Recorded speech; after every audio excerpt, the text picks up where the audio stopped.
welcome back, everyone. Welcome back to another month, an edition of the Hatchery Cup. Hatchery Cup number 15. It has been far too long. It's been a month since our last edition. Welcome one and all. Hope you've all been enjoying yourselves. I'm of course your host Live VIP. With me, I'm joined by these amazing players, by the ByuN chat and by my plushies as well. Welcome one and all to the Hatchery Cup. Again, every single month we have had a Hatchery Cup, at least for the past 2 months. Has been on a long hiatus, but now is back on a regular basis. A big shout out to Hatsu, for of course hosting, for running, for casting the event as well. A lot of work put in behind the scenes to make this event happen on a regular basis, so we do appreciate the work behind the scenes and the passion for hosting this event as well. Much love. As we're now getting into our first series, our fresh best of 3, and spawning in the bottom left hand corner of ley lines, we have our red Terran player. We have for the Platinum Heroes, Erik. And spawning in the top right hand corner, we have the blue Protoss player representing Team Quasar. It is Art. And you know what time it is? It is a Gamba time. If you're in the chat, predictions are open. Place your bets on who you think will claim the series. Best of luck in the chat as we do get our Gamba going and settle into our fresh best of 3 exclamation mark B in the chat, and you'll get a link to the brackets. You get a link to the challenge page, of course, where you can have a look at the bracket yourselves. Of course, it is live, it is up and running. We have plenty of heavy hitters here in this month's tournament. We have the reigning champion ByuN. He has made his return, but not just ByuN. We have some other fresh faces to the Hatchery Cup as well. Look forward to it. Look forward to it. Till then, though, gonna be settling in. We're going to be calming things down. Again, it's going to be an intense weekend of StarCraft. This is our second cast of the day. Earlier this morning, we were live, of course, with the KSL, with the Korean StarCraft League. Now we're live with the Hatchery Cup. In a couple of hours, we're going to be live once again with the Brazilian StarCraft 2 circuit, with the Brasileiro Circuito de StarCraft 2. That's going to be in a couple of hours' time after we wrap up this event. And of course, that'll be taking place tomorrow as well. And also the Sparkling Tuna Cup. So back-to-back tournaments. The weekend of StarCraft is crazy. Let's go. So a lot to come. A lot of StarCraft to come, as always, here on the CranKy Ducklings. We do apologize for being a little bit lighter this week. What I mean by that is we stream and cast once a day, but we usually cast twice a day, and we did actually have to postpone a couple of events this week. But again, a big reason for that was the Big Bang Bouts. For those who are unaware, I did compete in a show match yesterday, and I put in a lot of work, like laddering and practicing and doing custom games and learning new builds, and it paid off. It paid off. So thank you so much to all those that did congratulate us in the chat. Thank you. Do appreciate it. As now I can retire. now I can comfortably retire and go back to just casting StarCraft full time. Let's go. Oh, the casting. As for the time being, we do have our openers here. We do have our 1-1-1 setup here from Erik, going for Reactor Hellion into Reactor Widowmine for a Widowmine drop. Very committed here, I should say. So very intense start here by Erik, and we'll see if Art can keep up. Back at home, it is going to be a Twilight Counter opener into Blink. Standard opener out of Art. Likewise, Erik across the map going to be going into his own Widowmine drop. You can see here we're making 2 Widowmines at a time. I believe we'll have 4 Widowmines in total. That's a lot of mines. That's a lot of potential for damage. Let's go. It's going to be Widowmines towards one base, going to be Hellion Reaper towards the other. So right now, Erik is still just building up, waiting for his mines, waiting for his medevacs. Meanwhile, back at home, how many gateways do we have here? We have 2 in the main, and we have 2 at the natural. It's been a while, but 4 Gatebling Stalker out of Art. This is a build that has fallen out of fashion, and this style was very prominent, very popular, well, a year ago at this point, but did kind of fall out of favor. Players got better and better at defending against it, but now Art, he does whip it out once again, and we'll see if he can overwhelm Erik. For now, here comes the drop, and here come the Hellions. Let's go. Widowmine towards the main, Hellion Reaper towards the natural. We could try to actually use the Widowmines to break the siege here, to break the wall. And here we go, does boost in. Art, of course, has no idea how many Widowmines are inside. Oh my god, the boys being pulled away. 3, 4 Widowmines going to be dropped. Some damage being dealt at the same time. Hellions, they bust into the mineral line. And they get some damage as well. 4 probes so far. We do target fire, and then we're going to get up to 5, 6, 7, 8 probes potentially. Oh my god, not bad. 8 workers are going to be going down, and the Widow Mines, how many escape? 2. Okay, 2 Widow Mines, they do get away, 2 Widow Mines, they go down, 9 workers full in total. This is decent damage. It's decent damage. It's also full scout. With that scout, Nickrat, he's fully aware of the 4-gate blink coming his way, does scan to confirm, and oh boy, Art is pushing. Art does push. Nickrat, he does come back in for another drop. Art doesn't react. Oh, he does pull away. Oh no! Oh, it does pull away, and he will react in time, just barely getting another 2. That's going to be 11 workers in total. Takes down a Stalker as well, and he will escape with the Widow Mine. So nice damage here by Nickrat. This does disrupt the economy of Art, and Art, he is that much more committed. We'll see what I can get done. Oh my god, he's crazy. He blinks in. Oh, 1 Stalker goes down, going for the tank. He'll lose 1, 2, 3 Stalkers should fall here. I say 3 should fall, only 2 for now. Bunker falls, tank does siege, the prism has arrived, and now we can reinforce across map. Meanwhile, the Widow Mines, they come back in. They attempt to come back in. 6 more probes go down. The auto turret popping off. And Art, he's all in. At this point, he's all in. At this point, Art, he has to get more damage done. He blinks into the main. The boys are being pulled. Nickrat, he has no tank in the main base. Oh, and he will not zone away the prism. He will lose that Viking. Likewise, nice blink control here from Art. He does pull away. But this is not good enough. He gets 5 SCV kills, but Nickrat is still up heavily here in the worker count. He has mules on top of that. Bear that in mind. Art needs more damage. He needs more, Papi. He needs more.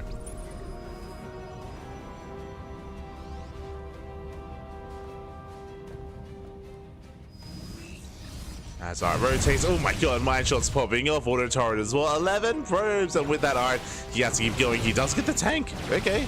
Tank goes down. Member Stim is not done. But Art, he's down to 32 workers. Again, that was another 11 going down. Going back in, takes down the Reaper. Prism has arrived. Again, still just warping in more Stalkers. As many as Art can afford, which is not many.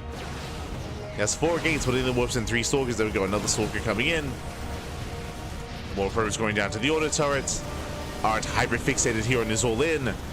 So far, nice blink control. Does pull away, but the Stalkers are getting very low, and it looks like Nickrat, he holds. Whew, he does hold on. Nickrat, he survives, and Nickrat will take game number 1. GG. Whew, Nickrat, he does take a lead. Does take the first game. GG, well played. Does take a lead in the series. And, oh. We'll see if Art can bounce back. We'll see if he can bounce back. We'll see if he can recover. We'll see if he can make a series out of this. Again, a very intense back and forth. Art doubling down, going 4 gates blink, but he did lose far too much to the Widow Mines, to the auto turrets, to the Hellion, to the Reaper. Again, because of all that harassing damage, Nickrat, he forced the all-in, and the all-in failed. All-in did fail. GG, well played. With that, we're jumping into game number 2. We're going to be jumping into Ultra Love. Let's go.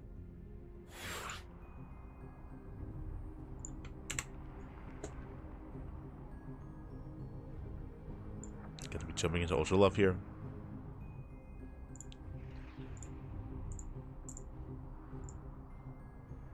As for now, we're going to be experiencing the 2 maps that were left over from the previous map pool. Of course, the map pool did go live a week ago at this point.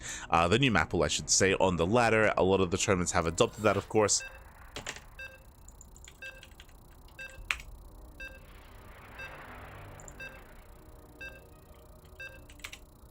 And here we go. Jumping into game 2.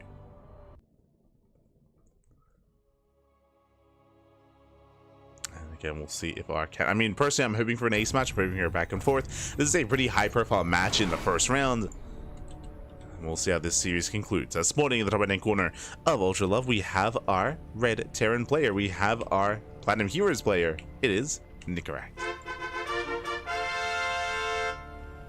The Platinum Heroes, and spawning in the bottom left hand corner we have the blue Protoss player representing Team Quasar. It is Art.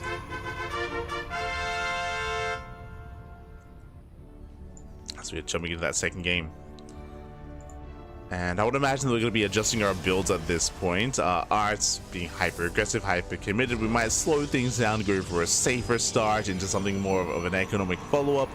We'll see. Again, Nickrat, I would go as far as to say that his strongest matchup, his best matchup, is at TVP, Terran versus Protoss. It is where Nickrat does excel. It's where he thrives.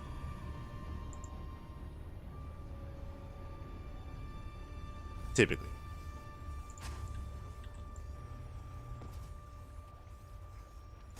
where he does thrive. Otherwise, going to be settling in.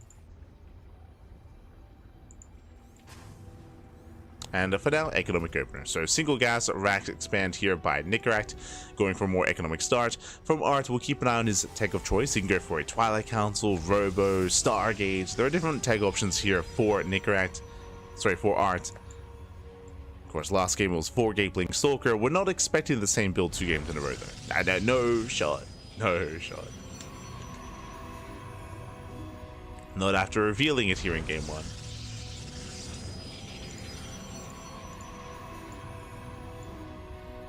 But we'll see. Now our players are building up. And likewise, again, great to be back once again with our monthlies. Again, there's still a lot to catch up to. Sorry, a lot to catch up on for over the next 2 weeks when it comes to matches that we've otherwise missed. I know a lot of people have been asking for the GSL qualifier cast, and again, we'll get there, papi. We'll get there when it comes to said GSL qualifiers. I'm looking forward to embracing that, of course. That'll most likely be this week.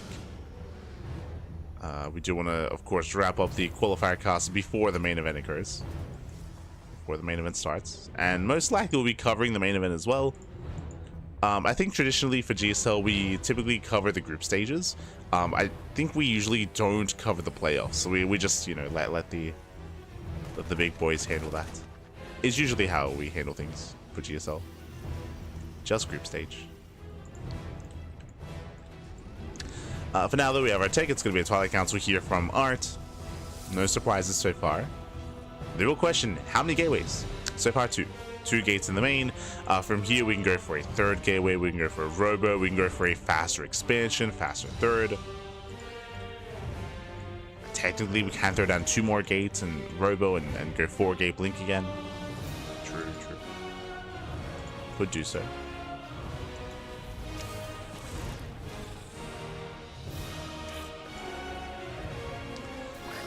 You know, Hallucination Scout is denied by the Winter Mine. Now, this does at least prompt Art that there is at least 1 mine, so a drop is most likely coming his way. We can see that it's going to be a singular Winter Mine drop. It was 1 Winter Mine, sorry, Hellion Winter Mine into Tech Lab, into Cyclone or Tank production, as Tank is on the way. So this time there are going to be less mines to work with. Instead, it's going to be a Winter Mine Marine drop. Now, this is designed to get economic damage more so than a typical Winter Mine drop. The goal here is for the Winter Mine to zone away the army and for the Marines to focus on as much as they can. Meanwhile, we have our answer when it comes to the opener: 2 Gate Blink. 2 Gate Blink Stalker into a faster 3rd. This is a very greedy build. Because there's only 2 gateways, that means that the warp pins are very limited. It means that the army here is quite small for Art to work with, and we'll see if he can keep up with the drop. As Nickeract, he does hit the main. Winter Mine is going for the probes. Oh my god. Does zone away. Does zone. And for now, denying mining time, but no major damage. Art, he did react quite quickly here. Ooh, but the Hellion. Yeah, Hellion popping off. 7 probes going to be going down. That I 7 up to 8. Oh my god. The Hellion getting 6 kills on his own. Getting up to 7. And the Hellion gets away? Oh my god. The MVP Hellion, like the drop didn't really get much done. The drop was more a distraction more than anything. And it worked. It worked quite nicely. Hellion did pop off.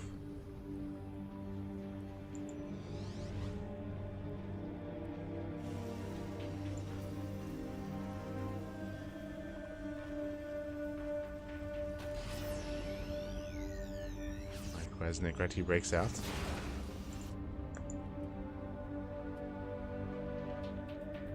Does break out across the map. Oh my god. Likewise, RT does keep up ahead of time. Helly gets 2 more probe kills. What was that, 9 in total on its own?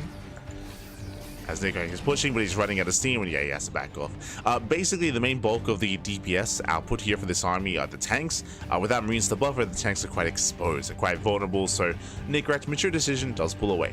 He was hoping for a little bit more damage, but Art, he's able to keep up ahead of time, able to pick away at the army and force Nickeract back. Auto turret into the natural. Again, the harass is non-stop here, whether it's mine drop, marine drops, Hellion round buys, auto turrets as well. Nickeract all over this.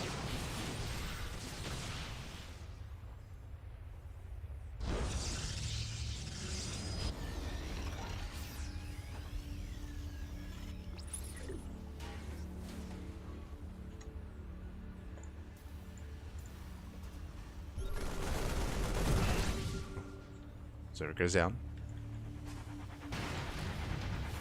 There's Art. Still trying to contain his opponent. Still trying to delay. Speaking of delay, Stim is done. Stim is finishing combat shields as well. Nickrat, he will soon push. And Art. Hopefully he does pull away in time. Does pull away. Does recognize what's coming his way. Back in, what do we have? We have some more production. Gateway still in production here. Charge is done, but how many Zells can we warp in time? How many gateways do we have? Only 2. Only 2 gateways, only warping in 2 units at a time. He needs more time here to build up. As RT is in trouble. There are barely any warp-ins. But the production just isn't ready. Nickrat moving in, does go for the stim. Tank sieging up behind the wall. Wall is being broken. Zells closing that distance. They get on top of the first tank. First tank goes down. He gets 1. But only 1. Immortal gets targeted, so does the second. Massive pickups. And RT is barely holding on. He will get on top of the tank. But these have still been some rough trades. Some very rough trades here. As Art holds. RT holds. RT's treading water, now getting his 4th base. Nickrat already getting up to a 3-base economy. Nickrat, he has a better economy because that he has a large army. He has more momentum going his way. It all stacks up from the early game. Art has just been perpetually behind here. And he's trying to keep up. He's trying to, but it's too much. It's too much to overcome. As Nickrat, he stims in. Oh! Mind Jolt said to get baited out. Nickrat does pull away. Nice mind connections. They take down both of the charge lots. Zealots, they do a great job tanking here against those Marauders. But he's running out. He's running out of Zealots. No! Another Immortal. Another Immortal goes down. And here comes a rally. At this point, Nickrat, he can just rally. He can just rally across the map, rally everything over. GG gets called, Art is broken, and Nickrat, he will take the series 2-0. Ooh, GG. GG, well played, Nickrat. He will claim the series, will advance on. Again, Art just had a very hard time, both in Game 1 and in Game 2, keeping up with the harass. And the harass wasn't straight up killing Art, but it led to his fall, it led to his downfall, I should say. Just so much economic damage done early on, so much momentum stripped away from Art, and it did mean that Art, he was stuck behind, trying to keep up, trying to catch up. It meant that he needed more time. Ideally, he needed his opponent to be more passive. After the aggression, after the harassment, he needed some time to breathe, but Nickrat, he gave him no time. He was just hyper aggressive, he was in his face. GG. GG, well played.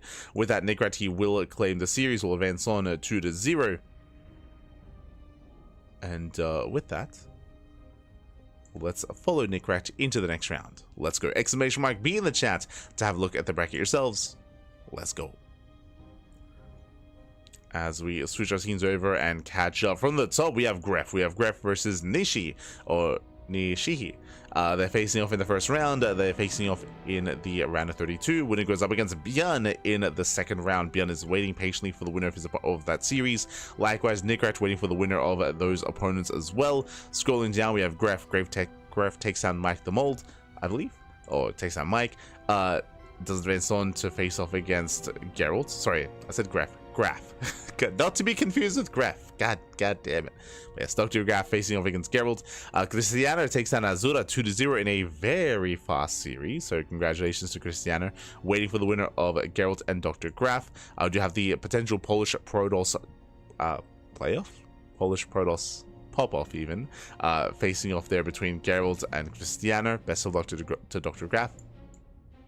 Scoring down, Fellinger takes down his opponent in the first round. Oh, looks like it was a walkover. Now facing off against Creator, and this is what I mentioned earlier. ByuN is a regular. ByuN, he is the reigning Hatchery Cup champion, but Creator, he is here as a would-be contender for his first time, I believe. I believe it is his first time playing in Hatchery Cup, so best of luck to Creator. I see Percival as well, so we have some Korean representation with Creator, Percival, and ByuN. Likewise, some Southeast Asian representation as well with Quantel. Quantel, he's an Indonesian Protoss player, so much love to Quantel.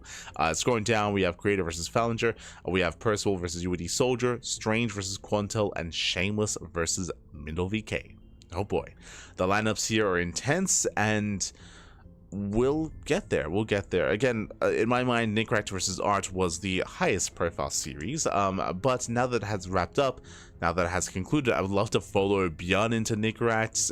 Geralt versus Cristiano looks amazing. The potential, Percival versus UAD Soldier, Strange, Quantel, a lot of really good matches here. We just have to find one. Just have to find one. But here we go. Here we go. We are going to be getting ready for said matchup, and yeah, we'll see. For now, we're going to be going on a break. And when we come back, we'll have our next series. I don't really know where we're going to land. Usually, we try to follow certain players, and we try to stay in a centralized area. Like, we just wrapped up with Nickrat's series, so we're going to try to catch up with Nickrat, ideally. Otherwise, we might find ourselves, in Geralt's match. Hold on. I might have...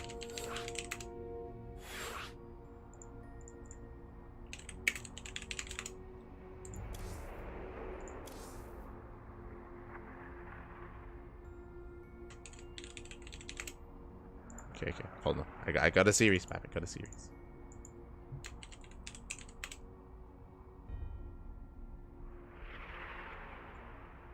We are going to be jumping into... we're going to be jumping into Geralt versus Dr. Graf. Let's go. Apparently a fresh best of 3. Okay, let's go. Fresh best of 3. So just catching up with the chat.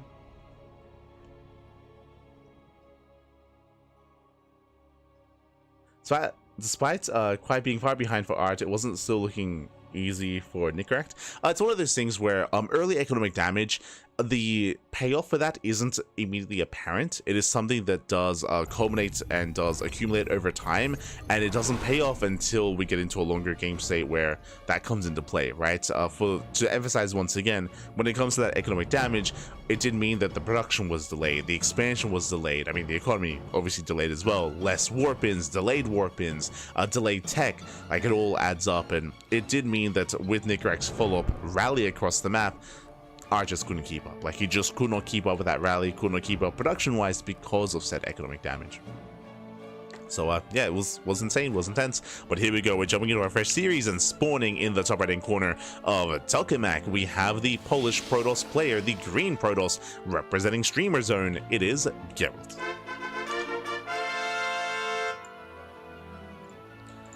And spawning in the bottom left-hand corner, we have the blue Zerg player from Team Platoon. It is Dr. Graf. Not to be confused with Graf. I misread the bracket, thought it said Estrella, not Azura was the 12th seed. Yeah, Azura. Not to be confused with Azure, not to be confused with Estrella, not to be confused with Max Packs. True.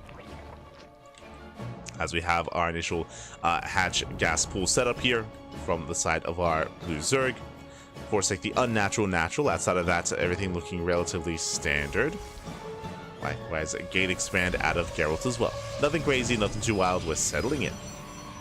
Also, of course, if you're in the chat, predictions are open. Place your bets on who you think will take the series. Wish of luck in the chat as we get our gamba going.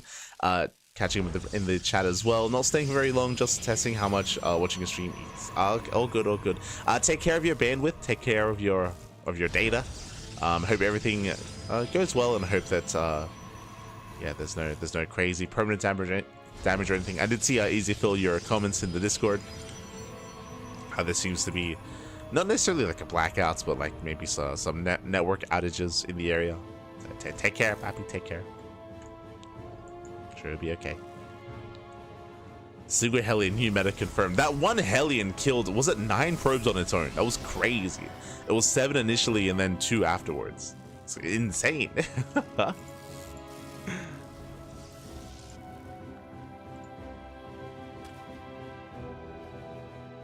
Insane damage. Meanwhile, we do see Geralt opening up Stargate. That's standard opener, right? Stargate opener, Stargate into Oracle, into a third base is what we're expecting out of Geralt. We could see Geralt mix it up and go for a Void Ray. We could see a Phoenix opener as well. Like, there are definitely other possibilities when it comes to what Geralt has to offer, but standard opener would be Oracle. And Geralt doesn't really deviate too often and too much. When it comes to Dr. Graf, again, not to be confused with Graf, I'm a little bit less familiar. I think I may have casted him like maybe once or twice over the past like 7 years. So I think I have covered him in the past, but again, it's very rare. It's a very rare sight for us to feature Dr. Graf and the CranKy Ducklings. So I'm curious to see how he does perform and how he compares to someone like Geralt. Let's see if he can keep up. As if they do move out across the map, we do have the Oracle behind this from Geralt. Shading into the bases. Oh. And raining down on the mineral line. This is an abusable position. Oh my god, 2, 3 drones going. Ay. 3 drones going down. Did I say 3? Getting up to 4, getting up to 5? Oh my god. Almost 6. That is brutal damage. And we're all learning together here some of these more abusable locations on this map. As Dr. Graf gets punished for taking the triangular third instead of the linear third base. With that, 5 workers go down behind this Oracle and an earlier Twilight Council. You have my attention. That's an earlier Twilight Council. Typically, we'd go for a later Twilight Council along with a Forge. So with this timing, we could go into earlier Glaive Adepts. This could be earlier Blink for a bit of a safer build instead. And Geralt has options. What's going to be Glaives or Blink? We'll keep an eye on Geralt. Oh, right. I apologize.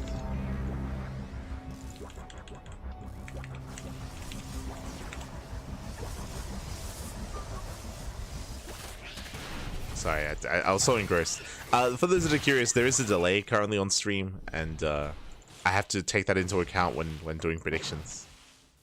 So I do apologize. I have to try to time it and line it up. I'll try to do a better job for the next series. We did it for the first series. So I do apologize.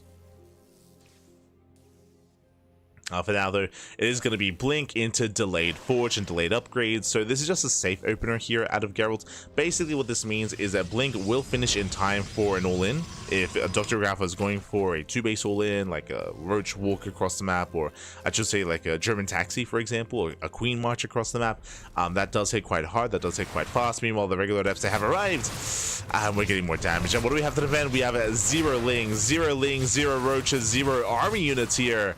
Lings just now popping out, and this is getting out of hand. It's getting out of hand already, getting up to 4 drone kills. Getting 4 workers.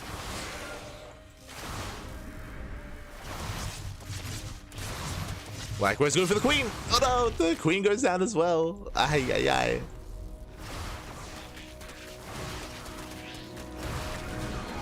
Going for the Queen. Likewise, Oracles, they will clean up those Lings. They punish. This position is just brutal here. And this is getting out of hand. This is getting out of hand. This is getting out of control already. Geralt expanding forward. I've never seen the space taken, but I mean, true. Like, if you're being hyper-aggressive like this, if you have this much map control, then sure, go for the gold. Okay. I mean, yeah. I can see this goal base being taken in PvT, actually. Like, it is not uncommon for Protoss players to gain map control early on against Terrans. And if that happens, you do have the golds. You have that goal base. Meanwhile, 13 drones. Oof, 13 workers go down. And this was only the harassing group of adepts. This was what? 4 adepts? Look at the trades. 4 adepts for 19 drones, 19 workers, 28 Lings, an Overlord, 2 Queens, and a Gas Geyser. And here comes the real push. Like, if you saw what the harassment force did, like this is the real army. Now with Blink, now with +1. Stalkers moving in, Geralt expanding behind this, going for the gold. And there is nothing here. There are a couple of Hydras trickling in, and the Hydras, they do well. Like, Ling Hydra is amazing opposition against Blink Stalkers, but we need an economy behind it. And at this point, Geralt is just snowballing out of control. He's pushing on in. Dr. Graf trying to make a stand. Oh no, someone call a doctor.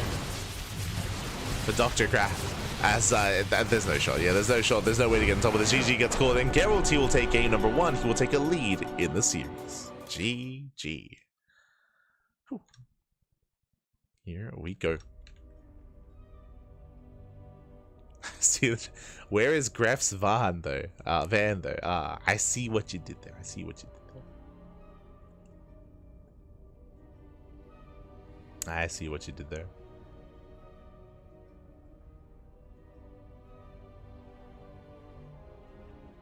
Sold this up into business and thought Hatchery Cup feels like a misnomer, but I see you did what you could. What do you mean? What are you talking about?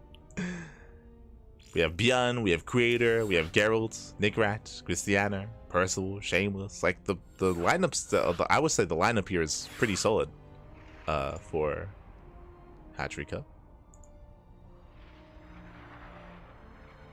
Oh right, no, sorry. I misinterpreted what you said. I see. True. What this? It should be called what? The Nexus Cup? The command Nexus. God. Hold on. Because I remember talking about this. I guess like a year ago. How many Zerg players? How many Zerg players in the Hatchery Cup? True. We have Dr. Graf. I believe Fallinger's Zerg, right? Fallinger. I believe he's Zerg. I think that's all we got. I think. No. Feels bad, man. Feels bad. Not like this. Not like this. Look, it's look. Really, the way that it works here is the Hatchery Cup. It's if we can't have Zerg players in the tournament, we're gonna have Zerg players in the name of the tournament. Okay, like we'll have Zerg involved in some way. That's the best we can do. Let's go. As spawning in the bottom right hand corner of Maganatha, we have our Polish Protoss player, the green Protoss, representing Streamer Zone. It is a Geralt. Oh, hello. As spawning in the top left hand corner, but also sending a drone across the map. What's up? Where are we headed? Where are we going? We have the red Zerg player for Team Platoon. It is Dr. Graf. As we are opening up with the proxy hatchery, not even the hatch block. Let's go. I'll leave a comment.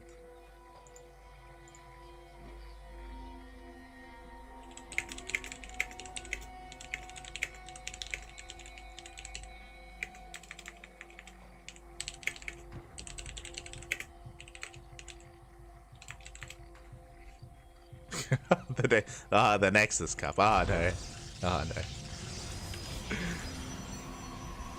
For now though, we are going to be settling in.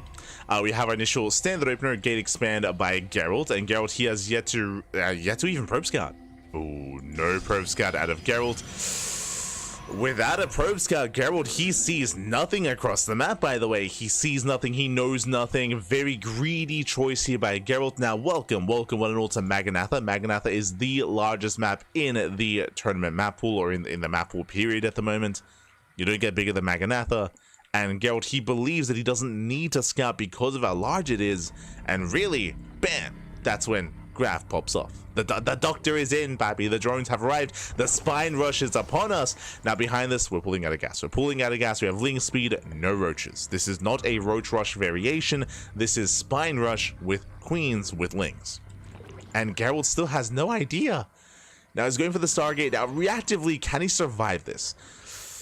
He can reactively make a Void Ray. True, he can make a Void Ray, he can throw down some shield batteries, but his production is limited. He can only warp in one unit at a time. He only has one gateway. And Geralt, he still has no idea. From here, you can throw down a tumor, and the spine crawlers can move in. There we go, now he knows. Now he does see the creep. The creep is revealed, the shield batteries are on the way, Ling's going to be moving in. And the spine crawlers, ideally, they want to get within range of the wall. And if they can target down that cyber core, that means no more warp-ins. Ling's going for the gateway. Back up cyber core on the way just to fully wall off. Ling speed is not yet done. And the first Oracle is on the way. I mean, the Oracle does produce faster and can clean up all the Lings at least. But it's still in production. Spine is knocking down that wall. More shield batteries on the way. Geralt buying time. And again, this is best case scenario for Dr. Graf. And the Cybercore is going to fall. Warp Gate is denied. Yeah, no Warp Gate. Lings are coming for the surround. Nice surround, but the shield batteries are within range. The Oracle comes in to support, and the Oracle will force back those Lings. Likewise, going for the Queen. Lings here try to poke in. Oh, they attempt to. Yeah, they break down the front door. Gateway goes down. Back up Cybercore as well. That means no more Stalkers, no more Warpins. Only Void Rays, only Stargate units. He's going for the pylon. Zero production. Yeah, no production yet. That's all that's left. That's all that's left. 2 Stalkers and an Oracle. Down to 1 Stalker. 1 Stalker, 1 Oracle, papi. Aye. Boys being pulled. We evacuate the natural.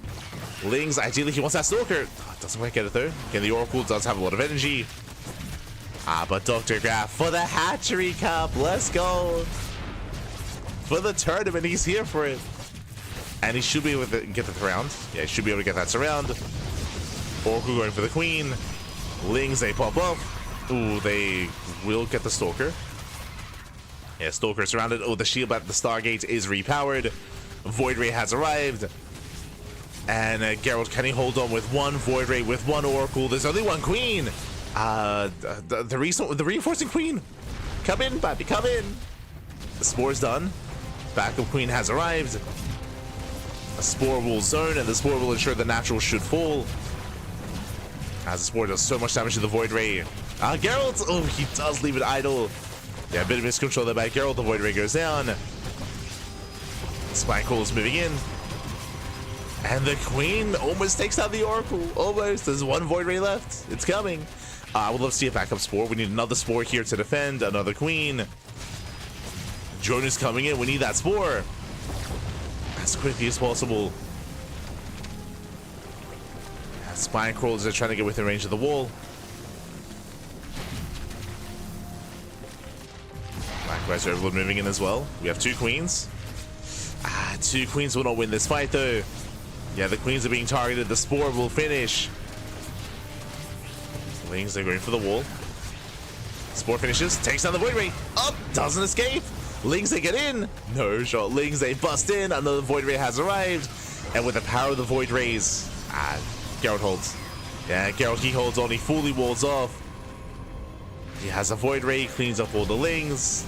There's no Queens, only a Spore. And Graf, he's not drone. I mean, I don't think he can drone from here. Not anymore. Yeah, the Void Ray reigns supreme, takes down all the Lings. 1 Queen moves in. Oh! Queen moves in, cannon is done.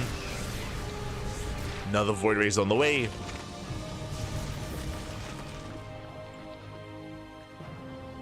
And Dr. Graf, this all-in is running out of steam. It's running out of steam at this point.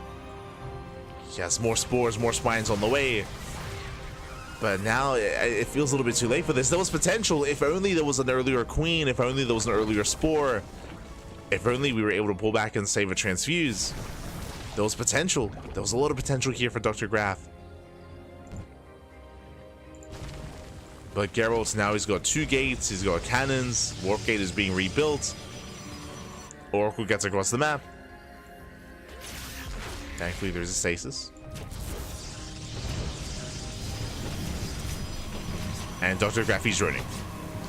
Now, this is when he saturates this base. This is when he long distance mines. And let's go. But at this point, I do think that Dr. Graf, the aggression has ended, and we have to drone. At this point, we have to drone. We have to saturate.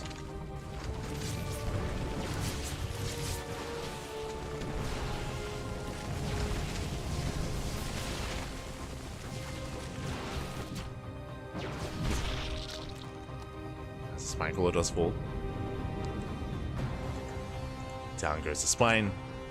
Dr. Graf droning is, I mean, should be droning as hard as he can. Void Rays are moving out. I'm concerned. I can see that. I can see it already. Yo, I'm getting like 2020 Vietnam flashbacks. 2020 Void Ray meta. Void Rays are moving out, and I've seen plenty of Void Rays just focus on hatcheries in my day. Oh god. Now there's a Queen, thankfully. He cancels the second Queen for a lair. Oh, that's concerning. Queen gets zoned away. There's Prismatic Alignment, takes out an Overlord, he gets 1. Gets 2. Spores are denied. And this hatchery, it's gone. Like, how do you save it? How do you save the base? There's only 1 queen. And the answer is you don't. You don't save the base. The main base is going to go down. Spore tries to reposition. And the hatchery does crumble. With that, the lair is denied. There is a backup base. Oh god, oh the drones! Oh, don't get out of here, the drones! They get pulled into the void race. Not like this. Spores are uprooted, which means the queen is exposed. Speaking of, yeah, the queen is going to be targeted. Massive pickup. Queen goes down. GG. He was so close, and Geralt, he will survive. He will defend, counterattack, and Geralt will take the series at 2-0. GG. Whew, GG, well played. Geralt, he will take the series, he will advance on. A shout out to Dr. Graf, because here in game 2 he came so close. Again, because of Geralt's late scout and late realization of what was happening, Dr. Graf, he had potential. He killed the natural, he surrounded the stalkers, he was able to snipe the pylon in the main and depower the Stargate. Everything was going well, but we didn't mention it. Once the Void Ray arrived, unfortunately the anti-air was quite limited at the time. The anti-air was very limited. The first queen got picked off, the second queen was too far back, the spore was late. Like, there was a lot of chaos ensuing there, and unfortunately Dr. Graf, he wasn't really prepared for Void Rays to pop out as quickly as they did. Once he sniped the pylon, once he depowered the Stargate, he probably thought he was fine, he was safe. He was anything but. GG. GG, well played. Shout out to Geralt, of course, for having the tenacity to weather the storm, to persevere, and to claim the series. GG. GG, well played. With that, we're getting into our next matchup here. We're getting into our next matchup. Into our next series. Exclamation mark be in the chat to have a look at the back yourselves. Let's go. As we switch our scenes over, and it looks like the entirety of the first round has concluded. We have our round of 8. We have our top 8. We have a TBT between ByuN and Nickrat in the top half of the quarterfinals. We have a PvP between Geralt and Christiana. We have a PvT between Creator and Percival, and a PvP between Strange and Shameless. Quantal has been knocked out. Mino VK has been knocked out. Fallinger, Azura, Dr. Graf, Art, and Gref all have been knocked out of the tournament. GG. GG, well played. Again, it is single elimination, and we are going to be following our players into the next round. Up next should be that PvP between Geralt and Christiana. Let's go. Let us go.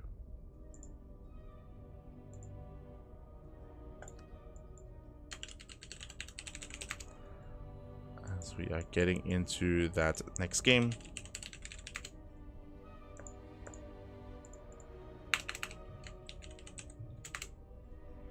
Just setting up.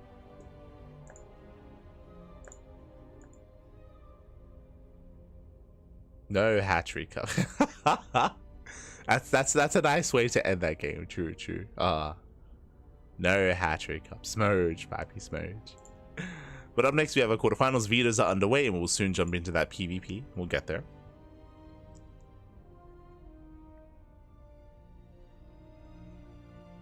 Definitely a game. It was a lot of fun.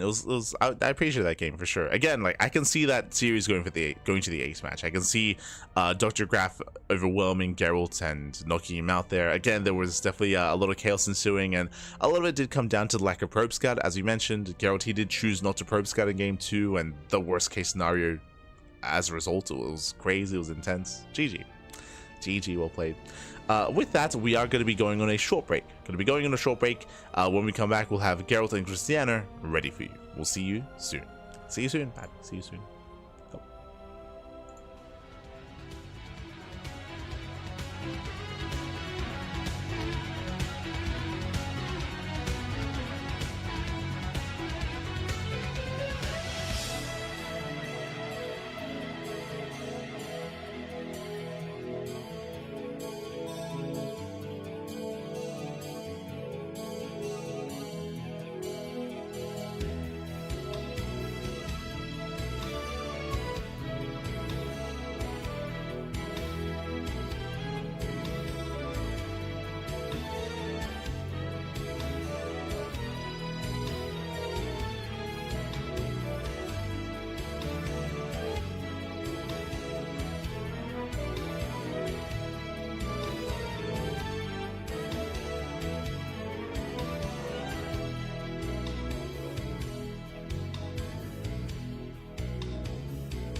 and welcome back, everyone. Welcome back to the quarterfinals of the Hatchery Cup number 15.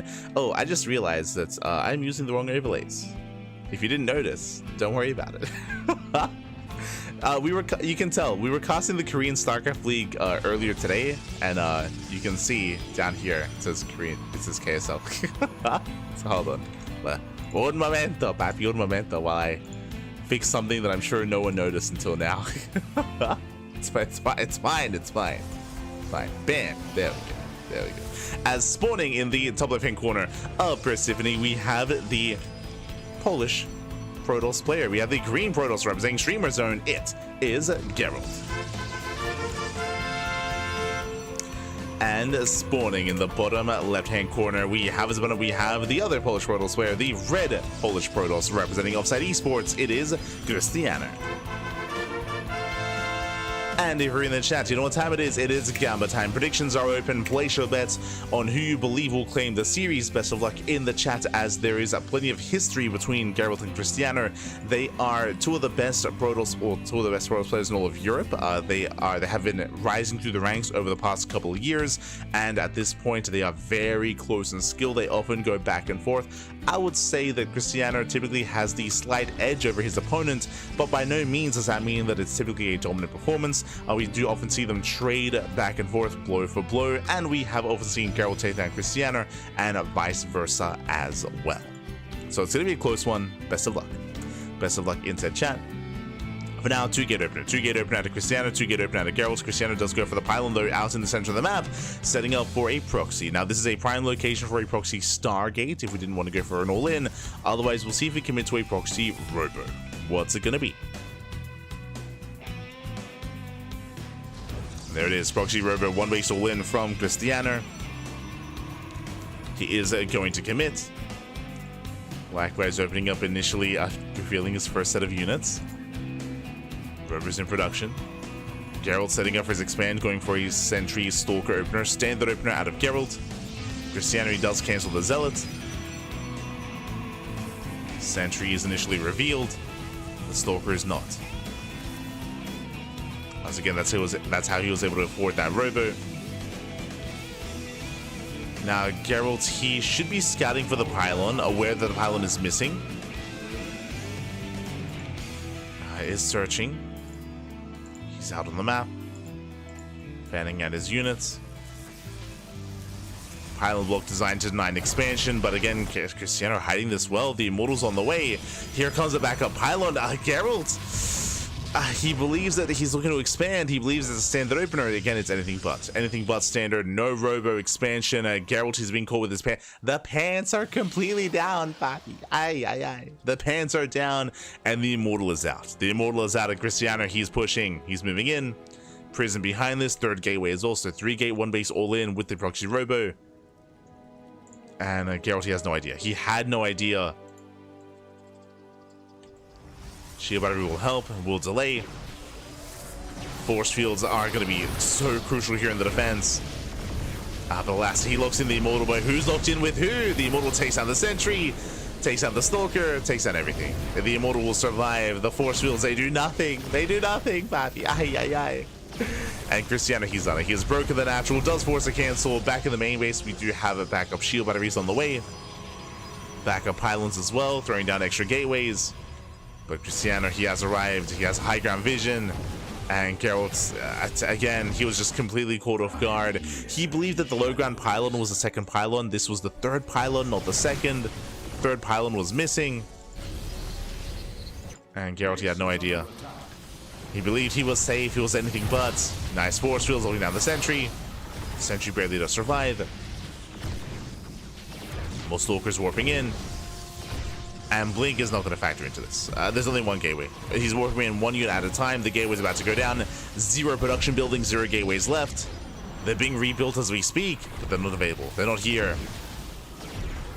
Now, one Immortal putting in a lot of work. A second Immortal has arrived. Oh, there's one final force field. Boys are being pulled. And Cristiano, he has done it. He has done it. He will overwhelm. Takes down the mineral line. GG. And Cristiano, he will take a lead in the series. 1-0. GG. does take a lead. Again, a very cheeky build out of Cristiano. Unfortunately, a bit of a misread from Geralt. He believed that he had seen the second pylon. That's why he was focusing so hard on delaying the expansion as much as he was. Likewise, Cristiano, he was able to sell the story, making that fake second unit, the Zealot I mean, when resources they were spent elsewhere on the Robo.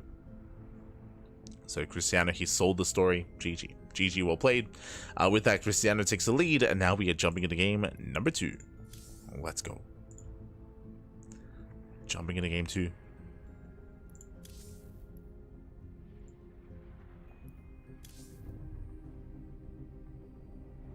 And we'll see if we... I mean, I'm hoping for an ace match. I'm hoping for a game 3, but the pressure is on.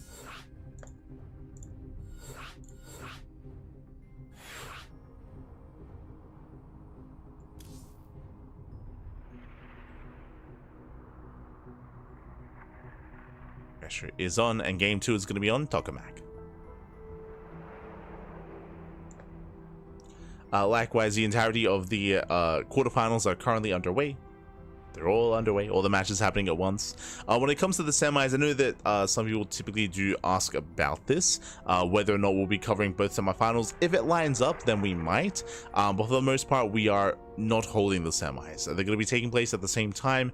If our semifinals, which should be the upper semis, is faster, then we might be able to catch the lower semis. It all depends on how things line up. Depends on how they line up. Otherwise, we're jumping into game number 2. And again, we are hoping for the ace match. The pressure is on. It's on Geralt. Let's go. Let us go.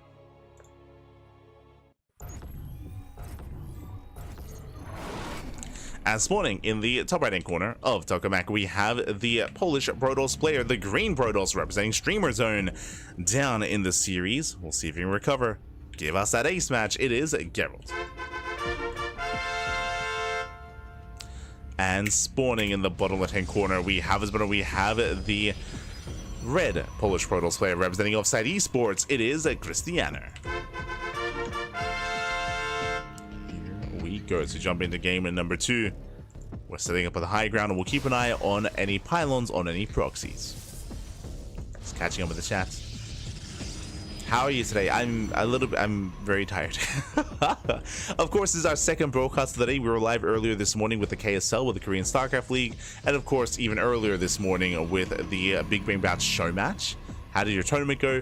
It was a show match. It was a show match against Zombie Grub, and we did well. I mean, we did practice quite hard. We put in a lot of work when it comes to laddering, and like 10 days leading up to the event, I grinded hard to prepare. Did pay off in the end, which means I can now retire without any regrets and just cast every day, all day, every day, as always. all the casting, all the casting. The VODs are on Rotterdam's channel. I believe Rotterdam did stream it on his Twitch channel, but it is behind a subscription paywall. So I believe the free VODs will be available, I think tomorrow. I think tomorrow they're going to be available on YouTube. We'll probably post it to our Discord server, and most likely spread it on Twitter or share it on Twitter. But yes, the VOD should be up on YouTube like within the next like 2 days at most. 2 days at most. There was some fun games. So for those that tune in, hope you enjoyed, and for those who haven't seen it yet, I look forward to it. As we do both go for some fake proxy pylons. So Geralt's going top left, and Cristiano bottom right. Gray minds think alike. Okay, let's go. So fake proxy pylons. Meanwhile, the probe scout coming in from Cristiano does see a pylon on the low ground, pylon on the high ground as well, and he will confirm that, hold up, one of your pylons is missing. Likewise, Geralt, ooh, he is denied the scouts. Okay. So Geralt doesn't know what he's missing, and Cristiano does. And meanwhile, we just see a very defensive follow-up here of Robo for Geralt. This is designed to hard counter a proxy, so Geralt, it looks like he's terrified that it's real. He's terrified that, alas, there is something missing. Meanwhile, Cristiano, he just throws down the Nexus. No fear. So Cristiano, he will expand, and Geralt will as well, but again, Geralt, he goes for the Robo first.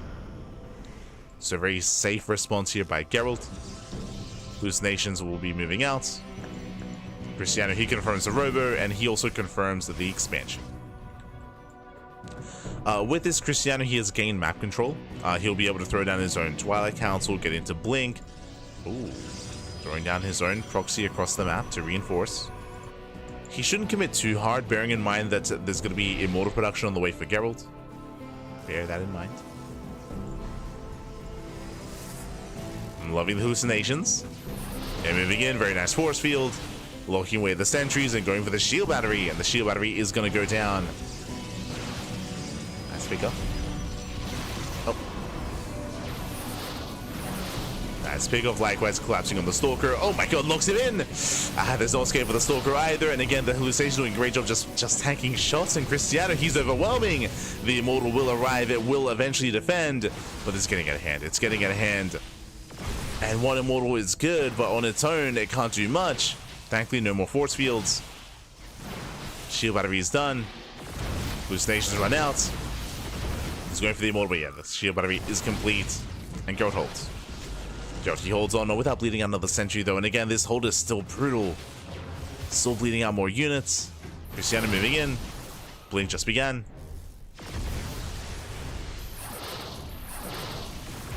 Oh my god. Takes down a Stalker. Great game, especially the first Protoss game from Zomigo. Love the light surprise. I did, for those that are curious, I streamed my POV. My POV is available on my Twitch channel, but I think a bunch of it is muted because I was listening to music at the time. I was vibing to the music while playing, so I think a bunch of it is muted. But yes, I was very caught off guard by the race switch game. Oh no. Not like this.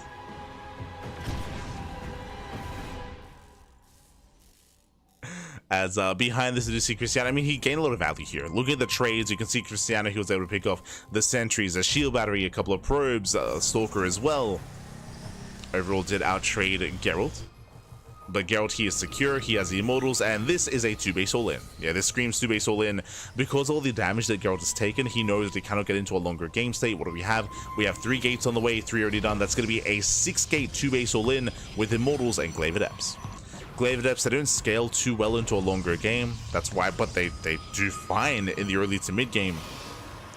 Their goal here is to tank. They tank shots amazingly against Stalkers and against other Immortals. And of course, they can also shade past armies.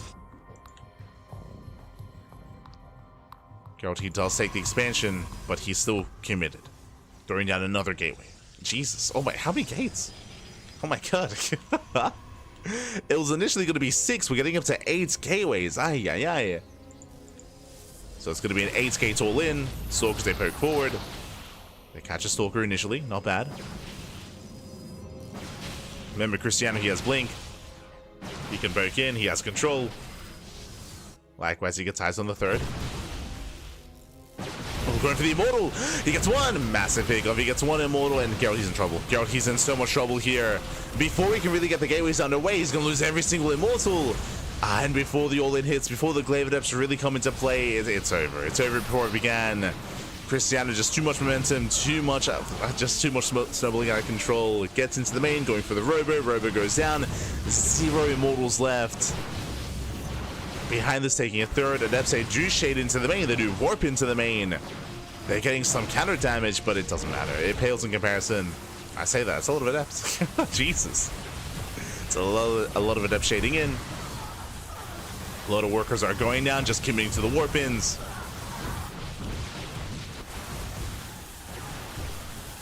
Likewise, I'm loving the controller from Geralt. So the Prism is not being focused down. Happy, get the Prism. Oh my god. So Geralt, that's insane counter damage here, as we're both losing every single probe that we have. Yeah, Geralt down to 8 workers, Cristiano down to 10. 10 probes up. Finally, he focused down the Prism after every probe goes down. But still, GG gets called. Cristiano has the greater army, and Cristiano, he will take the series 2-0. GG. GG, well played. A very chaotic way to end the game, and definitely could have been a cleaner defense out of Cristiano, but overall, even though both players were going down to almost 0 workers, Cristiano had a massive amount of stalkers, his opponent had adepts, and in a head-on fight, adepts, they're not really built to deal damage. The purpose when it comes to the all-in, when it comes to an adept immortal all-in, is that they're designed to tank, right? They're designed to tank shots, not deal damage. That's what the immortals are for. But we only had a piece of the puzzle there. Remember all the immortals that went down earlier, Robo as well. GG. GG, well played. With that, Cristiano does advance on to the upper semifinals, and does he have an opponent waiting for him? Not yet. Not yet. Exclamation mark B in the chat to have a look at the back yourselves. Let us switch our scenes on over, and here we go. Actually, I can clean this up a little bit. Hold on. Interact. There we go. Oh, we have our top 8, and so far it looks like the other matches are still underway. So Cristiano, he's in the semifinals. He's waiting for the winner of ByuN and Nicorette. Yep, there we go. There was the update on the bracket. Meanwhile, Creator versus Percival still ongoing. Strange versus Shameless also still ongoing as well. Now might be the time for us to switch over to the... I'll switch over to the Americas server, and we'll see if we can catch ByuN and Nicorette. We'll see if we can catch a mid-series, and most likely follow them into like, the next round. 27 minutes? Wait, what? That has to be game 1. For those that are curious, ByuN and Nicorette, they are 27 minutes into their game. Okay. I'm pretty sure that's game 1. Oh my god. They began, if you remember, they began when we started, I'm pretty sure we were like maybe even like game 2 of Geralton and Dr. Graf. Jesus. Oh my god. So they're currently mid-series, and I'm assuming that's game 1. That might be game 2. True. That could be game 2 as well. We're going to have some downtime. We're going to have a bit of downtime here. We'll wait for them to open up, for them to finish up their game, and then we'll either jump in mid-series or we'll follow them into Cristiano. One or the other. That is the plan. Just catching up with the chat. Here we go.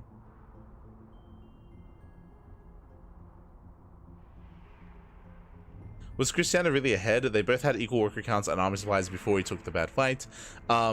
If you're referring to that last game, yes. Just to re-emphasize once again, even though the supplies were close, the soup does lie. The soup does. We say this all the time. The supply does lie. One army is not equivalent to the other.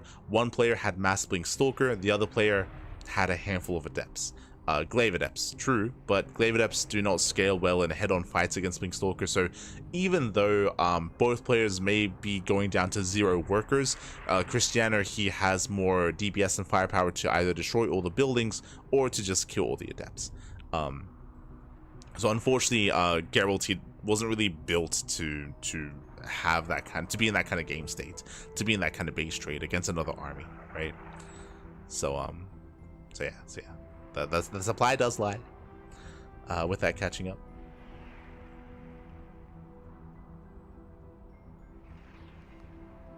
Go. Hello, papi. Early/late night SC2. Let's go. Let's see. Como siempre, papi. Como siempre. As always. As always. True.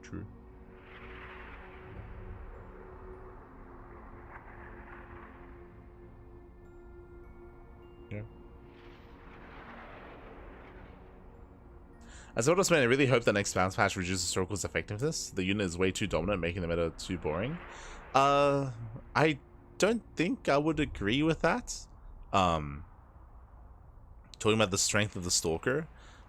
Stalkers are kind of like the go-to style when it comes to PvZ for the most part. Oh my god. Oh my, no, I missed them. No! Sorry, I was a little bit distracted. I was distracted watching chat. God damn it. They just got into game 2. So we have some downtime. But yeah, Stalkers, I suppose they are the meta when it comes to PvZ. When it comes to Blink Stalker follow-ups after Stargate openers, I do suppose that is true. But talking about like transferring some of the power to other high-tech units, I don't know if that's necessarily the best approach to that sort of thing. Same within PvZ, they're usually like a transitionary unit. In PvT, sorry, I meant to say, in Protoss vs Terran. Like 4 Gateling Stalker, as we mentioned before, is very out of meta. It's very in meta to open Stalker to safely get into charge, to safely get into Zealots. So yeah, I don't think. Well, I guess like the common isn't even saying that Stalkers are like necessarily a problem. I guess the common is more saying that like because of their, I guess, reliability, like they're relied upon quite heavily instead of like other unit compositions. But again, I would say that like gateway armies are, sorry, gateway and charge load compositions are very much so more common in PvT nowadays. I would maybe agree with PvZ, but I don't think that Stalkers are the issue in PvZ. I would say that right now a lot of the I would assume, based on how PvZ has been played out for the past 6 months, I would not be surprised if the Oracle gets nerfed. I think the Oracle is probably the biggest issue right now when it comes to its defensive prowess, more so than any kind of aggressive prowess. When it comes to stasis traps, my idea would be to make it a little bit more punishing for Oracles to activate their pulsar beams to make it more effective to harass, at least in the early to mid game. Likewise, you'd have to do something about it in PvT as well. But yeah, I think that's part of it. Like right now, it's just a very powerful like early game defensive unit, which means that there's very little like harassment. There's very little counterattacks, specifically in PvZ. But I'm less certain as to what matchup you're referring to.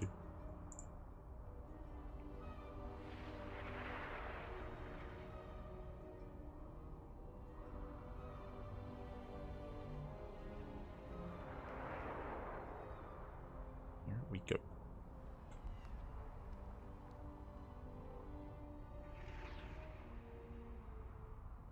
Said that before the base shoot. Oh, okay.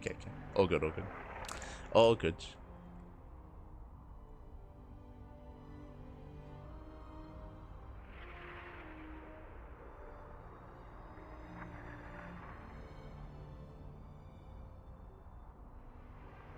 Saying that as a Protoss main, having to go Stalkers in every matchup doesn't add to the variety of the game used to offer. Yeah. Again, I think that just comes down to the current like meta openers, I suppose, which I think most of them do rely on Stalkers. They do get out of that eventually as the game progresses, but it is currently at least a very safe way to open up. I say that, I don't know if that's always true though. Like if you're watching Creator, we might even see that later on today. Creator, he's very fond of like robo openers in PvT, opening up Safety Immortal into Charge, for example. But those are more like fringe cases.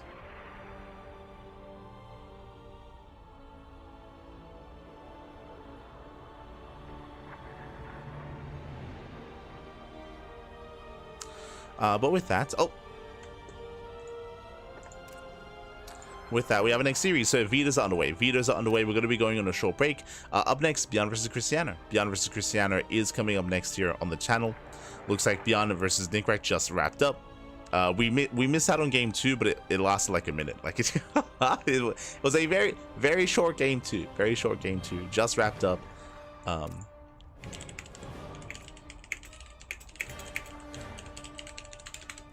So just messaging the players, making sure this time we don't get left behind.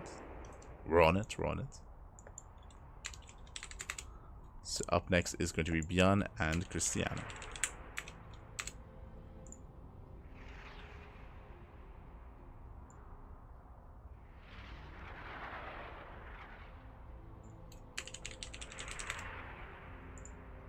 Beautiful. As we mentioned before, we might cover the lower semifinals as well. It depends how things line up. We're going to be focusing on the upper semis, and we might be able to catch the tail end of the lower semifinals or just follow it into the grand finals. So we're nearing the end of the broadcast. We have a couple of series left to go. As a reminder, after this broadcast, we're going to be live with the Brazilian StarCraft 2 circuit as well. Surely they don't have another 30-minute game. It was game 1 was literally 30 minutes. It was crazy. It's crazy, but crazy. But we're gonna be going on a short break. We'll be back soon after said break. See you soon. See you soon. See you soon.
And welcome back, everyone. Welcome back to the Hatchery Cup semi-finals for Hatchery Cup number 15. It has been an intense, but also I would say a little bit more of a brief tournament so far, but now we've made it to the top 4. We have our top 2 players. We have our TVP and spawning in the top right-hand corner of Ley Lines. We have the South Korean Terran player, the blue Terran representing Shopify. It is ByuN.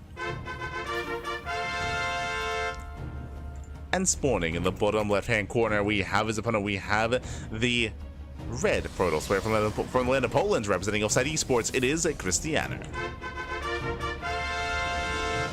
Here we go. And if you're in the chat, predictions are now open, and place your bets on who you think will claim the series. Best of luck in the chat as we jump into our PVT. Let's go. Let us go as we do jump in to embrace our next matchup here. As a reminder, the winner of the series does advance on to the grand finals, and we'll see who it's going to be. Let's go. As the SCV does scroll around the edge of the map, and the SCV is coming in for an eBay block. Cristiano does move down earlier on, though, going for a gate expand before the Cybercore. Is in position. SCV comes in, and Cristiano, he will spot this immediately. From here, he should pull the boys, and he will deny the eBay block. Not bad. Not a bad start here from Cristiano. We'll zone away and we'll focus this down. So ideally here, as we get into this game, ideally ByuN, he was hoping to force the unnatural natural. If he's able to block this for long enough, he will force the natural, or the third base, to be taken as a natural instead. But Cristiano, he scattered early enough and he expands. Let's go. So gate cyber into Nexus here. Cristiano, he does expand it. Now we can settle into a longer game state. Looking a little more comfortable here. Likewise, ByuN going for the CC on the high ground to make sure he doesn't get punished on the low ground. He doesn't get delayed. Now we can settle in. Now, when it comes to these two players facing off, Cristiano, he has been looking crazy as of late.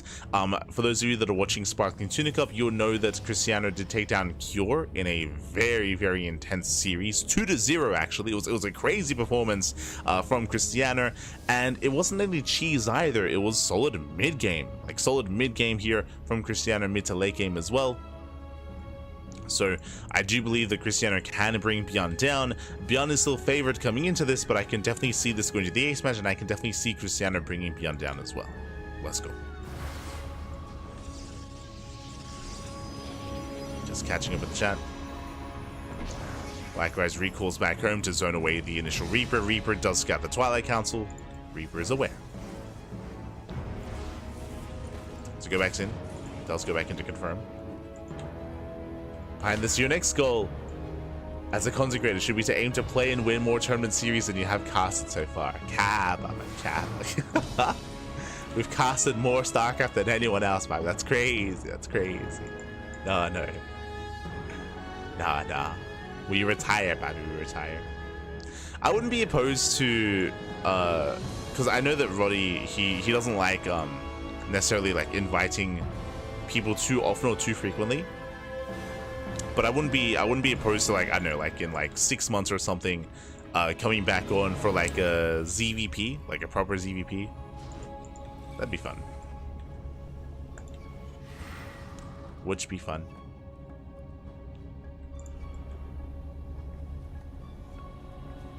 It'll give me an excuse to learn from Erik, to learn even more. Which gives excuse.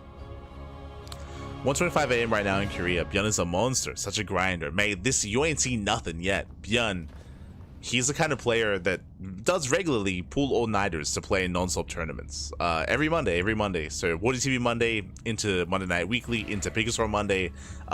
It's specifically ByuN, Hero, Solar, Cure, Bunny.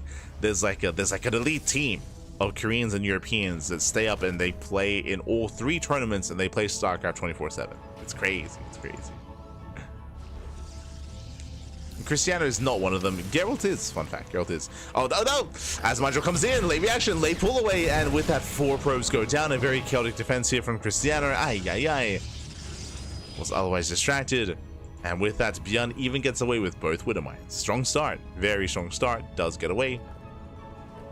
Does pull out.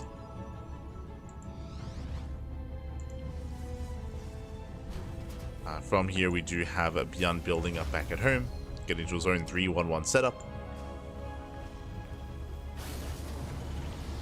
Blackwest Cristiano going for a very economic build. 2-gate blink into a 3rd base, into a 4-gate follow-up. It's a very greedy play here by Cristiano so far. He is getting away. I mean, he's getting away with it outside of losing workers to the mine drop. From here, they're settling in. Now, what we should expect is a charge follow-up into a forge into +1. Oh, never mind. A little bit more old school, going for a faster bay, going for faster Colossus. Now, it is a little more standard, a little more meta to delay the bay in favor of first charge and +1 and a gateway explosion. So this is going to be earlier Colossus. Widowmine does come back in. Cristiano this time does pull away. This time he does react in time.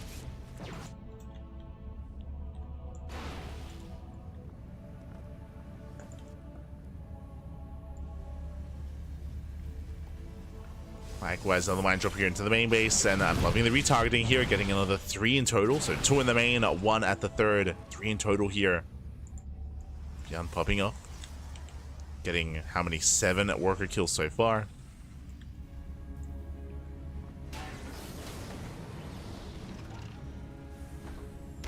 Oh. So poke in. Poke in, they pull away. 3rd CC is in production. I believe that Cristiano, yep, he does see the 3rd CC, so he knows that he can be greedy. He knows that he is safe. Yes, ByuN is pushing, but this is not an all-in. So back at home, Cristiano getting to his Colossus. Again, delayed gateways. Later forge. Cristiano is slowing this down. Needs to buy time for extra warp-ins. So far, picking up Marines. Oh my god. Not quite catching them in order, but he's being pinned back. Yeah, it was 1 Stalker. 2 Stalkers go down. Nice pickups at the same time. Drop coming back in. Getting 2 more workers. And Cristiano, has he bought enough time? He's got 1 Colossus. Yeah, he should be fine. Yeah. He's got a Colossus. He's got charge. ByuN, I would say at this point, overextending. Okay, he does set up ahead of time. Trying to catch out the Stalkers. Does try to catch him out. Yeah, tank volley's going off. And ByuN dropping into the main. I do love this actually. In a head-on fight, Cristiano wins, but ByuN, he does avoid that. Remember, recall's on cooldown. Going for the bay, and he will snipe it. Going for the forge even. Oh, a brutal blink in. He gets punished for it. So many Stalkers go down. Every Stalker goes down, takes down all the Stalkers, takes down the forge. And ByuN, he's pulling Cristiano apart. Again, Cristiano, he had enough to shut down the main push, but ByuN, he didn't move in. He did not push in, he went for the drop instead. Cristiano, he is hurting. Going for a run by, gets spotted by the SCV. He's spotted. ByuN going for the kill. Oh, Colossus had to pull away. Zell say catch reinforcements. Setting up first around. It does set up. Collapsing on the tanks. The first 2 tanks go down. Nice pickoffs. Other rotors. He sims in, takes down 1, and he wants the other. Oh, he wants it. He gets it. Takes down 2. Yeah, barely snipes both. No shield batteries, no support. Ay. Cristiano being so greedy.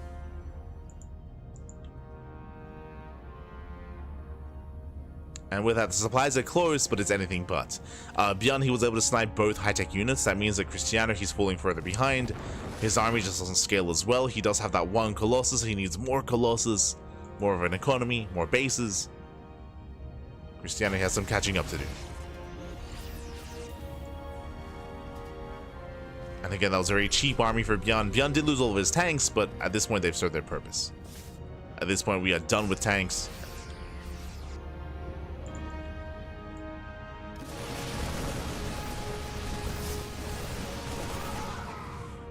Building up more of an army.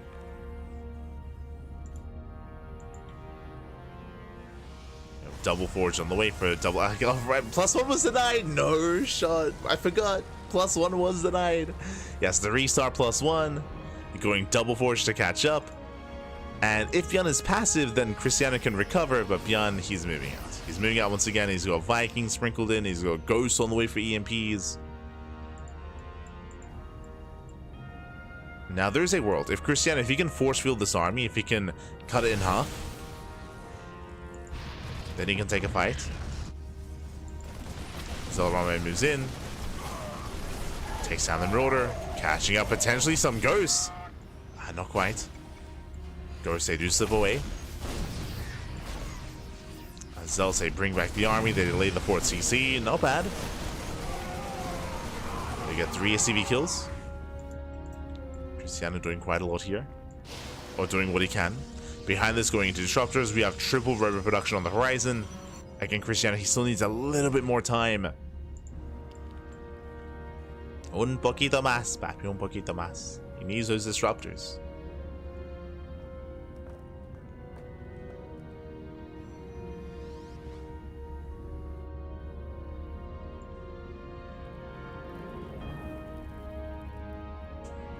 Cristiano peels off a couple of Zealots.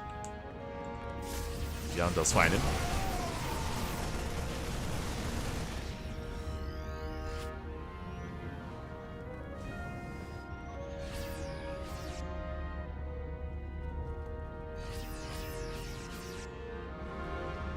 Let's find him. Here comes the main bush. Again, a hefty amount of bio, very Marauder heavy. Ghosts are available, Vikings as well. As I mentioned before, a lot of this will come down to the Novas and come down to the force fields. As Cristiano, he is keeping up with the southern army, but he does miss the main force until now. Cristiano out of position. ByuN, he does get up the ramp. First Nova goes off. Not bad. Takes down the first Ghost. At the same time, Cristiano peels off some units, takes down a full medevac. One medevac does get in. But Cristiano, he's keeping up. He's keeping up. He deters the drop. He defends against the main army. So far, so good. Again, no more mistakes here from Cristiano. He can still bring this back. I mean, he is recovering.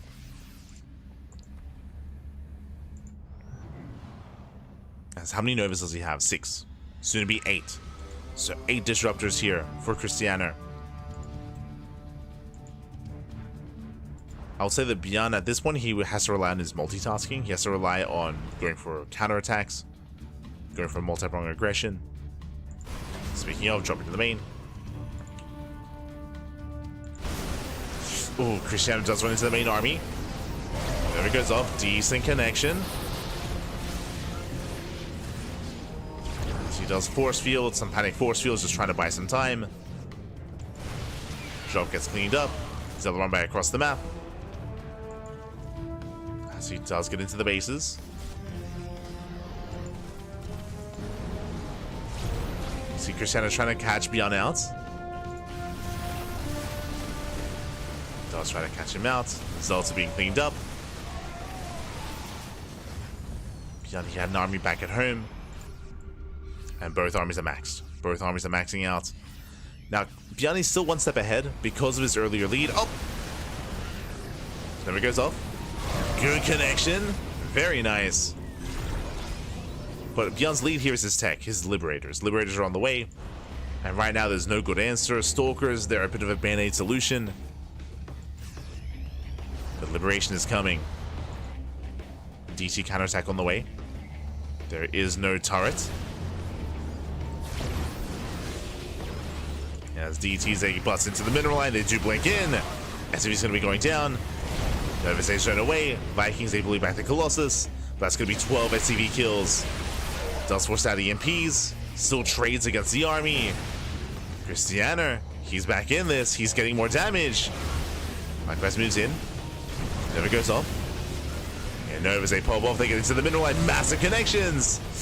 And ByuN is falling apart. He's falling apart. 34 SCV kills. DTs are still in the bases. ByuN, he had a strong start to the game, but Cristiano, he did recover. He did recover. He did bounce back. He maxed out. He did mention that he was hoping that ByuN would be more passive. And ByuN, he was unable to pull Cristiano apart. And sure, Liberators are on the way, but that's going to be 37 SCVs. Other Novas. Once again, they're popping up. They trade well enough. Cristiano's still pushing forward. We have 2 Liberators behind this. Oh my god. Another Nova connects. Meanwhile, another massive DT counterattack gets into the mineral line. No turrets, the DTs. They get another mineral line, they get another 15 SCVs. As he barely slips away. Does blink out. So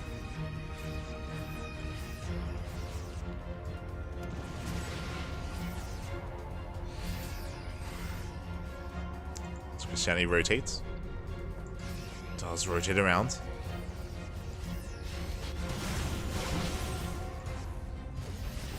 We'll bleed out one of his disruptors. One disruptor falls. Massive DT counterattack. This time it's spotted. This time it's seen. ByuN trying to turtle up.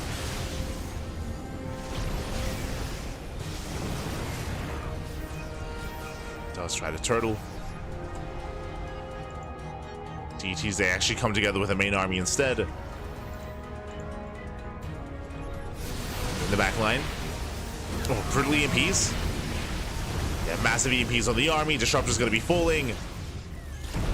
Oh, God. I was going to say, not a bad fight for ByuN, but does take some nerves to the face. DTs, they rotate to the top side instead. They can go for the turret. It doesn't quite go for it, though. And not quite. Never goes off. This time the splits are better. DTs are going for the planetary. They don't get the best around, but one more swipe. Oh, the last. He gets it. Planetary goes down. Cristiano, he's so close to breaking ByuN. He's so close. The Novas, the balls. Ooh. The best connections, not this time. Uh-oh. Yeah, bleeding out Disruptors, bleeding out Colossus. Cristiano, a massive overextension. He bleeds out too much. That was what? 6 Disruptors going down. Colossus as well. Now only Stalker. Oh, this doesn't scale well. Yeah, only Stalker here. He has to pull back. Has to get the hell out of here. Picks up a couple of Vikings, a couple of Marauders. But he needs splash damage. There's one Nova. Never goes off. Oh, nice splits. Very nice splits. As the next is going to go down. More Stalkers falling. Zelda coming from behind, and now with the charge loss, he can take the fight. And he can and he will. Force the pick up. The power of the charge lot. But again, those are expensive losses for Cristiano. And up until this point, Cristiano, he was recovering very nicely, taking down mineral lines, taking down bases as well. Cristiano still actually has a better economy, but his long distance mining is just now transferring over, and he did lose all of his power units here. He has to rebuild those Colossus, rebuild those Disruptors. Cristiano, he has to leak his wounds, and ByuN, he has some breathing room. Thanks to all that damage, he has some time to breathe. Double expanding, taking the northern and southern base. Planetary's morphing in, and despite all that damage that ByuN took, he's about to catch back up. He's about to replace all of that. He's about to recover. There. Oh. Never does try to zone. Cristiano rotating over, does 9 mining at the center expansion. Not bad. Oh god, oh, the SCVs, they stack. Stack for a moment, 4 SCVs going down.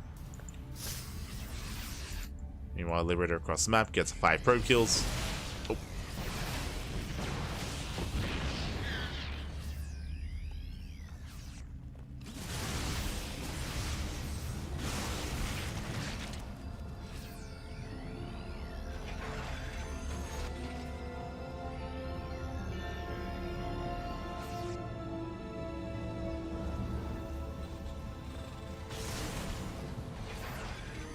The Raiders, they will zone.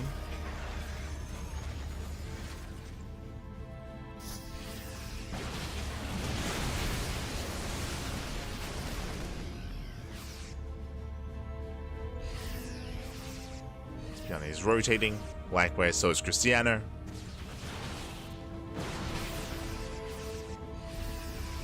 Both armies remaxed. Forced to recall. Keeping up with the main army, with the drop, I should say. It does recall in time. Shuts down the drop, he rotates all the way over. ByuN, likewise, also rotating. Shout out to the Observer. Jeez, that's a lot of Liberators. We did mention this earlier. That is 13 Liberators. Ay, ay, ay. We spoke about this previously, how the tech was still in favor of ByuN. Does take it over to the face. But that's 13 liberation zones. That's a lot of freedom. Oh, it's too much. It's too much freedom, Pat. He has to get out. He has to get out of here. Has to pull away. 2 disruptors go down. Dash over. Oh, doesn't quite connect. Almost. Takes down the Ghost. Better connection towards the end. DT counterattack does hit the 3rd. Not the most valuable base, but a base nonetheless. And behind this, Cristiano just threw down a Stargate. He's working towards Skytoss, or at least he's thinking about it. Takes down 2 libs, not bad. Likewise, DT's going for the Ghost Academy.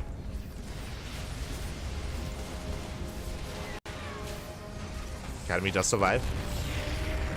Denies a couple of CCs. Nice moves here by Cristiano.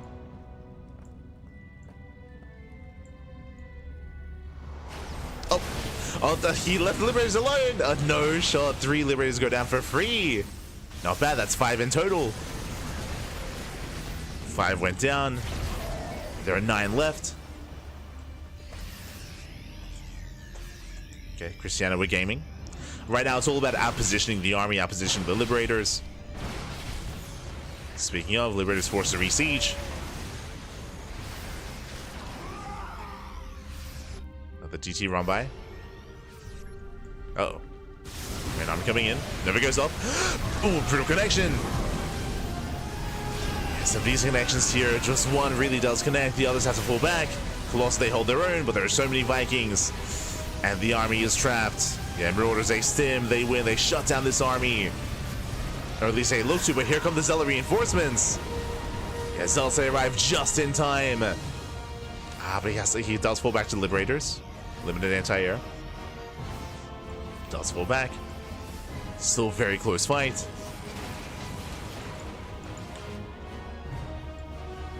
Zealots did save Cristiano.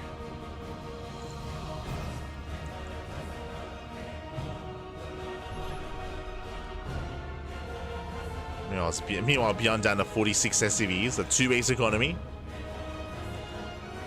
DTs are not enough to kill the planetary.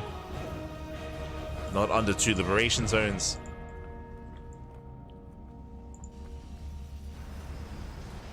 Cristiano taking a fresh mining base, at least attempting to. Liberator does deny mining.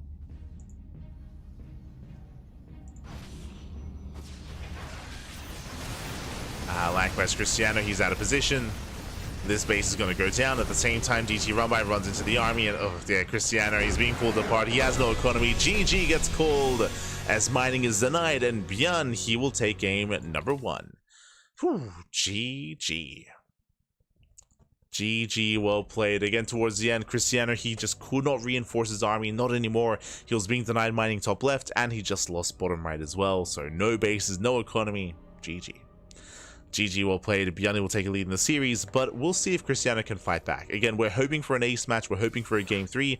As I mentioned before, we have covered Cristiano defeat players like ByuN before, so we're hoping to see potentially the ace match. Let's go. As we're loading into our next game, going to be loading into Tokamak, one of the more larger defensive maps in the map pool.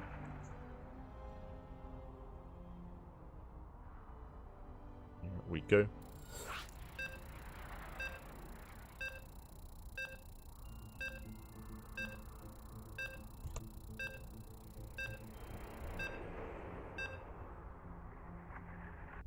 We go.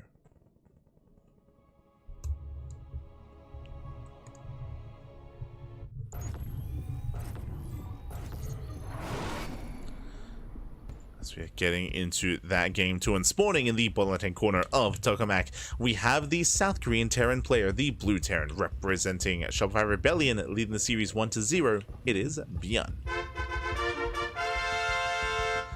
And spawning in the top right-hand corner, we have the red Protoss player representing Offside Esports. Down in the series, we'll see if we can force the ace match. It is Cristiano. Here we go. Whew. And again, we had an intense back and forth. And imagine the last game if Cristiano wasn't playing with a deficit. Bearing in mind that Cristiano had a very rough start to the game, where he was losing workers, he was losing tech, he lost his forge, he lost his bay, he lost stalkers. It was a very rough start, which is why I'm very impressed that Cristiano did recover. He did recover, he did bounce back in that game, he had more of a back and forth, even at times had a lead over ByuN as well. In the end, ByuN still did take it, but again, imagine if we had a cleaner early and mid game from Cristiano. That's what I'm hoping for here. So we'll see if Cristiano can lock in, and we'll see if he can secure himself early on this time. Let's go. Meanwhile, I'm sure ByuN is also on notice. I'm sure he's like, oh god, that was that was crazy. Almost lost that one. ByuN also centering himself, I'm sure.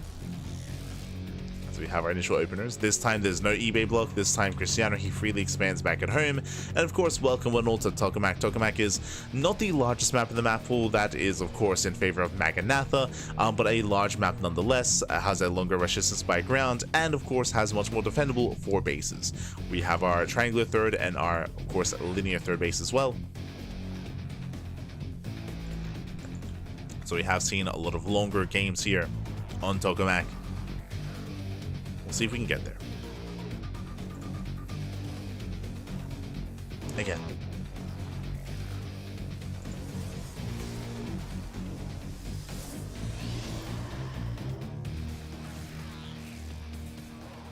So we can get there. But now we have our initial openers here. Again, we have the ranks into CC on the low ground. We have the factory on the way. Twilight Council opener out of Cristiano. We're expecting Blink, but how greedy are we going to be? Last game it was 2-gate Blink into a third. We are expecting the same here as well. Just 2-gate Blink into a third base. Especially on a larger map and a more defensive map like this, we don't really expect to see too many gateways to be too aggressive. 4-gate Blink is very out of fashion, very out of meta. As ByuN is getting to his own 1-1-1.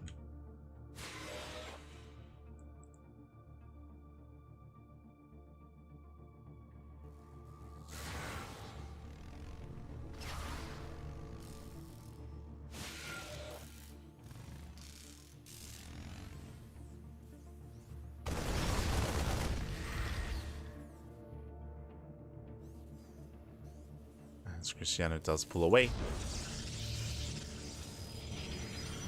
Likewise, there's that second gateway. Waiting for the robo. Meanwhile, ooh, ByuN going for an early drop and continuing a Hellion production. No Widowmine drop this time. We're going for a Bio drop alongside a Hellion support as well. So with this, we can either go for everything at the natural, like the Marines and the Hellions, to try to break the natural and bust into the mineral line, or we can go for a Marine drop into the main and Hellion run by into the natural at the same time. So we'll see if we attack together or if we do split off. So here comes the drop. Hellions alongside the Marines. This is quite committed here for ByuN. Bearing in mind that he delayed his add-ons here, he delayed his tech labs, and as a result delayed his tanks in favor of extra Hellions and the drop. Let's go. We are splitting up. Stalkers are ready in the main, but the natural is more exposed. Drop is deflected. Hellions looking for a way in. And they will find one. 3 Hellions, they one-shot probes. They will. Well, they can and they will. 5 workers going down, getting up to 6. Yeah, 6, 7 probes falling. Nice damage so far. Drop is still deflected, but 7 workers and every single Hellion survives. The Hellions, they make it out. And with that, a strong start for ByuN. And we mentioned this previously here. Like, imagine a world if Cristiano had a cleaner early game. It's not this game, though. Not this time. As that is 7 workers falling. Oh! Hellions are finally cleaned up. Back at home. ByuN likewise securing himself, getting into his own 3-1-1. Tank production underway. Now into stim. Combat shields +1. ByuN just building up on 2 bases.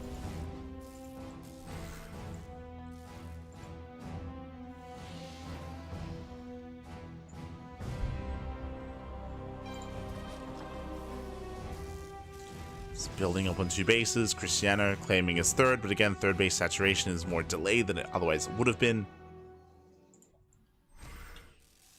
getting a safety immortal. ByuN does push. Cristiano, he will spot the move out. Now, this is a very early move out by ByuN. ByuN is very fond of this. He's pushing without stim. Like, stim is not going to be done for this push. The Marines are only here to support the tanks. And it's up to Cristiano to slow this down, to buy enough time for his immortal, and for the rest of these warpins.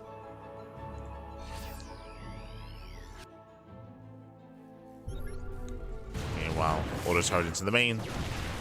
There's a recall back home. Immortal is still coming in. He does get the first tank though. Yeah, first tank goes down, a second tank as well. And with that, Cristiano, he holds. Remember, there's no stim. Remember, there's no stim here. Marines, they will get the immortal. Nice target firing. Medevac should not escape. Oh no! The Medevac does escape, just barely. Barely pulls away.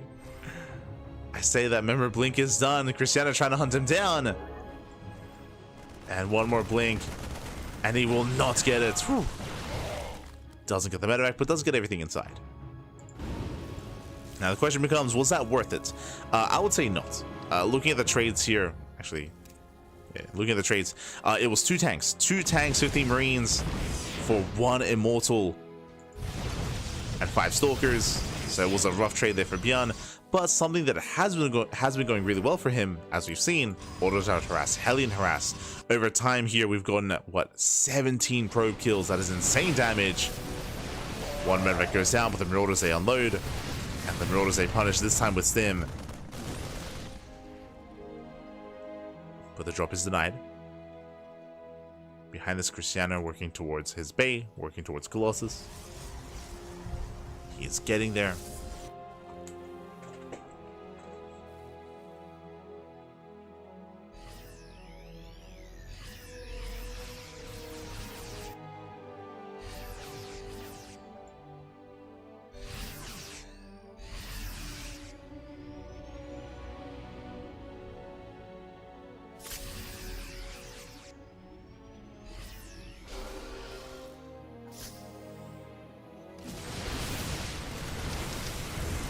ByuN does sim right down mid, does push forward. The Colossus is barely not ready though. Over the mine shots are brutal. Stalkers going down. These Stalkers are so exposed. No shield battery. The Colossus is denied. And ByuN, he's breaking through. Before Cristiano can really build up and get into the mid game, before charge is even done, ByuN is here to knock him down. He's here to knock him down just before the upgrades, just before the Colossus. Cristiano, if given a couple of seconds, he would have been able to hold beautifully here, but not this time. Not here, not now. Zealous go down one after the other, and ByuN is done. He has broken Cristiano. Takes down the Stalkers. Trading against the Chargelets as well. We have double Robo on the way. Oh, they just walk in. They just waddle in. They waddle into the bases. GG gets called as ByuN will overwhelm, and ByuN will take the series at 2-0. GG. GG, well played. ByuN, he will claim the series. He will advance on. Very impressive, very well done. And my condolences here to Cristiano. Again, he had a really strong showing in game 1, but here in game 2, he was torn apart before he could really get things going. As we mentioned, like, he was waiting for a couple of things. Charge was what, 30 seconds, 20 seconds away. Likewise, Colossus production also another like 20 or so seconds away as well. And just before he had the Colossus, just before he had that charge, he was caught out. That's just when ByuN did strike, and ByuN was able to knock him down before that timing, before those upgrades, before that tech. GG. GG, well played.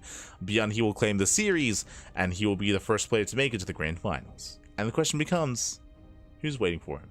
Who's there? Let's find out. Exclamation mark and be in the chats if you guys want to have a look back yourselves. The bracket is live and the bracket is ready. We have Creator takes down Shameless 2-0, and we have the grand finals. It's going to be a TVP between ByuN and Creator. Let's go. Let us go. Looks like Shameless took down Strange 2-1. Shameless did fall to Creator in the end. And the grand finals will take place over on the Korean server. Let's go. So ByuN versus Creator is going to be the grand finals, another TVP. Now Creator, he's a very different kind of Protoss. I should emphasize that, something that we expect. We already casted Creator earlier this morning in the KSL, and of course we've covered it many times throughout the course of the past couple of years at this point. But Creator, he has a certain style of TVP, and that style is robo play. He does often mix in robo-based openers. If he wants to be safe, he does like to open up robo. Twilight Council openers are also available to him, don't get me wrong, but if he can open up robo on a larger map, or sorry, on a smaller map, then he most likely will. Which does entail a very different dynamic. Very different dynamic, very different kind of play style at times. I would say the Creator, he reminds me a lot of Showtime. He's like the closest Korean player to Showtime that we have, where he at times does often play a lot more safer, a lot more defensive. Does often have a different approach, which I do appreciate.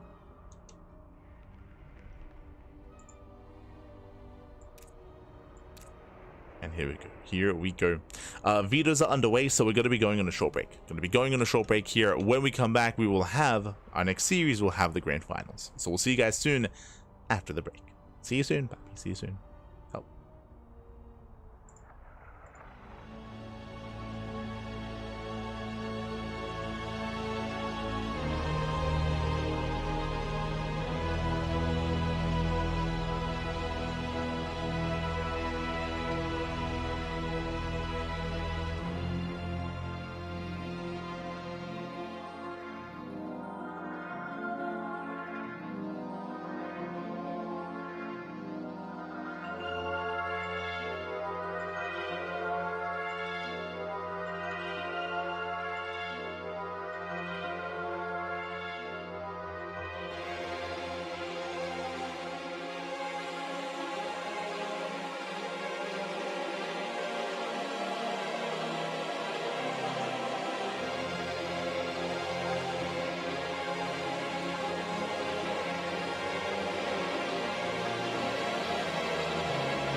And welcome back, everyone. Welcome back to the grand finals. The grand finals of Hatchery Cup number 15. We're jumping into our fresh best of 5, by the way. We're done with the best of 3s. We're jumping into our best of 5s, and spawning in the right hand corner of Ultra Love, we have the South Korean Terran player, the Red Terran, representing Shopify Rebellion. It is ByuN. And spawning in the bottom left hand corner, we have the South Korean Protoss player, the Blue Protoss, representing himself, currently teamless, but still a strong player in his own right here. He is Creator. Let's go. We have our Terran versus Protoss. We have our TVP, and we are jumping into Ultra Love. Let's go. One of the smaller maps in the current tournament map pool. We'll see how our players will approach this, as already we move out with the initial SCV. We saw this in game 1 against ByuN and ByuN and Christiana, where ByuN is coming in with the eBay block towards the natural to delay the expansion and to disrupt the opener of Creator. Let's go. SCV is moving in, and for those of you in the chat, you know what time it is. It is a Gamba time. Predictions are now open. Place your bets on who you think will claim the series, on who you think will be this month's champion. Will it go the way of ByuN? Will it go the way of Creator? Up to you to decide. Also, a big shout out to Hatsu as well. Big shout out to Hatsu. Of course, Hatsu is the organizer, admin, and caster of this event. Has been running this event for a very, very long time. Did go on a bit of a hiatus, but now has returned as a monthly. And ooh, the eBay does almost complete. Brutal progression on this eBay. Creator most likely. He invests in the Zealot. Does invest in the Zealot. And this is going to be a late expansion, a very late expansion for Creator. This is best case scenario for ByuN, as ByuN, he almost does finish the eBay, does pull away behind this, happily expanding, takes the natural, and Creator, he refuses to expand elsewhere. Does refuse to expand. Creator, he does have the minerals for it. Making the initial adapt, making a pylon. And will force that cancel now, can expand.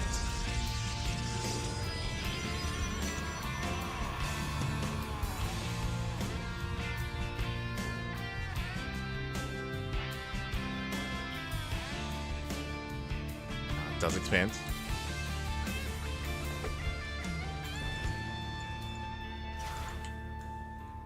As we do have our Twilight Council open at a Creator. Going for his Twilight Council. Likewise, ByuN back at home. Again, racks into expand into a delayed factory. Economic start. And Creator, he does look to open up with his blink. Oh, we imagine. Reaper dips in. Gets a probe. Gets a worker so far. Reaper does go down, but I believe ByuN did get behind the mineral line, and ByuN, he, yes, did scout the tech, is aware of the Twilight Council opener. So ByuN sees everything he needs to. So far, so good. Again, to delay the expansion. So far, a strong start for ByuN. And we'll see if he can keep this up, if he can keep this going, as we are opening up with additional Widow Mines. So we have one Widow Mine already complete. A second Widow Mine's on the way. We can turn this into a triple Widow Mine drop. We can move out with a Widow Mine Marine as well. We'll see how committed ByuN is going to be. Okay, just 2 Widow Mines. Moving out with 2 Widow Mines. Switching into that tech lab.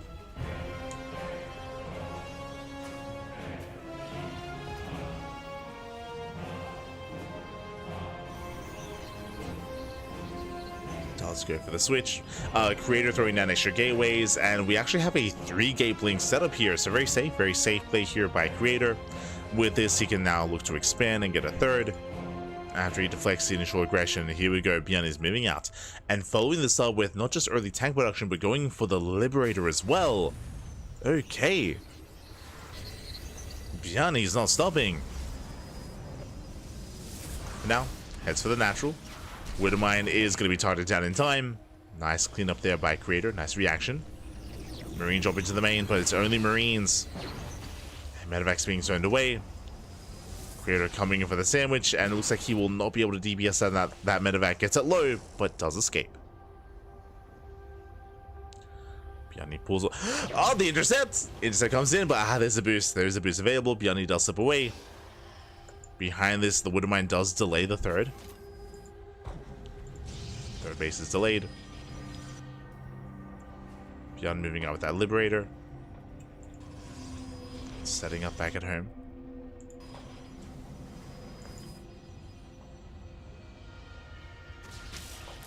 Mine once again gets caught out.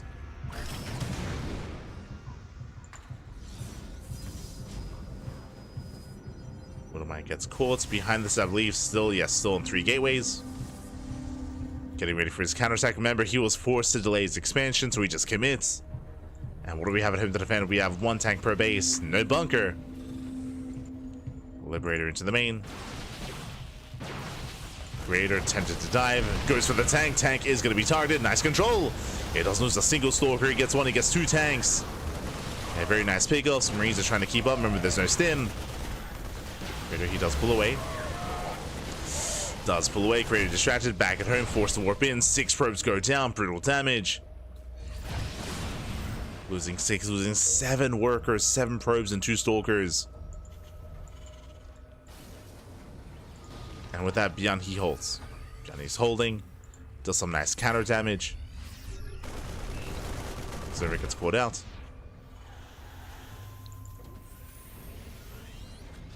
Creator going for the mineral line, going for the main. Creator, he does expand. Remember, this is a delayed 3rd for Creator. Is that later expansion?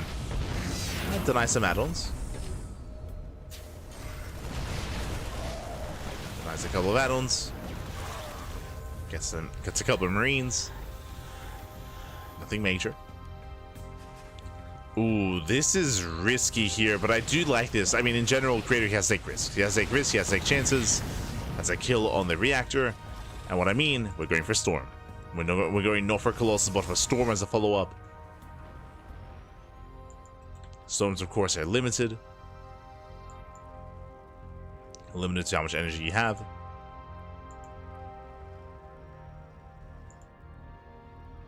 Creator is working his way there. Likewise, working towards Immortals. Charge on the way as well. A later charge. No Forge. It's a shaky follow-up here from Creator. But he's getting there. And so far he's containing. He's containing ByuN.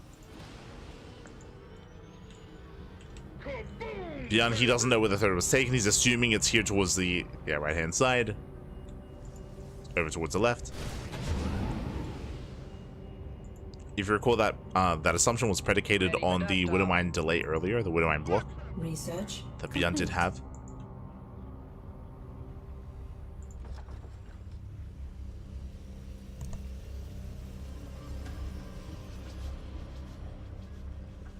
As ByuN is pushing down mid.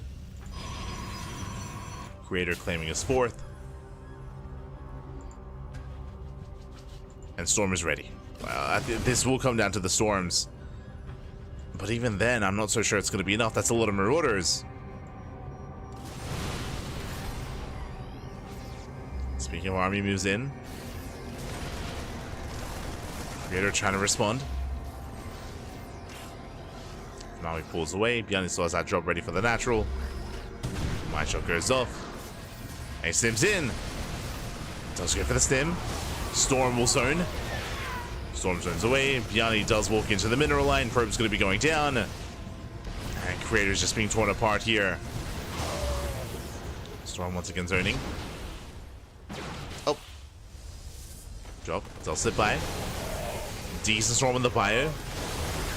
But there's not much to connect with. Takes down some of the Marauders. Drop is deflected. Gets 5 probe kills.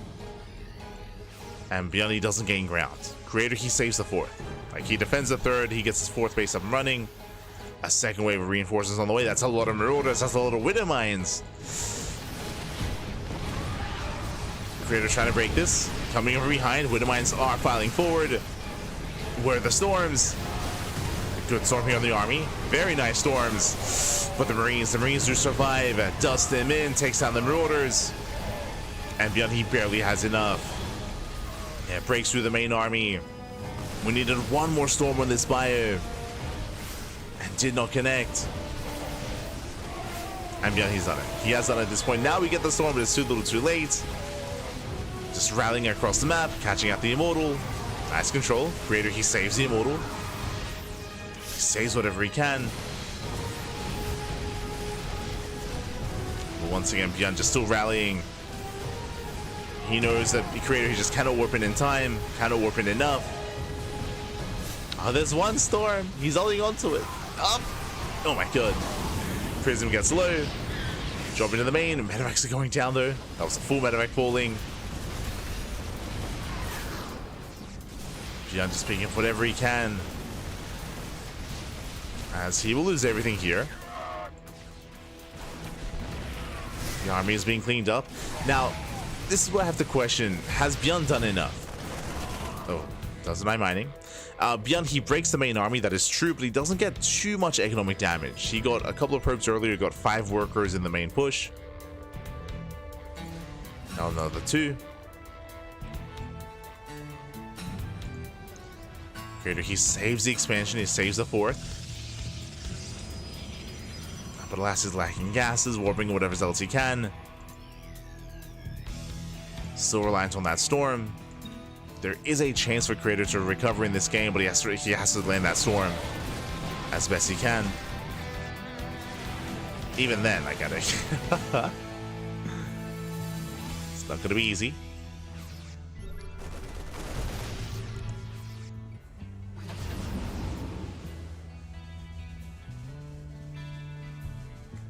Double drop over towards the left hand side.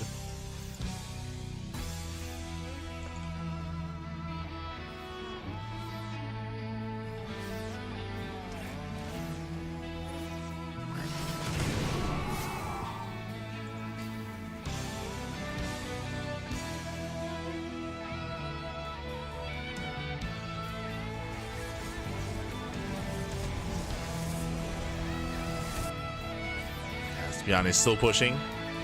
There was a brief moment of reprieve here, and Creator, he is making his first Colossus, which is great and all, but I'm not so sure it's gonna really factor in. ByuN getting ready on the right hand side as he distracts Creator, moving in with his drop towards the left. He wants that Eye Templar. Also had the army away.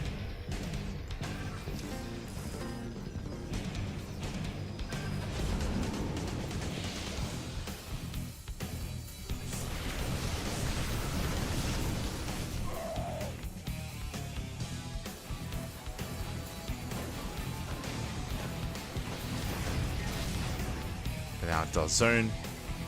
Creator, he has split off. He's somewhat in position. He's ready to hold. ByuN stems in. And Creator not quite where he needs to be. Storms do not connect. And he's got, what, 2 more storms left? As Prism's getting low. Very nice storm towards the end. And was that all he needed? Zelce come in, but nah, not enough. not enough. The Colossus has arrived. That will help. Creator is barely holding on with the Colossus. There we go. Our second Colossus has arrived. And Creator holds. Creator, he holds on. ByuN not able to break him. Just barely not. Before the Colossus, it was possible, but now that they've arrived, ByuN has to respect it. He has to retreat. Now making Vikings. And for the first time in a while, Creator, now he's got a decent economy. He's got 65 workers, 4 base saturation, gases are still limited. So he's only making 1 Colossus at a time, but Creator, he's holding. He's holding on.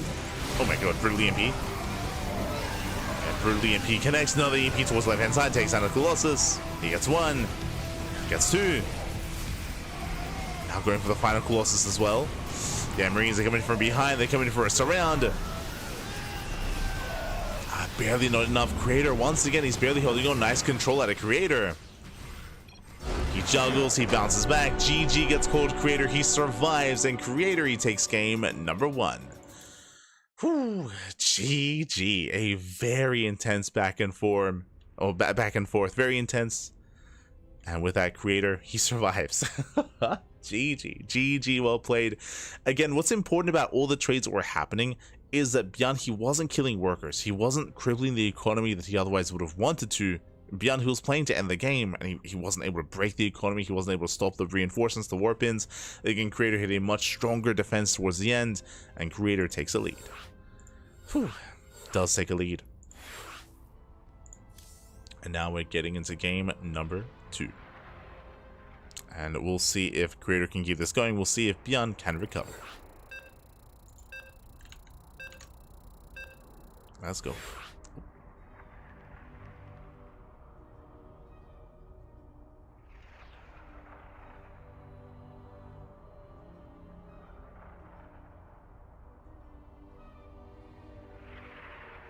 Okay.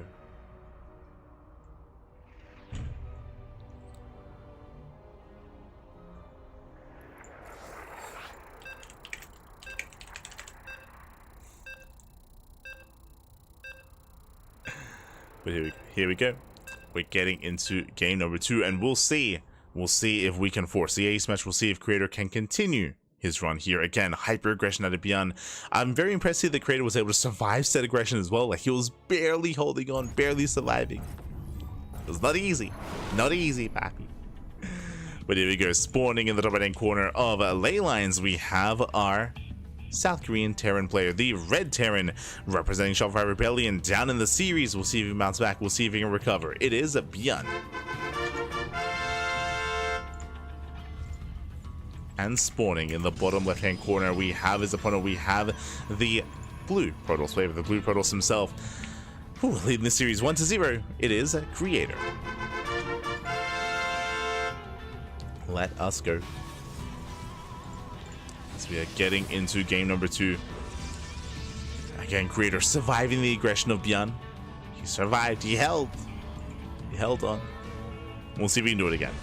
Now, I'm hoping that this time Creator's early game is going to be a little bit cleaner. We did see ByuN popping up for Leon, taking down workers, sniping key units as well.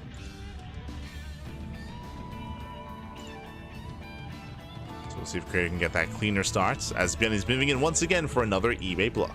Let's go. He's going for the block.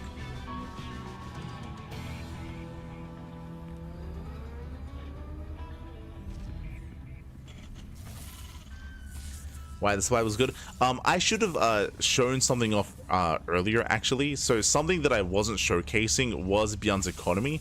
ByuN was all in. Last game on Ultra Love, ByuN, he was completely all in. Something that I should have shown, because there was so much action happening, I didn't actually pan over. ByuN didn't really have a third base. The minimap was deceiving. He did get a third up and running. That was his main. He floated his main over as a third. Like, that's how all in ByuN was. Like, ByuN, he was hyper committed there to killing Creator. Like, he had no longevity in that game. So on the one hand, I do think that maybe ByuN could have stuck in there a little bit longer. On the other hand, that's also me not realizing that ByuN, he was on 2 bases. He was just 2 base all in against a 4 basing Protoss. That's my mistake. Like, I was glancing at the minimap when I was casting, and I saw the 3rd base on locations. I was like, oh yeah, he's on 3 bases. No, he was not on 3 bases. That was the main. So I do apologize for not emphasizing that, as I didn't notice myself. I just assumed that he had expanded.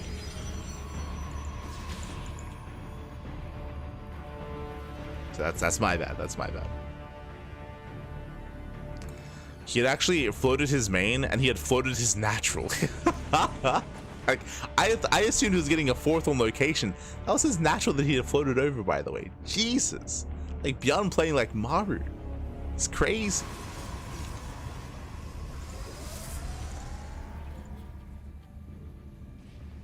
Yes, the soup does lie, as always.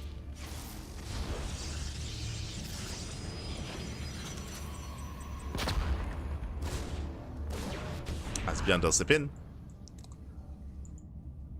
We do have our take of choice. Now, if you recall at the start of the series, actually even before the series began, I was talking about how Creator, he's very fond of going for robo openers, which is a very safe way to play. Speaking of robo opener, now I'll be honest, I had assumed that if we saw a robo opener this series, it would have been on Ultra Love, just because Ultra Love is known for aggression and known for more all-in play, less so leyline. So I'm a little bit surprised that we're seeing this here. But regardless, it is going to be a robo opener.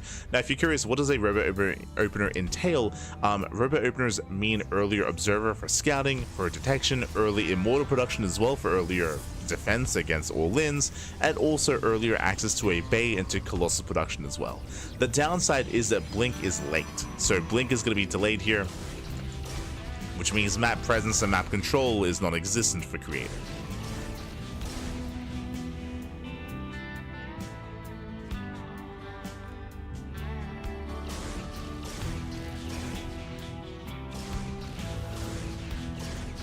As ByuN, he does open up with his initial drop. Behind this, going for a Banshee. Okay. Is going to be a Banshee follow-up out of ByuN.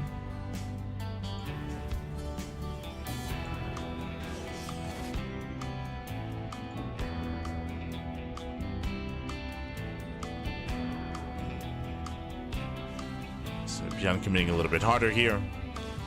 Medevac gets spotted. ByuN boosting into the main. So far, Creator is keeping up. Stalkers are ready.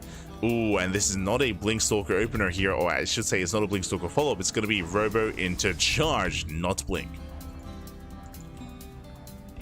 So Charge is on the way. Now, Charge-based follow-ups after the initial Robo and after the Immortal production, this is designed to punish aggressive play. If ByuN were to commit with an early tank push like he did in the previous game, he would be shut down for it. It would be cleaned up.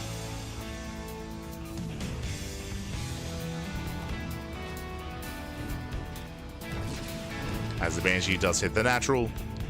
So far, 2 pro kills. Remember, there's no cloak.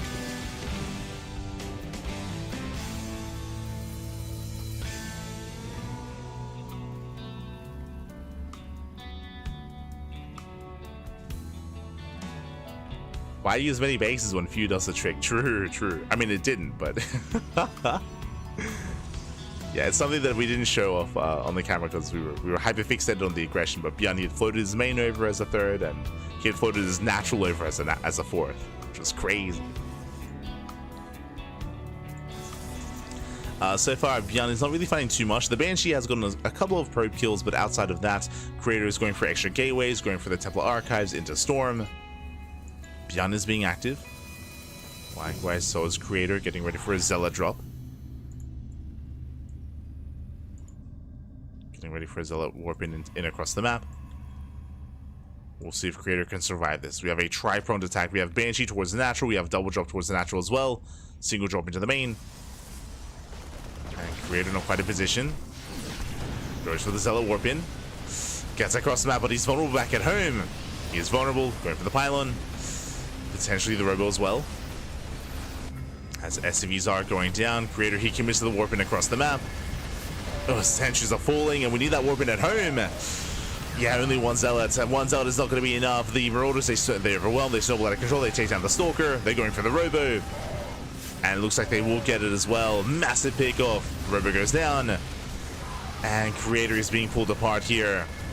Again, being punished for warping in across the map instead. And ByuN, he defends, and he attacks. Storm is not ready.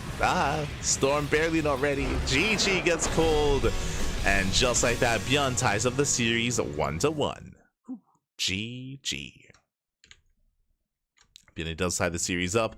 Again, Creator, unfortunately, he had just warped in Zealots into the main base of ByuN, so he had zero, I say he had 0 warp-ins, he had 1 warp-in. He had 1 warp-in back at home for 1 Zealot.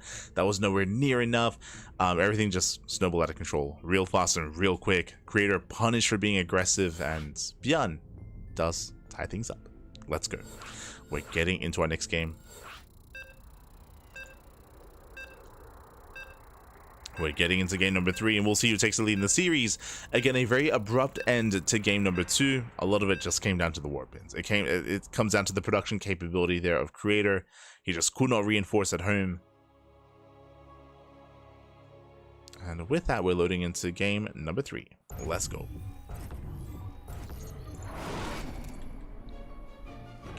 As spawning in the bottom left-hand corner of Tokamak, we have the South Korean Terran player, the Red Terran representing Shopify, fighting back and putting a point on the board. It is ByuN. And spawning in the top right-hand corner, we have the other South Korean player, the Protoss player, the blue player. It is Creator. And welcome to one of the more larger and defensive maps in the map pool. Welcome to Tokamak. As a result, because it's so large and because it's already so defensive, I imagine the creator he won't open up Robo this time, but we'll see. Again, Robo openers are usually reserved for smaller maps where you expect your opponent to be aggressive. I'm thinking of Torches, for example. I'm thinking of Ultra Love, Whispers of Gold, potentially Persephone. True. Persephone, I would say as well.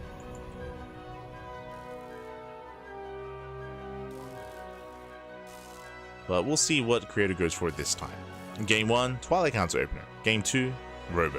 Game 3, Stargate. Do we go for the trifecta? We're now setting up for his expansion.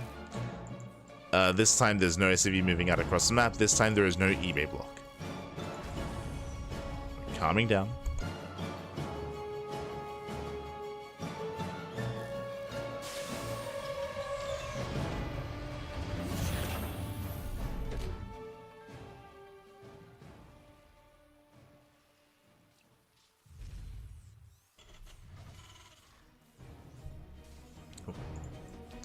As we have our CC on the high ground, so economic opener out of ByuN with a single gas geyser. Does go for the high ground CC. Creator, he's unaware. He sees that there's no expansion, so he might misread this as a faster factory. So limited information here for creator. He might go for a safer opener as a response.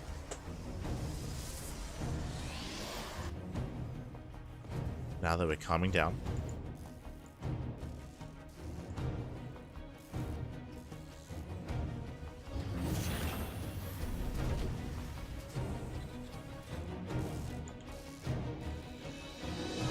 Calming down, we do have our factory follow-up. Likewise, waiting for our tech of choice. There it is, Twilight Council opener out of creator. This time not going for the Robo.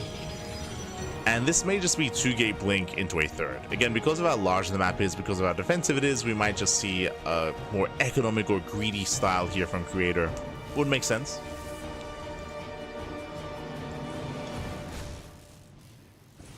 Yeah, and he attempts to slip in.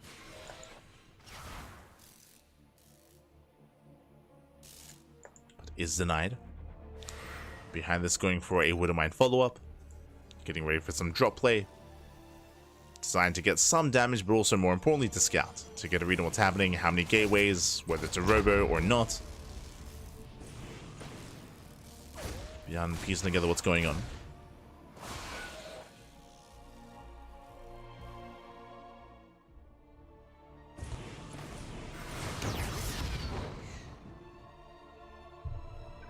As Reaper goes down, I just realized that is something that we almost never see. We have a Reaper cliff, like a double Reaper cliff in the center of the map. Usually that is only ever reserved for Reaper cliffs into the main, right? Sorry, I just realized that's a little bit quirky. We don't often see like double Reaper cliffs here in the middle or anywhere outside of just the main. Okay, so I just noticed because of that the Reaper go caught. Did get caught in the center. Meanwhile, behind this here comes the drop. It's going to be a triple Widowmine drop towards the main. Making its way across the map. Back at home, how many gateways? Looks like we have a 3-gate blink setup. Yeah, 3 gateways in total, so safer play here by creator. Not as greedy. As the medevac does boost in.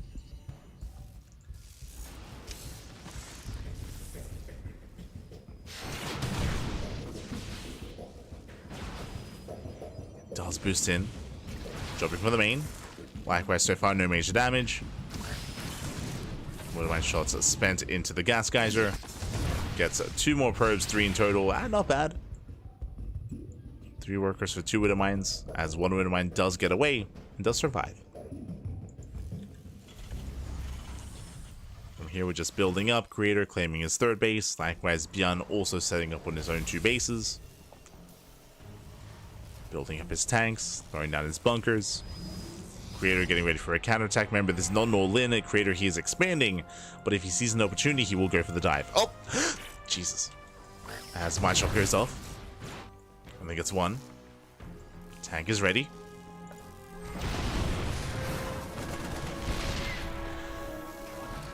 And the tank does punish. Creator gets 1 SCV. He delays a bunker. Sorry, he lays up barracks. What I meant to say. There it does pull away.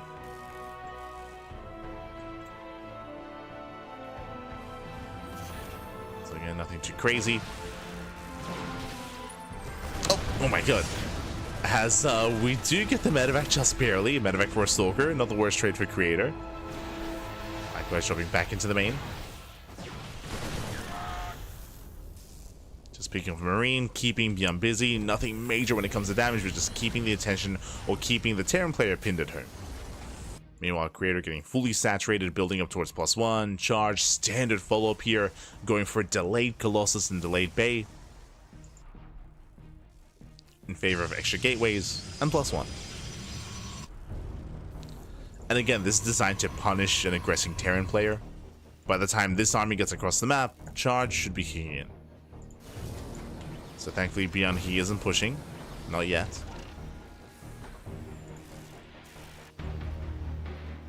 As ByuN is just securing himself. So he's just setting up here on 3 bases. And we have a more passive start. And again, this makes a lot of sense. We mentioned earlier when introducing the map, this is one of the larger macro maps in the map pool.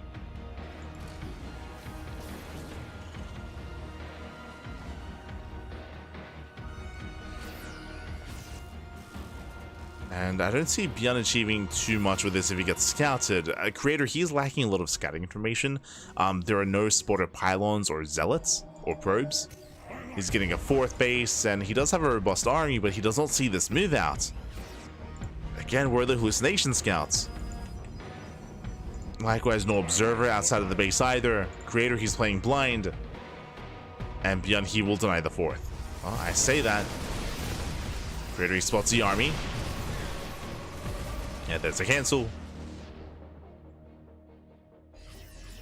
Likewise, double drop towards the left.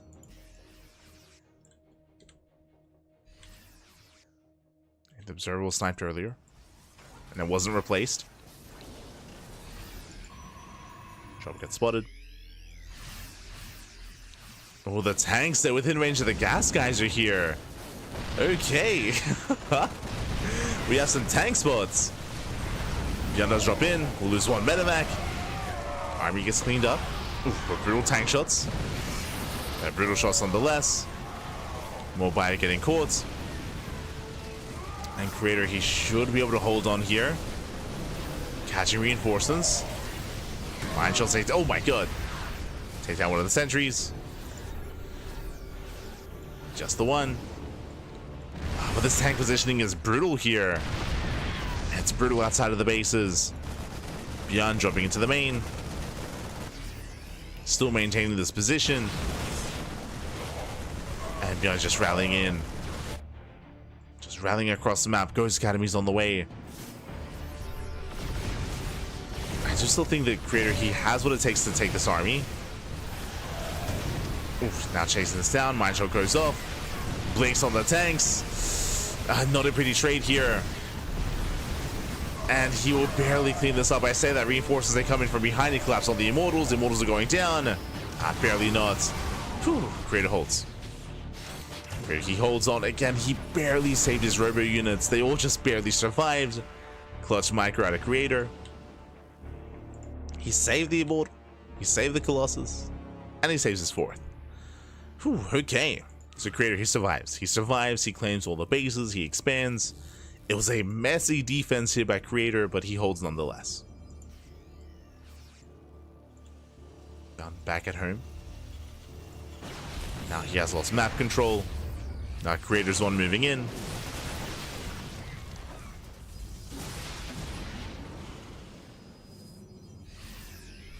Now he built up to 2 Colossus. ByuN was hoping for a little bit more damage. He's down to 1 Viking. Boys are being pulled. And with the power of 2 Colossus, we can just eviscerate the mineral line. 1 Colossus goes down. There's 1 Colossus left. Marauders, they stim in. And the Marauders, they trade well for themselves, but down goes the mineral line, and Creator, he's on it. He's on it. He breaks the 3rd. More zealots trickling in. And ByuN, he cannot do anything about this. Losing 22 SCVs. Another Colossus arrives. Again, the 0 Vikings. ByuN was so committed earlier. Overly committed.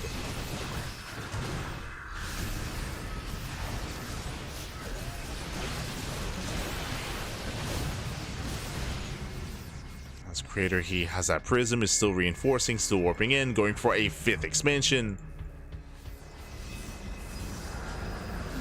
Getting a 5th base, goes to the warp in, and now he has enough. Now he does have enough here. Can collapse forward, taking it slow. Going for the gases. Going for the CC even.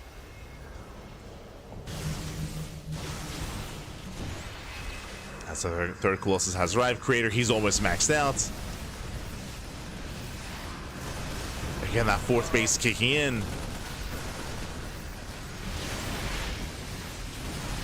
And ByuN was never able to punish that 4th base. Zelsi collapses on top of the army. It takes down 3 of the ghosts, forcing friendly fire as well.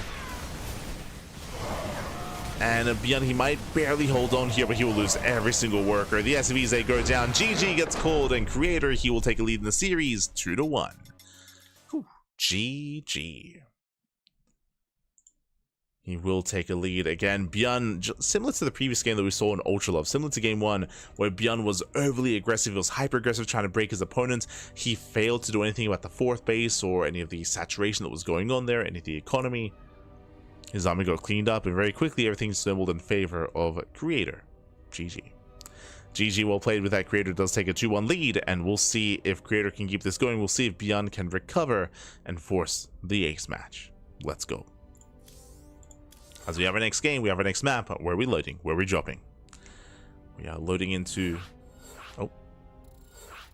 Loading into Maganatha. Jesus. Loading into Maganatha. Loading into the largest map in the map pool. Let's go. Here we go.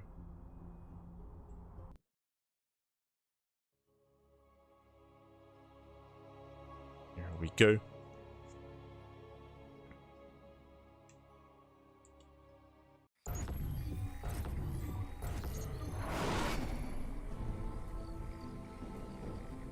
We are getting into game number 4, and we'll see if the story of the series ends here and now. If we can get into that ace match this morning, in the bottom right hand corner, we have our South Korean Terran player, the Red Terran, representing Shopify Rebellion, down in the series. We'll see if he can force that game 5. It is ByuN. And spawning in the top left hand corner, we have his opponent. We have the South Korean Protoss player, the Blue Protoss, representing himself, currently teamless but deserving to be on a team, leading the series 2-1. It is a Creator. Here we go, and again, welcome one and all to Maganatha, the largest map in this tournament map pool. You don't get larger than Maganatha, and no proxy. Okay, there's no proxy across the map. There's no cheese. There's no shenanigans out of either player.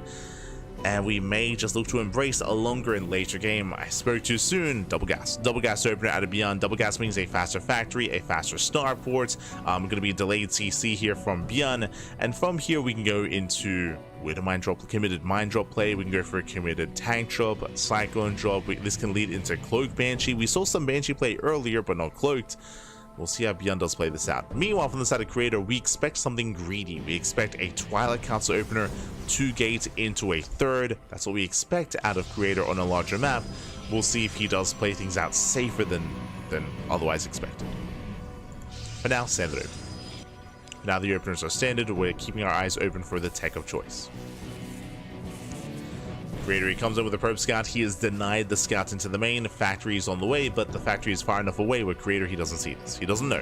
For all he knows, this could be a CC on the high ground. There could be a command center on the way, or there could be a factory. Creator doesn't know. Now, with that incomplete information, he might, again, decide to play things safer than usual. Might take a chance.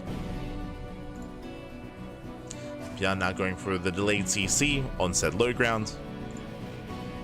Also, when it comes to Maganatha, it isn't just about being a large map. There's just rocks and towers everywhere. We got rocks, we got towers, we got more towers, we got more towers, and even more towers. This is everywhere.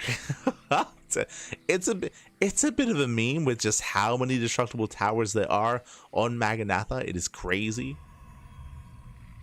We heard you like towers.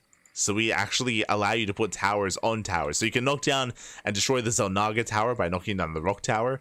Likewise here, you can knock down these towers on top of these rocks to have another layer, essentially. If these rocks would be knocked down. You can wall the area off again for a second time. Attacks. It's nonsense. SMH. Meanwhile, Robot Opener, okay, he's playing safe. Robot Opener at a creator. With this again, does give access to earlier Immortals, earlier Colossus production. We saw that on ley lines, this was the downfall of Creator, but it wasn't necessarily because of the opener, it's because of Creator's warp-ins. If you recall, he was being aggressive, he went for a Warp Prism into a charged out warp-in, into a warp-in across the map, which meant he had nothing at home to defend. Creator, he was caught with his pants down. Meanwhile, Hallucination Scout does confirm the setup, is aware of the Widow Mines. And here we go, ByuN, he is pushing out. Oh, he attempts to. Okay, not moving out with the Marines, just with the Widow Mines initially. And he's going for a Liberator follow-up. Interesting. You don't often see this. Going for the early Liberator instead. Checking his vision, he is unaware of whether or not this is going to be Blink or not. The medevac is spotted by the Hallucination. Nice scout from Creator. Here comes the intercept. Oh my god. And the medevac, can he boost away in time? Does go for the boost, but he will not make it. Oh my god, barely does. He threads the needle. He's crazy. Does come in with the unload. Does unload in the mineral line. Oh my god, the punish. Oh, Creator, he pulled the boys. He pulled the boys too late. 6 probes go down, and there's still a Widow Mine left over, by the way. This medevac should not be here. It should be dead. Oh my god. Mine shot goes off. Medevac somehow slips away. Mine shot going off here. Not quite. Widow Mine is cleaned up. But a very successful drop here by ByuN. Getting 8 probes in total. 6 with that 1 mine shot. Liberator towards the main. Back at home. ByuN building up his tank count earlier on. Of course, so ByuN, he did scout the robo, he saw the lack of Twilight Council, so he knows it was a robo opener, and we can see that ByuN is getting a safety Viking. This makes sense considering what happened on ley lines. Remember, on the map ley lines, we saw an earlier Prism out of Creator into a drop into the main. With the help of the Viking, if there was a Prism, it'd be shut down. And we can see that there is a Prism on the way, but this time an earlier Bay for earlier Colossus production. Meanwhile, Liberator has arrived. Getting a lot of damage here, getting 3 workers already. As Creator is trying to set up that third. 11 probe kills in total, that's insane damage. Getting 11 workers. Again, ByuN, he has been very aggressive this game, but only with harass, right? With Liberators, with Widow Mine drops. Speaking of harass, speaking of drop play, another drop is moving out. The opener that Creator had gone for is to be safe against these main frontal pushes, and that's just not happening. As charge is complete, the Immortal is out. Speaking of, Immortal drop into the main, but the Viking is here to zone, and there's no anti-air. Oh, that Viking, sorry, that Prism is going to take a lot of hits. The one Viking, the MVP, 1 tank does go down, but it's a one-way trip. It's a one-way trip, this is not worth it. Oh, the Prism falls, the Immortal as well. Again, the Viking more than pays for itself.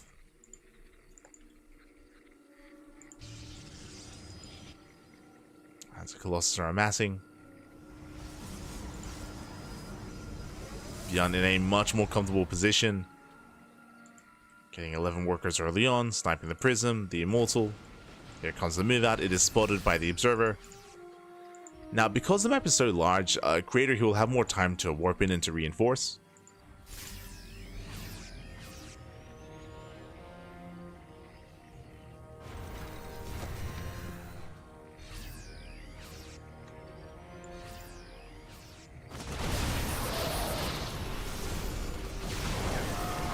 Moving out. ByuN does commit, does stem in, going for the Colossus. The shield battery is done in time though. But he does get into the mineral line. He avoids the main army. Yeah, just goes for the probes, and the mineral line is going down. Cheeky moves there by ByuN. As a result, his main Colossus, his main army does fall, but he's not done. Dropping into the main. 18 probe kills. Creator, he might take the main fight, but ByuN, he wants more workers. 20 workers going down, going for the Artosis pylon. Oof, does depower, delays blink, and gets away. Yeah, ByuN does slip away. Very nice dive, very nice damage. Again, ByuN, he did lose his tanks. He lost 2 tanks in the process. His main army was unable to gain any ground, but it was really just a distraction. And with that, ByuN takes an economic lead. He's getting his 3rd base up and running. He's up in workers. He has mules on top of that. Ghost Academy's on the way, building up more Vikings now that he's aware of the Colossus. And he's still not done. Oh god, getting another 4. Another 4 more probes.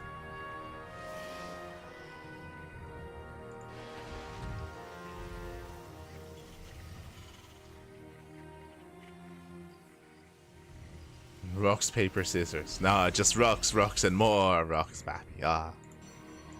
All the rocks.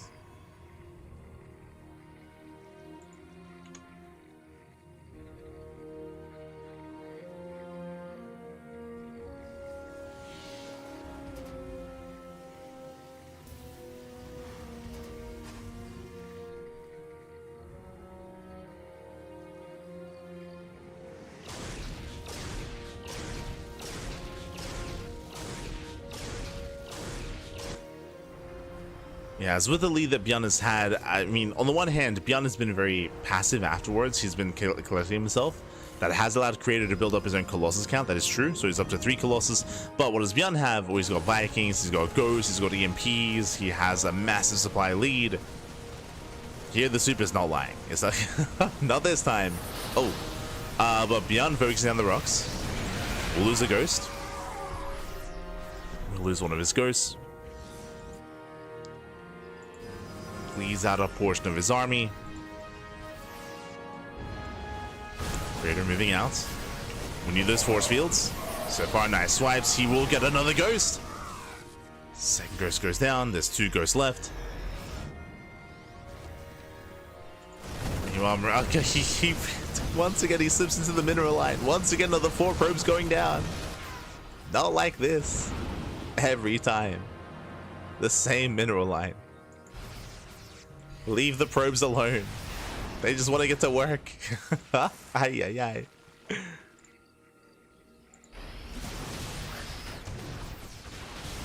As we're now to 8 Vikings.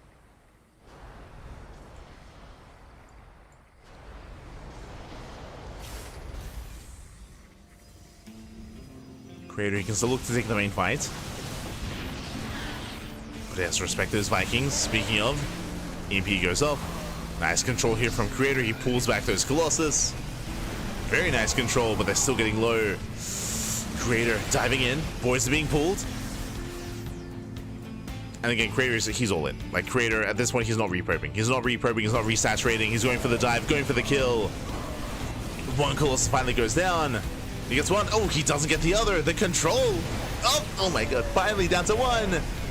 That's a 1 Colossus down to 0. Yeah, the Prism goes down, the Colossus as well, and ByuN, he can stim. He can stim, he can win. There's only Stalkers remaining. That's not good enough. GG gets called, and ByuN, he will take the fight. He will tie up the series. We are going to the ace match. Whew. GG. We're going to the ace match. We're going to game 5. Again, an intense back and forth here between Creator and ByuN. We saw that ByuN, he took a massive lead early on at getting over 20 probe kills. It was insane damage. And from there, Creator, he ended up in an all-in. At the end of the game there, he was completely all-in. It was all or nothing. He was trading very nicely. He had some amazing control when it came to the Colossus, when it came to the War Prisms, tanking and baiting out those Viking shots and avoiding them, more importantly. But there was only so much he could do with that. GG. GG, well played. With that, we're going all the way to game number 5. Really, the only way, the best way that this could have ended here is for it to conclude in the ace match. Let's go.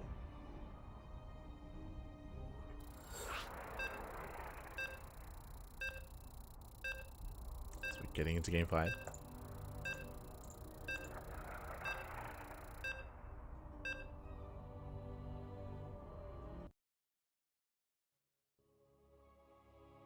As the ace match is going to be on a much smaller map, actually. Okay, much more smaller, much more aggressive. We're going to be loading into Persephone.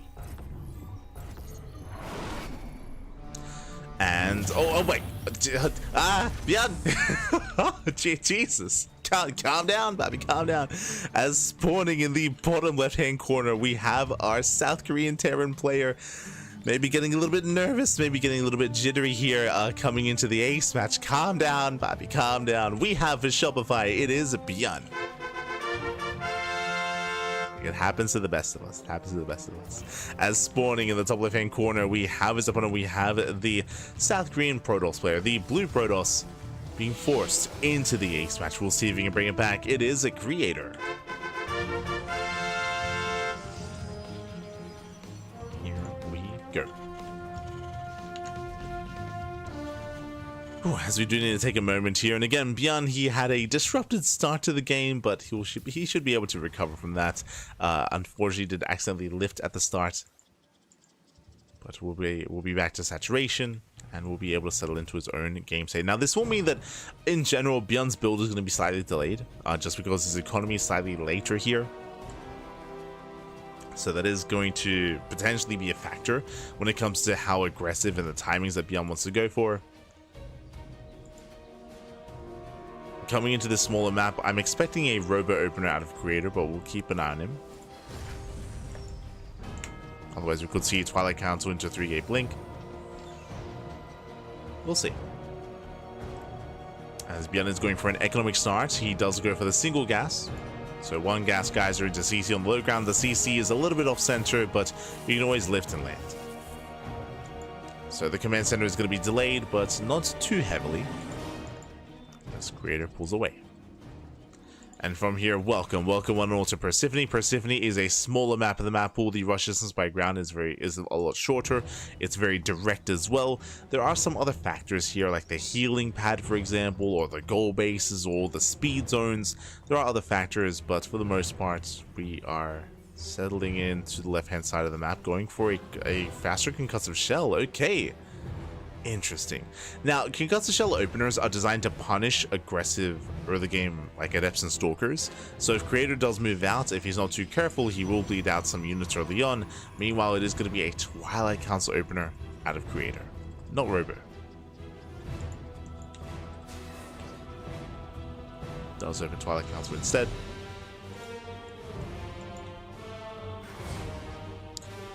And again, ByuN is hoping that we do have some gateway units shade in and commit and get caught out by those marauders. That is the hope. Creator, he sneaks around the left-hand side, and Creator, he does step by. Yeah, going for the mineral line. ByuN out of position. Mining is going to be denied. ByuN moving out. He does miss the adept, but in a way, he does miss the adept. They both miss each other. ByuN going for the natural. Uh-oh. Second adept has arrived. That means there's that much less to defend back at home. There's one stalker, no shield battery, and one stalker is exactly what ByuN wants. He will claim it. He will claim it. Stalker goes down real fast and real quick. Going for the mineral line. Probe's going to be going down, and there's a recall. Does recall back home. In order they do focus down 2, 3, 4, up to 5. Do we get 6? Do we get 7? Oh, barely no, but 6 probes go down. Insane damage early on. That should not have happened. And remember, back at home, ByuN, he did preserve his workers. He evacuated and persevered. So rough start here for creator. Behind this, it is going to be 2-gate blink into a third. A more economic build here by our Protoss.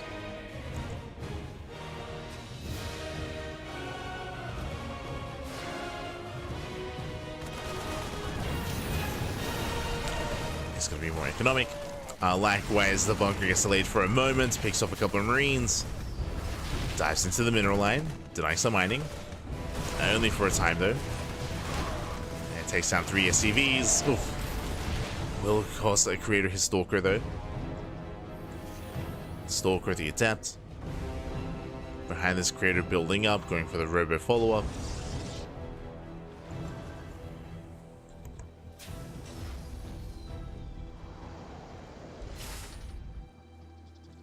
From here, our players will calm down, they'll stabilize. All in all, ByuN, I would say, is in a slightly still better position. Was able to kill extra workers. And likewise kill extra stalkers as well. Right now the pressure is on Creator to recover. Claiming his third base, safety immortal production.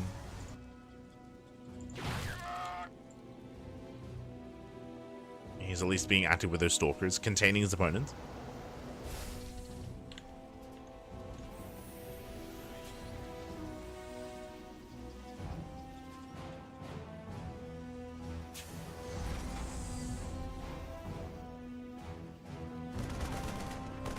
Does look to contain.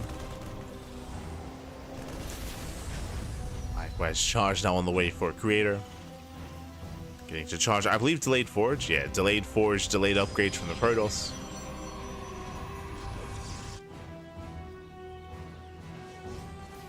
As we have a massive gateway explosion, getting up to 7. 7 gates on the way. Still just building up. Now we'll see if ByuN goes for a main push across the map or goes for drop play. As we can see here, it does load up. As he loads up, Stalker's a threat in the natural, but they're dealt with here by the bunker. And we don't have any observers. Oh, no, despite the robo, 0 observers for Creator, he is lacking vision. Does barely miss the drop. Back home, the army set up here at the natural. There are some units in the main. Does get ahead of time. Does get ahead. Drop is denied. So here comes the main army. We're going to reinforce. We'll see if we can snipe that cyber core. Gateway goes down. Charge is about to finish up. The punish is real though. Stims in, doesn't quite get the sentries. The force shields are brutal and the charge also do punish.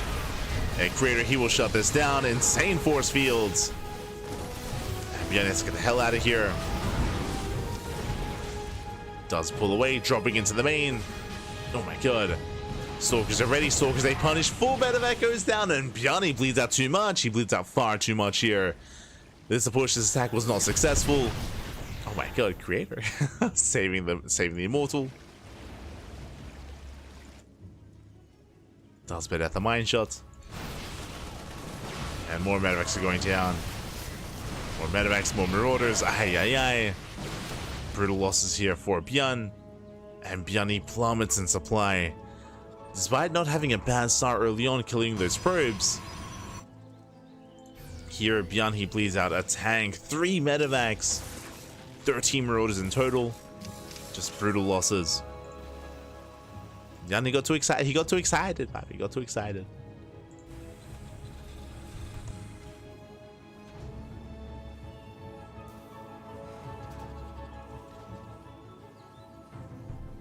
As now Creator is catching up, getting a 4th base, now working towards +1, more Colossus. And ByuN is hurting. ByuN is hurting. He lost far too much earlier.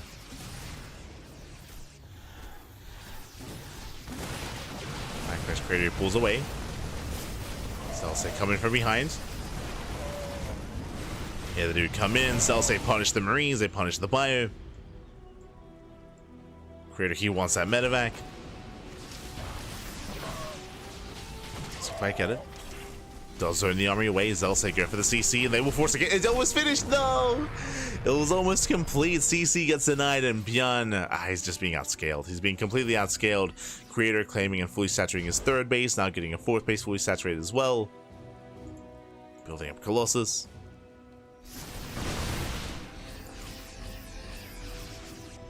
ByuN is falling further and further behind. He's still stuck on 2 bases. Just now rebuilding his command center.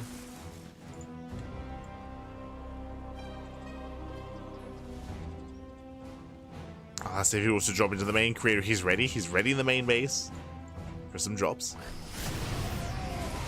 It does mean that Creator's main army is weaker, as he is spread thin. And you can see as ByuN moves out, Creator, he moves in. Zelda by going for the bunker. Does repair in time. ByuN pushing in. ByuN, he's pretty committed here. That's a lot of Widow Mines.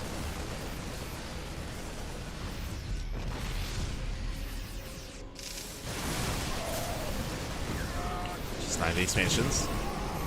Might just going off once again. Nice force fields, forcing the pickups.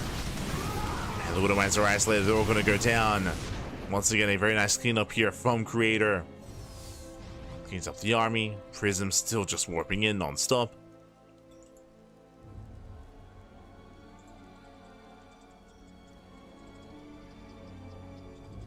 You can see just how brutal this matchup can be. As ByuN, he finally expands, finally he can claim his third, as Creator's getting a 5th expansion, by the way. Creator with a massive economy. Now he's moving in. Is moving in. There are a couple of EMPs. EMPs, they graze the army. Nice links. Does blink away. Now up to 4 Colossus. ByuN trying to stim forward, but again, he just doesn't have the supply. He doesn't have the numbers here. Not enough. GG gets called. Creator, he will overwhelm, and Creator, he will take it. He will get his revenge from earlier this morning in KSL, and he will claim the series 3-2, advancing on, or becoming this month's Hatchery Cup champion. GG.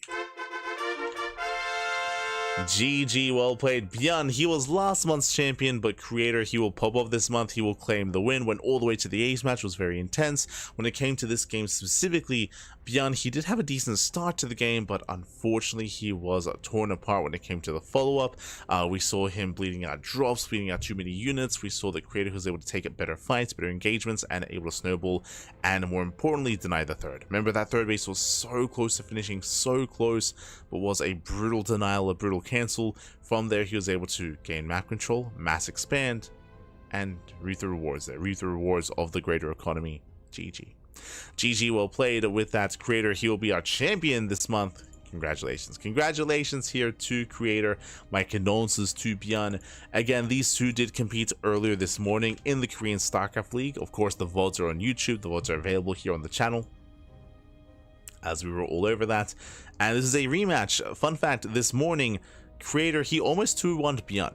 Fun fact, I believe the ace match was on Persephone, right? Yes, the ace match was on Persephone. Creator, he was looking dominant. Creator, he had more bases, he had more of an economy, he had a larger army, and Creator took one bad fight. He took one bad fight against ByuN, and from there, everything just snowballed out of control, and ByuN, he brought things back and did defeat Creator, advancing on to the finals this morning in KSL. But here, this evening, Creator, he gets his revenge. He gets his revenge. He does this time defeat ByuN in a longer series in the best of 5 instead of the best of 3. GG. GG, well played. With that, Creator, he will claim that win. I know that he's been hungry for a win for quite some time, so congratulations. Congratulations here to Creator. GG. GG. And with that, that is going to be wrapping up our broadcast here for the time being. I say for the time being because we have another cast. We have another cast here right around the corner. We have the Brazilian StarCraft 2 circuit. Group stage number 2 did begin today. Is beginning to get today, I should say. And with that, we actually have round robin. Jeez, round robin. I thought it was GSL. Oh no. Am I crazy? Did we have GSL format previously?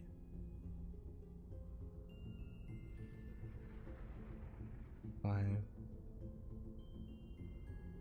6, yeah, round robin. Geez, so yeah, we had GSL formats in Group Stage 1. Group Stage 2 is gonna be round robin instead. Oh god, with all the TBTs. Crazy, that'd be crazy. With that GG though, with that GG, well played. Congratulations here to Creator, and again, shout out to ByuN for making it to the ace match and for making it to the finals as well. But it does meet its end here in said finals. Well played, well played.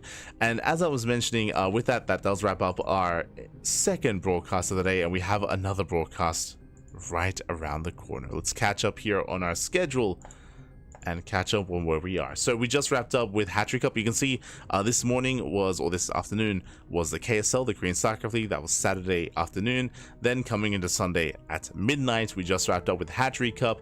And up next, we have the Brazilian StarCraft 2 circuit. Oh boy, we're an hour into that event. And I don't know if I've got it in me, I'll be honest. I'll be honest, I'm still fatigued from earlier, papi. Oh my god. Jesus. Nah, we'll do it. We'll do it. We'll do it. We'll be fine. We'll be fine. The Brazilian StarCraft 2 circuit, they're already in their second series. We might just jump into the third series. We'll jump into the third series instead. But it is a round robin group stage. And currently they're getting this beginning round group stage 2. Now tomorrow is Erik's group, so obviously I gotta be there. No, sorry, today. Oh my god, today's broadcast is gonna be insane. I just okay. I just realized it's round robin. It's round robin group stage, and today is Group A followed by Group B. Oh boy. Two groups. I mean, I gotta be there for Erik. I gotta be there for our boy, Bab. Scheduled to start in 4 hours or 3 hours. All right. Well then. Well then. For those that are curious what I'm talking about, the Brazilian scene, they're hosting a tournament. They're hosting an offline event. We've been featuring quite a lot of Brazilian tournaments throughout the entire year, bi-weeklies and monthlies, and that is culminating. Every event has been providing points to the players, and that has culminated into a big offline circuit and offline finals. Now the group stage is online. The group stage is online, but the playoffs and the finals are going to be offline instead at a big venue in Sao Paulo. So a lot of the cast is going to be traveling for that. But we're still leading up to that point. And today is group stage 2, is Group A and Group B. So we are going to be stepping into that. Otherwise, a big shout to Hatsu. Big shout to Hatsu for, of course, organizing, hosting, adminning, and casting the event. Specifically, this event, the Hatchery Cup. Again, Hatchery Cup is an event that Hatsu has been running on a regular basis for a very, very long time. Did go on a hiatus, but did recently come back for the past 2 months, has been organizing the Hatchery Cup, and do expect to see this again next month as well. So next month, more Hatchery Cup featuring some more European and Korean action. So we'll see you then. We'll see you then for next month's edition. Otherwise, when it comes to our schedule, again, we are scheduled to cover the Brazilian StarCraft 2 circuit. I will do as much as I can today. I'm a little bit fatigued just because we've been casting a lot of StarCraft already, and there's so much more to come. It's gonna get intense. It's already intense, but even more so. So the stream is gonna go down. The stream is gonna go down, and the stream will be going live once again with a new scene collection, and because I have to turn on the delay as well. Because of that, we might just give someone a raid. Just catching up.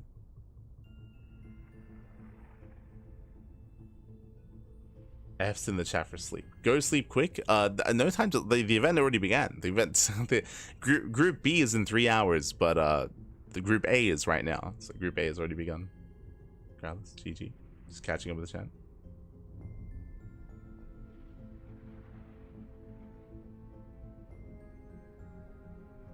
He's gonna fly to the cult. Oh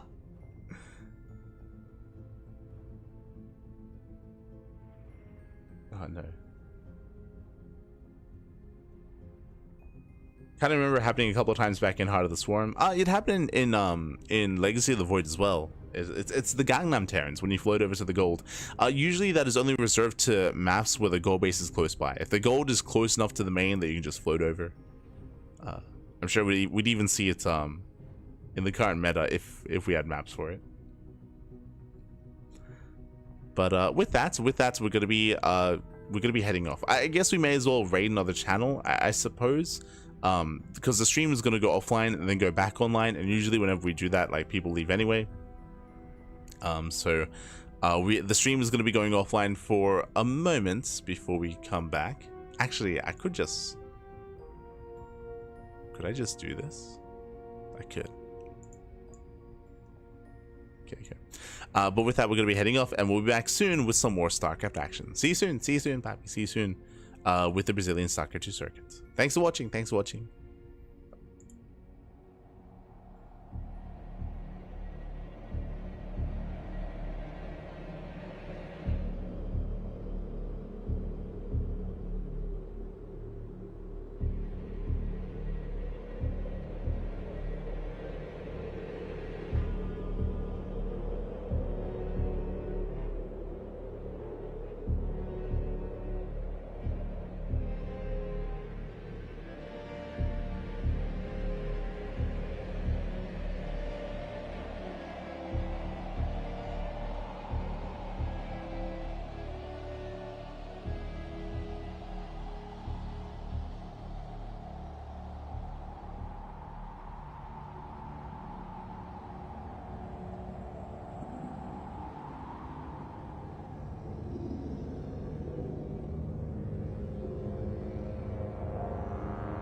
Welcome back, everyone. Welcome back to the Brazilian, to our third broadcast of the day. Welcome back to the Brazilian StarCraft 2 Circuit 2025. I'm, of course, your live VIP. With me, I'm joined by these amazing players, by the ByuN chats and ByuN Clashes as well. Welcome to our fresh best of 3. Now, as a reminder, I was going over it earlier, but the group stage 2 has begun, and here we go. In the top right-hand corner, we have Maffer, the Brazilian Terran for Team Hellfire. And in the bottom left, we have the Brazilian Terran player for Eximius Gaming. It is Purple. Ah, let's go. We got their rankings, we got their performances as well. Do love to see it. Vamonos, Matthew, vamonos. But yes, we are here, we are back, we are live. Oh.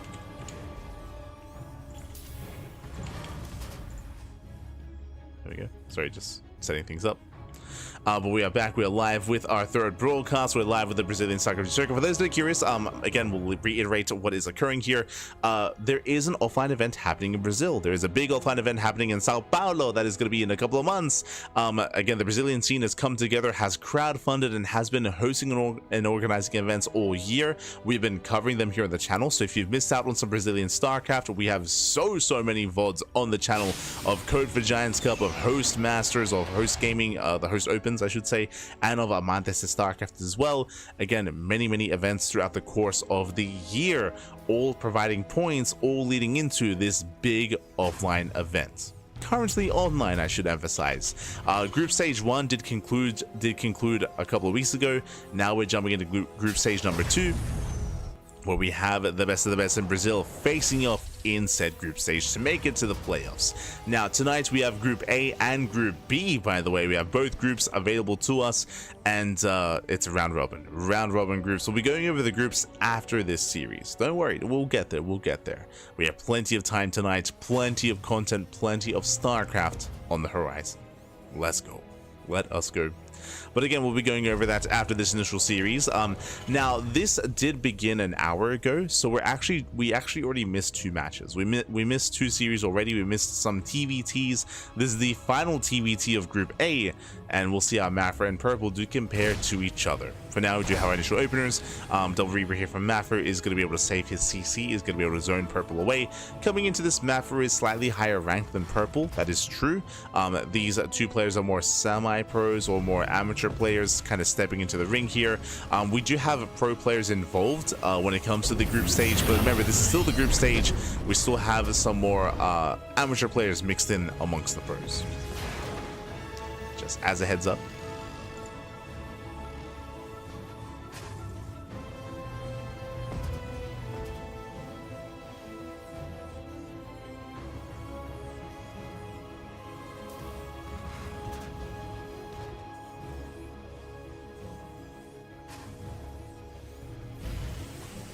First. Yes, first. No.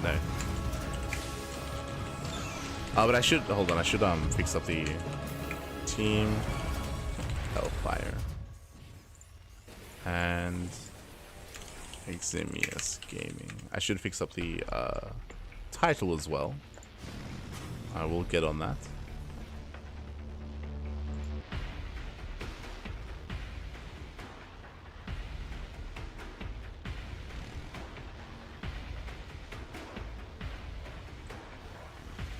See if I can set up.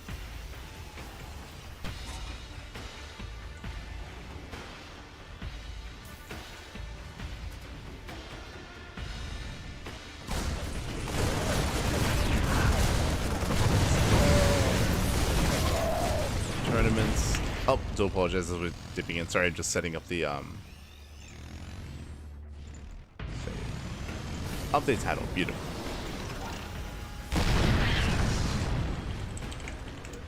Hatchery. I'm sorry, as we're settling in, so far both players getting up to 2 bases, both players with a comparable economy as well. We do have our initial tank Raven set up here from Purple. Meanwhile, Maffer being a little bit more assertive here with his Reaper Hellion, looking for a way in, but Purple, he is secure on 2 bases. Third CC does begin here for Maffer, so he is the first to start up his 3rd base, but Purple not too far behind, so both players are getting into their own 3rd CCs and building up into a greater economy. Let's go. Let us go. As again, we are still in game 1 of this fresh best of 3. Coming into this, I'm actually not entirely certain as to who to favor coming into this series and how they compare to each other. I'll say they're relatively close in skill. We'll see. So far we have extra Raxes on the way, so thankfully Bio Tank added purple. Also, purple is not purple, he's blue. I'm shaking my head. Feels bad, man, feels bad. I haven't noticed any extra Raxes or factories from the side of Mafra, not yet. But at this point, it should be Biotank as well, I would imagine. So no mech, not yet. Thankfully. Maybe saying that too soon. I mean, Mafra is banking up some resources here before he expands. Where is that production?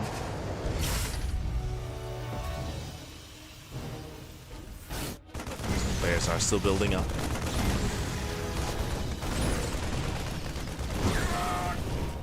Yeah, there it is, more Raxes on the way. The production cycle for Mafra is delayed, so that is a big concern here. This is going to mean that, I mean, you can see that he's banking, right? He's banking minerals, he's banking gas, he's banking everything because of his delayed production. It is slowing Mafra down, and purple, he has a more secure setup here with more marine production, equivalent tanks, but faster stim, faster combat shields.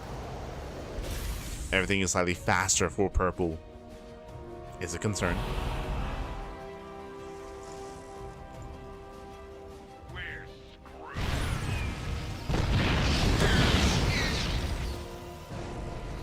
Likewise, Raven has into the mineral lines. Not quite getting many SCV kills though. Raven is going to be thrown away.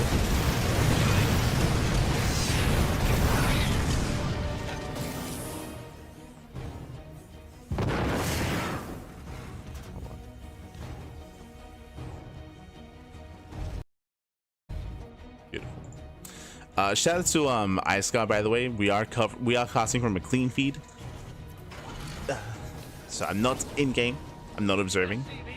Instead, Ice God is. So big shout out to Ice God, of course, for facilitating for the clean feed. I know that we're casting. I know that Enki is casting in Spanish as well, alongside, of course, Cosmos in Brazilian, in Portuguese. So big shout out to Cosmos. Oh, Jesus. Oh God. Ice God, calm down. Your research is done. Don't forget the rest of it. As we are panning the camera around quite a bit.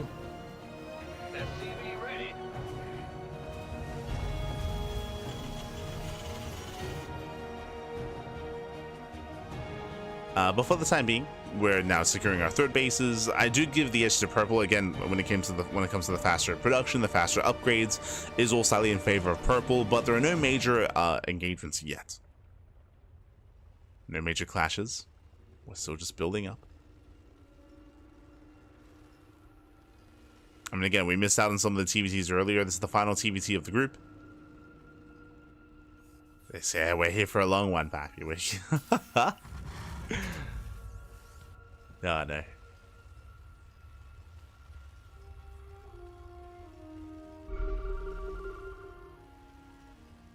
We're staring each other down. From here, we can look to get into a fourth expansion, fourth bases, more upgrades, of course, armories on the way from Mafra to get into 2-2, to get into his mech upgrades as well. Purple moving out. The armies, they do miss each other. Purple, the first to siege. It does siege. He can claim this fight. Disables the tanks. He's moving in. He's going for the kill. He's fighting out of range of his own tanks, though. Ravens, they get thrown away. Ravens are going to be thrown away. Barely doesn't break through the tank line. Purple takes down all the Marines, takes down all the Bio, but not quite enough to break through. Likewise, ring of turrets in the main. Purple threading a push. Does thread. Oh god, no! Purple denied entry into the bases. I do recognize the volume is a little bit loud. I will look to lower it. Greens, they try to stim in. They're going to get cleaned up.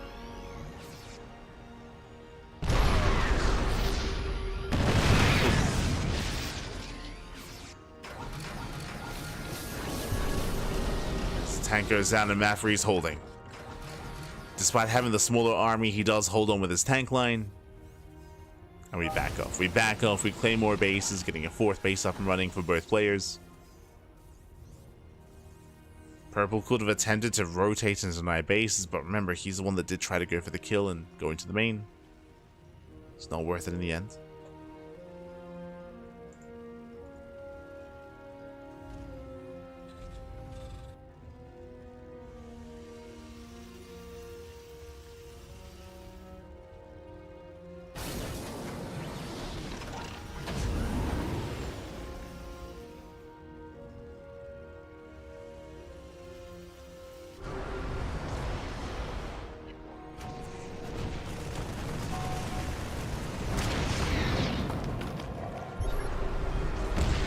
Quite as Maffery's looking for another way in. Again, supplies is still neck and neck. Upgrades are even as well. Both players working on 2-2. Maffery does have vehicle weapons on the way. That is going to be one advantage that he's going to have over Purple.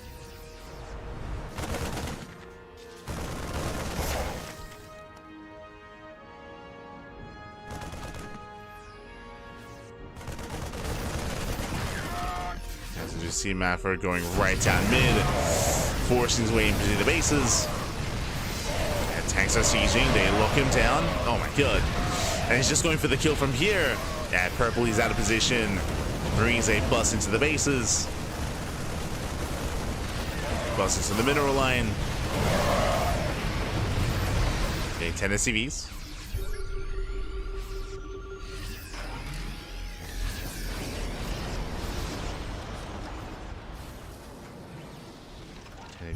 Ten SCVs from here, pushing further in. The tanks are exposed. Getting another 2, getting another 3. And again, despite I would say the Purple having a stronger start to the game, our last Maffer, he did recover. Does wedge himself into the bases. There's no way into this. We have mass medics, the medevacs, and they're not going to move in. It's not going to happen. Vikings, they do overextend. Yeah, there's no support for the tanks. The tanks are going down one after the other. Repairs are not in time. And Maffer, he has done it.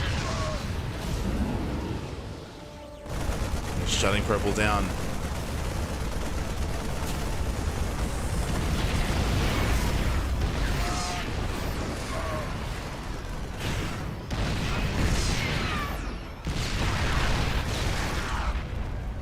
Shut him down, getting 23 SCV kills. Getting 23 SCVs. Likewise, 3 3s on the way, plus 2 vehicle weapons. Maffer just getting further ahead with his upgrades. Having a harder time pushing into the 4th or into the main.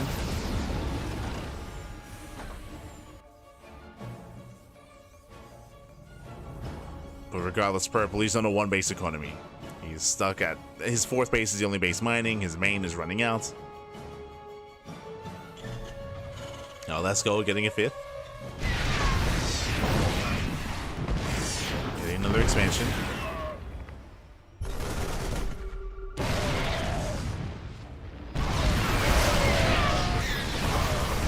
Stack flows are going up. And once again, most of the supply are in medevacs. And Maffer can stem in. This time he can stem. And he should be able to break Purple. Takes down the tanks. Doesn't quite get into the main though. Yeah, not quite.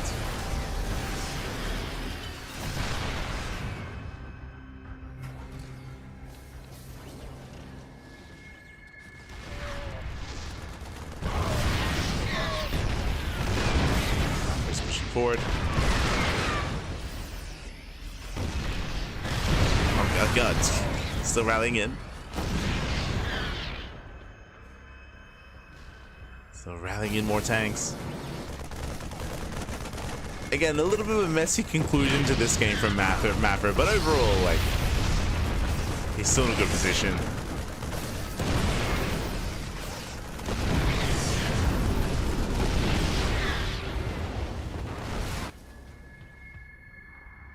Purple going for the Doom Drop. This one just sending it across the map. Doing what he can. I mean, the Doom Drop is most likely the best chance for Purple to like recover in this game and force the army back home and get some kind of counter damage.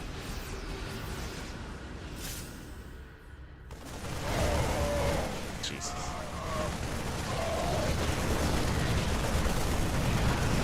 So they'll sim in.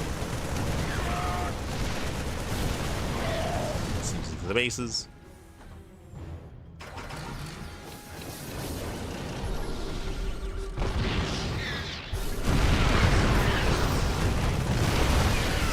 Likewise has control of the ramp. Maffer stimming in. And there we go. He finally does break through. Finally breaking into the main base. Chamber the production. And Purple, he has nothing left. At this point, he has nothing left. GG gets called. And Maffer, he will take game number 1. Whew. GG. GG, well played. I will adjust the volume, though. Again, it was the sound effects were a little bit louder, but GG, well played. Maffer does take a lead in the series, and again, Purple, he did well for himself. He did well for himself initially in the game, but alas, we did see one moment where we saw Maffer just wedge himself in between the bases, despite having an equivalent army size. Purple was out of position. GG. GG, well played. With that, Maffer does take a lead, and we'll see if Purple can bounce back. We'll see if he can recover. As we're getting into game 2. Jumping into that second game. When it comes to the overall group stage, I guess after this series we'll be going over the groups themselves. We do still have 1, 2, 3 more matches after this. We still have 3 more best of 3s involving the Zerg player, involving Dominoko. He's going to be going up against Maffer, Purple, and Kamikaze.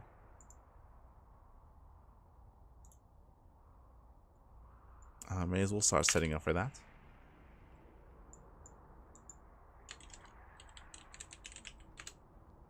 Dominoko.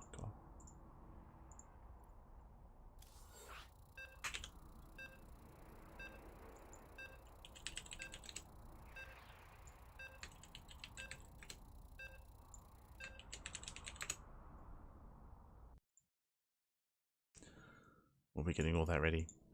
But until then, we do continue our series. Here we go. We're jumping into game number 2.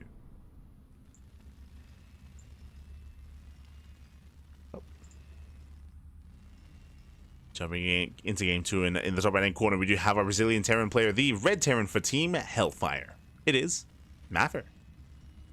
I was hoping to line that up.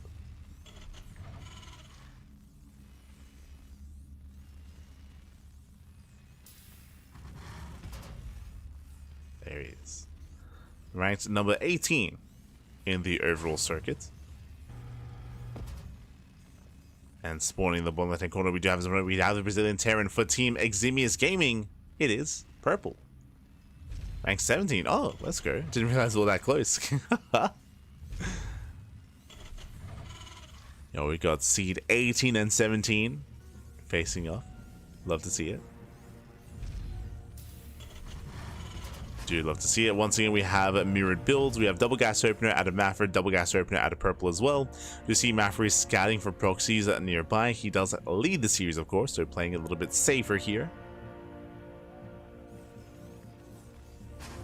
Does check for proxies.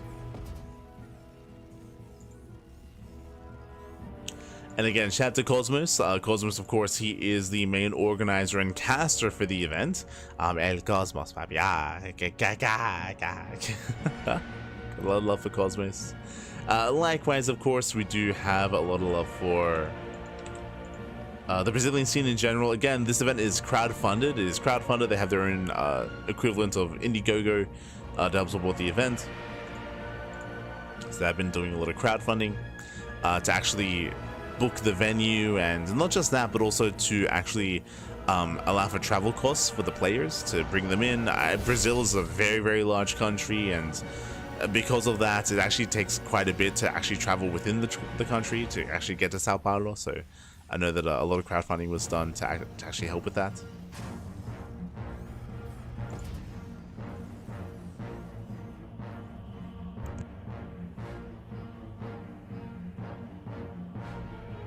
So really cool to see. We appreciate it. We appreciate it.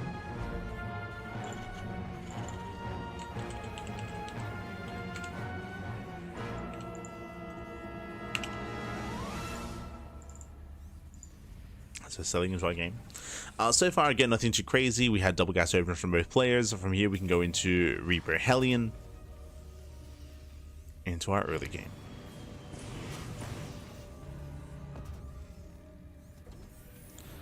Nothing crazy so far.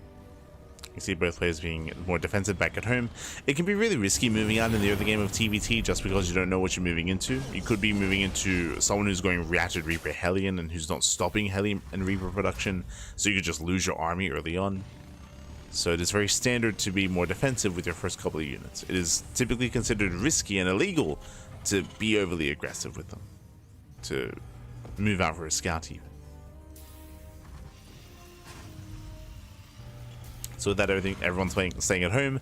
You can see that purple is switching into tank production. It's supply blocked. Oh, so real supply block. The cyclone is delayed as a result. Meanwhile, Maffer, the red player, is continuing Reaper production. So is going into more committed Reaper Hellion. And with that, he'll be active on the map soon. As you can see, he's about to push. Does catch the Hellion. And from here, can counterattack. And I'm concerned just because the Cyclone was delayed because of the supply block. Without said Cyclone, Maffer may just have too much here. As he does zoom across the map.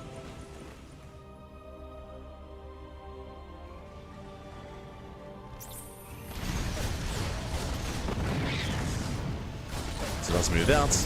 Going for the dive. And with that takes on the Reaper, where the Hellion does arrive just in time, and the Hellion? The Cyclone does arrive just in time. The Cyclone will defend. We'll shut this down. Cyclone does hold. Again, Cyclones early on in TVT, they're quite solid defensive units. From there, Cyclone opener into tank production, both players going into Ravens. We have Purple going for his third CC a little bit faster here, so faster third base for Purple. Maffer shouldn't be too far behind.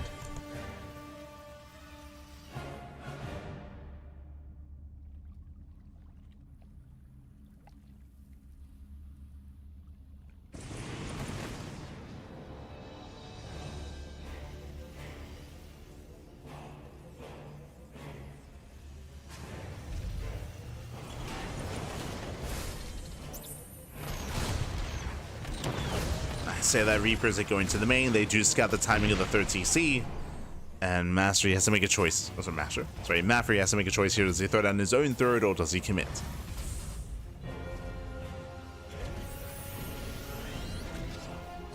There is a little there we go. Third CC is on the way. There is a little pressure on Maffer. He is getting a third base. He's not going for the all-in, but he should be active on the map to delay the third of his opponent. To delay that third base. To give himself time he needs to build up as well. To build up to claim his own third. To be the first landed on location.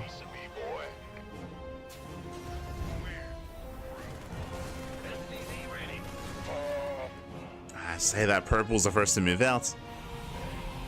That command center upgrade add-on is done.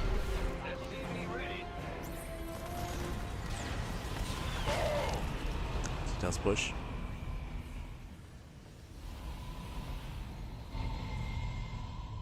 He scans, he sees the setup, he's like, nope. He's like, I'm good. Pulls away.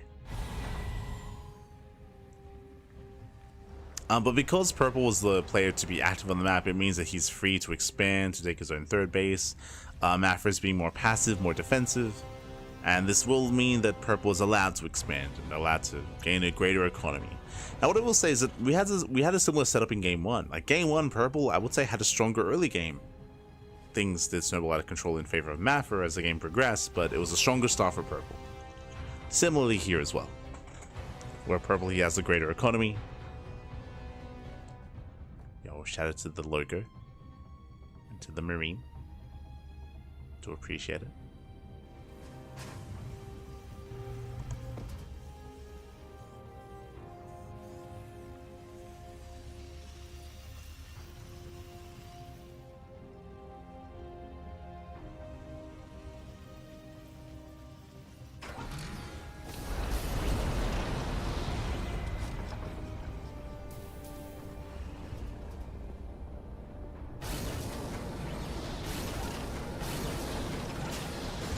As Maffer finally claims his third, you can see he is down 20 supply. That's because of how late the third is. So probably he's had just a better economy, better income, better saturation. Things are looking much stronger here for purple, at least initially.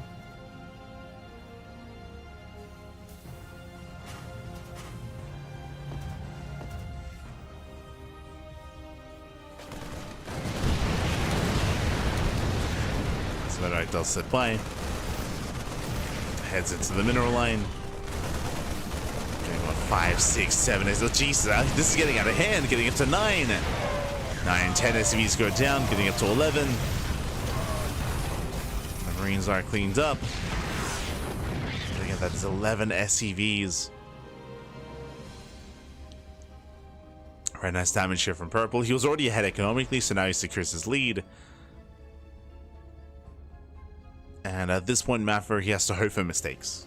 Maffer can, of course, still outposition and take better fights. In TVT, it's one of those things where you can be down 20, 30 army supply and still take a fight with better positional play. This is true. Pressure is on Maffer.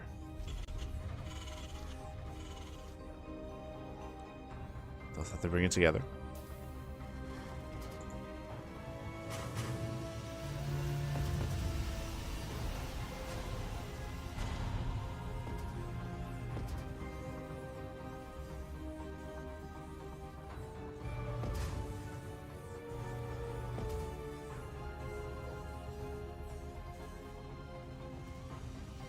From here, Maffer does have slightly better upgrades. He's already working on 2-2. So there are potentially these small windows where he does have upgrades over his opponents. Potentially.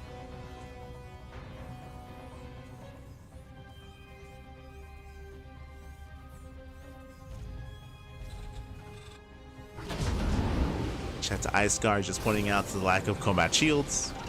But it's on the way. We're getting there. And purple is going to be the first to max. But it's going to be on purple to do something with said army.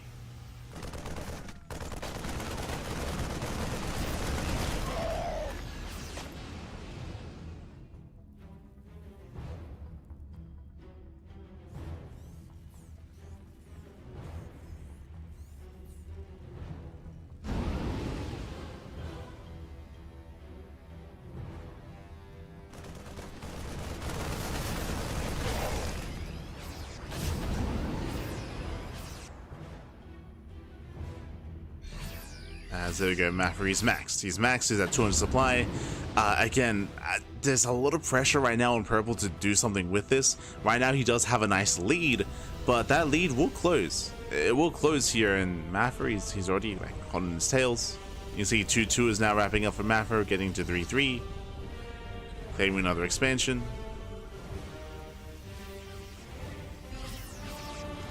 And purple is only being active with drops. Now, speaking of, God, the drops are being cleaned up. Now, Maffer, he still is running a greater bank than his opponent, that is true, but these are some rough losses here, and he's not able to fully make use of that bank. Ideally, if he were to move out with his main army, he could trade, and of course, he can afford to replace his army that he will bleed out. Maffer less so. That's not quite what's happening. Here we go, Maffer, he breaks out, he gains map control. He's done defending. Oh.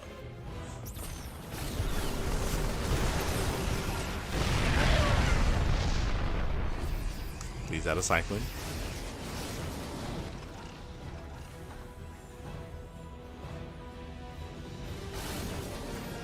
Getting within range of the CC.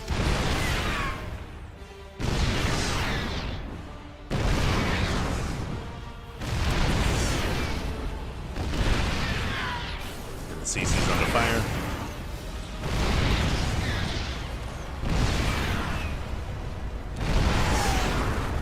And the command center is going to go down. It's going to be a kill. Purple, he slips away. Does sneak by. Maffer pushing right down mid. We've been here before. That was supposed to be disables. A bit of a misclick. Going for the entire missile on all 3 tanks. Uh-oh. So less than ideal. There we go, missile here on the main army, on the Bio. Marines, oh, the move command, oh, the move command. Oh my god. Throws away a bunch of army, and just like that, Maffer takes one massive dominant fight. Takes down 20 SCVs, takes down the tanks, the Marines, purple. Once again, I would say I stand by this, had a better start to this game, but oh no. Este purple. Ay, ay, ay.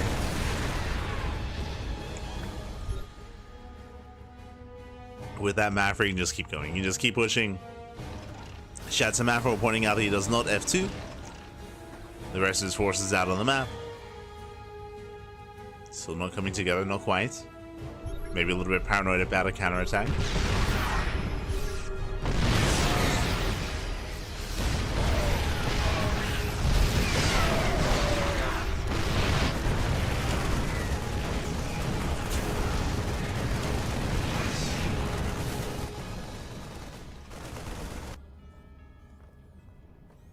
As Maffer denies the northern base. Still moving in, he's working on 333. Well, we may just go for the Doom drop. He's boosting in, he's crazy. Does boost in. We'll get the unload off. One Medevac goes down. A little bit late to siege, but he's fine. Yeah, he does siege in time regardless. Campus production, takes out the turret.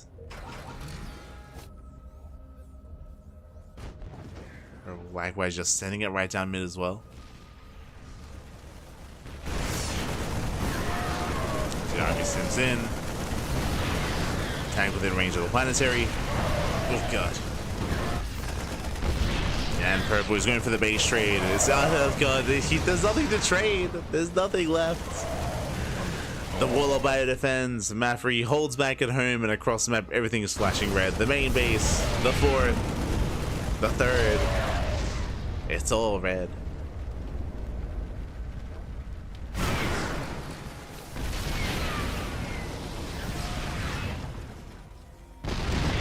Six on 13 SCVs. Ooh, the tanks, they are clicked on the planetary, so gonna go down.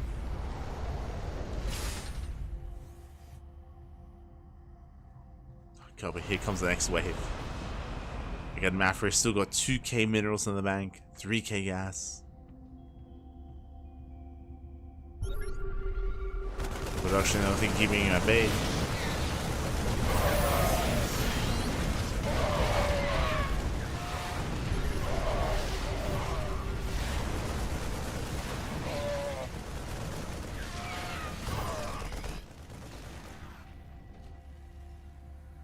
As Maffer did bleed out a little bit too much there. And again, Maffer, he has a bank, but he has to spend his money here. You see he's throwing down 2 more bases. Oh god, the stiff. Jesus. He has 3, 4, 5, 6. Oh god. 6 tanks go down.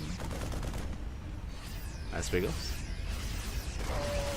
Takes down a wall of tanks.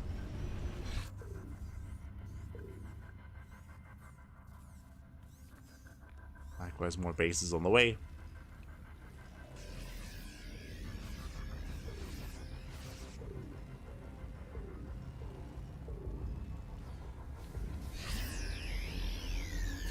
On the one hand, purple, he is in a rough position, but at the same time, the supplies are close enough where purple, if he can take a fight here, he can still snowball into a win.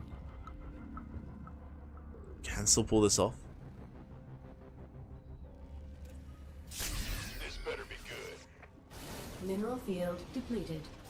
Our SCV. Tanks excuse me on the mineral line. Maffer tries to step in into siege tanks. Oh god! Yeah, this is not the play here. Maffer bleeding out so much supply. Bleeds out his tanks, bleeds out his army. Maffer, he has a massive bank, but he needs time to rebuild. He doesn't have enough production. And Purple is going for the kill. He's going for the throats. No shot. Purple, can he pull this off? Running out of Marines as well. And again, Maffer, he just has to spend his money. Spend your money.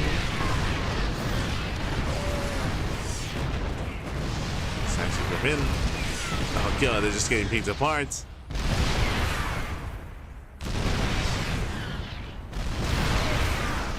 Good map for making more Marines. Likewise, making more tanks.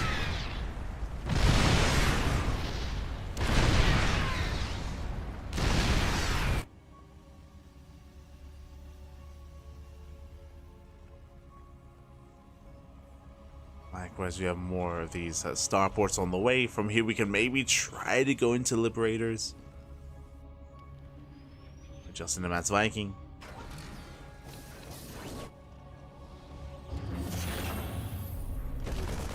Also in this game, CC.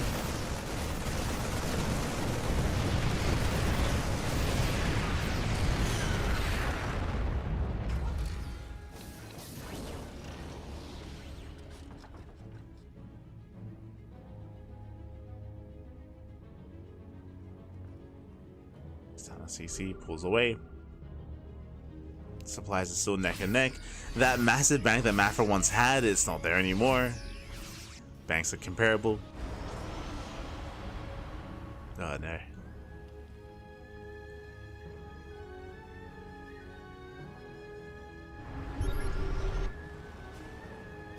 And Mafra still has a bit of upgrades. True. It's 333.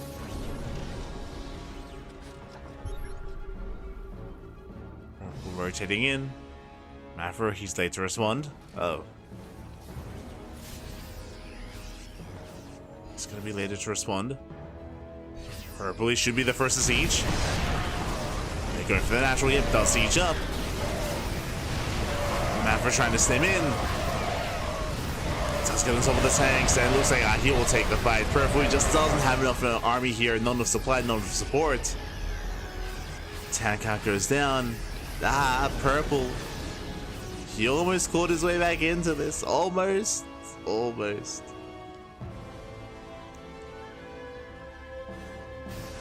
I can envision a world with an ace match. But it should not be this world. Mafra is back in control. Yeah. Oh god, no.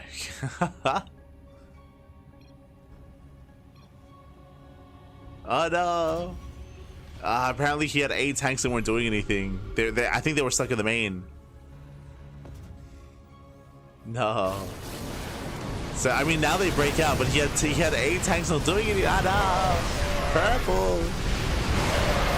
Smooth, badly smooth.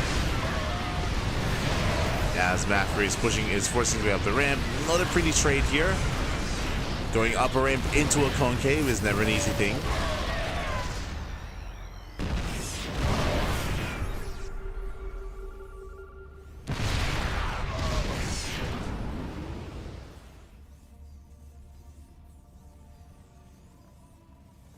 He does peel off.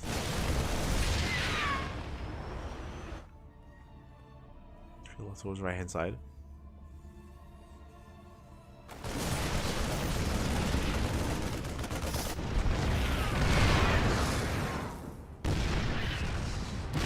Alright guys, Mafra is denying mining. Denying more economy.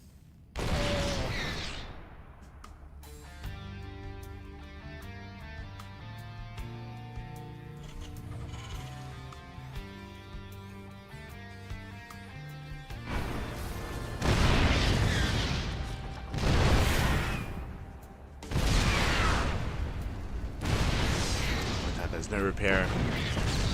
CC goes down. Liberation is on the way. Let's go. Mafra is getting to Liberators. Likewise, still has a stronger economy. Mafra is maxed out. He may hit it. He may hit it.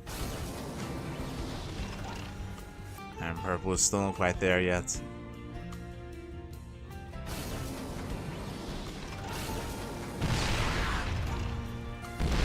Shouldn't, but we'll see. I've seen some rough fights out of both players so far in this game, even let alone the series.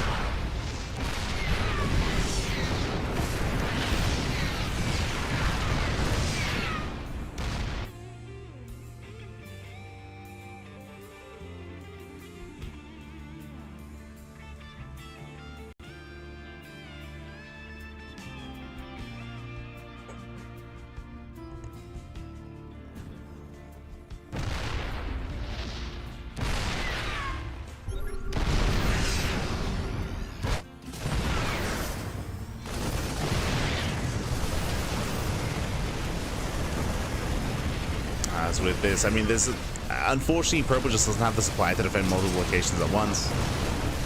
There are openings here. There are gaps in the defense. Mafra takes down a base, takes down a mineral line. At the same time, purple, he does defend towards the top side at least, but oh god. Mafra doesn't stop. He doesn't stop. And takes down another CC, another expansion. Purple, he had potential in this game, in this series.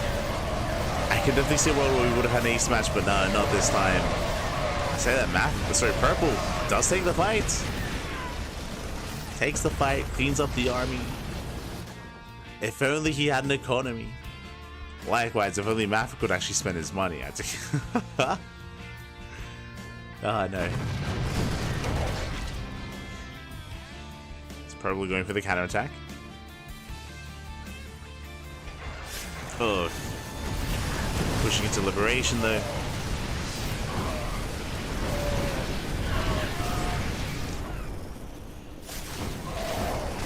There's too much freedom. Oh god, there's too much freedom. Far too much.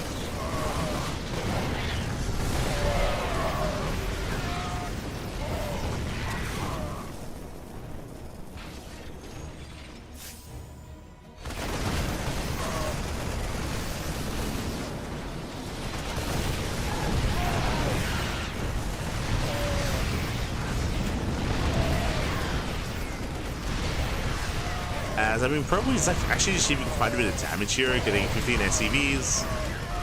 Mafra is trickling into tanks, by the way. This is the roughest fight that Mafra can take. Oh god. It's a bit of a meat grinder, but are we coming from behind? Ah, there we go. He doesn't. With that, he will overwhelm. It was messy. It was messy. It was not Ronaldinho. Not at all. GG gets called, and Mafra will take the series 2-0. Claiming the series and taking down purple. GG. GG. Whew. Oh my god. It's 25 minutes. GG, well played. Again, an intense back and forth. And to be fair, despite that being a bit of a longer game, like there were moments where purple had a lead over his opponent. There were moments where Mafra had a lead. It was back and forth. Both players took some really rough and questionable fights. And that led into some really awkward game states. But regardless, GG. GG, well played. Mafra, he will claim the series. And up next, we should be now jumping into some Dominoko matches. What I mean by that is that Dominoko, of course, he has been, Dominoko, he is the Zerg player, the lone Zerg in this group. And he's going to be facing off against every Terran, against Purple, against Mafra, and against Kamikaze as well. Let's go. Let us go. As we're going to be going on a short break, and when we come back, we'll have that next series. We'll have some ZBT. We're done with the TBTs. We're done for the broadcast, thankfully. It's only one. We're going to be wrapping up with that, and up next we will have our next Zerg vs Terran matchups. See you soon after a very short break. Shouldn't be long. See you soon.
and welcome back, everyone. Welcome back. Hope you enjoyed that very short break as we have returned, and we have returned with our ZVTs. The ZVTs here in Group A of the Brazilian Soccer 2 circuit, and spawning in the bottom right-hand corner, we have our red Terran player for Team Hellfire. It is Maffer. We just saw him take down Purple 2-0 in that TVT. We'll see how he compares against a Zerg opponent. There you go. Rank number 18 in the circuit in Brazil. And spawning in the top left-hand corner, going pool first. Okay, we have Dorminoko, rank number 5. Oh my, that's Jesus. How many points did he get? Let's go. I mean, I would say that Dorminoko, he is... Yeah, I think I would say he is the second best Zerg player in Brazil at the moment. I would say Erik is number 1, followed by Dorminoko, followed by, I would probably say Tatagiba or Dakon. One or the other. Yeah, Dorminoko is top 2. Top 5 in Brazil. At least in the circuit standings, I should emphasize. And Dorminoko, he's favored to make it out either first or second in the group. I mean, Kamikaze is another big force in the group to be reckoned with as well. And Kamikaze and Dorminoko, they often go back and forth in series. And here we go. We are settling in. We're settling in, and welcome on all to King's Cove. Looks like we are still using the old map pool, at least for this broadcast. Maybe for the entire tournament. We'll see if we do adjust the map pool once we get into the playoffs.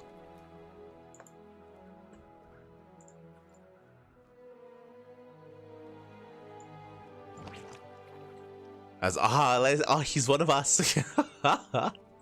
As Dorminoko does set up the macro hatchery on the low ground, it is going to be a gaseous opener out of Dorminoko. Now, what I will say, criticizing this a little bit here, is that you can go gasless on King's Cove at the third location. You don't need the macro hatch. I would say that the macro hatchery could have just been a third in this kind of game state.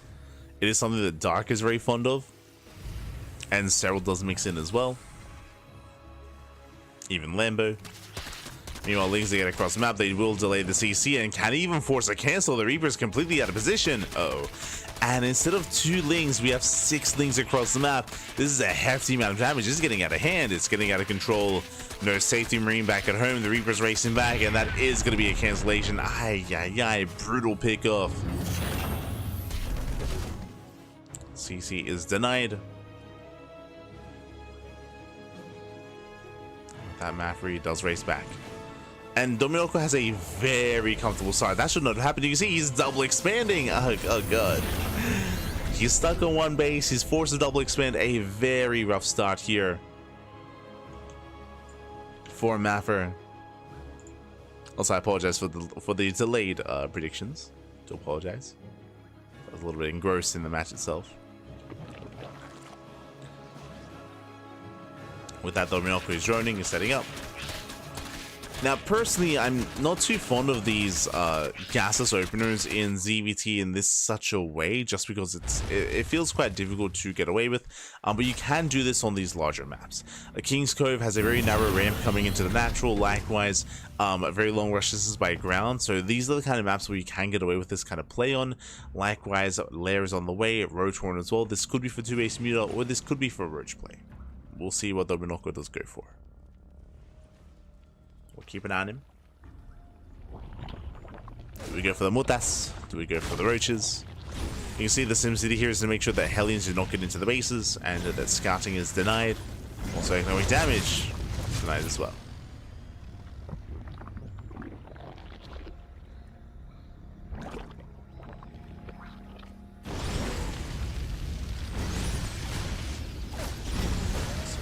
Another way in.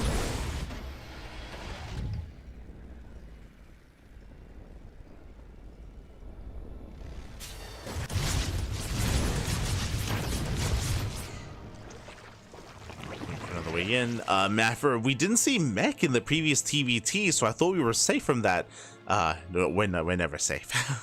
Fusion cores on the way. I mean, Maffer is behind, right? Maffer, he was forced to cancel his CC. Like, that is that is almost game-ending damage at the start of the game already. Like, it's just a brutal position to be in. So from here, going to the fusion core, going into BC production, going into, I would imagine, extra factories into mech. That would make the most sense. And considering the deficits, I mean, it can work wonders here for Maffer, as he's has to be defensive.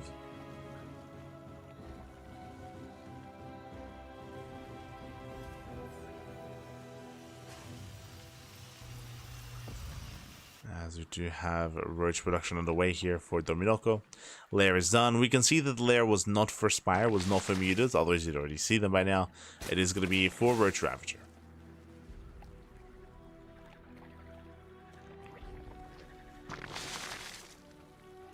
You know, the first species on the way.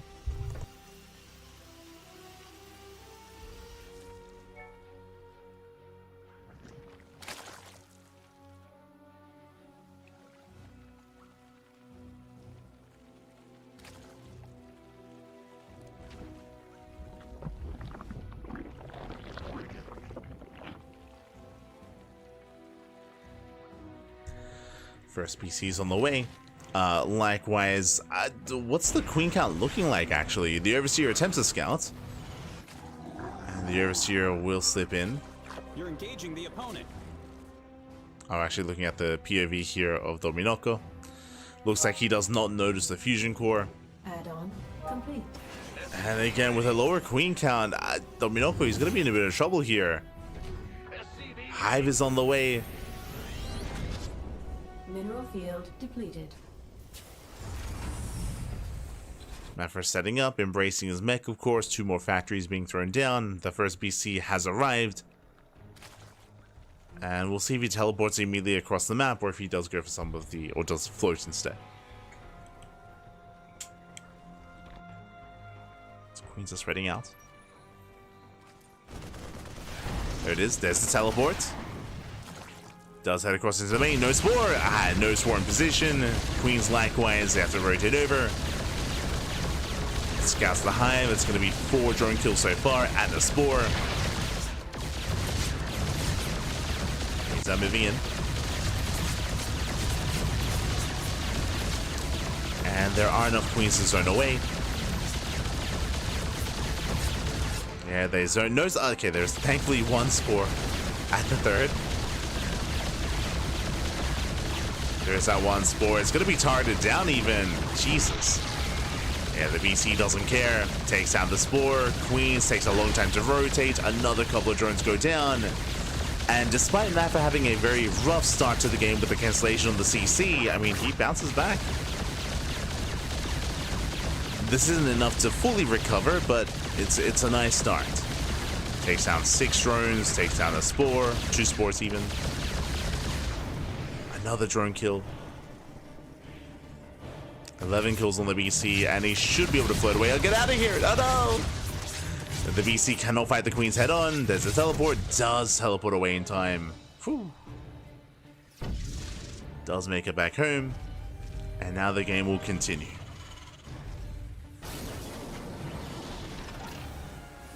Now, Dominoko, he was redroning, resaturating, still getting into hive upgrades. The hive is already complete, of course.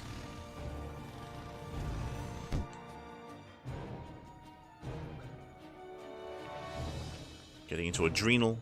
Tunneling Claws on the way. Interesting. As the second BC has arrived. Floats across the map.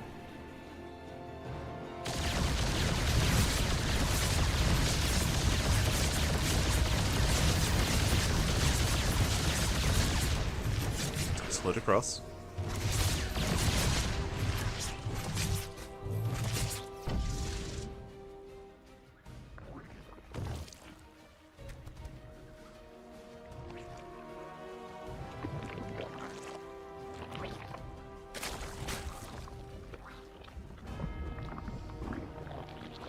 And from here, both players are still building up. I mean, again, Maffer is catching up economically. Dominoko is getting up to 4 bases. At this point, we should be seeing a 5th. At this point, we should be seeing a 5th base from Dominoko. He has a decent drone count. Getting into Roach Ravager. Maffer playing not battle mech, going for a more traditional form of mech. Going tank, Hellion, BC. No Cyclones. So he's going to be pretty well set up here against a ground army. Yo, we're going to be here for a while. It's no. We're going to be here for a while, papi. Ay, ay, ay. We're walling up. We're walling off.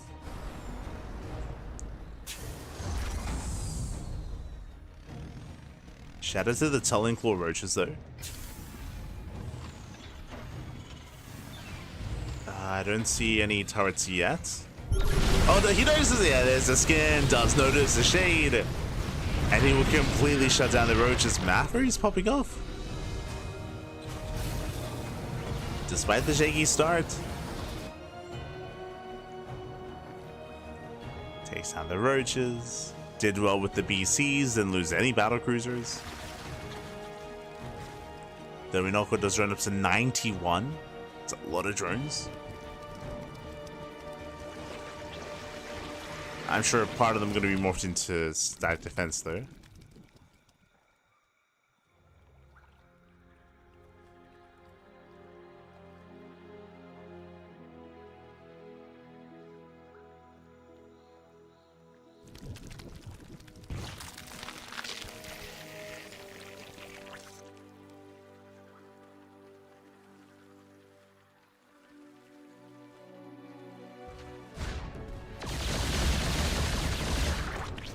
Beast is moving out, and this is also, I guess, the outcome of using this older map pool as well. These maps that were known for more turtle play, more defensive bases.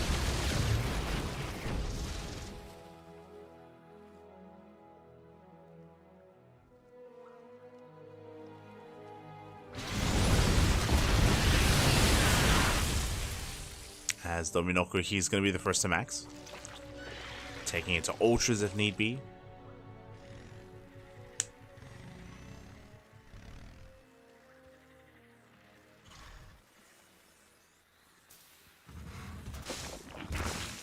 Yeah, just taking in every direction. We have Hydra upgrades, Ultra Cavern, and a Greater Spire. Just getting into everything.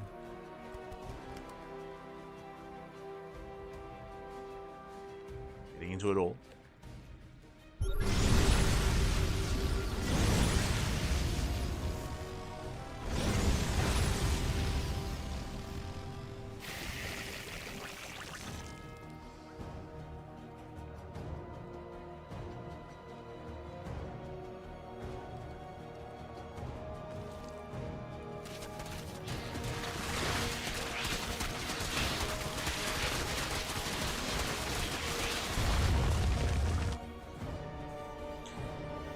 Now, Maffery's already done the hardest part, which is establishing a fourth base. Getting a fifth base from here should be a little bit easier, assuming that he has SimCity, which we are lacking currently in between the bases.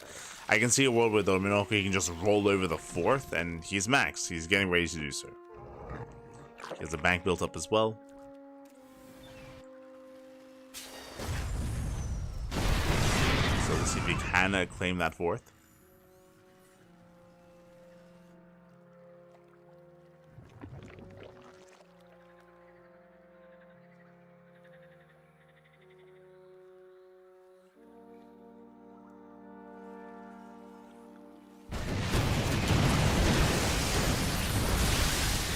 The army's out of position, takes down the mineral line. 15 SCV kills.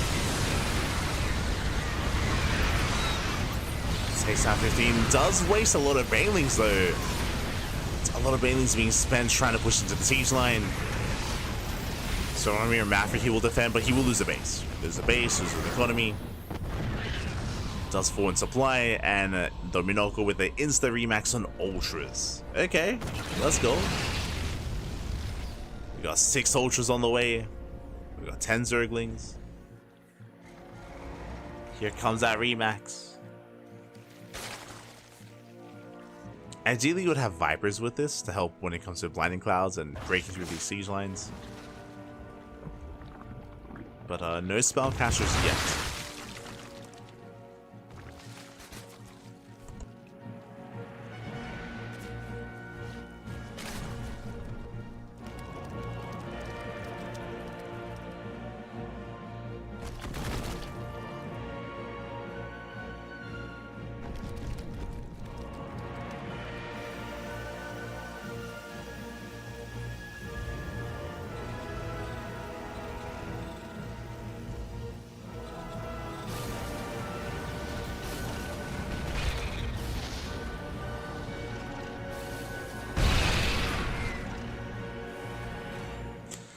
So Minoki rotates over towards the left hand side. Mapper, his army's pretty split. Again, no blinding clouds, so he can kite back. Ultras mainly say take down the planetary, that's all he gets. And planetary and a couple of tanks.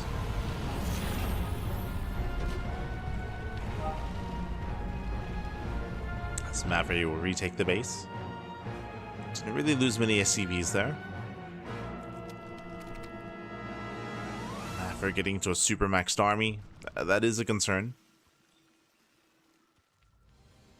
He's getting super max. That's 49 Bailey. 49 Bailings on the way. And 9 more Overseers. Like, that's a big gas sink. Like, there's value to go into Mass Overseer, definitely. I mean, we see it when it comes to protecting units from snipes, but I mean, what are we protecting here? With the Ultras, they're gonna go down to the tanks anyway. Like this Mass Overseer style, it works best against like Bio Ghosts, and that's not what we have. It's like Papu moving into siege lines. Aye. They don't care about your Overseers.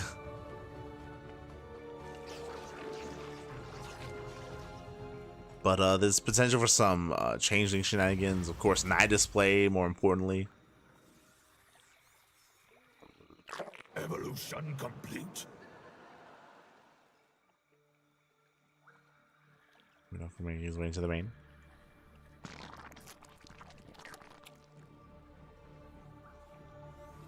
Here comes that army of changelings. Both armies are maxed. Changelings are spotted.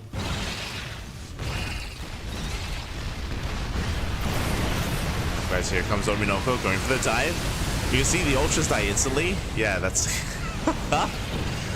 like just to reiterate. Again, Mass Overseer is something that can work. Mass Overseer is something that Battle it's about to update. Not into the main, but Mass Overseer is something that can work. But what it typically does, and the purpose of Mass Overseer, is to protect your army from snipes, from ghost snipes specifically. That's not really what Dominoco's working with. Now we do have some lurkers on the way and some brood lords, which, okay, fair.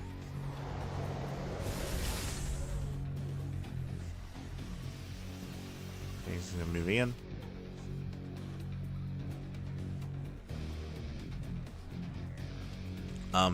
Now the problem with lurkers here is that lurkers are not built to break siege lines. They're not built to move within range of tanks, otherwise again tanks will just have their way with the lurkers.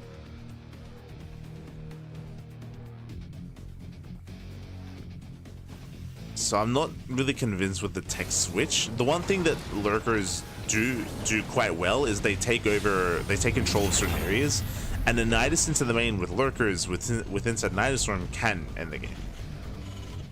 So it's a bit of a Hail Mary play here from Dominoko.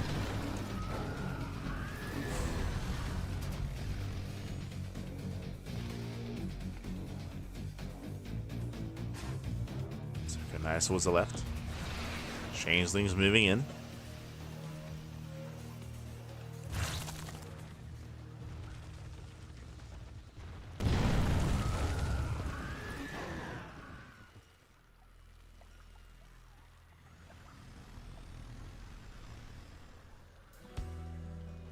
Mafri claims a 5th, now getting a 6th expansion. Building up our banks. I'll say thankfully that I think I've hit my 2nd wind, so we're good to keep going after the first cast.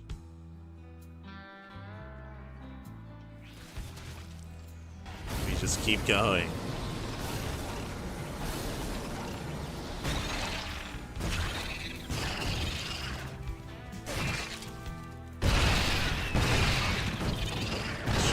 Not going to be tonight.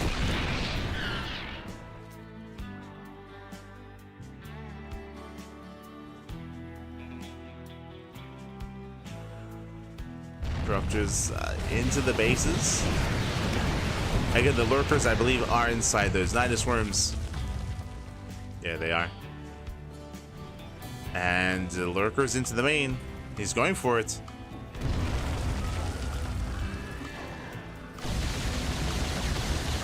He sees a teleport for the main base. They will focus down that Nidus, or at least they attempt to. Oh, Lurkers are going to the natural. Snipes are helping. No detection. What I mean is no Overseer. No Overseer, no detection. There we go. Detection now comes in. Lurkers go down. Lurkers, they hold their own. And they take over the natural. This one Nidus is all it takes. God, no, he never dealt with it. He never cleaned up the Nidus. And is that game? That may just be game. Yeah, that's game. Like, how do you deal with this? How do you go in? You don't. Lurkers they have control of the ramp, they have control of the production. GG gets called in one fell swoop despite having 10k mineral bank. Oh my god.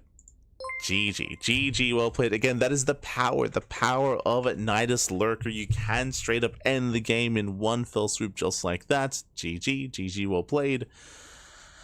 Whew. But again, if it wasn't for that, if it wasn't for the Nidus, I'll be honest, like, Maffrey was trading very well. He was trading much more efficiently. He was having some better engagements, some better fights, and he could have taken it. Could have taken it as well with that GG. With that GG well played, we're now jumping into game number 2. And as we get into game 2, a big shout out to Zodi live in the chat. God, thank you so much for subscribing for the first time with Twitch Prime. Hope you enjoyed the content, hope you enjoyed the casting, hope you enjoyed the StarCraft. I do apologize if I sound a little bit loopy or a little bit groggy, or what's the word I'm looking for. But I don't know if I do apologize if you can hear me slurring my words. But it's 5 a.m. in the morning. It's 5 a.m. so I'm a little bit tired. But here we go. In the bottom left, we have our Brazilian Terran player, Maffer. And in the top right, we do have our Brazilian Zerg player. It is Dominoco. Here we go. Predictions. Dominoco wins against Terrans. I mean, Dominoco, he is the highest ranked player in this group. I say one of the highest ranked, like him alongside Kamikaze, I should say. So Dominoco is favored, but despite that, like Maffrey, he held his own. He held his own in that last game. He had some better moments at times. Both players, massive banks. But last night, it's Worms and Lurkers, they can be quite brutal to deal with. Can be quite brutal. And with that, we're jumping into game 2. Thank you, Zodi.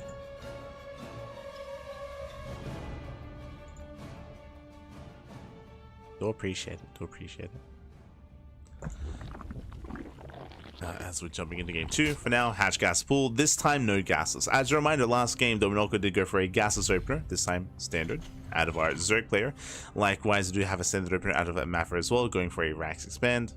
SCB scout across the map just to make sure that everything's looking normal, just to make sure there's no gasless style, or to make sure that there's no early gas style either.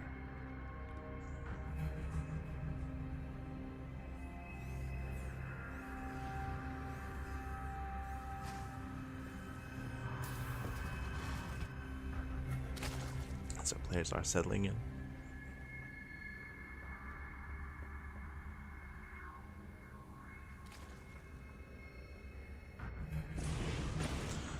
When it comes to how much we're going to cover today, I mean, again, this is our third broadcast of the day.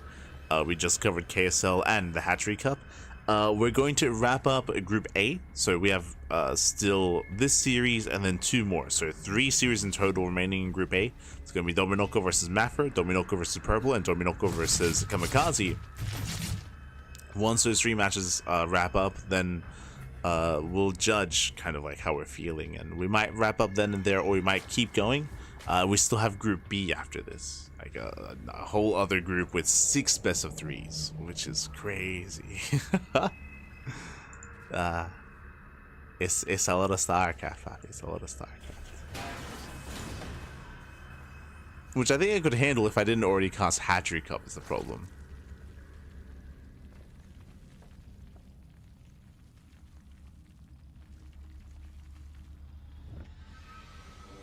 We can always do like a replay cast later, I suppose. True, true.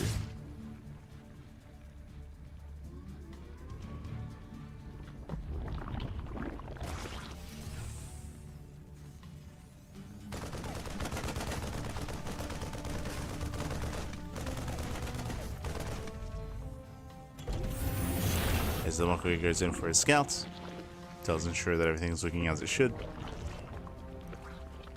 It's going to be a very early. Oh, my apologies. Sorry, I was a little bit zoned out. But it's a very early lair here by Dominoko. Insanely early. This is what, a 3-minute lair timing. Now from here, we're going to 2-base Muta. We can also go into early roach aggression with faster roach speed. But I'm leaning towards Mutas.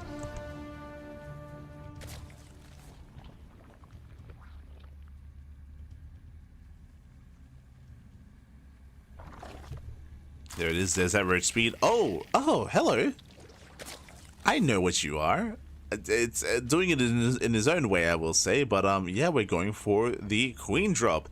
It's going to be roach rush into queen drop. This is designed to. I mean, fun fact: if you were watching the Big Brain bouts, you would know this is the same build that I went for against Zombie Grub yesterday, going for the quadruple queen drop alongside roach push. Now this is hitting different.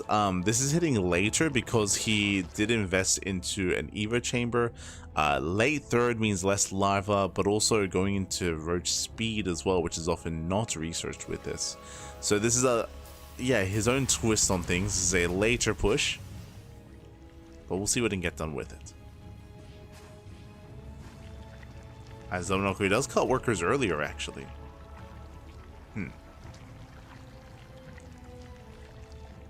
Let's cut workers earlier. Third base is spotted.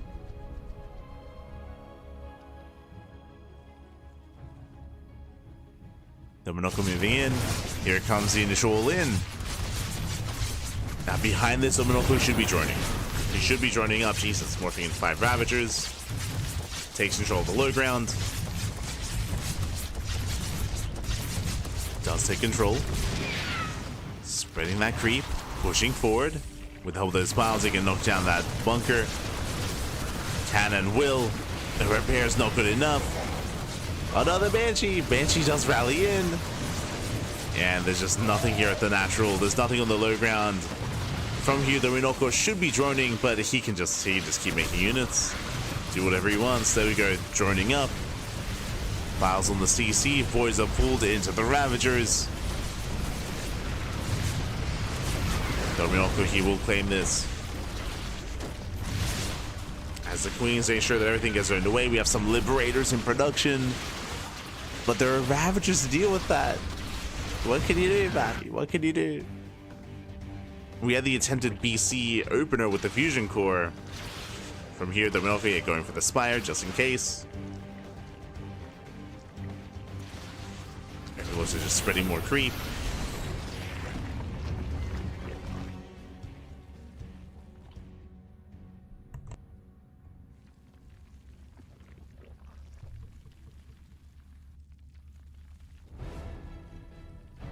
Dominoko is hoping and praying that these liberators can pop off. And without the Ravagers being at home, they have value here. They're going to get damage done. The Queen does fall. Dominoko late to react back at home. Late to respond. Getting up to 6, getting up to 7 drones. 7 drones to the Queen. Uh-oh. This is getting out of hand. Liberating into the main. Ravagers, they don't move.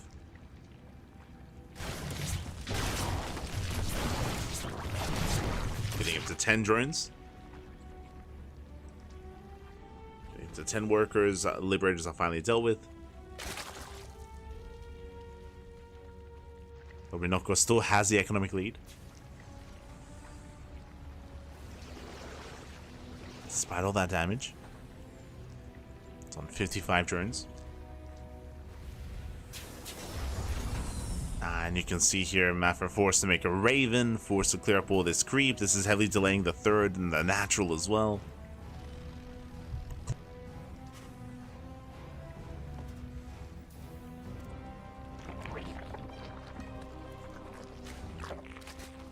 A creep tumor's under attack.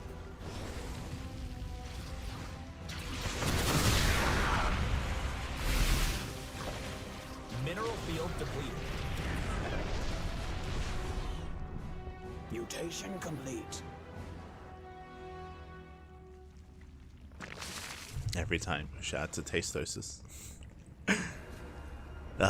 And again, Maffery's just stuck with one base. He's just stuck with one base. He does have a natural CC in the main. He has a third CC on the way as well. Like, he has a fusion core. He's making battle cruisers. He's trying to recover in some way.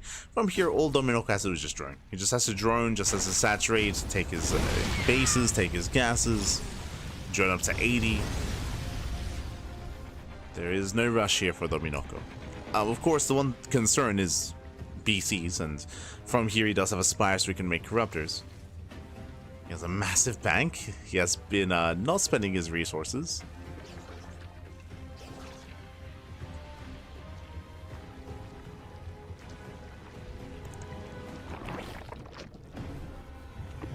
Taking up quite heavily, actually, instead.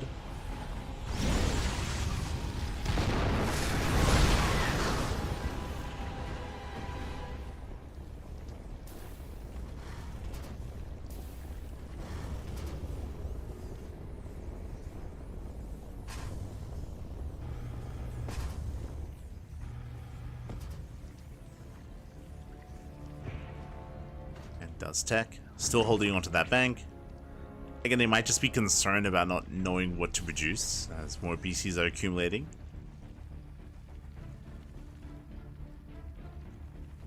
I'm still concerned with the lack of Overseer scout into the main, so he doesn't know he has to make Corruptors. And here we go, BC does teleport across the map.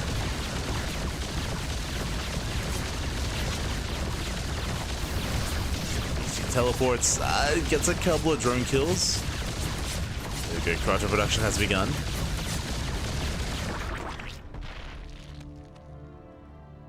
Eight Corruptors on the way. Dominoko getting supply blocked. But just ensuring he doesn't get supply blocked.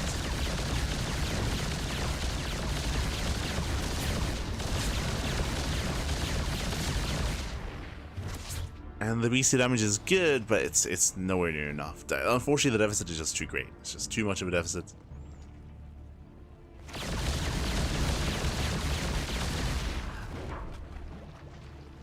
BC goes down.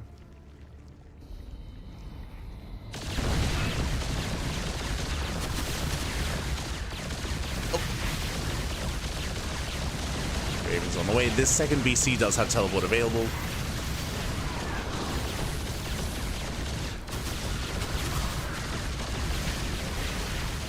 As they rain down. BC's on the thread. The boys are pulled to repair. Let's go.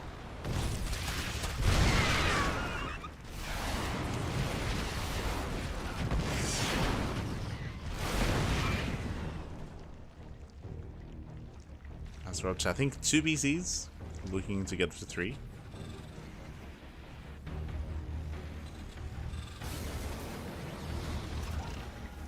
He's on his road to recovery. We got this.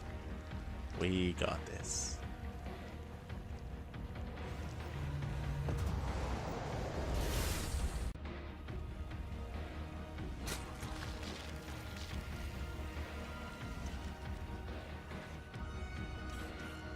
Jesus, oh my god, so we have 79 Banelings. I mean, that'll do it. It's not going to be the most efficient army here. But 75 Banelings are going to roll in.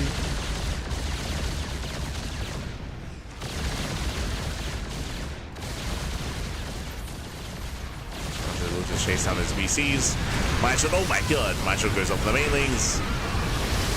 But Dominoko, he has enough. Banelings, they knock down tanks of all things. They shut down the CC, they take down the mineral line. And the swarm has arrived. Oh good. Bowser even knocked down the battle cruiser itself. And GG gets called. It's too much to handle. And Dominoko, he will take the series 2-0. Taking down Maffer. GG. Whew. Does take down Maffer in the end. Again, a very intense back and forth, just an intense game. I will say the game one was very close. Like, if you recall, game one, both players were maxed, both players had massive banks as well. It just came down to being unable to deal with the Nidus rooms. A lot of it also came down to the fact that Mafra's army was very immobile, because it was very heavily reliant on tank, into Liberator, into this slower style. But GG, well played. With that, Dominoko does claim the first series, but I believe he has more ahead of us here. Up next should be Dominoko versus Purple, and still also Dominoko versus Kamikaze as well. So more matches to come, more matches to go. Once again, we're going to be going on a very short break, only for a minute or so. Nothing too long, nothing too major. So short break, we'll be back soon with our next series. See you soon. See you soon. Bye. See you soon.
And welcome back, everyone. Welcome back to our next series, to our second last series of Group A in Group Stage 2 of the Brazilian StarCraft 2 circuit. And spawning in the top right hand corner of ley lines, we have the Brazilian Zerg player representing Eximius Gaming.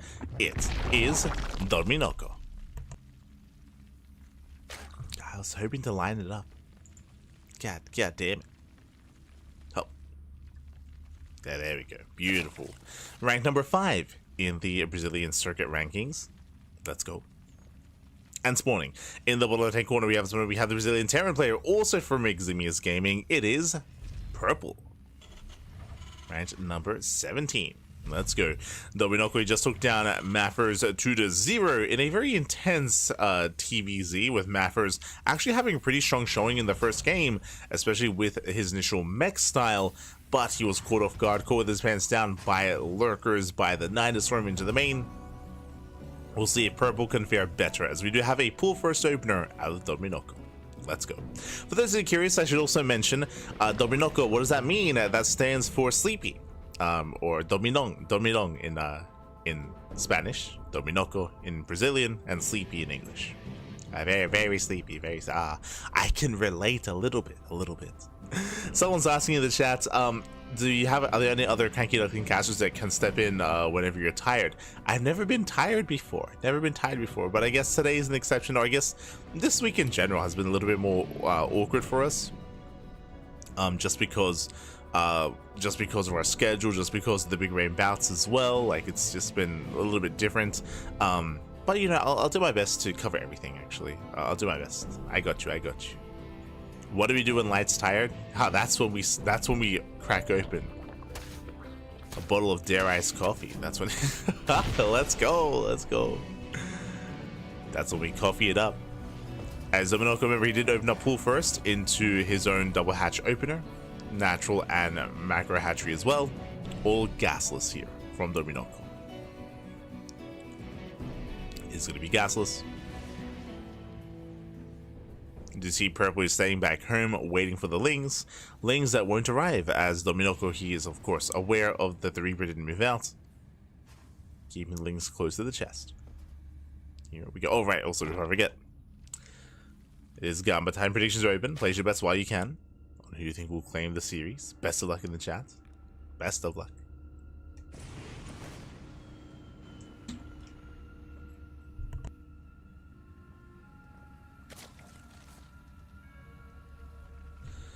Tomorrow is going to be similar as well. Tomorrow we're going to be casting Sparkling Tunic up into the Brazilian StarCraft 2 circuit. But tomorrow I'll do a better job at sleeping in between casts. Today we couldn't, just because we went from one to the other to the other to the other. But tomorrow there should be a little bit of time to nap, like for like 2 hours or something. Maybe 3 hours. Maybe. That'll be the ideal.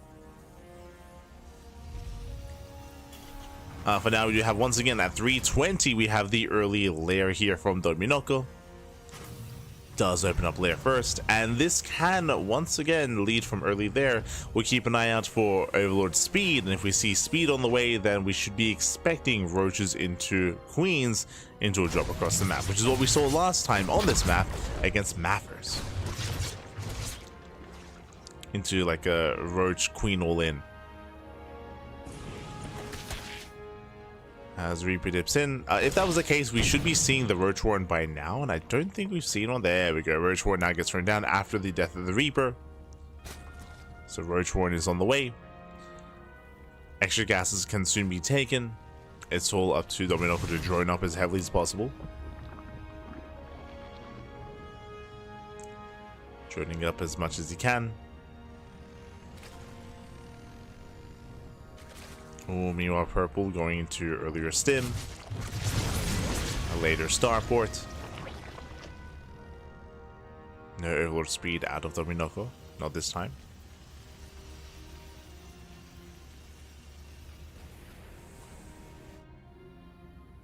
Brazilians speak Portuguese. They do.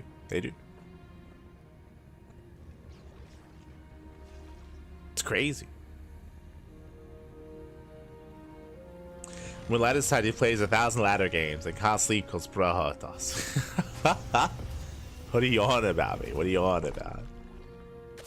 I wish I had that much time to ladder. You're crazy. You're crazy. For now, though, Dominoko does go for double lever chambers, so we do have a link speed on the way. So we're going from roaches into link speed into a longer macro game. Dominoko is not going for the all-in, just chilling back at home, setting up, settling in.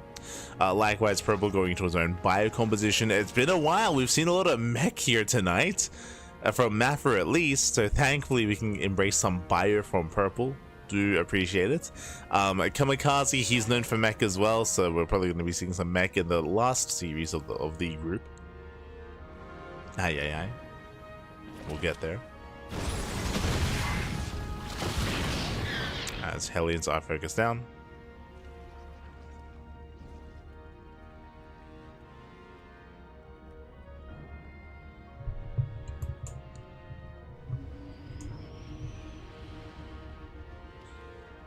Likewise, Purple being active with this 2-on-1. Sims in, does catch one of the Overlords. But overall, Dominoko should be fine. He has his roaches to defend, and he will deflect.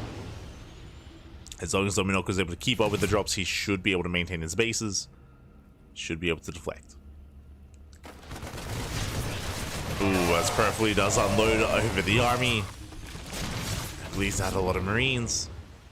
From here, Dominoko is switching out of roaches into Ling Bane Roach Ravager. Or really just Ling Bane Ravager.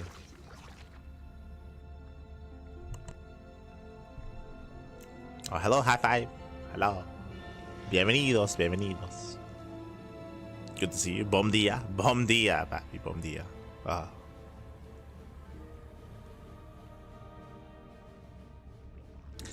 As we do see Dominoko switching, interesting. So not just from roaches into Ling Bane Ravager, but we have Hydras as well. Hydra then is being thrown down. Dominoko is holding his own. Flush Transfuse does defend the main. One queen will get picked up. Does at least get one.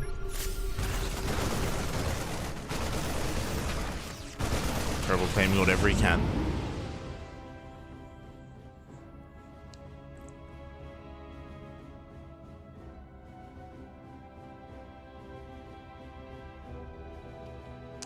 And even though we've seen a little bit of damage here and there from Purple, we do see Dominoko, he's freely just taking up. We have the Hive on the way of all things. Hive is on the way. Wall of Spores. This feels a little bit awkward just because Dominoko is taking up quite heavily, throwing down a Wall of Stack defense. The droning has suffered as a result. Dominoko, his saturation is very late here. He should already be at around 70 plus workers, but it's still not there, again, because of all this teching, because of all the setup that we had. Dominoko playing very safe. Borderline scared.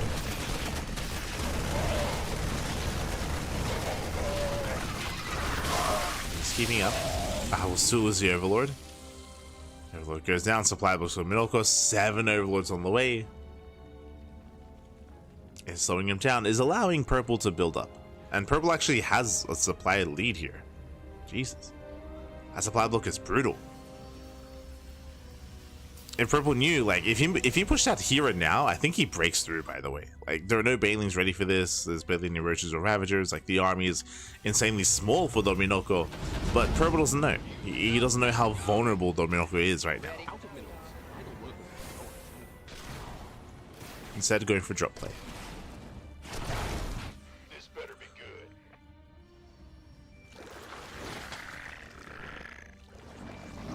That mineral field's gone.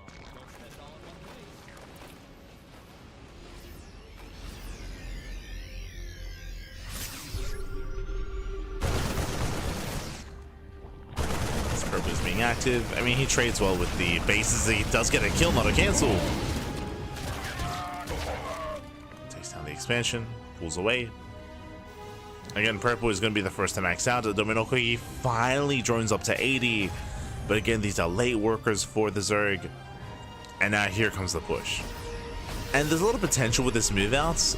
Purple, he does have a pretty hefty army supply lead, but a lot of it comes down to his splits. Does he split well against the Banelings? Does he control well? Is he able to avoid the Vipers or these zone away? How does he handle How does he handle these engagements? Ooh. That's things they can't quite engage.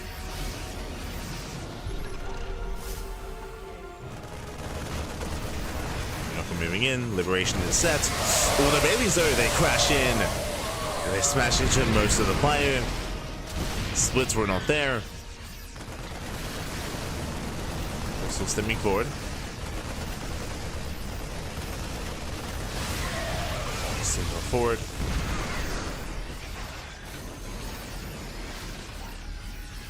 He's not quite able to connect, but Vipers have arrived and they're gathering NG as we speak.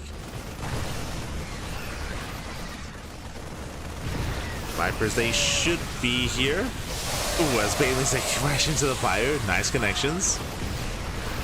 Purple, though he sims in, does punish. Vipers are trying to engage. Once again, that gun does pick up. But Dominoco, he will hold on. Takes down the full medevac. No, takes down the full medevac. Shuts down the medevacs in general here. They take the parasitic bomb to the face. Purple just running out of steam, running out of army. Longer this goes on, the worse it is for Purple. He has to keep going, but he just doesn't really have much to work with.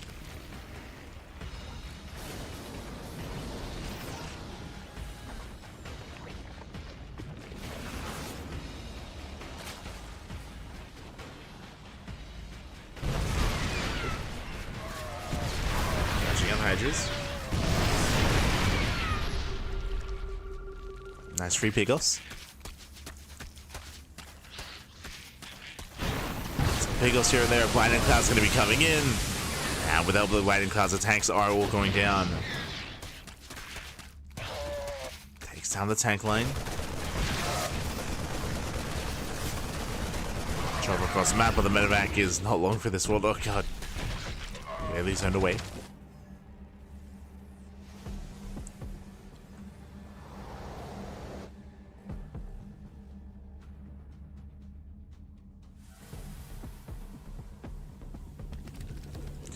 Really zoned. Dominoco getting to 3-3. He's still enjoying an 85 worker count. Like, he still has a solid economy. Just needs more time to actually rebuild.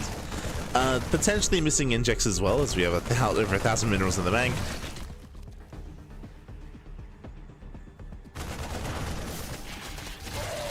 Just building a Morling Vein.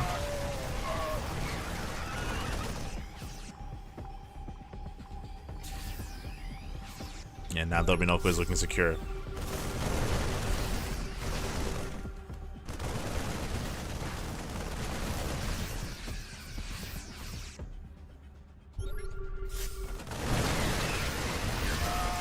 Yeah, now here comes the Remax. Even without Vipers, he's going to be able to run this. Yeah, takes out all the tanks. Barely any support. It's purely tank marine. There's no ghosts, there's no widow mines, there's barely any marauders. Purple's being overwhelmed. Brutal connections.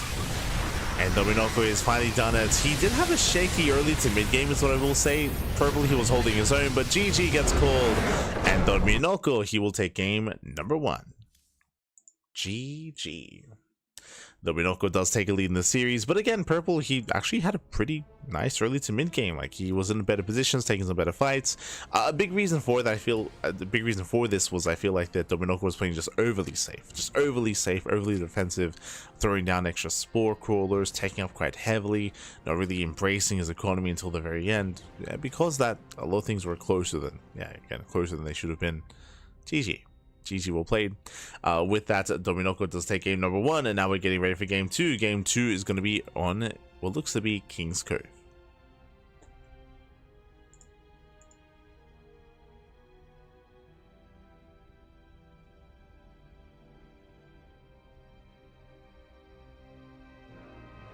There we go. Looks like we are having small intermissions in between maps. Okay, fair enough.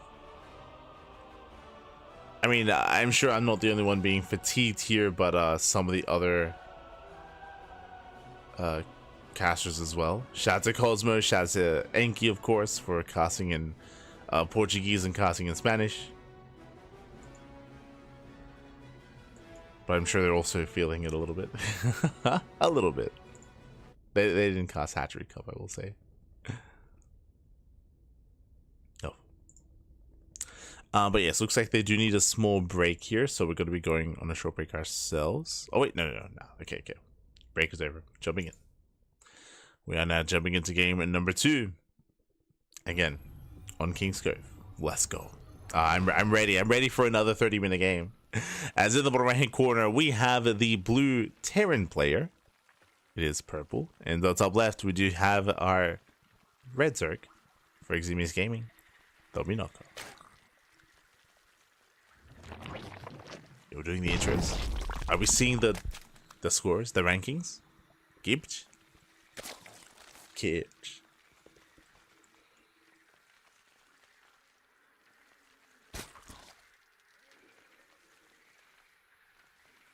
There it is.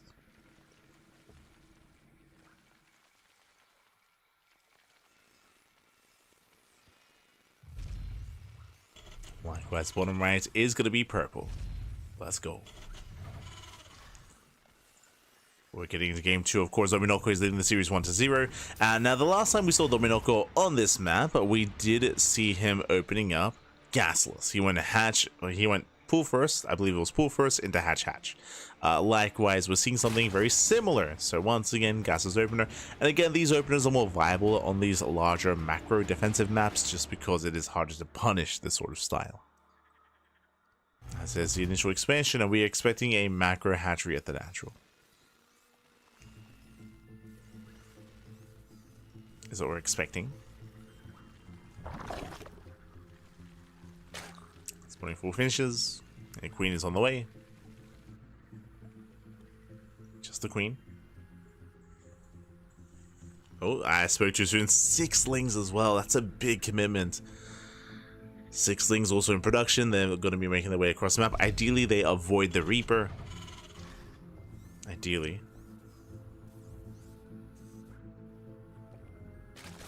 And behind this, yep, there's that macro hatch.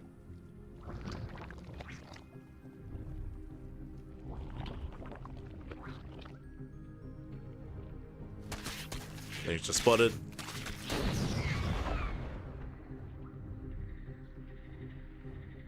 With the lings being spotted, the chances of these lings getting damage on is quite low.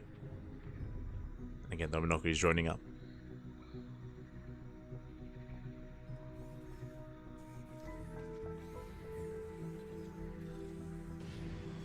He's joining up behind this.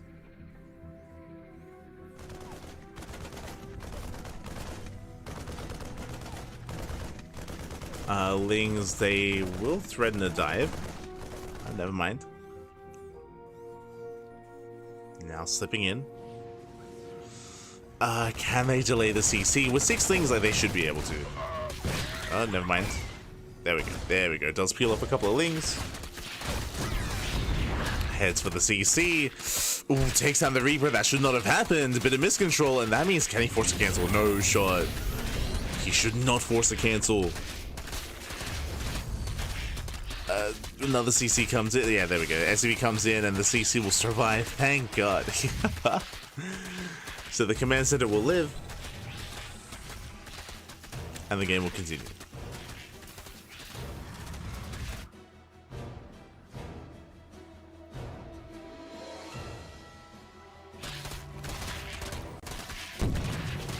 Oh God, Jesus. From here, the game does continue. The CC does catch fire, but the Hellions have arrived, and the CC should be fine. Jesus, as it gets very low. Behind this, Dominoko going for his own lair. Roach runs on the way.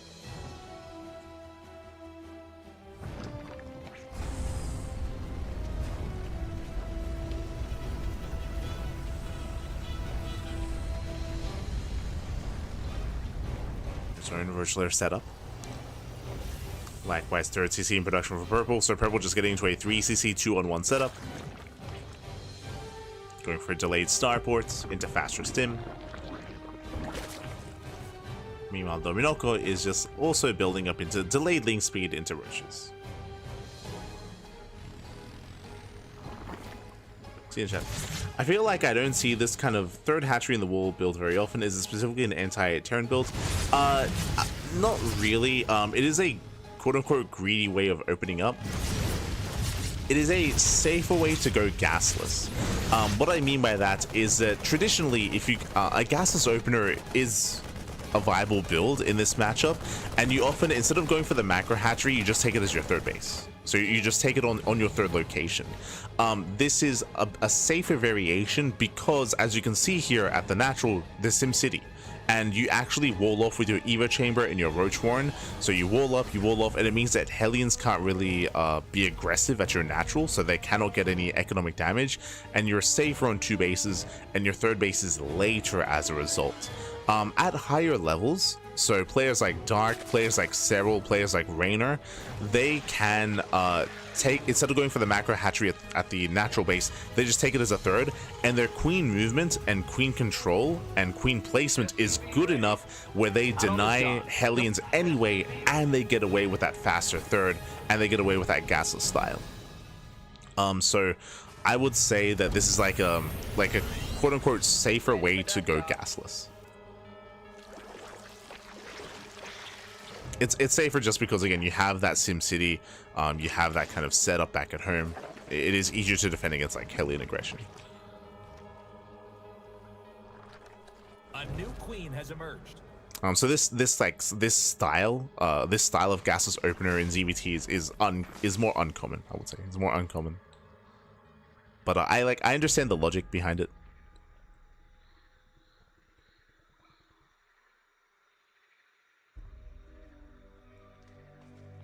But here we go. Here we go. As from here, Purple is moving out. Remember, this was a 2-on-1, so that means he does have a faster sim timing. He's moving out with his Medivacs, headed towards the third. Dominoko's in position.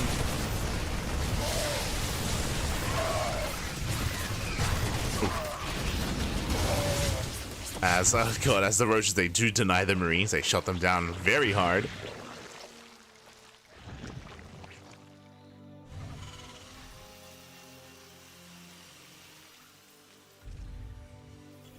Why does he not lift? It's leg day. Oh no.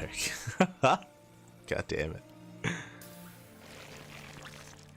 I mean, it saved the CC. It didn't go down, thankfully.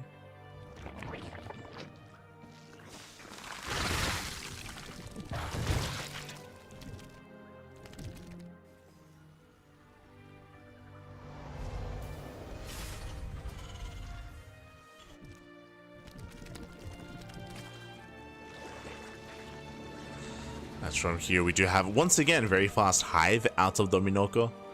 So really fast hive tech goes on the way. Likewise, droning, saturating his third base, getting his fourth expansion.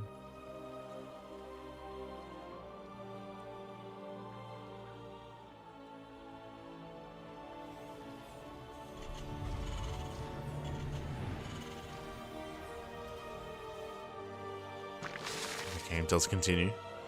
Again, Dominoko being quite greedy so far. I say greedy tech-wise. Once again, the drone count is actually quite low for Dominoko. Like, he definitely can get away with droning harder. Especially in a larger map like King's Cove.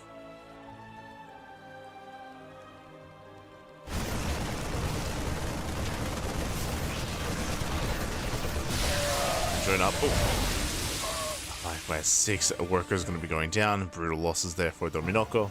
Bearing in mind that Dominoko doesn't have a lot of drones to begin with, so worker kills like that, they do scale quite well.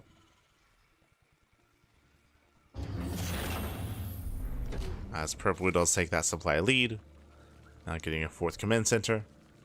We see Dominoko with that fast hive, he can gain access to fast hive upgrades as well as the Ultra Cavern.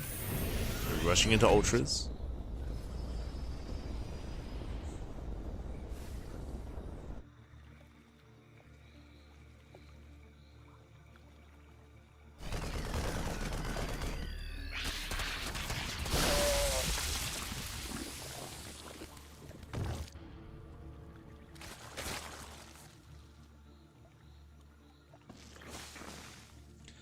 There we go. Viper production has begun. The Ultra Garment is still on the way. Again, Dominoco's drone count is still very low. Like, it's leaving me uneasy. Just a very low drone count for Dominoco. Purple, he's pushing. He's got a massive amount of ByuN, massive amount of Marines.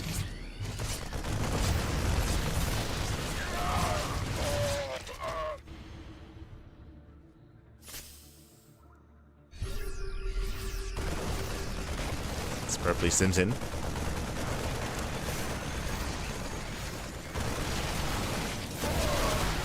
Does some in files. Oh my god, they shut down both Liberators. Both Liberators go down. Purple simming in. He wants the expansion.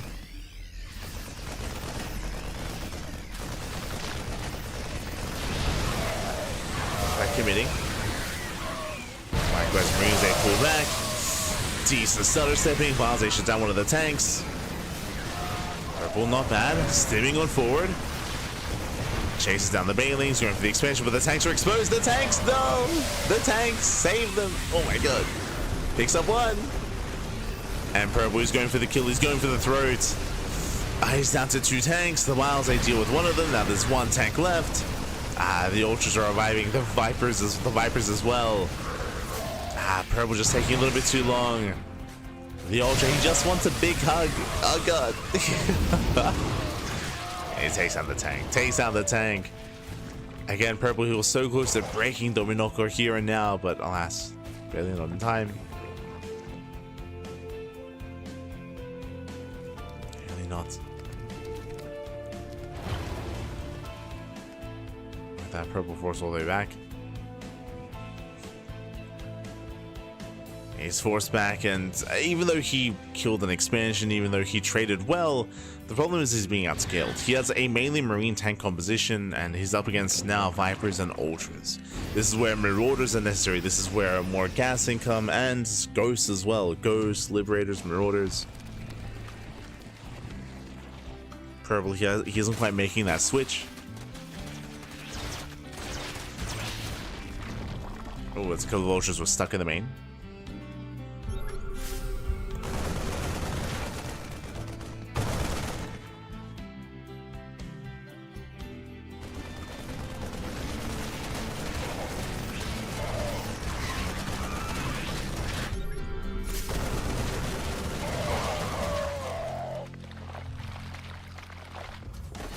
Stuck, they break out, and this is where I'm concerned for Purple. This is where the soup does lie. Like, the supply can be very deceiving here, just because both armies are at 180, but the reality is that one player has 3-3 upgrades on the way with Ultras, with Lingbane into Ultra. Meanwhile, the other player has 3-3 upgrades on the way, yes, but they're mainly a Marine tank composition. There are no Ghosts, there are a couple of Liberators, and I think there's 1 Marauder in the army, but this army is so fragile. It's such a fragile composition, and it's not really built to really deal with Ultras too well. The Liberators are going to be the big, maybe deciding factor here for Purple, but the lack of Ghosts is concerning.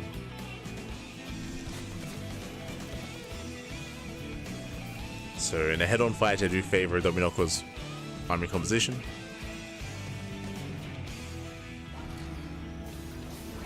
As you can see here, again, it's 1 Marauder. There's 1 Marauder in the army.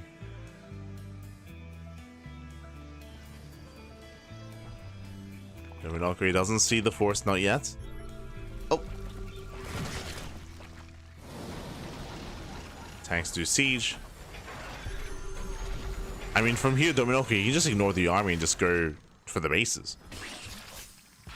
Does abduct some Liberators, which does force you on siege. Massive lightning cloud, and the tanks get called massive connections. Bailey's, they roll it in, they shut down all the ByuN, and this is what we were worried about. Yeah, the Marines are just so fragile.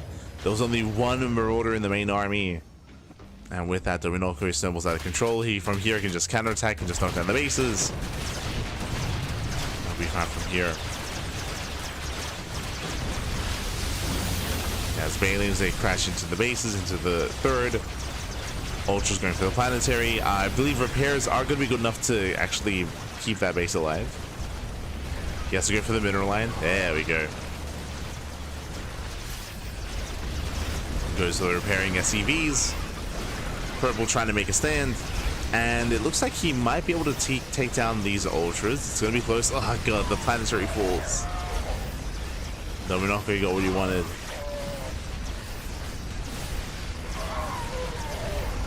Let's take down those ultras.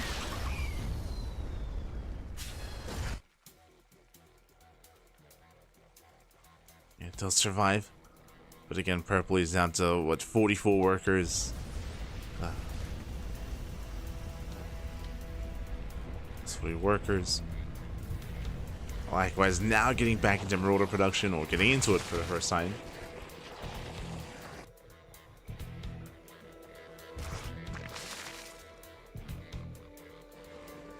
But as you can see, Dominoko is the first to remax. He's the first to remax. He's got 84 workers. He's got a booming economy, a solid base count. And unfortunately, probably just cannot compare. No, he cannot compare to the bases, to the workers, the economy.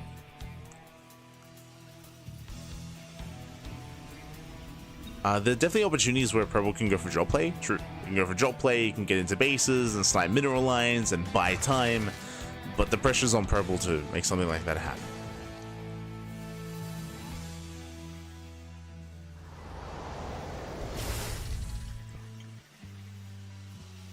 As the Dominoko is maxed. Upon being maxed out, he should be pushing once again.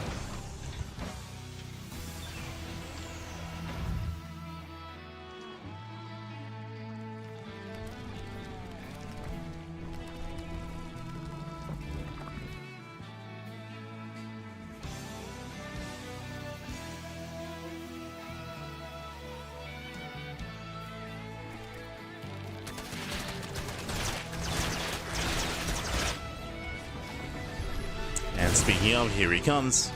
Knocks down those rocks. He's got a couple of corruptors involved as well, so now he has some actual anti-air to deal with the liberators, deal with the medevacs. Yeah, there we go. Vipers are coming from behind. We need some either power bombs or blinding clouds or both. And here comes the push. There's a blinding cloud. Clouds get thrown down. Tanks do fall. Running out of Ling Bane, but does take down the planetary. And that's going to be good enough. Massive power bomb as well. And Dominoko, he breaks through. He breaks through that defensive line, takes down 13 SCVs. I believe he bleeds out the Vipers in the process, but he just backed off the Remax once again. He can rebuild, he can Remax.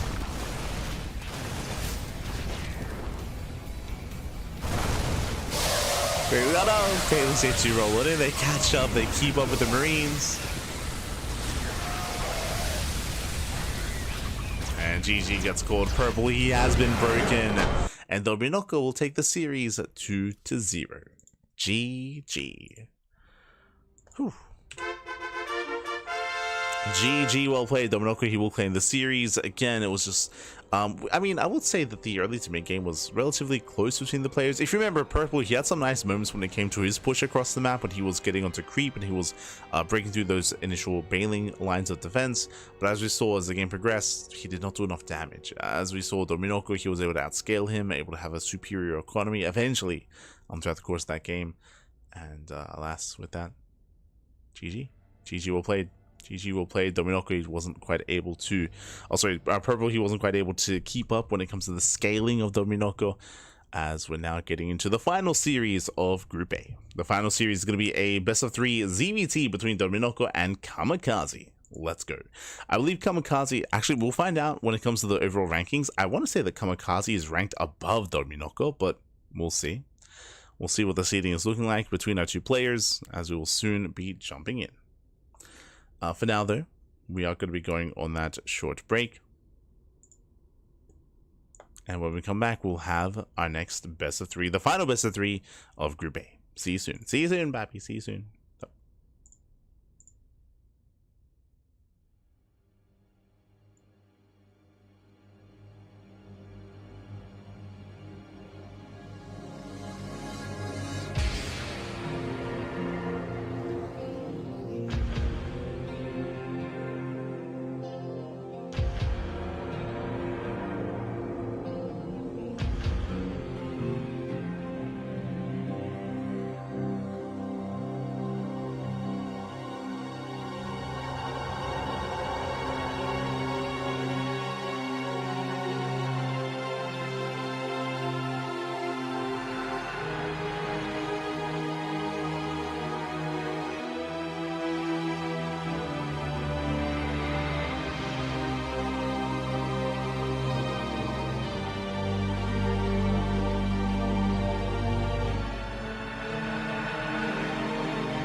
And welcome back, everyone. Welcome back to that final best of 3 here of Group A of the Brazilian StarCraft 2 circuit. We have our TVZ between the top 2 seeds of the group. We have number 1 and number 2 here ready for us, and here we go in the bottom left-hand corner. We have the Brazilian Terran player, the Red Terran. It is CranKy. And one of these days, I'll line up the first one. God damn it. Shout out to Iceguard, of course. Iceguard's handling the production, handling the observing. There it is. Yep, number 4. Ranked number 4 in the overall Brazilian StarCraft 2 circuit. He's ranked 4, and in the top right-hand corner, we have the number 5 rank. Going for a pull first, it is Dominoko for Eximius Gaming. Let's go. And if you're in the chat, predictions are open. Place your bets on who you think will take the series. Best of luck in the chats as we jump into our TVZ. Let's go. Let's go. There's a lot coming into play here. First things first, 2x Reaper. We have 2x Reaper out of CranKy. Meanwhile, pull first out of Dominoko. We'll see who's... I mean, CranKy should be the initial aggressor. I still favor CranKy in this position as he will gain map control early on. We'll see if Dominoko can slip by, but even if he does as a full wall as a natural, I do favor CranKy coming into the early game here. We'll see what is done with the spawning pool, though. I mean, this could be pull first into an earlier Roach Warren, into earlier gases. There's potential here for some shenanigans.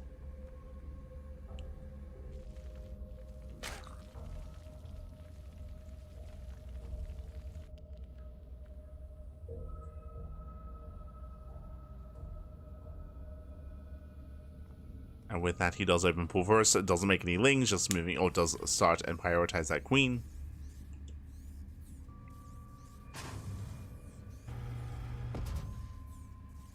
Likewise, 2x Reaper underway.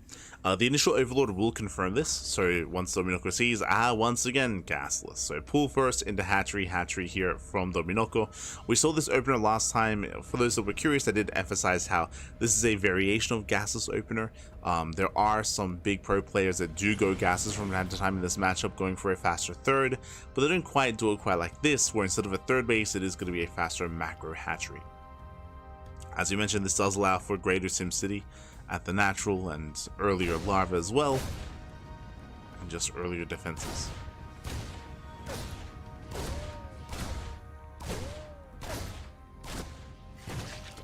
So far, Reaper doing what they can, chipping away here at the Hatchery. GG Dominoko for making the next set of queens.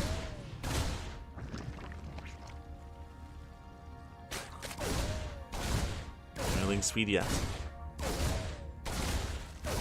Reapers are poking in. From here, we should only be making 3 Reapers. There is no third expansion, so you don't want to overmake Reapers. Queens, they can hold their own, and they will. So in away the Reapers. You send them back. CranKy behind this, going for a 3rd CC before Starport. Oh, even actually, I believe that was 3rd CC before Factory. Okay. Very greedy.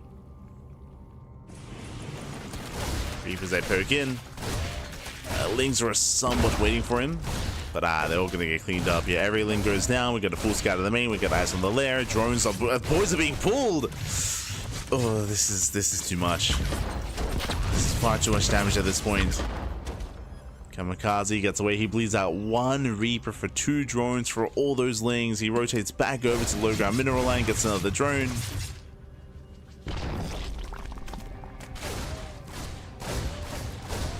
This is just a rough start for Dominoko. It's being pulled apart.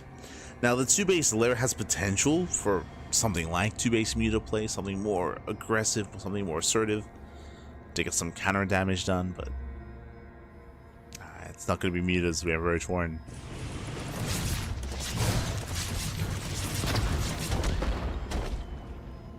Scout is denied. But CranKy, he already sold the fast lair, so he knows it should be one of 2 things.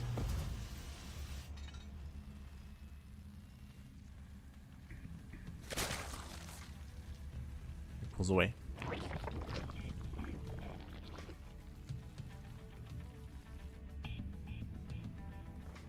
Let's pull away.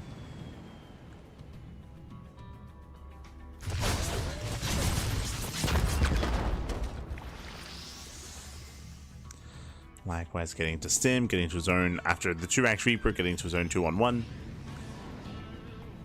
Dominoko investing quite heavily into Reapers early on.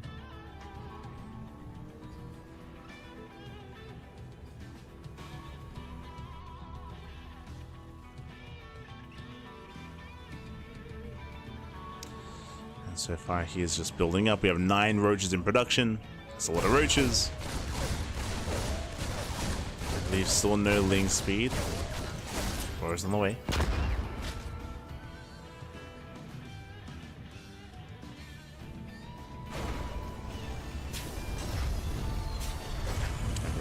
Kamikaze pulling back. Did go reactor to Hellion for quite some time. Okay.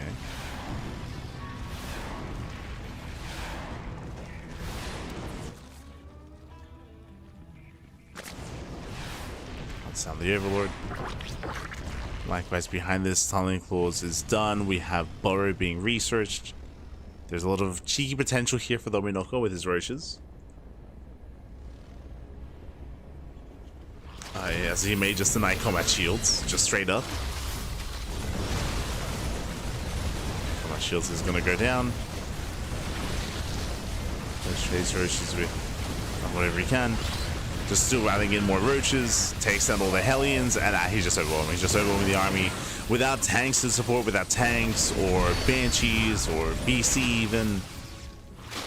There's nothing quite here.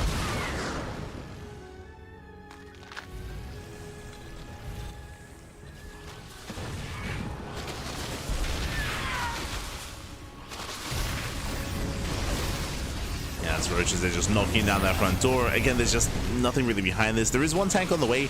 The scariest thing about this setup here that Kamikaze has is just how exposed all the production is. Like, despite Kamikaze having a pretty strong start, I would say, killing workers and sniping Lings, we do see the counterattack here is brutal. As boys are being pulled, more SCVs going to be going down. So many SCV kills getting up to 11. Oh god. 11, 12 SCVs. More roaches rushing forward. They're still not done. Nowhere close. Behind us now, we see Dominoko droning. Now he's droning. Double Evo Chamber. Bailey Nest is on the way. Now he's working towards a longer game state. It took a while for that to happen. It took years.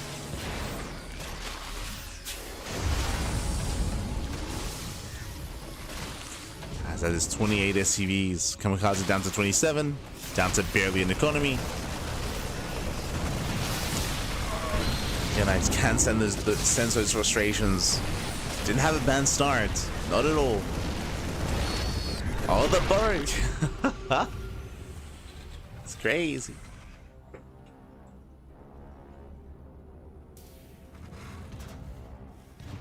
That was 30 roaches for 29 SCVs, 16 Marines, a tank, Hellions, 2 tanks even.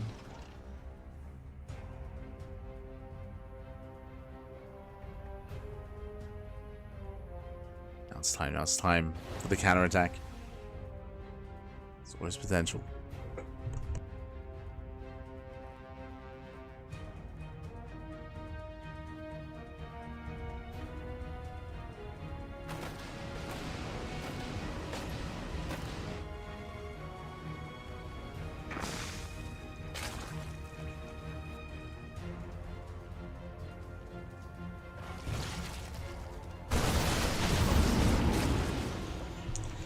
At this point, Kamikaze, he's hoping that Dominoko's just out of position. He's hoping that Dominoko's across the map, or maybe across the map, but he's at home. Is at home here. Oh, the Biles. Those Biles that don't quite connect.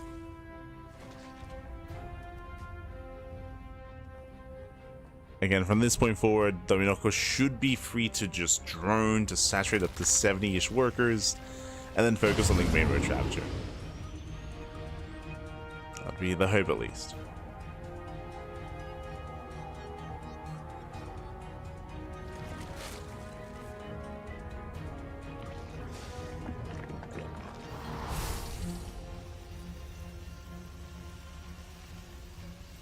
That is the hope for Kamikaze. Meanwhile, Dominoko is taking up into Hive.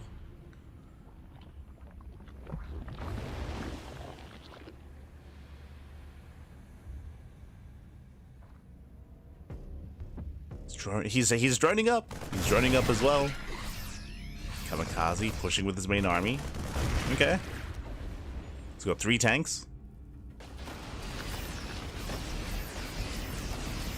Valassi's moving into Link Bane Road Ravager. Both files with a friendly fire, but the tanks will be reset. Let's handle the tanks.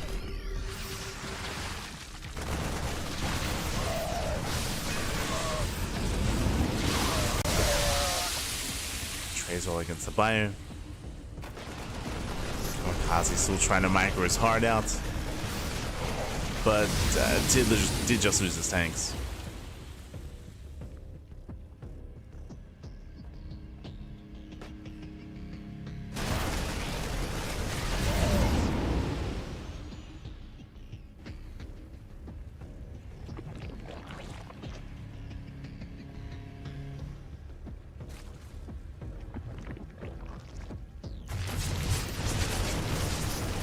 Now behind this, Kamikaze is double expanding. He's getting his 3rd base, getting a 4th CC as well, if given time, and that's also what these drops are doing. They're not just about, oh god, they're just not about dealing damage, they're about keeping Dominoko busy, keeping him pinned, while he expands.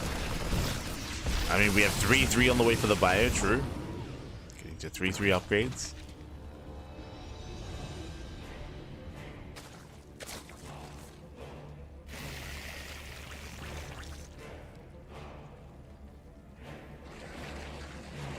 That's 5% gathering energy. They're building up.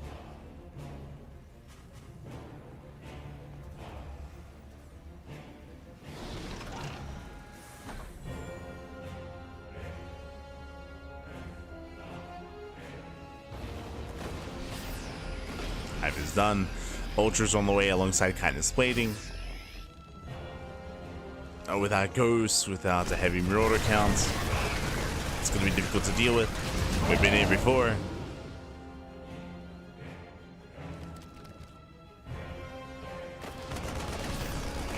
Kamikaze, though, he's willing to embrace the ghosts, I want to say.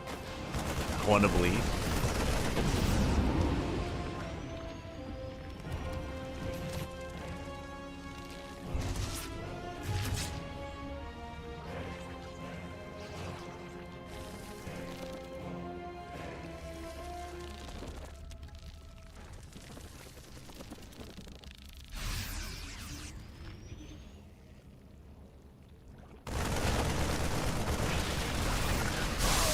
This Kamikaze's not looking. Not quite. Focusing on his northern drop. Dominoko is the first to max out. Again, Dominoko, he had a really hard time droning. Like, he did choose not to drone for quite some time, so that's why he's a little bit later to max out. Alice is here.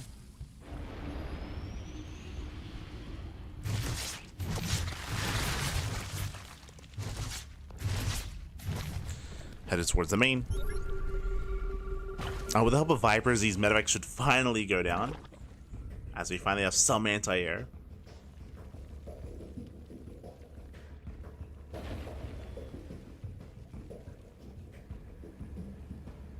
Dominoko is maxed.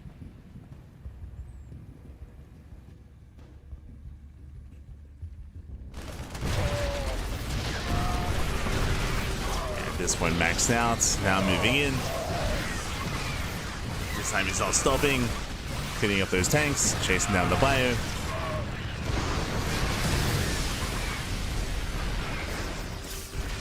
Again, even though these aren't clean trades for Dominoko, these are trades he can afford to take down the tanks.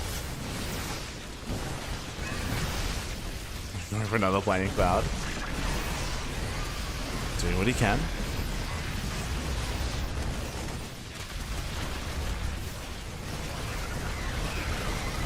Likewise, do we have a power bomb? Not quite. And going for the blinding cloud, it's okay. From here, Kamikaze can try to make a stand, and he will. Hey, yo, Dominoko, have we been skipping injects? Oh. He has been. Yeah, you can see no inject in the main. He's taking up into Ultra Cavern. Sorry, into Greater Spireman to say. No injects here at this base either. Does collapse in. Oh, not bad. Oh my god. Surrounding the army. Nice engage.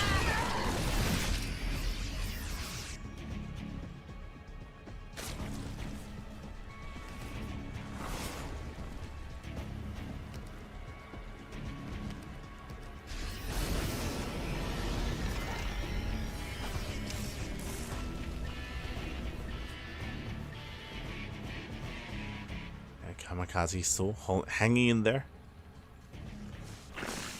We've had a lot of these kind of game states in CVTs today, or in this event actually, I should say, in this group stage. Where Doromilko finds himself in a more dominant position, but unable to really leverage that. At least not immediately.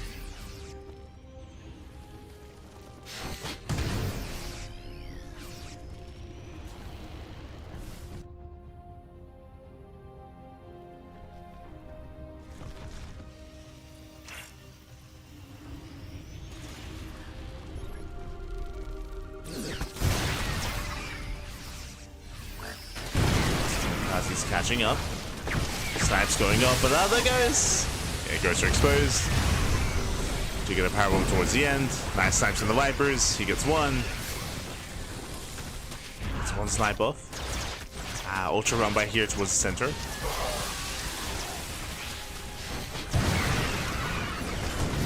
It's at center. Likewise gets another powerbomb. One set Metamax. Boys being fooled, not good enough.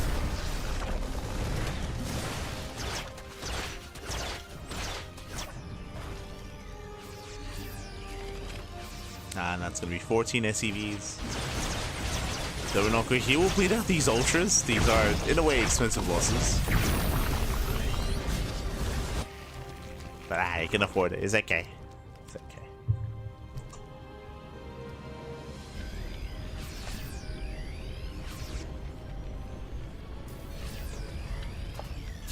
CC working in the chat. But I saw you played in Big Brave Mounts yesterday, but I had to leave before you started. Did you win? Oh, I recommend the VODs, Pappy. I recommend it. I want to say that maybe in the next 24 hours the VOD should be available on YouTube, over on the Basilisk channel. Do you recommend it? Do you recommend it? I will say that practice paid off, and then the practice didn't come into play. Because of reasons. But Zumbrigub did race switch halfway through.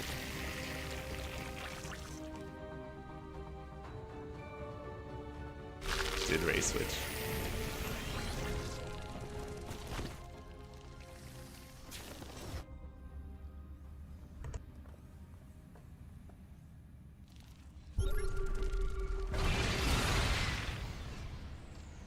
I do recommend it.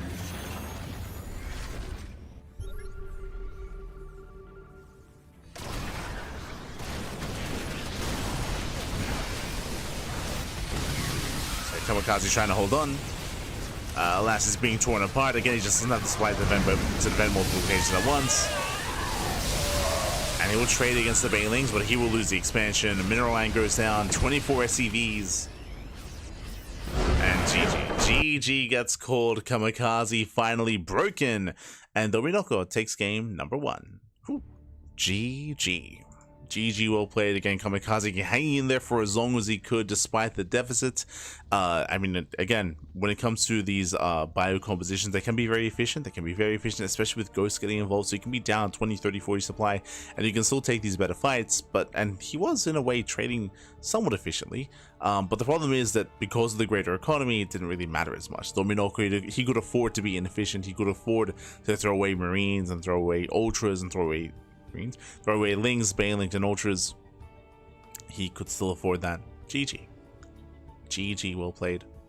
With that, Dominoko takes the lead in the series, and we'll see if he can claim the 2-0 or if Kamikaze does bounce back. Let's go. Let us go.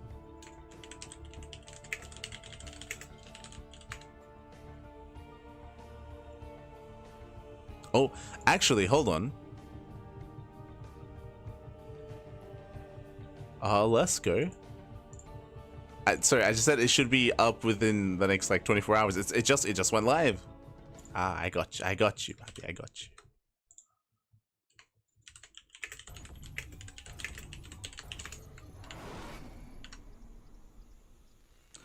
So we're getting into our next game. We're getting into game 2 here. Game 2 of our best of 3 series. Again, the final series of Group A. We made it, Papi. We made it. As in the bottom right hand corner, we have the Brazilian Terran player. The red Terran, it is CranKy.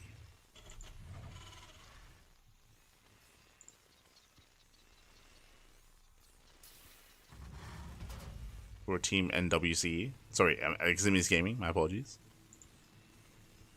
Oh, they're teammates. True. And spawning in the top left hand corner, once again going pool first, we do have the blue Zerg player from Brazil. It is Dominoco. Does take the 1-0 lead as we lead into Abyssal Reef. And again, Dominoco able to achieve quite a lot of damage early on, despite CranKy going 2 ranks to Reaper, and I would say having a better start, a better early game from the side of CranKy. Dominoco getting into his own roaches, he was able to get some nice counter damage, he was able to bust into the natural, able to wreak havoc, and able to get a nice solid lead from there. Again, it wasn't enough to immediately end the game, but it was enough to at least cripple CranKy, and he never quite allowed CranKy to recover. Never let him build up.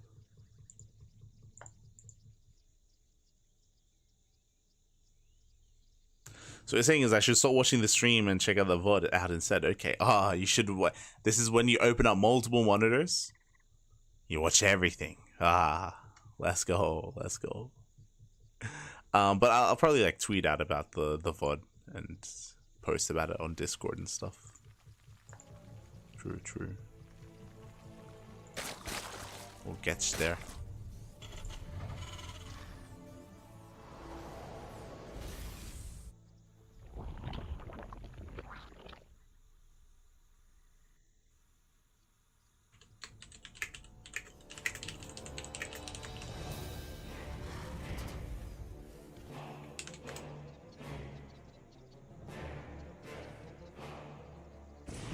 Actually, I'll just put it. I'll post in Discord now. Actually.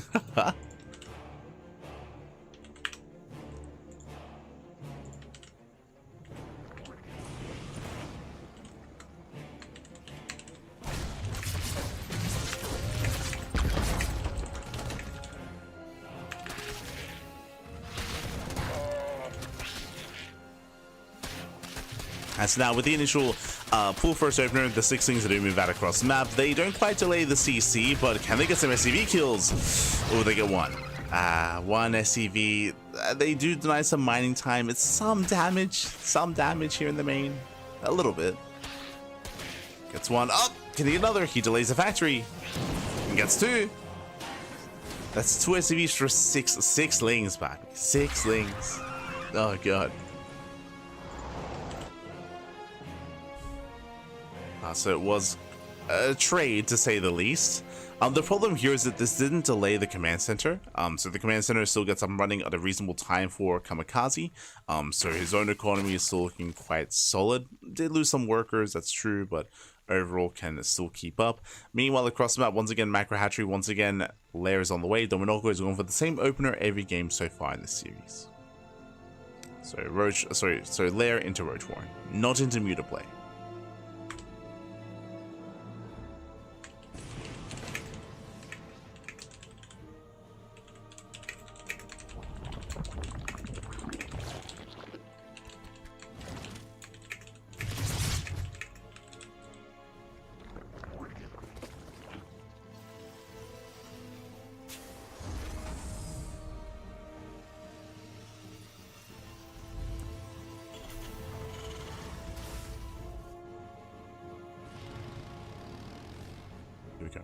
Here we go. As we are setting up. So far, geez, you can see the SimCity here from Dominoco. He's like, you will not get into my mineral line. You shall not pass. Reaper slips in, but the Hellions are going to be denied. And again, that's like that's one of the added benefits of going for that Macro Hatchery is your SimCity. Is being able to wall up in such a way. Of course, you have extra larva and you have as a result, like more droning because of extra larva.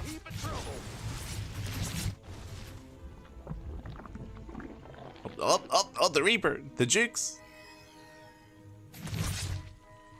It does get trapped there. It does get trapped. There's just SimCity all over the place. There's just walls everywhere. But there we go. Now Dominoko can expand. A much later expansion out of Dominoko. But overall, will hold. Will hold, will drone, will saturate. Likewise, we do have a second factory. Oh no, we're going to be here for a while. Second factory is on the way. And the Kamikaze is going into mech. He's meching it up. He's meching it up.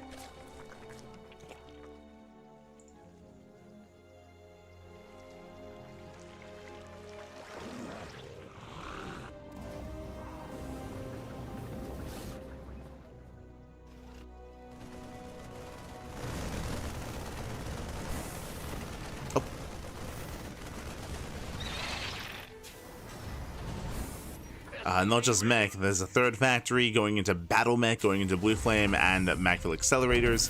I feel like this is where Kamikaze really hits his stride. I mentioned this at the start of the series, actually before the series began, but Kamikaze, he's known for his mech composition, and he has that is where he thrives. That's where he does often defeat Dominoko and bring him down.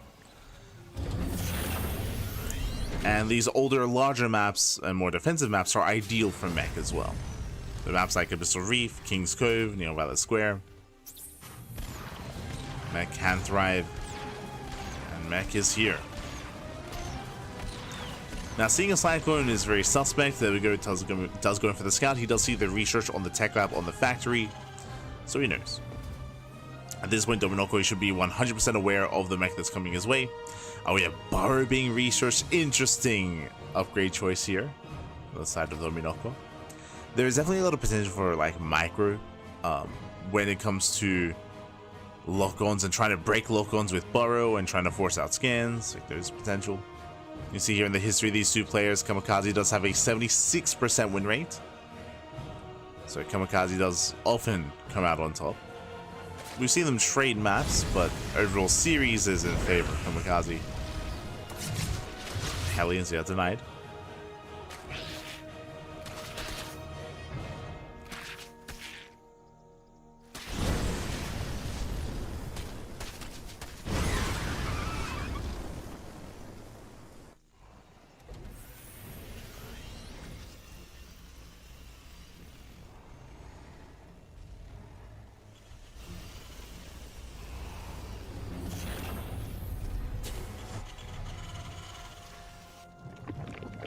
Denied. Likewise, we have once again just rushing to a hive. I'll be honest, we haven't really been able to touch on it too much. In general, throughout these series and even in the last game, I was okay with the fast hive just because Dominoko was far enough ahead. Here, I'm not too sure what the fast hive really accomplishes. Like, it gives you adrenal, I suppose, for your lings, just to make them that much more effective. But against Hellion Cyclone, I don't know if that really helps too much here. Of course, with Infestation, you can make an Infestor and you can fungal the army and lock it down, but the Hive you don't need. So interesting choice here from Dominoko.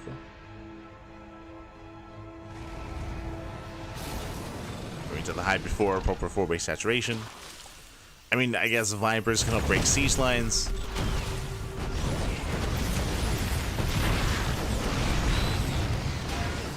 Close on the way.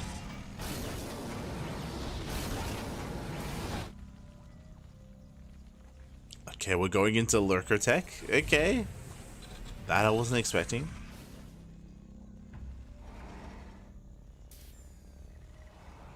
Oh, we're going for the Lunkers, man. Going for the Lunkers.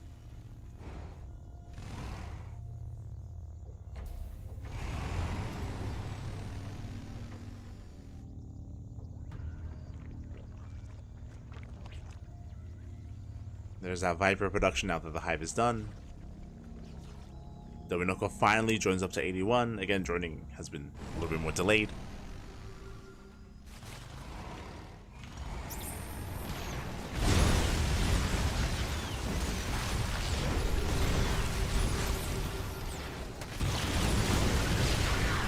It's been more delayed.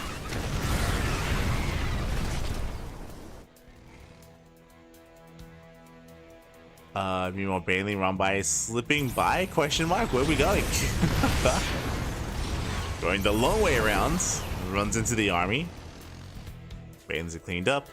We have triple starport on the way. Oh, this screams BC transition. Oh no. Oh no. I can feel the BCs already. Assuming we have a fusion core. Could be mistaken. Technically, this could be a Liberator switch. Especially against a lower Ravager count army. Liberators can be devastating.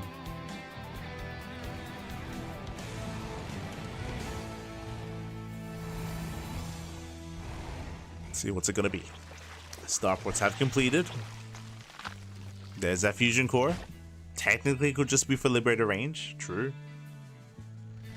Looking at the production tab, there are reactors in production, not tech labs. So most likely just gonna be libs. Yeah, Liberator production's all the way. I got excited. I want to see the Lean Bane Ultra.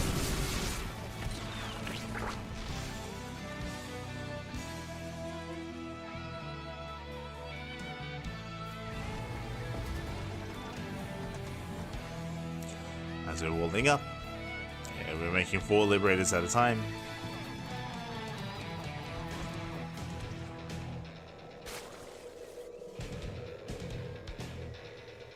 Again, from my understanding, there's no tech labs on those starports. It's all reactor.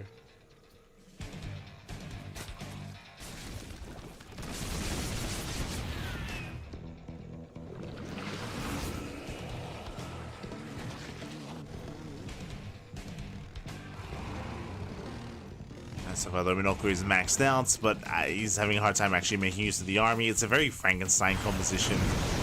Like Ling, Bane, Roach, Ravager, Hydro Lurker. It does catch out some of the units though, not bad. Does catch him out.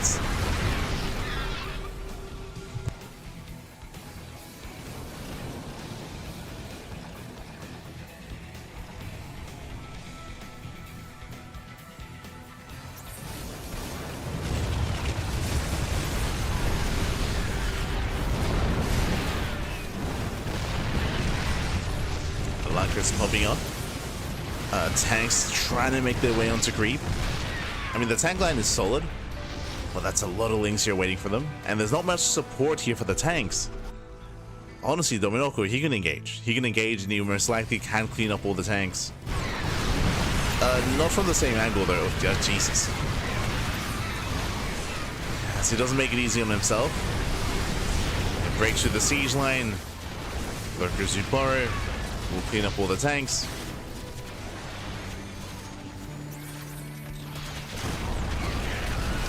So we're just continuing across the map. He doesn't stop. He maybe should though. Yeah, as he does overextend. Big overextension, Dominoko losing everything. That was a brutal trade.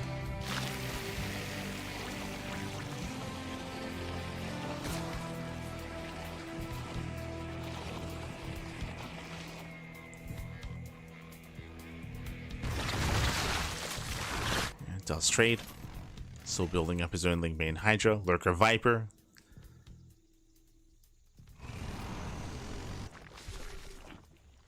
Again, the style that Dominoko is going for, it feels like if you were here for the previous series on King's Cove, Dominoko versus Mapper, if I recall correctly, where he did go for one Nidus, one big like lurker play into the main.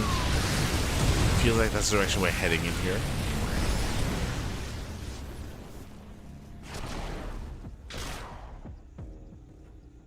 Let's see, we go. The kill count is racking up, getting up to 16, 17, 18 worker kills. Oh god. Deliberations, too much. Too much.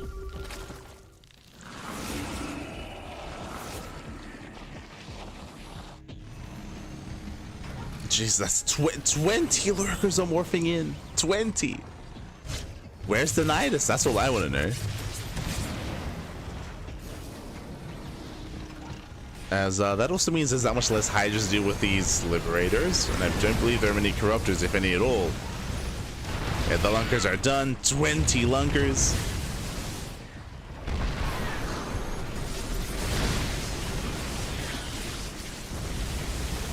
does drink a couple of tanks, I suppose. But again, once he enters the Liberators,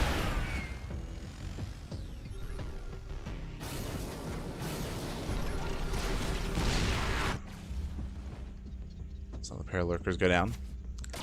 And the way he just ignores, yeah, he just ignores. He's just walking across the map. He's waddling in, trading a base for a base. Oh god, but Liberation has arrived. And we spoke about it, that's how Lord lives.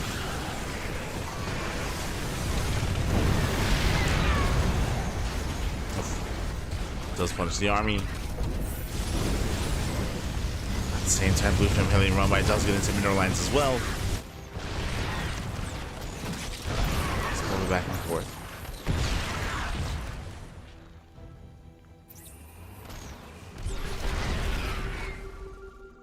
Kazi gaining ground.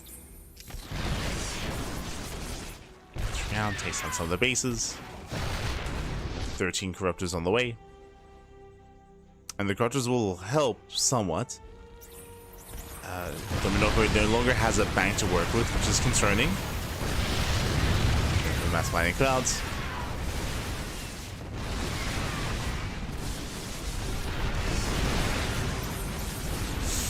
Yes, now he invests into all these corruptors. They're not really helping too much. Now going back into Hydra? Oh boy, these are expensive. Back into Hydra Lurker. He never quite committed to the Nidus across the map. I'm really not sure if he even has a Nidus.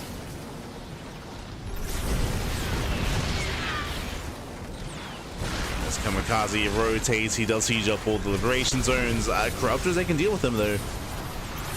They move in. Vipers, oh, both Vipers get sniped by the Cyclones. Not as worth it.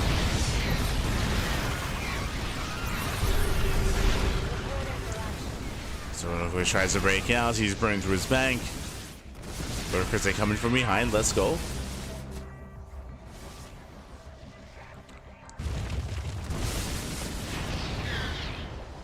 The Lankers are doing what they can. We're getting scrappy. Kamikaze, though, he still has a bank to work with. At least somewhat of one.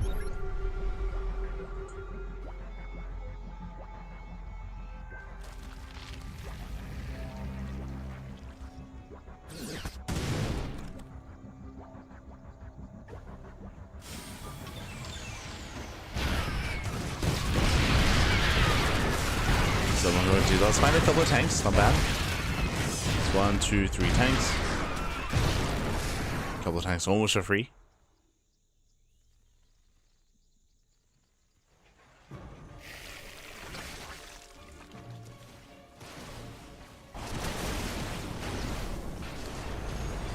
As we're just throwing away more lurkers, more brutal losses. See Kamikaze going back into Air Terran, into Vikings. We never quite got into the BCs.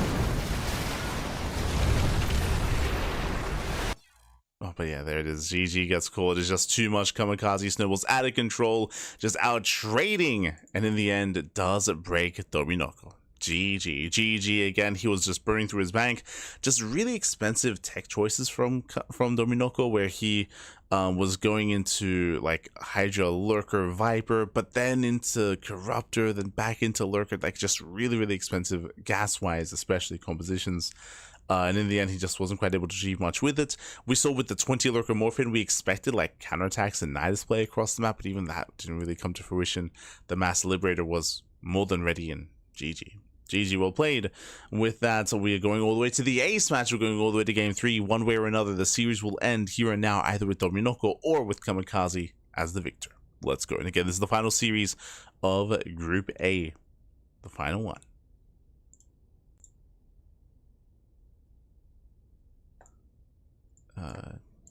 Here we go. We actually haven't gone through the group yet, and we will after this series. We'll get there.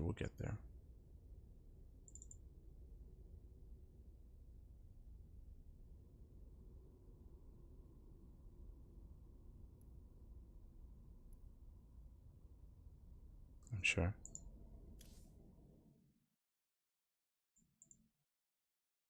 Yeah, beautiful.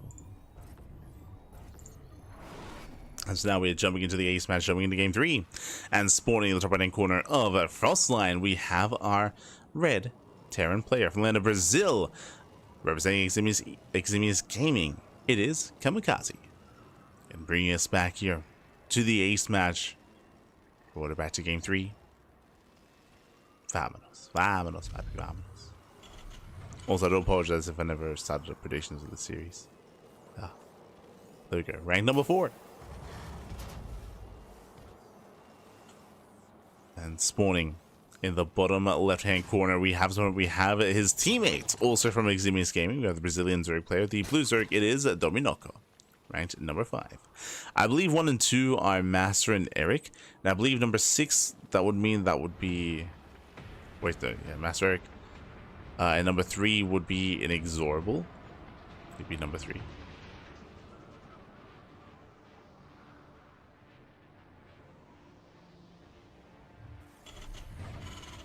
As we are having a look at their head-to-head. And again, does typically go in favor of CranKy, which is why it was impressive to see Dominoko take a lead in the series initially. But now we're loading into Frostline. Frostline is one of the larger maps in the map pool. It is not as defensive, so this is not as amazing of a map to go into mech play, for example, especially like a slower turtley style of play.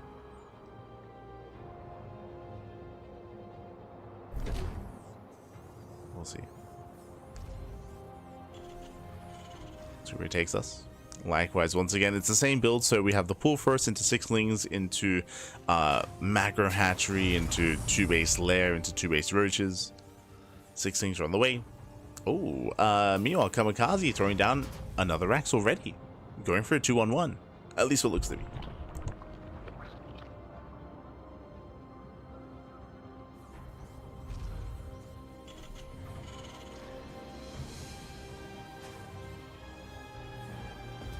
He's got some builds.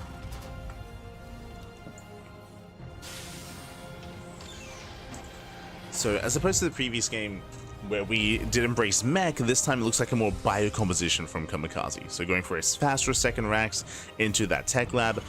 This tells me that he has significantly less to defend early on. But Dominoko, he doesn't come in with the lings. You can see he's ready for Reapers that are not coming. So coming into this, I would say that CranKy has the better early game. Just because Dominoko, he invested quite heavily into those lings, and they're actually patrolling in the main. From here, early stim. Early stim is on the way. Now we can turn this into an all-in. We can go into a 3rd and 4th Rax behind this, or this should be a 2-on-1. That means 2 Raxes, 1 factory, 1 starports. Into Medivacs, into double Medivac, 16 Marine timing with stim and combat shields. With stim at least. For now though, I believe still no factory.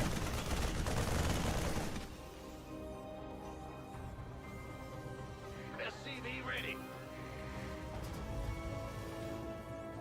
Yeah, no factory here for CranKy. What's it going to be? Overlord does go in for his scouts. There it is, factory's on the way. But a much delayed, it is a delayed factory. Like usually you go factory, you go Rax factory, then Rax again. It's a unique setup.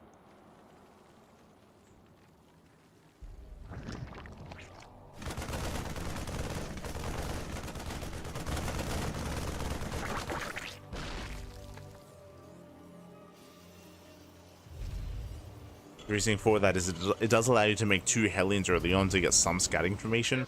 Like right now, CranKy sees nothing. You can see his vision actually right now. He has scouted nothing across the map. I guess he can assume that it's going to be the same build, and he'd assume correctly, but against a more varied player, this is risky to pull off.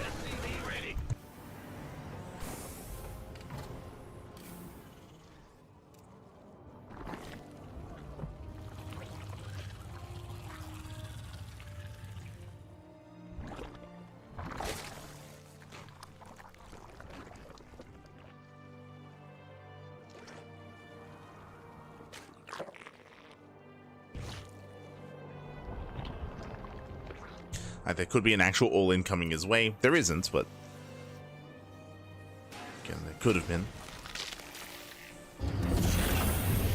Now going for the add-on swap into that medevac production, into the eventual move out. And we'll see if Dominoko is going to be ready for it. This is hitting a little bit later as well.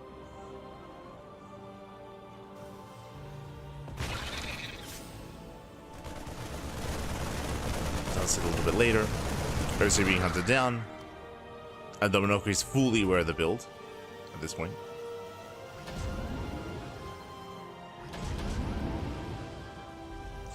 Going into 1-1 upgrades. Sits at 5:30, even later. Oof.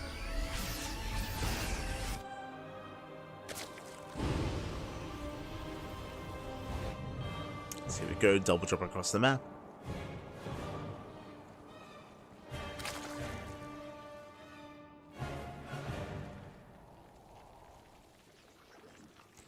Making his way towards the main.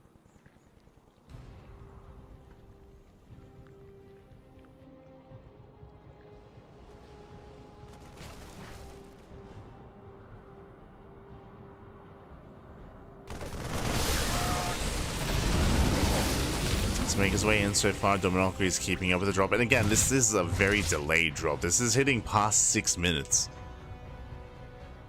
so a 6-minute 2-on-1 timing, it shouldn't achieve much damage.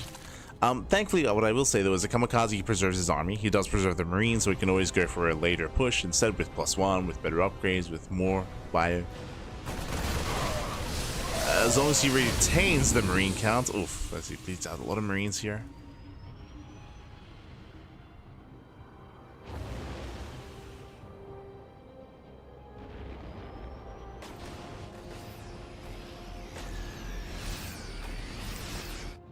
So now we do have our upgrades on the way. Kamikaze does get supply blocked, which will slow him down. Likewise, he has no vision of this army, so he's out of position. He's moving out across the map. Now I would say that he would have success with this, but yeah, Kamikaze does stim in. It's natural.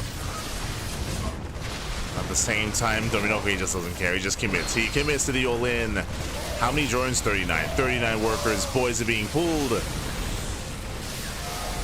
Tanks, they can cover the ramp, but Dominoko, he just go further in. He just send it, Pappy. Go into the main. Does break into the main base. There is one tank in the main mineral line. And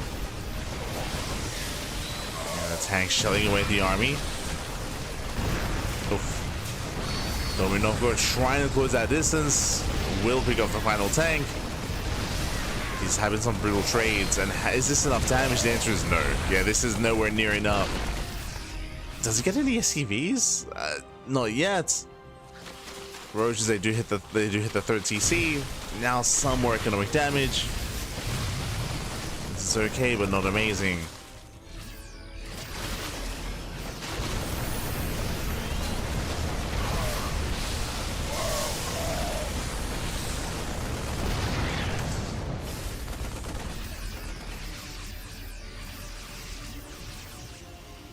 From here, Kamikaze, he holds. Again, he barely loses any SCVs. He lost 8 SCVs. He's still ahead. He's up in workers. He's up when it comes to muling. Dominoko was completely all in, and now he can get ready for a second all in. This is where your hope is that the defending player, Kamikaze in this case, is overly greedy and maybe gets a 4th CC, a 5th CC, throws down a bunch of tech, a fusion core, a 2nd and 3rd starport. Units wouldn't really help when it comes to a second all-in.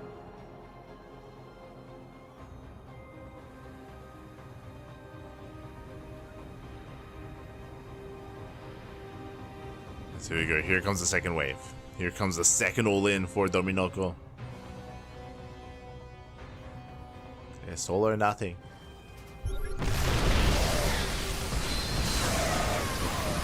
And immediately the first 3 tanks are going to be going down. He does take the fight. Okay, not bad. Not a bad start. We're going for the base trade. Kamikaze is across the map instead. He's going for his own drop play. So we're trading a base for a base. Bearing in mind that Kamikaze, he can always float. Dominoko, he does try to evacuate. We get a double drop into the main. And alas, Kamikaze is just so much faster to get into these bases. You see Dominoko finally knocking down that front door. Well, hatcheries are falling.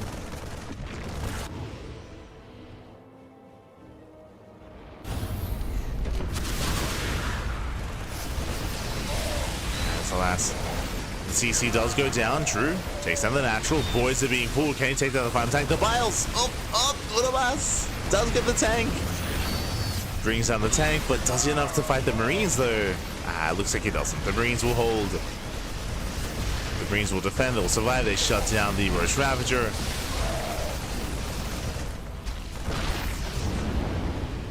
He's just going for a massive doom drop across the map immediately. Does send it. Dominoko's got 14 more roaches in production. He does see the drop moving out, and hopefully he respects it. Oh.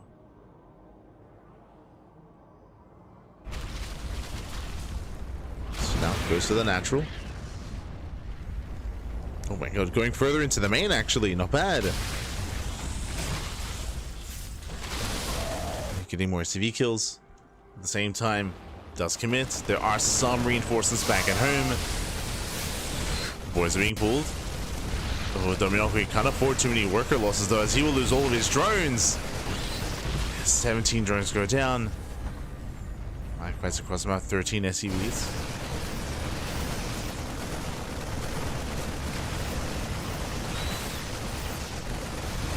The natural goes down, the mineral line as well, and Kamikaze, I think he's done it. I think at this point he's done it. The man with gun is too good, is too strong. Dominoko, he just didn't get enough across the map. He got 16 SCVs, which is nice and all. Actually, the roach count is quite high. In a head-on fight, Dominoko, he can win this. But that's only head-on. The problem is that Kamikaze back at home is mining. You can see the bank, like he's mining. Yeah, you can see here his natural. It's getting saturated. I can't say the same for Dominoko, as he's down to 1 base. Dominoko is down to 1 expansion. And because he's down to 1 base, it means that if Dominoko moves out, he's going to be punished for it. And the game can just end by elimination. A creep tumor's under attack. Into the main. Takes down one of the gases. Mule's OP. He didn't get into the third. GG, well played. Dominoko, he does tap out. OP confirmed. That's Kamikaze. He will take it. GG, well played. Kamikaze, he will claim the series. Again, unfortunately, Dominoko, even though he did have some potential when it came to his move out, unfortunately, like the base trade was a little bit too chaotic, and with that, he was kind of torn apart back at home. He bled out too many workers, too many bases, but alas, it wasn't just the mules, of course, but on top of that, Kamikaze's armor is just achieving so much more across the map, killing bases and mineral lines alike. GG, well played. With that, Kamikaze will claim the series and does advance on. Oh.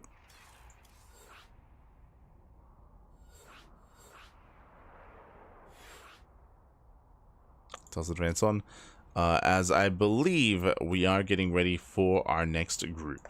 Oh boy. As I still haven't gone over the brackets yet. There we go. Can we catch up? Can we catch up here? Can we zoom in even? There we go. As this is the group stage 2, we have group stage 2 here ready for us. Group A just concluding here. We had Kamikaze coming out in first place. So Kamikaze in first place, Dominoko in second, Maffer in third, and Purple in fourth. So we do have our group A just now concluding, just now wrapping up. So again, congratulations to Dominoko and Kamikaze. I mean, they were still the top 1 and top 2 players to make it through. But up next, we have Group B. We have Erik, Claw, Tatagiba, and Sephiroth all facing off in Group B. Let's go. Which is scheduled to begin in 13 minutes. And again, this is another 6 best of 3s, baby. 6 best of 3s. Crazy, crazy. But I gotta be there for my boy. I gotta be there for him. Gotta be there for Erik and for Sephiroth as they are about to commence.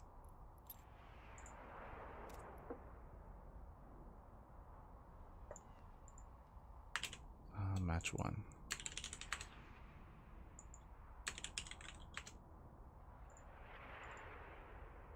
And these should be shorter matches as well, to be honest.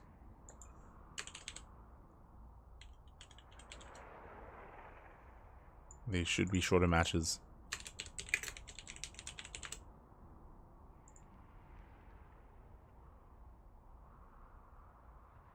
But I do need a moment there. I do need a moment here to quickly get some coffee. So, un momento as we get ready for our next round. See you soon. See you soon.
Welcome back, everyone. Welcome back to the second half of the broadcast of this Brazilian Soccer 2 Circuit broadcast. We just wrapped up with Group A. Now we are live. We are here with Group B.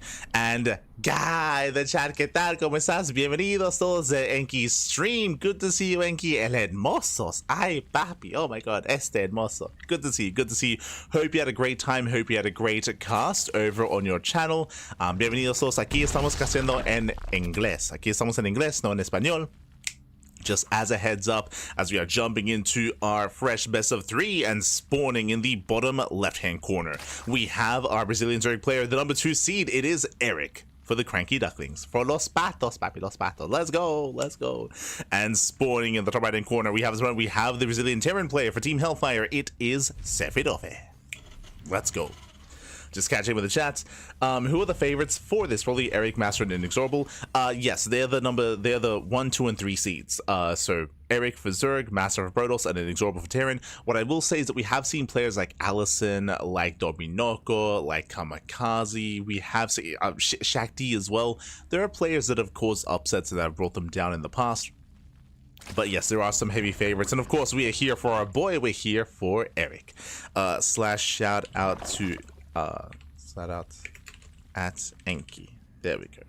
But a shout out to Enki, of course. Enki, he was casting in Spanish. He was just casting in Spanish, in Español, Pablo Español, and he did just tap out. Not gonna lie, I was tempted as well. I mean, Papi, it is what it is. It is 7 a.m. in the morning. The sun is rising, by the way. It's 7 a.m. in the morning here. But the show must go on for Erik, Papi. Erik, he's our boy. He's our duckling, so I need to be here for him. I'm happy to ruin and become insanely sleep deprived for my boy. Let's go. Let's go. As we're a little bit biased here, as he's one of our own, of course, predictions are open. Predictions are open in the chat. Place your bets on who you think will take this. Erik, he does open up with the earlier spawning pool, earlier Roach Warren as well. Erik going for the earlier Roach Rush. Here we go. Now, this doesn't have to be an all-in. This can be just 5 roaches, 5 to 8 roaches, and then droning behind this. We'll see how aggressive, how assertive Erik is going to be. Overlord is going to be forced back. Roach Warren is on the way. And so far, no scouting. Now, the unfortunate reality here, I don't know if you noticed, Sefidofe, he went for a relatively standard opener. But I say relatively because the CC's on the high ground, but he opened up double Marine. That means what? That means no SCV. No SCV scout. No SCV scout here from Sefidofe. He does not see anything across the map. He has no idea what's going on. So Sefidofe, he doesn't know what's coming his way. He doesn't know to be ready for an all-in or for roaches. Meanwhile, double factory. Oof. Double factory here from Sefidofe going into, I would imagine, Hellion production. And what a Hellion's going to do against roaches. Now, thankfully for Sefidofe, Erik, I think he only made 3. Did he make 3 roaches? Did he go up to 5 even? If he went up to 5, he should be okay to push through and to break in.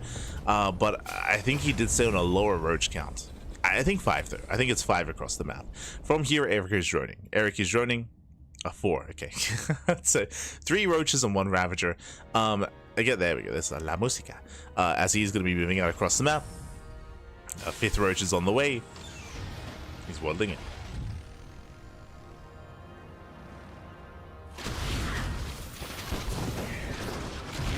Someone is fluent in Spanish. Who? Who's the fluent person in Spanish, Pat? Ay, ay, ay. What do you mean? Why do you think we say papi all the time?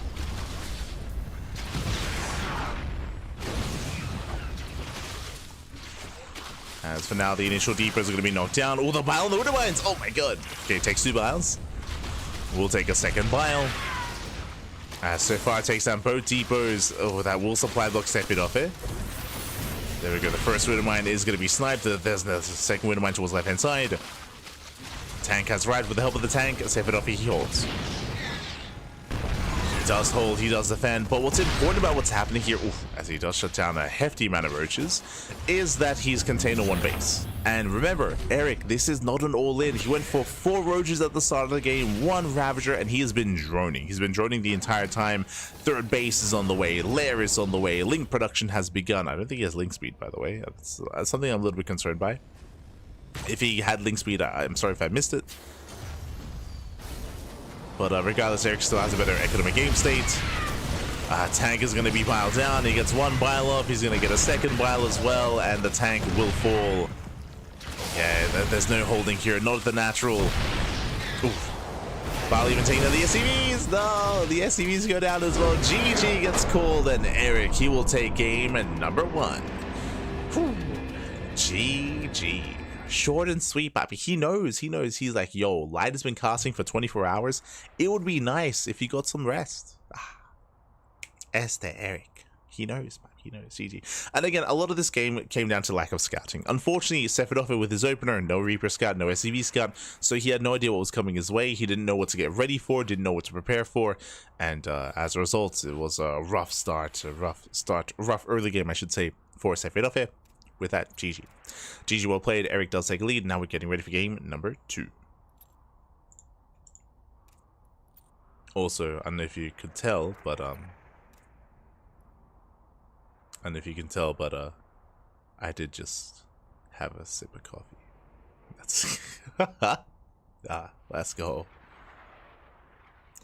I don't drink caffeine too often. I only ever drink it like whenever we do like there are days where we do like 12-hour or 14-hour casts for like House Galactic Battle or for EPT, right? Like for ESL Pro Tour.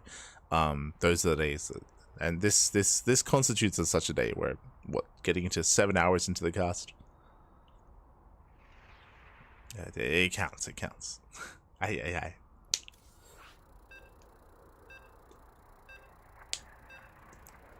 Here we go. You can hear the beeps. We are loading into our next game. Game 2 is going to be on Amygdala. Ooh, okay. Once again, though, what are the larger maps in the map pool? Sephiroth. So I was a little bit confused because I believe he is technically a Protoss player, but Sephiroth, he is playing as random. He rolled as Terran in Game 1. This may be the reason why he did an SCV scout, but now we're getting into game numero dos. And in the bottom left-hand corner, we do have our Brazilian Zerg player, the Red Zerg, representing the CranKy Ducklings, as he is one of our own. Mi papi. mi hijo, I should say. It is Erik. Let's go. What does he stand for? What does he mean? Erik stands for endurance, righteousness, intellect, and kangaroo. The F in Erik stands for fear. Let's go. Again, ranked as number 2 in the Brazilian SC2 circuit. And in the top right-hand corner, we have the random player. He is random, but he does land on Terran. For Team Hellfire, Sephiroth. Let's go. Let us go. So again, it did roll random twice. This time, SCV Scout. SCV Scout across the map, trying to get what's going on. Erik, once again, pull first. Pull gas opener out of Erik. It does feel like the same build, going for early pull, early gas into early Roach Warren. SCV Scout comes in, and we'll see how Sephiroth does adjust. We'll see how he does step into this. Let's go. Let us go.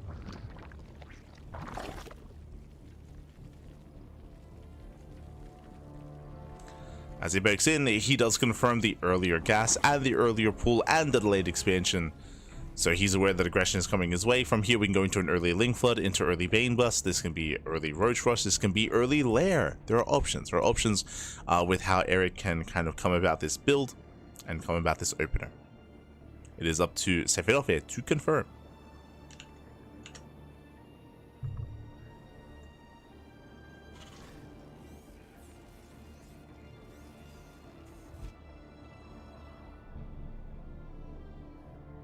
And there it is. There it is once again, Roach Warren. Roach Warren is on the way for Erik. This is looking very similar to the previous game, most likely into early Roach aggression.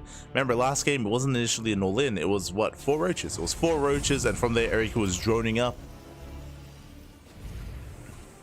Here we have the CC on the high ground. Factories on the way. From here, we can go into an early bunker. Can set up before eventually breaking out with cyclones, for example. As we have 3 Roaches on the way.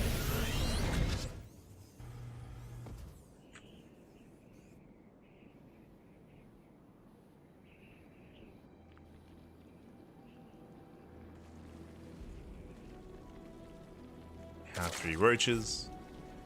They're whirling across the map, and it's only 3 Roaches. Okay, so only 3 Roaches. From here, Erik is droning. There's that bunker on the high ground, which is fine. It can always be salvaged later. And Sephiroth, he's secure in 2 bases. Tech Lab is done. You can either go tank or cyclone. Personally, I mean, they both have their place. Cyclone, yeah, it feels a little bit more robust here. Cyclone can hunt down the Overlord, can deny high ground vision, and can also kite back against the Roach Ravager.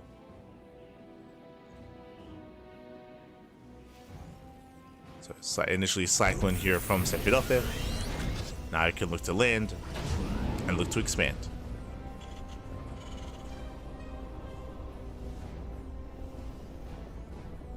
I'd say so far this is a cleaner start for our Terran. If you recall, last game he was losing depots after depot. He lost control of his ramp, he lost his add-on, lost his first racks, being forced to float away. plus his tanks. It was a rough start. It was a rough start for Sephiroth, but again, this time he's a little more better prepared. In saying that, it's still the pressures on Sephiroth to break out and to expand. Locking gets broken.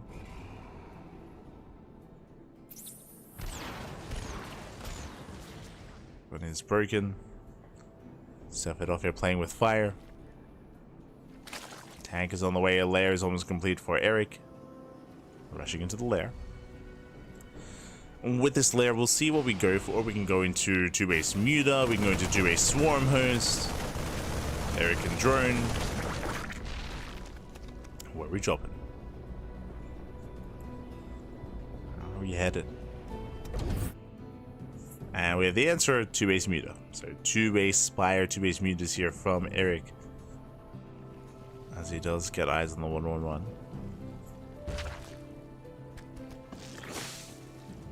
Likewise, Erik, despite going into the Spire, he's still investing into Roach Speed and Link Speed to have some supportive ground army, just in case.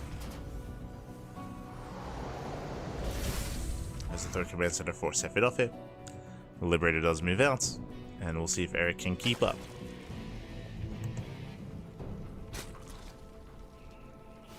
Ooh, more importantly, that Liberator may actually find the Spire. He may scout, may confirm.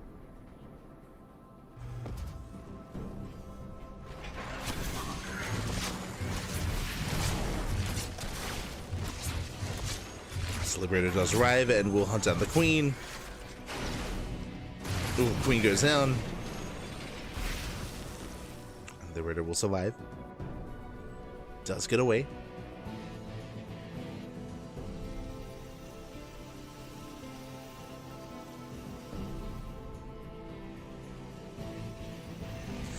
Behind this, Erik, he has a choice to make. He can drone. He can just drone up. He can saturate his base, but no, he's actually flooding Lings. Just made an extra wave of Lings. Muta production has begun. I believe the Liberator did not see the Spire. I believe it didn't go close enough.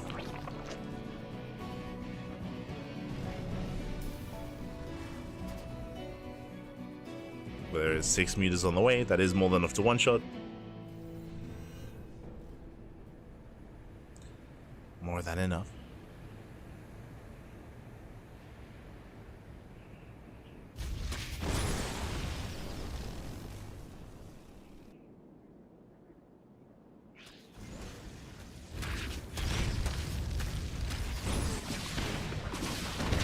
Banshee does hit the natural and does scout the Spire. Thor production has begun, Widowmine production as well. Okay. Sephiroth does react hard to this. Speaking of reacting though, I mean, Erik, he does plan on pouncing on the army, takes down Liberator, shuts down the main force, Mutas hit the natural, and just in one fell swoop, he shuts down the main army, busts into the mineral line. And Sephiroth, he's in trouble, is being pulled apart. Yeah, I gotta. Yeah, he knows. at that point, he knows. The main force just crumbled. Widowmines don't quite connect. Oh no, the Banshee. Oh god. Takes the bile to the face. Takes the bile. The Thor is here. Erik getting a little bit ambitious. He does magic box on top of the Thor. But alas, with the mule, the Thor should be repaired. I spoke too soon. The Thor goes down. GG gets called with the death of the Thor. And Erik, he will take the series at 2-0. GG. Whew. GG, well played. Erik, he will claim said series. Not gonna lie, a little bit surprised that he was able to actually end the game then and there, specifically by breaking those Widowmines and actually getting on top of the Thor as well. I wasn't quite too confident in that, but Erik was. He did so well out of control. GG, well played. With that, Erik, he will claim the series. He will take his first win for Group B. Let's go. Does claim the first win, but alas, we still have plenty more matches ahead of us here, plenty more matches to come, bearing in mind that this is a group full of Zerg and Protoss, as we have both Claw and Tatagiba as well, also in the group. I'll have to double check when it comes to our teams for our players. Who do we have? We have Tatagiba, we have Erik, we have Claw. Claw is on Eximius Gaming. GG. GG, well played. And up next is actually going to be a ZVZ between Claw and Tatagiba.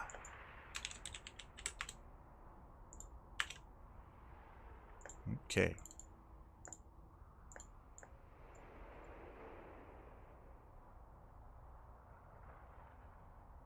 We have our initial matchup, we have our initial round. Beautiful.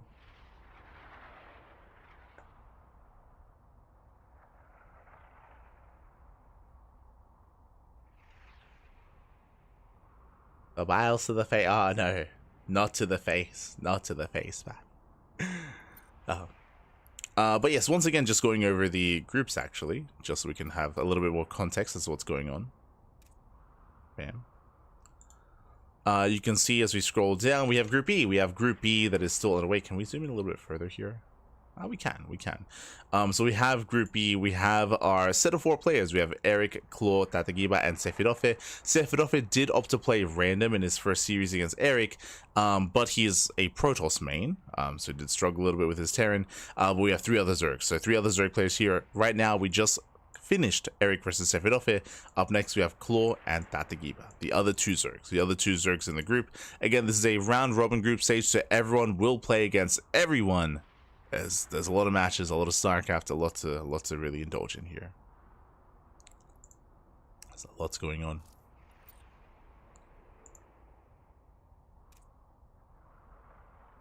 Here we go.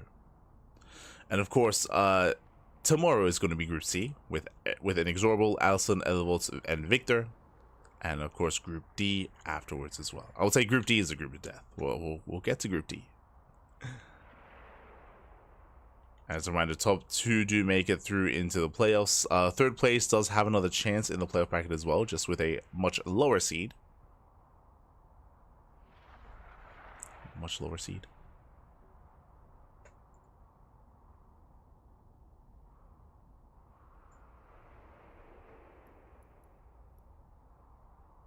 I wish Pappy would. Well done.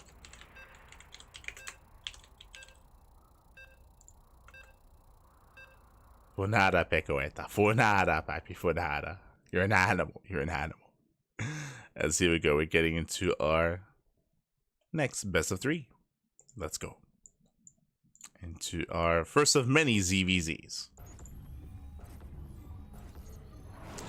And spawning in the bottom, in the top right-hand corner of ley lines, we have the Brazilian Zerg player, the Red Zerg.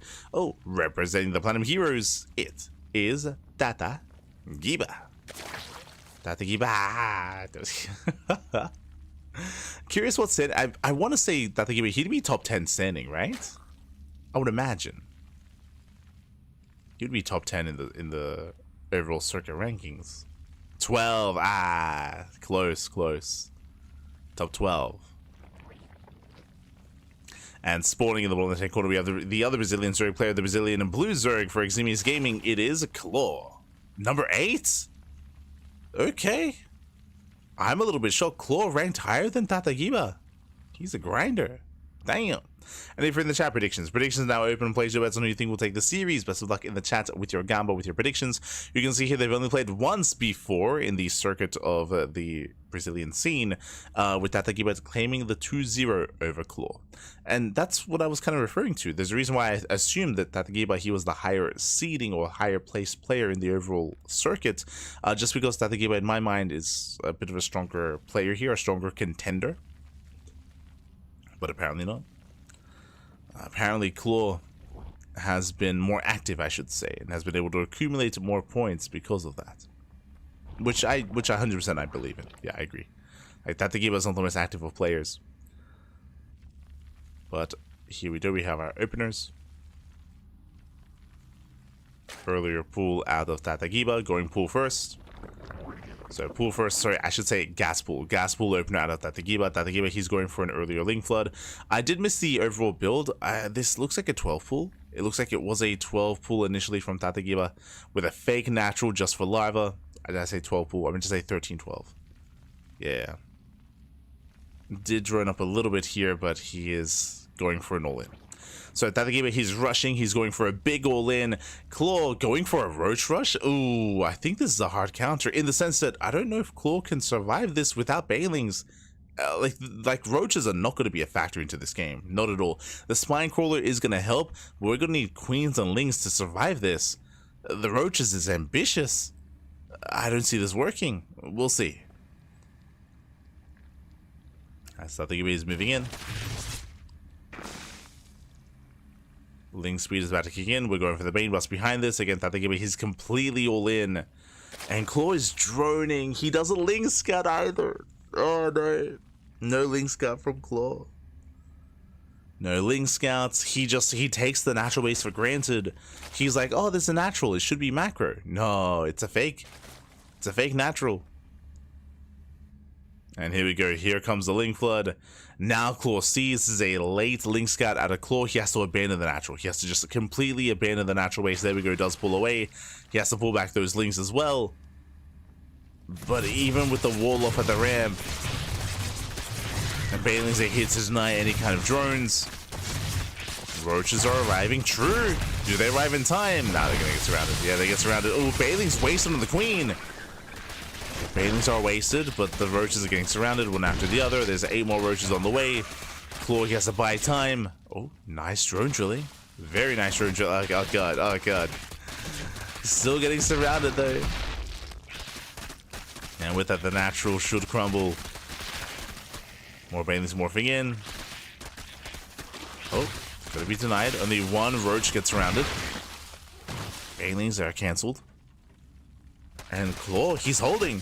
Claw, he will lose the natural, but it doesn't matter. Honestly, it does not matter. He just has to get on top of the ramp. Oof, it kind of does. Again, a shaky defense. Very shaky.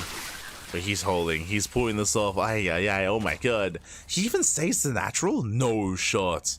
That should have been a sure thing. That should have been a secure kill on the natural base. But Claw, he's popping up. Bleeding out some roaches, don't get me wrong. These are expensive losses here for Claw. But you can see here the economy is in favor of Claw. Claw, he's up almost, what, 10 workers? Claw just has to keep making roaches. Keep making roaches, keep making queens.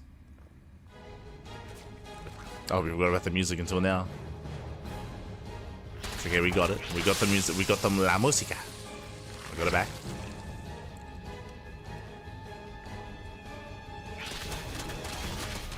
Things splashing on the base.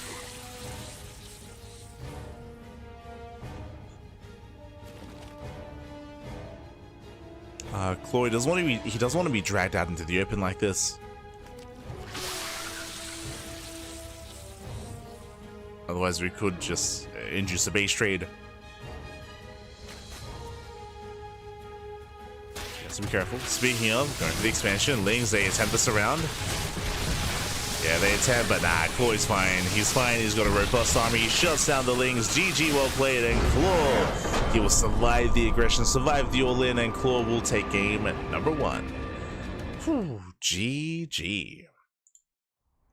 Claw does take a lead in the series. Impressive. I'll be honest, I was almost certain that Claw was not going to be able to save the natural. I thought that the natural would at least go down for certain, and then he would not be able to push it across the map, and then we'd see droning out of Tatagiba, but 0 droning out of Tatagiba. He did not make any extra workers after a certain point, and likewise, he was unable to break that natural. He was unable to break the main. I will say that some banelings were wasted. If you remember, the biggest moment, I would say, in favor of Claw was when Tatagiba did actually, I think he spent like 3 or 4 banelings on the queen. Instead of going into any mineral lines or zoning away lings, he was premature with his connections, and GG. GG, well played. And here we go, we're getting into game number 2. Game 2 is going to be on Amygdala.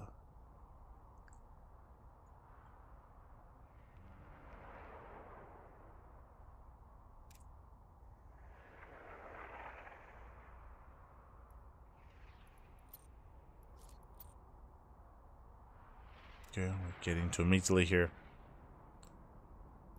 And and for those who maybe haven't seen Tatagiba before, he's hyper cheesy. Like Tatagiba, he only all-ins, almost exclusively all-ins.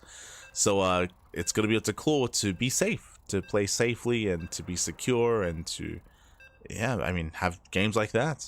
Impressive. Well, it's quite impressive.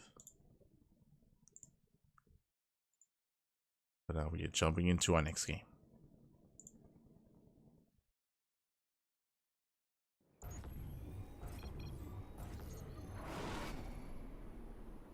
Here we go. Spawning in the top right hand corner of Amygdala, we do have the the Brazilian Zerg player, the Red Zerg once again. Oh, looks like another 13-12. It is Tata Giba. For the Platinum Heroes.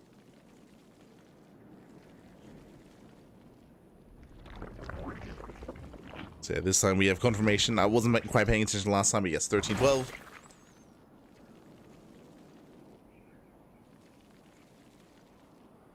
And in the bottom left-hand corner, we have his opponent. We have the blue Zerg player for Eximius Gaming. It is Claw.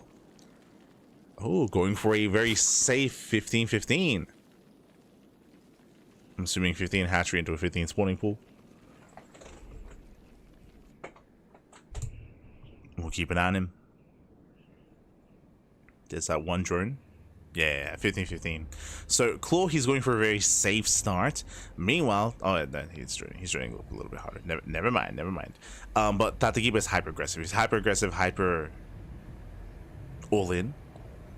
Last game he went into a fake expansion. This time, no such thing. Sixlings are on the way. Claw going hatch gas pool. So this is best case scenario for Tata Giba. This is best case scenario to conduct and to commit to the all-in.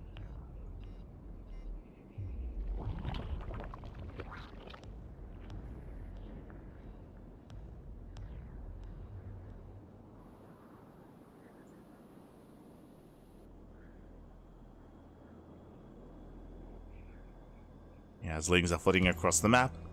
Baneling Nest is morphing in. Ling speed is going to be a little bit later, but also on the way.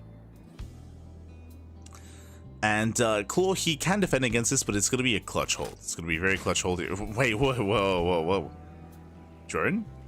What are we doing? That a spine crawler across the map? No. Okay. I was like, is he spine rushing his opponent? Is he crazy? I mean, he is. Baneling's a wardle up the ramp. Again, the Baneling has to finish up earlier than Ling's speed. Usually it's the other way around. Oh, only one Baneling.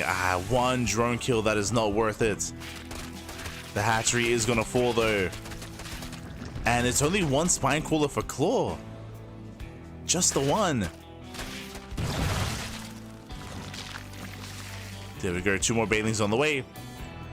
Claw, he has to pull the workers away. Like, he cannot afford two Banelings to get into the mineral line. It all comes down to his reaction, but there's going to be 4 Banelings. Ideally, they can come in from both angles. Oh, they're coming in from one. Boys, pull away! No! Ooh. Late reaction. And is that it? Is that too much? The queen gets surrounded. The drones do not support the queen. Spine Crawler's wreaking havoc. Spine Crawler putting in a lot of work. But that's too much. Yeah, too much. 8, 9, 10 drone kills. This is critical damage. Again, Claw, he was so greedy, responding with one spine crawler. With one spine, didn't pull away in time either. Roaches now arrive, but he's down to 4 drones. He's down to 4 workers. Tata Giba now is expanding, and Tata Giba, he can just drone from here. He can just drone, he can just saturate.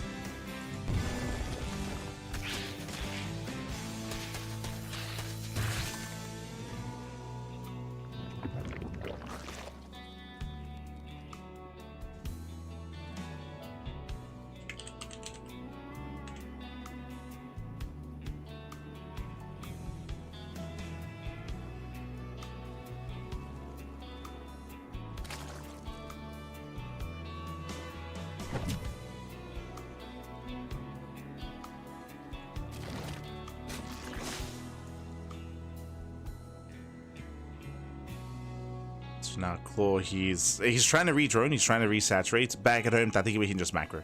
This game, even though we started with a 13-12, even though we started with hyper aggression and basically an all-in, the game is going to slow down, and Tatekiba has a massive advantage where he is up with twice the worker count. He should maintain a worker lead as well. The best chance that Claw has at recovering in this game is to all-in, is to go.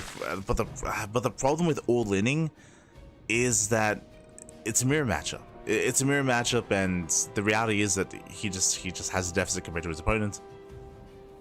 He's down in bases, down in economy, which means down in production. Tatekiba's getting his own Roach Warren, so he's going to have equivalent tech. Claw, he's behind in almost every aspect. At this point, I would say every aspect. God.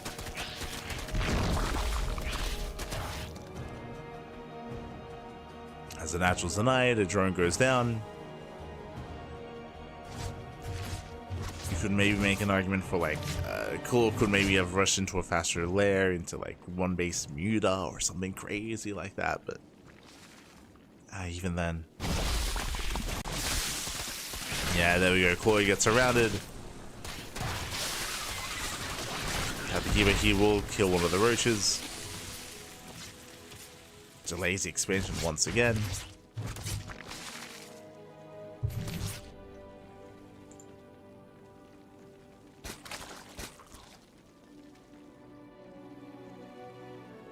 It did delay.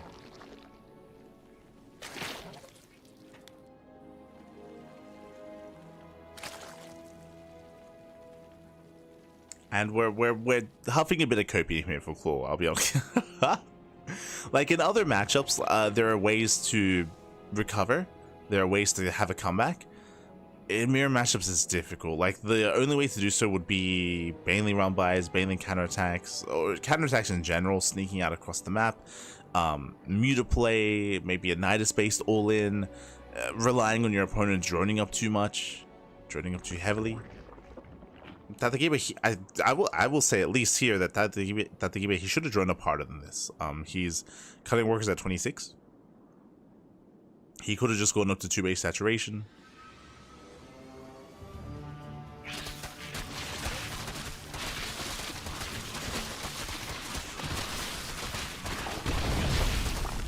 Alas, he will deny the natural once again.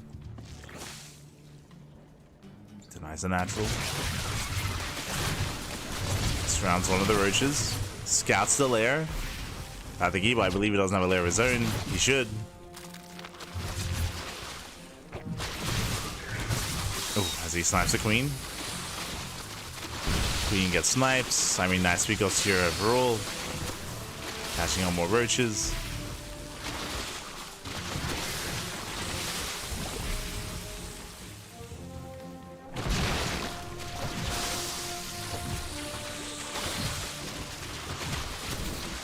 Claw is just fighting for his life right now, trying to hold on.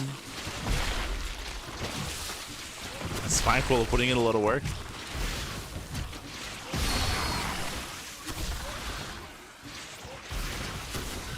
And looks like that, but he barely has. Oh no! He piles down the Ravager. Not like this. Not like this. And the all-in continues.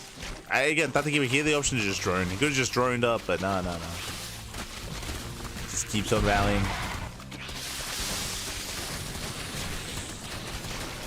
Getting to the mineral line. Picking up more drones.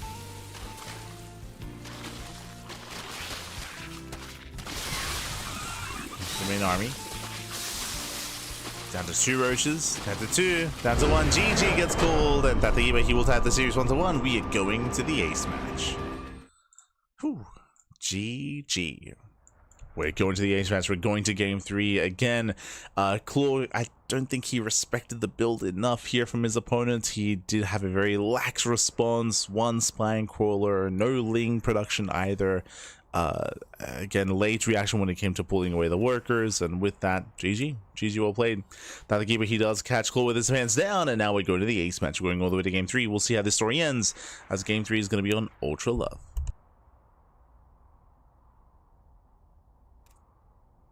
Is going to be an Ultra Love.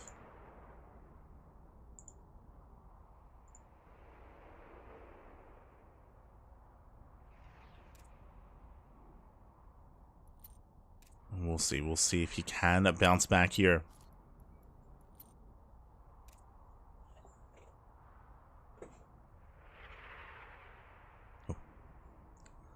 I mean, I say bounce back. I mean, this ace match, this could go either way. Could go either way. Something that I will say, though, is that we expect that to give it to cheese. We expect him to cheese to go for the all-in. We expect, you know, 13-12, 12-11, Roach Rush is what we expect. And Claw has had some mixed results defending against that, so we'll see. We'll see.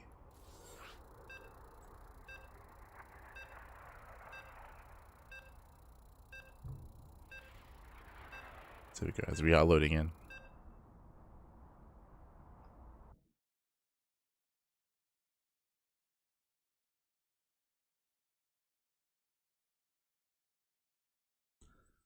Here we go. Oh. And spawning in the top right-hand corner here of Ultra Love, we have the red Zerg player, with the red Zerg player himself tying up the series 1-1, forcing the ace match. It's one, the only, for the Platinum Heroes, Tata Giba.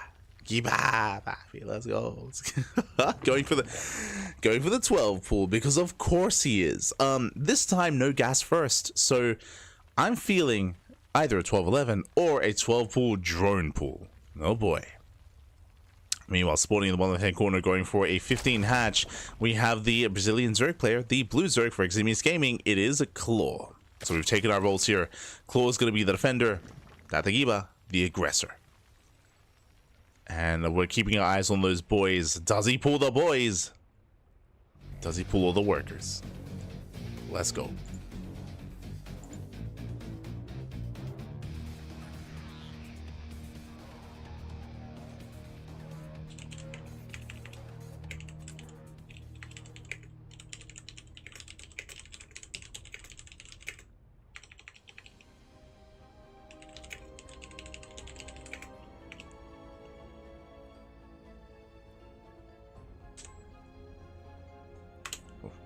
Here we go. We have Ling production underway.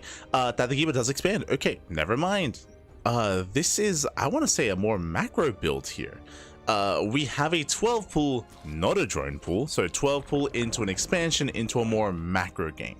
Now, I say that a lot of Lings are still moving out across the map, but behind this Tatagiba, he is gasless. He doesn't take any gases. There's no Bailiness with this either. He should be droning up after the Lings get some damage done. Now, here defensively, Claw should pull the boys. He should be pulling the boys, and ideally he wants to pull the boys lined up with the queens with his own Lings as well to save the expansion. And we'll see if he can. As the base is taking a lot of hits, taking a lot of damage. This is a big investment here from Tatagiba. Roach Horn's on the way. Skips Ling speed. And the Hatchery's too low. Yeah, he doesn't pull the boys. The Hatchery's going to go down. Massive pickoff. That'll be a kill on the expansion. And a Claw, he's responding with his own all-in. With his own roaches. And Tatagiba, he will scout and confirm this. He will confirm. He does see the Roach Warren. And back at home, all that Tatagiba needs is spines. And he already has one. All he needs is spine crawlers back at him, like maybe 2 spines at most. Or like 1 spine and 2 queens. 1 spine, 2 queens, a handful of Lings, and he should be fine.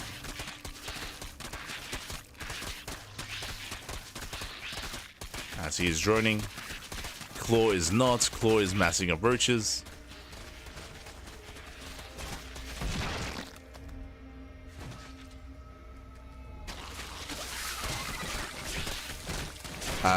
Good. I think he has to calm down. Calm down when it comes to pushing up that ramp. Yeah, Spine Crawler is already in position. We have more queens amassing. Tatagiba droning. Taking more gases. And Claw is pretty all in with this. Now he is making more roaches behind this, so with extra roaches coming into the fray, this is where Tatagiba needs to respect this. Because he's droning, and I'm a little bit afraid that he's droning up too much. There we go, second Spine Crawler is being thrown down. That will help.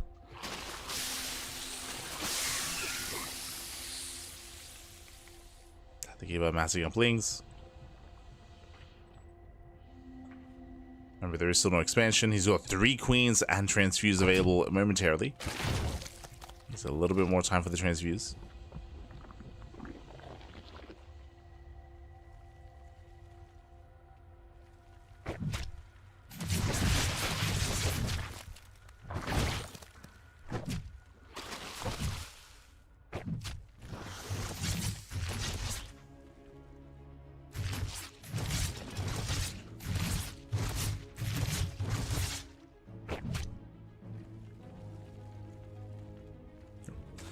And with that claw, he has to back off. He backs off, he retreats. Both players throw down their lairs.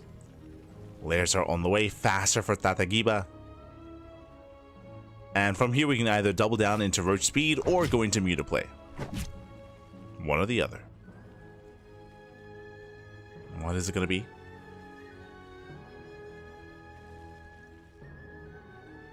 Hermoso. Buenas noches. Ah. Buenos días. What do you mean? Son las 8 de la mañana, papi. Las 8. Smurge.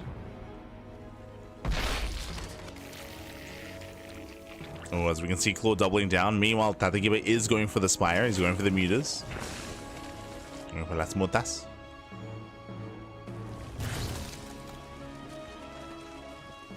Ah, Claw's droning. Claw is droning up. He's not actually committing with his ground army, which means these mutas are going to go uncontested.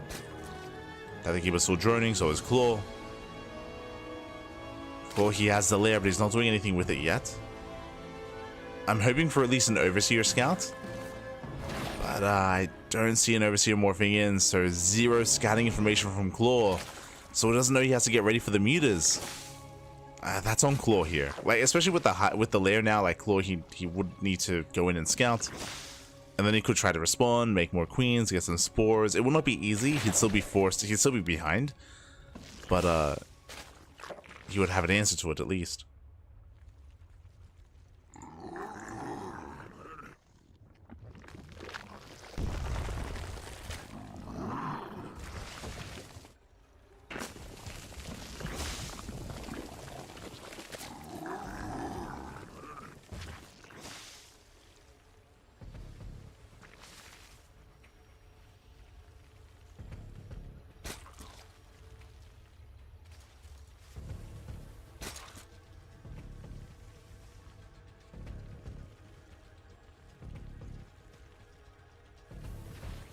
Yeah, so we go. The mutas are coming out. We have a wall of spines ready in case Claw all-ins.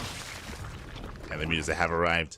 Now, from here, they can hunt down Overlords, but Overlords are secure damage. They, for now, yeah, they're going across. They will encounter said Overlords in the center of the map. Luna supply block Claw. Wall of Spores are on the way. Hydrogen as well. You could argue this could have dealt some economic damage, but regardless, damage nonetheless. Containing Claw, denying vision.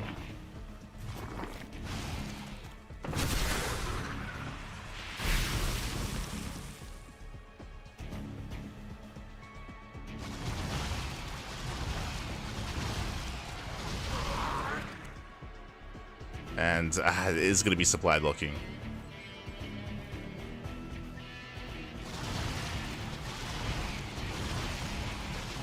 Overlords are going down one after the other. That's gonna be what, 5 Overlords? It's like a live VIP ladder game. It's like mutas arrive, they giga supply block you. You get 7 Overlord kills. Oh god, fighting the Spore head on, that's not the ideal move. Yeah, just get more Overlords. Let's keep supply blocking.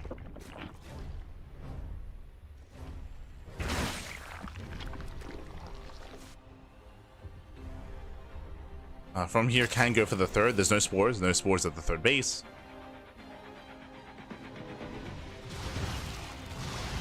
And speaking of, yeah, the base now under fire. Behind this, Tatagiba still has the better economy, getting his own third. And is going into Lingbane. From here, Tatagiba had the option to go into Roach Ravager. Oh, no link speed. He's getting +1. He's getting 1 up. He's getting Bailey speed before Ling speed. Oh no. Not like this. Someone get this man Ling speed. Por favor. The slowlings. Let's go. Comes in for the surround. Roaches are going for the base, but they should not get it. You see Claw going for earlier infestors, the fungal growths. I mean, that'll be useful against both banelings and neuters.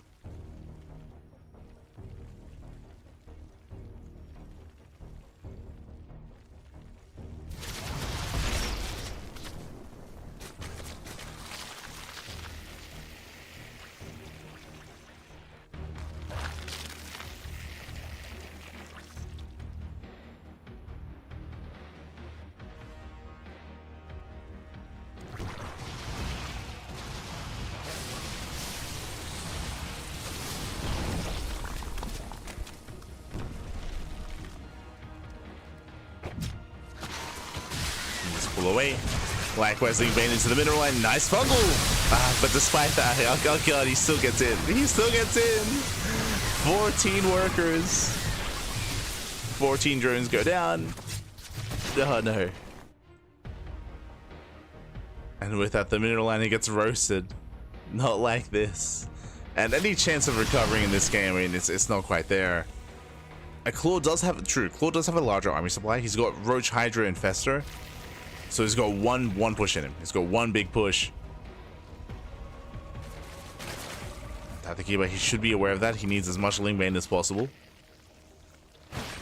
Ideally, Lingbane Roach, to be honest.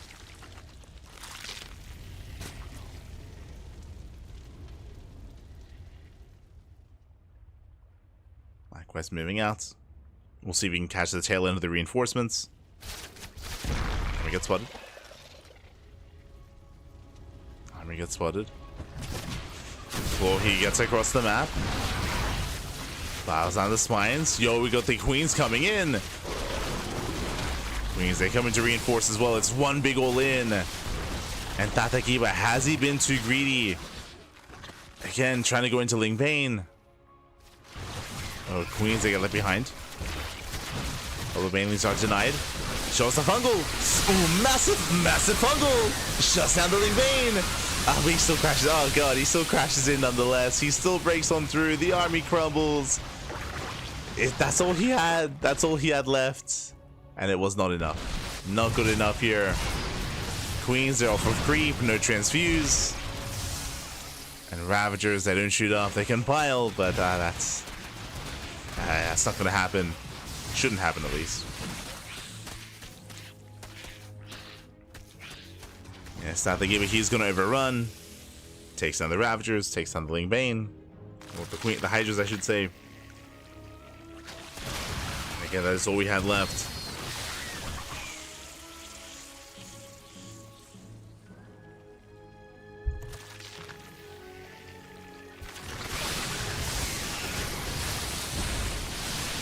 Yes, here we go. He busts in. Balins are going for the Hydras. There's one Hydra left. And he's done it. GG gets caught. Tatakiba, he does pop off. He will take the series 2-1. Cheesing the hell out of Claw. GG. GG. Whew. Oh my god. GG, well played. Tatakiba, he does claim the series. A very intense back and forth. Does claim it in the end. Does take it. And with that, he will claim his first win in Group B. GG. GG, well played. Up next. Who is up next? We still have Erik, of course. We have Erik, we have Sephiroth here, we have Claw, we have Tatakiba, we have our 4 players. Who is up against who?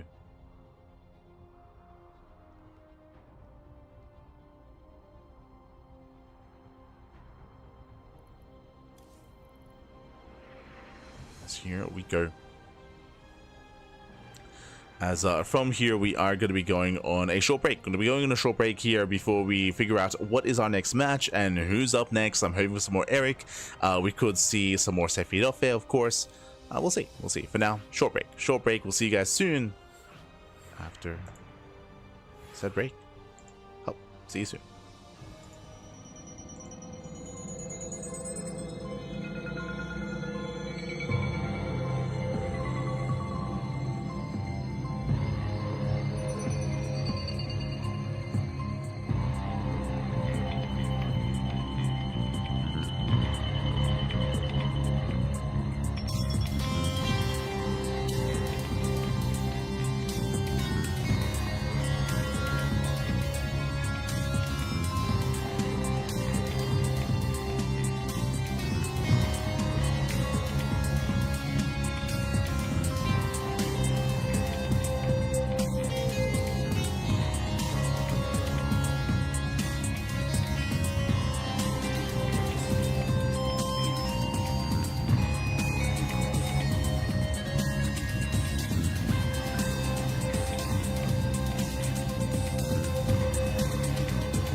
welcome back, everyone. Welcome back to our third series. We're halfway through. We're halfway through Group B, our third series of Group B. We are jumping into another ZVZ. As in the top right-hand corner, we do have our Brazilian Zerg player, the red Zerg for the CranKy Ducklings. It is Erik.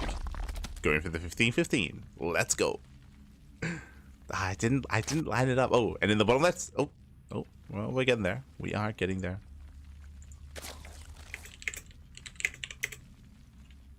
And in the bottom left-hand corner, we do have the Brazilian Zerg player. Oh, that's rank number 2. Brazilian Zerg player, the blue Zerg. Oh, going hatch first? Okay. It is Tata Giba.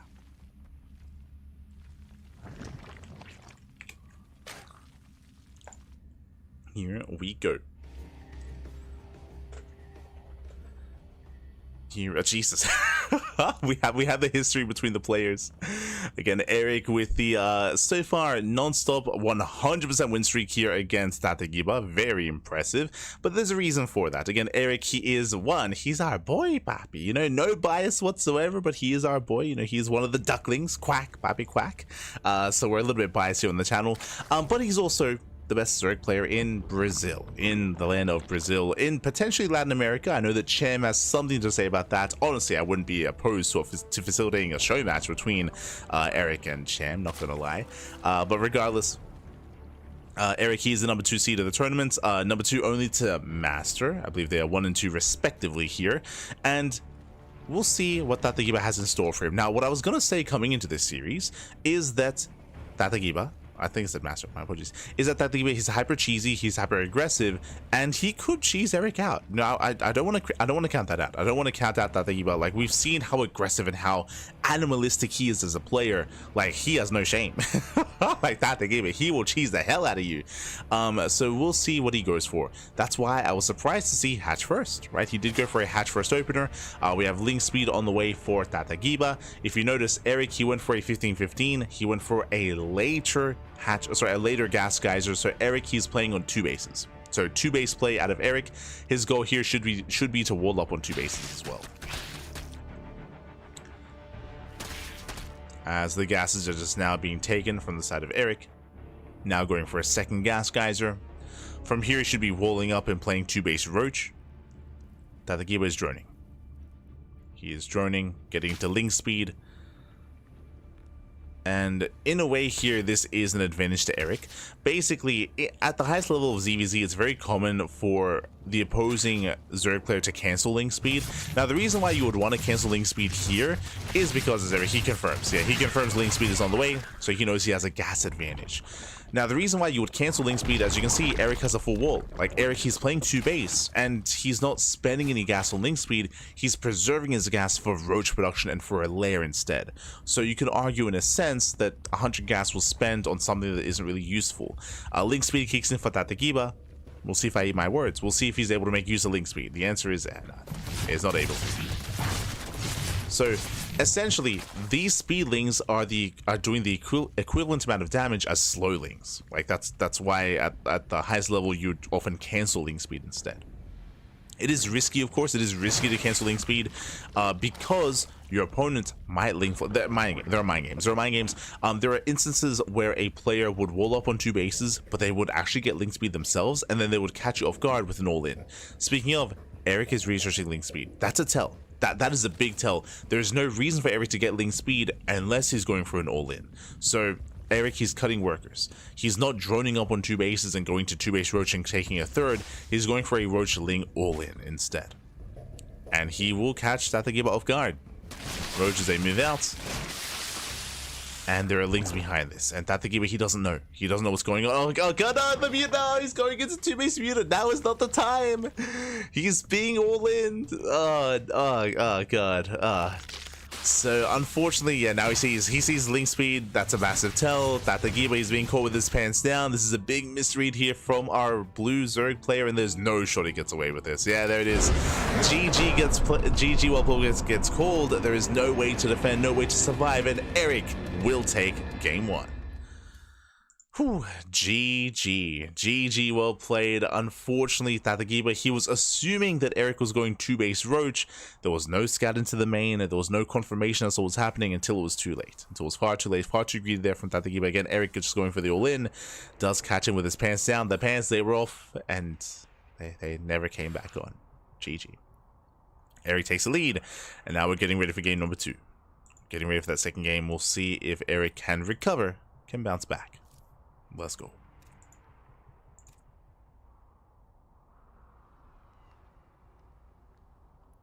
Here we go.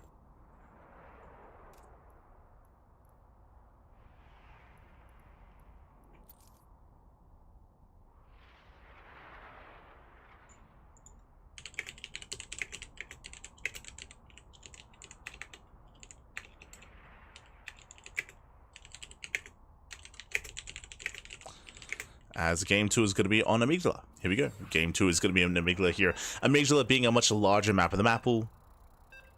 Much larger map. And we'll see where this takes us. Let's go. Let us go. Oh. I'm ready for the 13-12. Gibbs.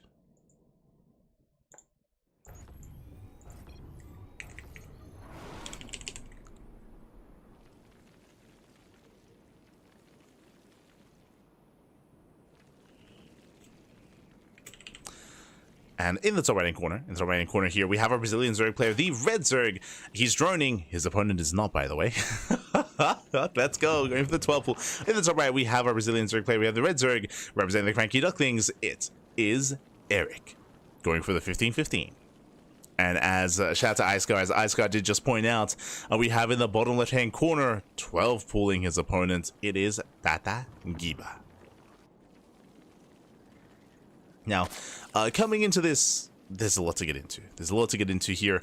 We expected aggression. We expected a 12 pool or 13-12 out of Tatagiba in game 1. That did not happen, despite that safe opener out of Erik. 15-15 is a very safe way to open up. We should be seeing a spawning pool before the gas geyser and late gases from Erik as well.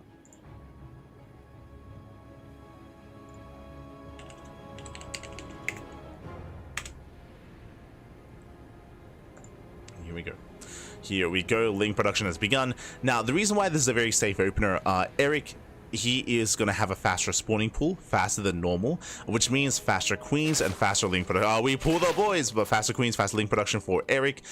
So he will have a more robust start to the game. If he sees this ahead of time, he can also start up a spine crawler back at home as well. We'll see if Erik can survive this, as it is all or nothing for Tatagiba. He does send everything across the map. Specifically on this map, you can see Erik, he does not see this. The Overlord does not spot the drone pool. He does not spot the links. He sees nothing. Not yet. So it's going to be a last second response here from Erik. A last second reaction. Now he does have the Overlord here on top of the ramp, but does he see this? He does. Okay, he does see the drones. He does see the boys. He knows what's going on. And from here, we need spines. Ideally, he can set up his spine crawler on the low ground. Yep, there we go. Spine crawler at the natural. Now Erik, he just has to buy time and then pull the boys to the low ground as well. Oh my god. Does cancel the spine crawler already. Does cancel the spine. Oh, fights here in the main. Nice surround on some of those drones. Yeah, does surround, does take the fight. Oh my god, he does dominate the fight. The queen, he doesn't even need the spine crawler. He has a spine at the natural, by the way. He doesn't even need it. He takes down all the drones, takes down the links. Impossible. GG, and Erik will take the series 2-0. GG. GG, well played. He will take the series here. Congratulations. As we did mention, Erik's opener was very safe. Earlier lings than normal and earlier queens than normal as well. So just really early defense. He had a spine crawler on the way, didn't even need it. Didn't even need the spine crawler. He just got the full surround. GG. GG, well played. With that, Erik, he will claim it. And we are now getting ready for our next matchup. I believe we're getting ready for, if I'm not mistaken, Claw versus Sephiroth.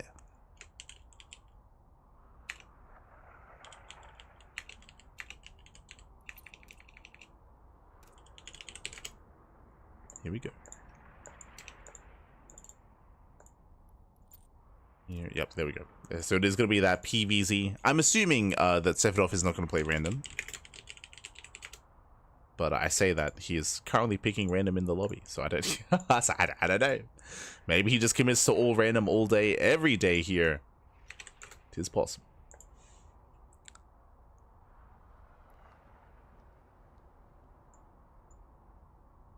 So just catching up on the group.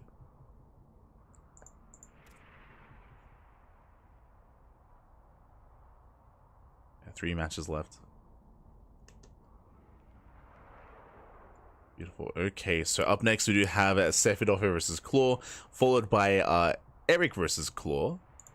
It's going to be the 5th match, followed by Tatagiba versus Sefidov. Okay, so 3 series remaining. We're halfway through.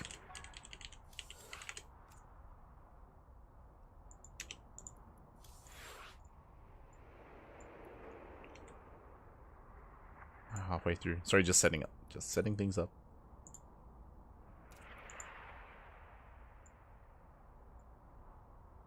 But again, really fast matches, and I appreciate it. I appreciate that. I mean, I did expect Group B to be a lot faster compared to Group A. Group A, we had so many long, like, mech games and turtle games, and it's just, I mean, it was the TVT group, to be fair. But even the TVZs went into the late game, like the hyper late game. But here we're speeding through, we're catching up. Getting up next, that PVZ between Claw and Sefidov. Beautiful.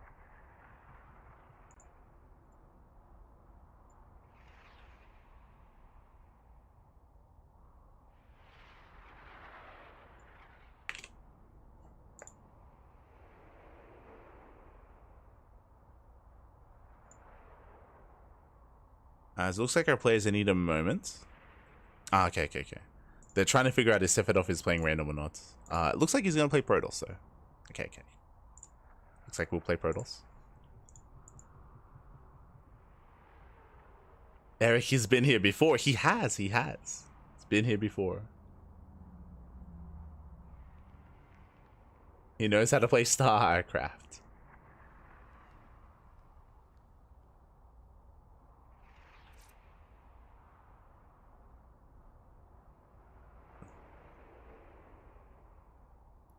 As our players are set and good to go.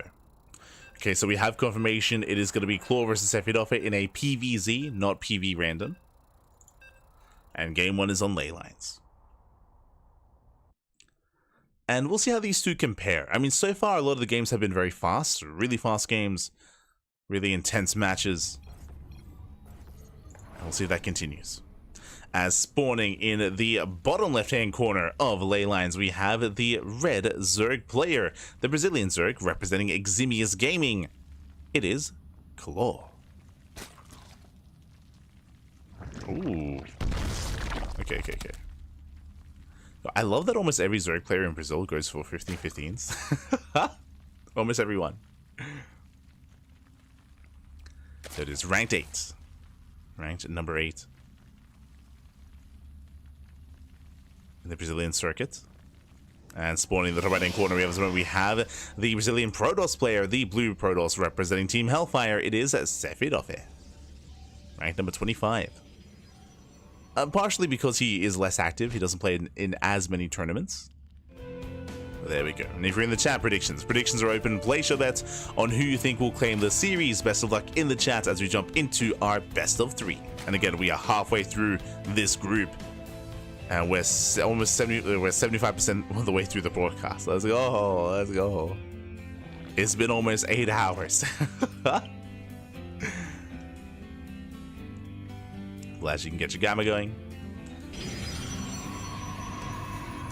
But this is going to be a 15 pool opener from Claw, so it's going to be technically pool first, 15 pool into a later hatchery. With this earlier, Lings are moving out across the map. Sefidov does probe scout. Sefidov, he should notice and recognize that the hatchery is late, and he should react.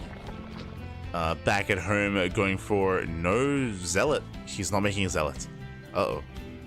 Meanwhile, I'm loving the macro hatch as well. I get the Erik influence through the Brazilian Zergs. I love it.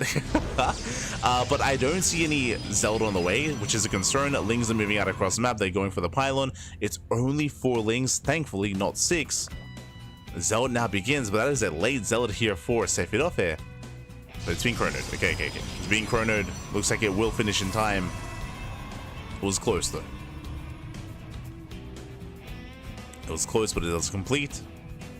Look at how well timed that is, actually. Yeah, not bad. Lines it up nicely. And again, it was only 4 Lings, so from here, Claw can just drone. Claw, he's droning up.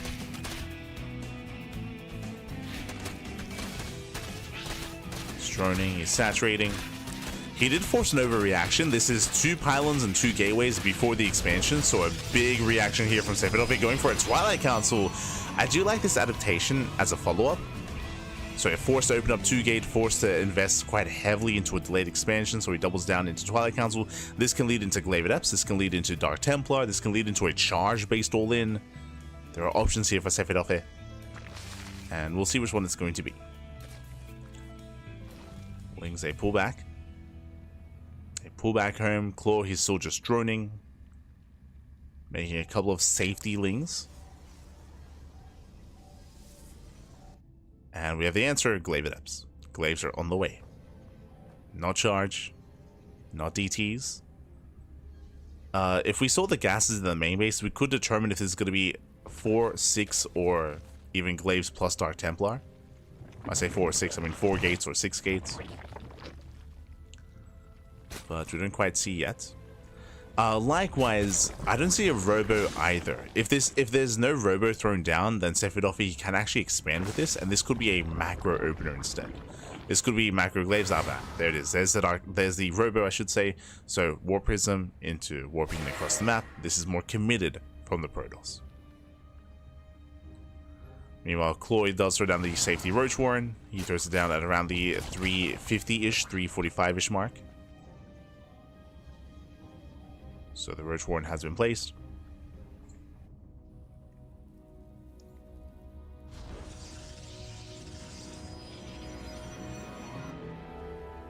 Here come the extra gateways.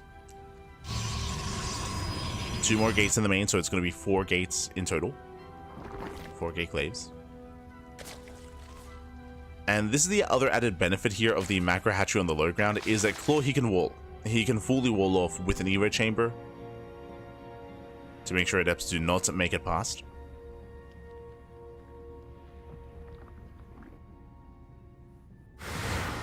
But we'll see if he's going to be able to pull this off in time. Now, the Overlord should have seen the Twilight Council, so he's somewhat aware of what's happening. Adepts are shading in. Do we have a drone in position? We do! Oh, a little bit late. Yeah, the drone is late. 2 Adepts do make it through, but he does have to re-wall as more Adepts are coming. More Adepts are coming in. They catch us on the roaches. Here comes the shade. Does he wall in time? Up, show us the wall. No, he doesn't. Doesn't wall up, but there are plenty of roaches though. Don't commit. No, he commits. The roaches were ready, and these Adepts are going down. Forced to recall as well. They get only 2 drone kills. That is not worth it. Not at all. The wall was not necessary, and Sephiroth, he's in trouble. This 5 Adepts for 2 Lings, 2 drones, and 2 roaches. Now here comes the counterattack. We have the lair on the way for Claw. He's making his lair. From here, Evo Chamber as well, and Sephiroth is trying to transition into Blink Stalkers. Now is the time to drone. So Claw is droning. I don't think Claw can achieve too much with this move out, I'll be honest. I mean, against vanilla Stalkers, actually, never mind. If these had Blink, different story. Nice force fields. They slow down the push. Despite that, sentries are getting picked up. Just the 1 sentry, though. Just the 1.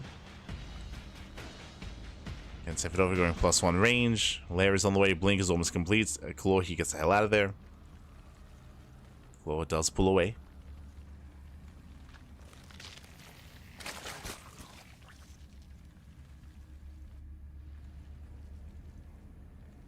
As he's building up his Roach army.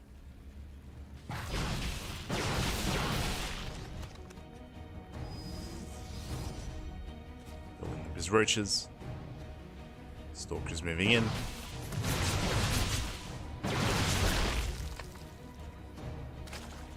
the queen.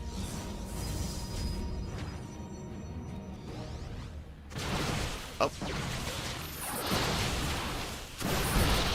So let's get a roach as well. Gets one, gets two roaches, and gets a third roach. So Fedorfi is trading well.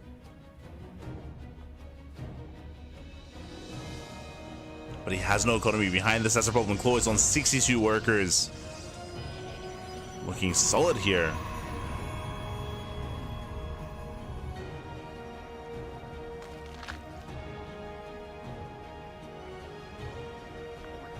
And now he has a choice to make. He can either keep droning and tech up, or he can just commit and just cut workers here and now and just mass up with Roach Ravager and just send it across the map and try to end the game. And based on the opener and based on how shaky things have been for Sephiroth, especially with the failed Glaive Adepts, I would not be opposed to Claw just committing. To just send it.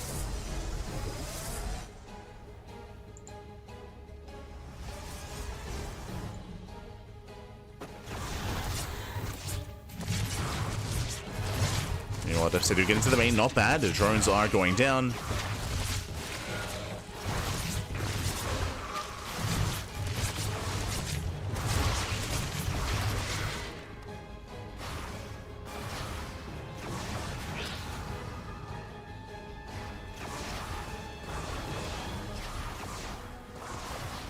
I said a couple. He gets 10 drones. Jesus. That should not have happened. 10 workers go down. That is brutal damage. But Claw, he's moving out. Claw has a massive army. And Claw is going for his own all-in. May have lost some drones, but it's all or nothing for Claw.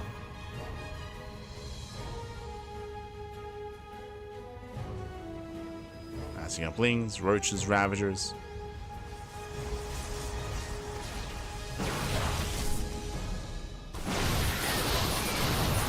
Now pushing forward. Does start step in. Going for the main army. Biles, they do zone the army back. Shield battery's going down, and he wants those immortals. He gets one.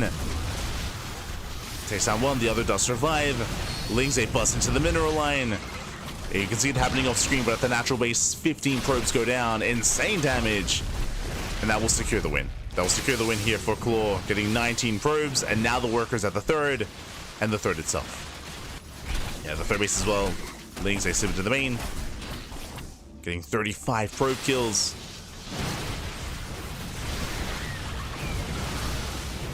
On the Biles, oh god.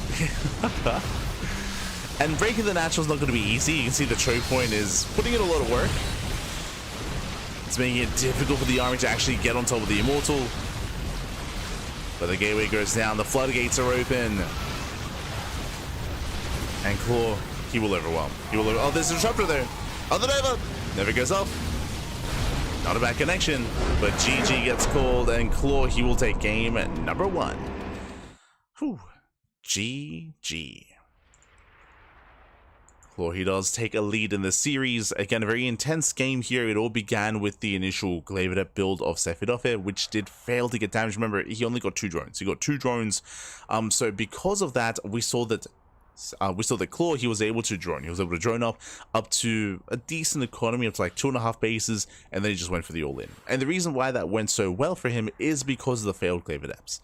Remember that the failed Glaives, it delays the blink, it delays the forge, delays the upgrades, delays the economy, delays the third base. Everything was delayed because of Glaive Adepts, and it just was not worth it. It allowed for Claw to commit to that all-in to punish.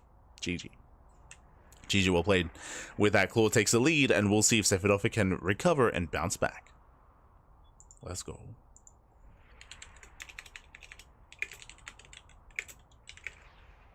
Here we go.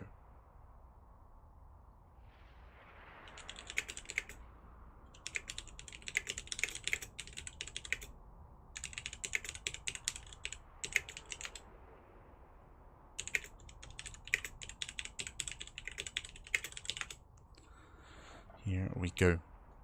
We are getting into our next game. And it looks like our players need some time. They need a moment. They need a moment here to set up. It's all good. It's all good. More than happy to give it to them.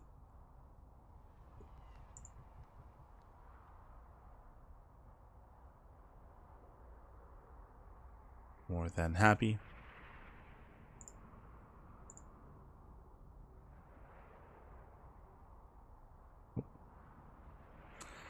And here we go again. Game tools on Amygdala. Amygdala is one of the larger maps in this tournament map pool, if not the largest map in this tournament map pool. I'm not sure if they have Neo Violet Square. Had to double check. But coming into this, we'll see how our players will approach this map. We'll see how more economic we're going to be. Because the map is so large, typically we don't really see too much aggression on this map. Aggression is a little bit less favored. But let's go. Let's find out. As spawning in the top right-hand corner of Amygdala, we have the Brazilian Zerg player, the Red Zerg, leading the series 1-0 for Eximius Gaming. It is Claw. He's swap pulling, by the way. Okay, it's time for the Zerg player to cheese it up. Oh, no. Not like this. Where's the pool? Claw? Claw? Wait, what? Game paused. Yeah, I was about to. I like how I'm like I'm like this. Nothing's happening. Where's the spawning pool? We might just have to remake. I appreciate that Ice got noticed. He's like nothing's happening here. So yeah, I think we're gonna have to remake. Looks like he wasn't quite ready. Yeah. Never mind. So the players are oh yeah, the players did agree to remake. So it looks like something happened and Claw was unavailable. So we are remaking. Initially I was like, yo, 12 pool, and it's like, hold up, we're not hold up. We've reached the point where we would make a spawning pool and nothing happened. So something is horribly wrong. And I appreciate that Ice God noticed as well. Ice God, of course, he is the observer and the admin for the event. So we'll jump back in.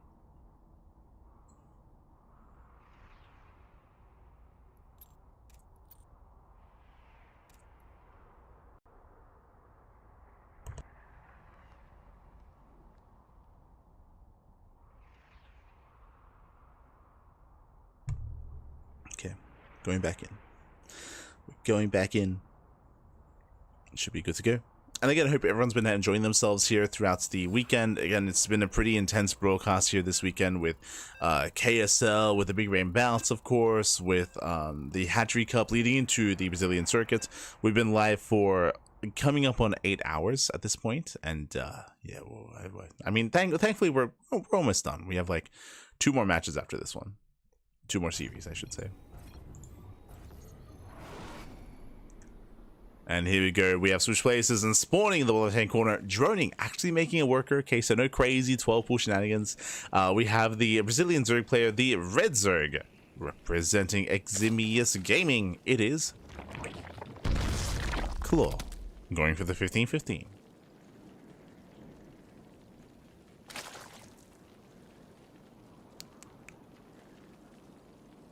There he is. Let's go with the performance. And this morning, in the top right-hand corner, we have the blue Protoss player, the blue Protoss himself for Team Hellfire, the Brazilian Protoss. It is Sefidofe. It is the same opener, so we do have the 15 spawning pool opener out of Claw. Once again, 2 games in a row. But it's going to be going for a later hatchery, actually. Interesting. Usually we'd be seeing a 15-15. Not quite here. But he will get his hatchery on location without being disturbed.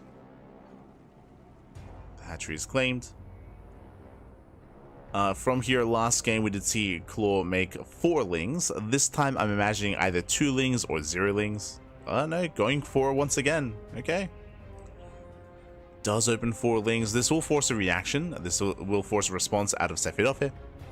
You can see already at home, Sefidofe is going for his gateway into Cybercore before Nexus. There's the macro hatchery for Claw. And Lings are moving out. When it comes to Erik's build here, when it comes to Erik's opener in ZVP, there are different variations that he goes for. Different variations.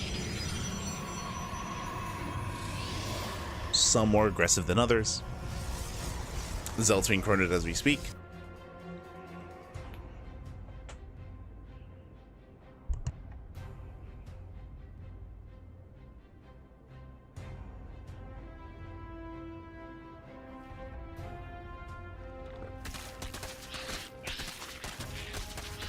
And from here, the Lings have arrived. They're poking at the wall.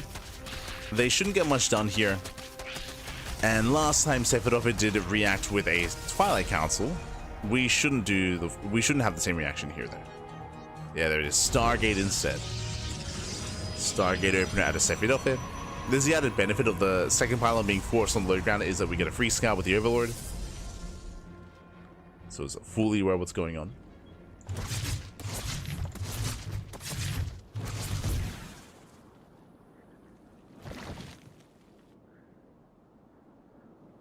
Joke's on you, also 12 will expand. Kappa.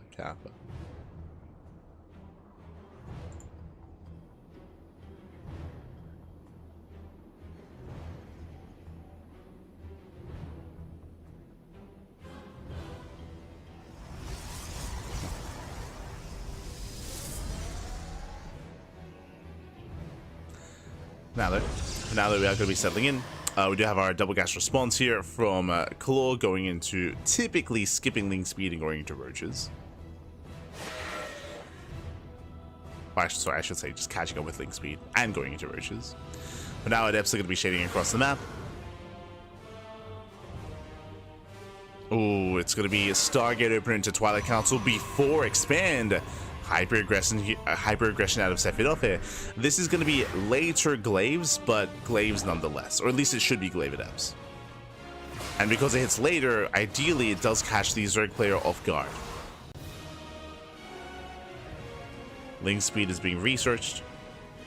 Claw is droning. It's going to be Twilight Council into Robo. We have another gateway on the way. I'm assuming this is going to be Glaive Adepts, but technically this could be this. I mean, it's okay. I was going to say this could be like a weird DT follow-up, but nah, it's going to be Glaives, as we had assumed. And again, this is going to be a later timing, and I believe currently, ooh, Evo Chamber. That's dangerous. Evo Chamber does typically mean +1 melee, which means we're going to be skipping roaches. If Claw skips roaches, that might just be game. That might just be game then and there. Now you can pull off a Baneling defense, that is true, but you need one or the other. Without any, it's a tough hold. So Claw is in danger. Adepts are amassing, yep, as you mentioned, +1 melee. Again, early Evo Chamber screams +1 melee, and +1 melee screams that you're skipping tech.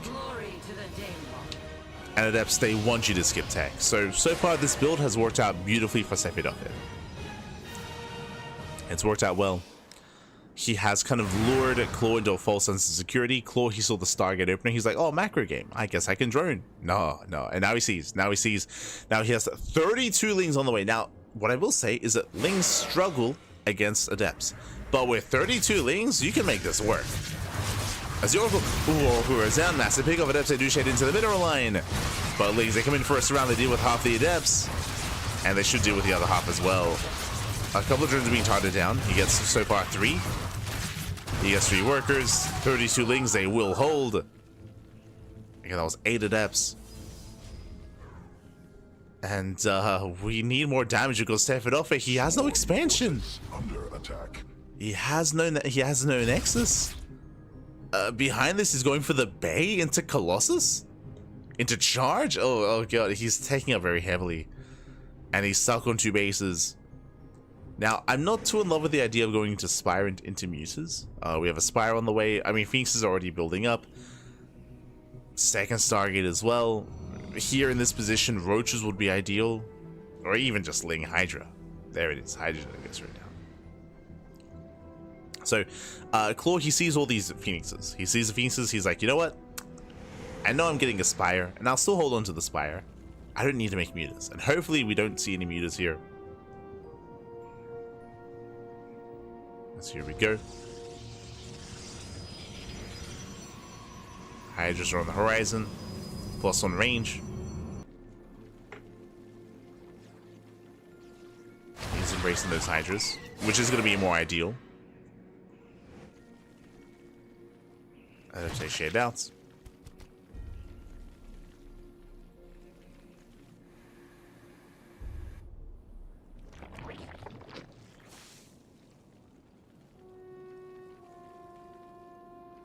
Yeah, and Sephiroth, he's in trouble here. I mean, he's 2-base all in. He's 2-base all in. Has still a lot of adepts, and we still have not gotten a Bailey nest.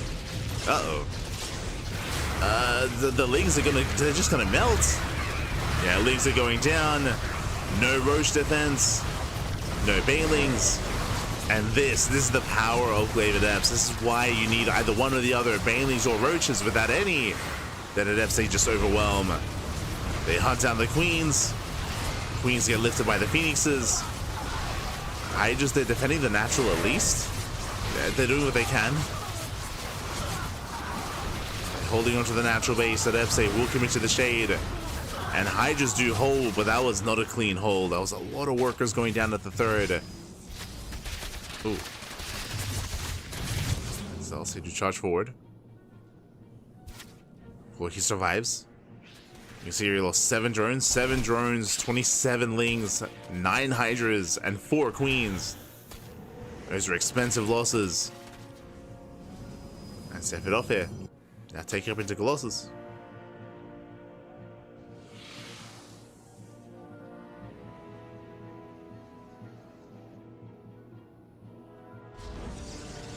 Colossus are on the way. Now we're going into muta production. Lings, they will get us around, not bad. They force the cancel. Oh god, the mineral line gets caught. 7 probes. Okay. Well, still in control. I has to respect the Colossus though. That's respected.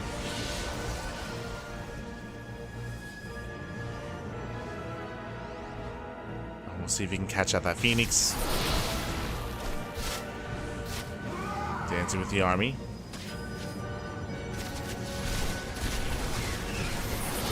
Cleaning up the heights, cleaning up the Zealots. Doesn't quite get the Phoenixes.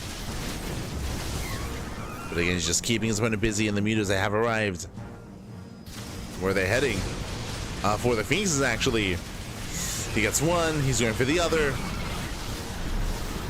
Going for the Colossus, actually. Oh, what a mass! He gets it! The Colossus goes down! And without the Colossus, the Hydras, they reign supreme. A nice snipe there from the mutas. GG gets called, using the mutas to snipe the Colossus, not to go for the mineral line. And with that, Claw will take the series. GG. Whew. Claw, he will claim the series 2-0, advancing on, or I say advancing on, taking the series here in this group stage.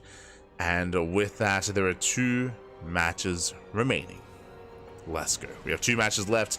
Up next is going to be a best of 3 between Erik and Claw. Claw just took down Sephiroth, now he's up against Erik in a ZVZ. Let's go. The ZVZ is upon us. And our players need some time, so we're going to be going on a very short break. And when we come back, we'll have our next best of 3. See you soon. See you soon. Bye. See you soon.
And welcome back, everyone. Welcome back to the second last series of the broadcast. We made it, Pappy. We made it all the way. We have another ZVZ ready for you. Again, the last ZVZ of the broadcast, spawning in the bottom right corner. We have the Brazilian Zerg player, the Red Zerg, representing the CranKy Ducklings. Oh, it is Erik. He's one of Los Patos. Ah, the Ducklings. He's beautiful. Let's go. He's here facing off in that ZVZ, going for the 15-15, and spawning in the top right hand corner. We have the other Brazilian Zerg player, the Blue Zerg, representing ZBS Gaming. It is Claw. Here we go. And what I love is that we are mirroring each other when it comes to the openers. Now, I don't know if you noticed, but first things first, predictions. Predictions are open. Place your bets. Place your bets on who you think will claim the series. So far, Erik with 100% win rate against Claw. But I don't know if you noticed here, when it comes to Claw's other matchups, the other ZVZs that he played, as well as ZVPs, Claw, he has very much so been emulating Erik. Like, he has been definitely learning from Erik. He's been following his builds and has been trying to do his best to, again, emulate Erik in those other matchups. Likewise, that's why we're seeing here mirrored builds, so far at least.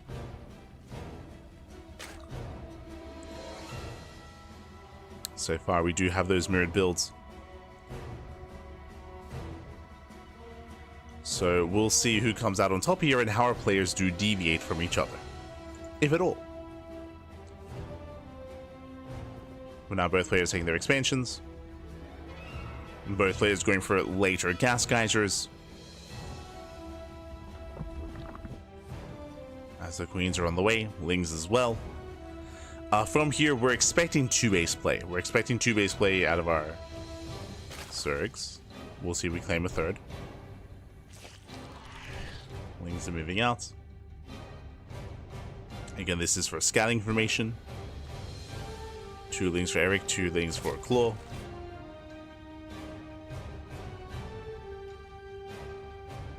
Erik already going for a second gas.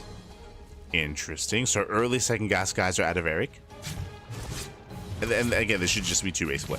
So it should be rolling up on 2 bases.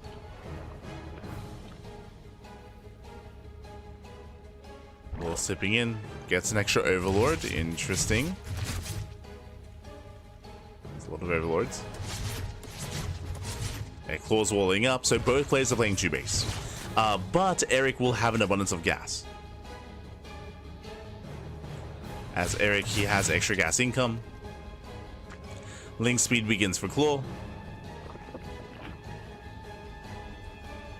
But again, that second gas does mean extra roaches for Erik. Yeah, link speed on the way. Erik, he does try to slip in. He does overwhelm the lings. Oh, takes down 2 of the lings. And he gets 1 drone. He gets 1 drone for his troubles as well. Nice pickoff. Erik does have a worker lead. Does have a worker advantage. Claw, he's okay. Both players are going to be making their first wave of roaches. Spine Crawler is on the way for Claw. And remember, Erik, because of the extra gas guys, or the earlier extra gas guys, where he has more gas, he has more roaches. So we see here 9 roaches to the 6 of Claw.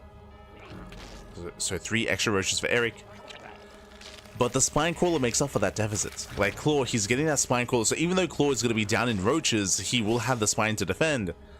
So I don't think that Erik can break him, but he's going for the link flood behind this. I mean, he's going for the all-in. Again, Claw has a very similar setup. There are slight variations though. Again, less gas. And Claw's not making links. Uh-oh. Erik is committing to the all-in. He's going for the Ling Ravager all-in. All or nothing. Claw back at home. He's drone. No, that was not the time. He's expanding and droning. Yeah, Claw getting caught with his pants down. Up until a point, these builds were very, very similar to each other. But Claw droned. Claw took an expansion. And Erik, nah, he doesn't hold back. Does not hold back. Does move out across the map. Then with that extra gas, he's going for the Ravagers. He's bottling down the expansion. Hatchery getting very low. And Erik getting ready for the surround. Ooh, as the Wiles, they shut down the Roach Warren. No more rushes on the way. Lings, they do slip into the main. Not bad. They get one.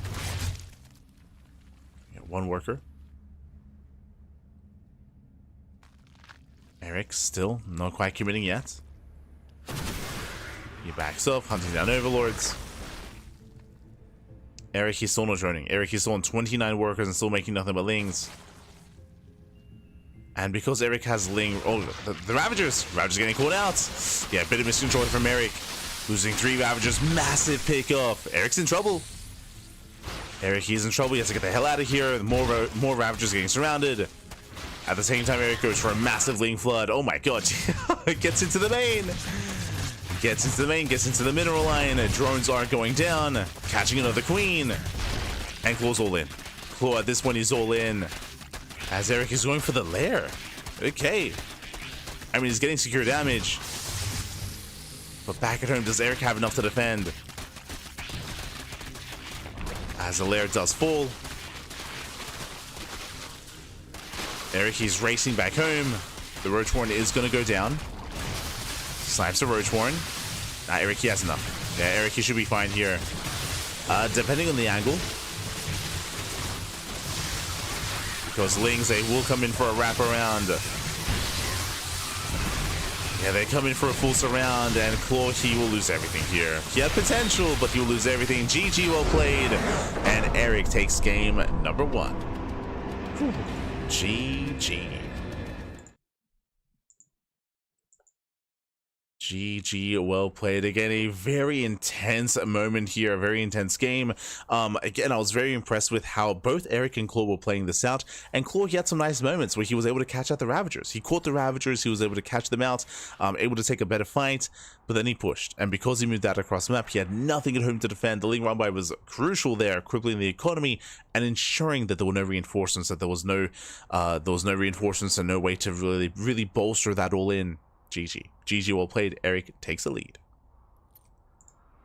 He does take a lead. And with that, we're now getting ready for game number 2. It was very intense though. A very intense game.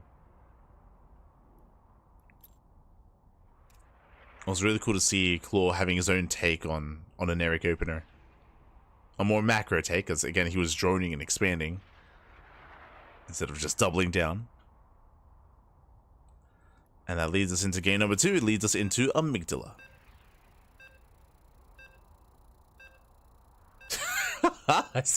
I see Einstein in the chat. I think Erik needs to learn some builds from Light to win this. Cap. No. Erik, he has nothing to learn from me. The only thing he can learn from me is to learn how to be a degen. True. I can show him how to take off his pants. oh god. That's all I got. And stay up deep late into the night. Ah, no. Let's get into our next game. As in the top right hand corner, it's once again 15-15s and from both players. In the top right, we do have our red Zerg player. We have for the CranKy Ducklings from Atlanta, Brazil, leading the series 1-0. It is Erik.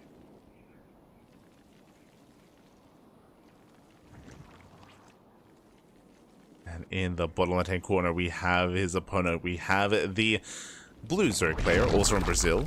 It is Claw for Exemius Gaming.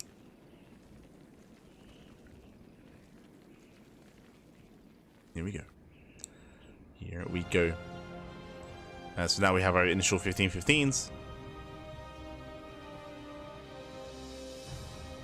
Have our extractor tricks. Get into an earlier hatchery, so 15 hatch into Overlord into 15 spawning pool. So far so good.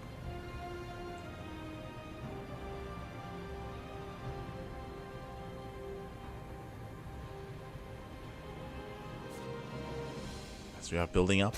Now, once again, because of the later gas geysers, we do expect 2-base roach play from our players.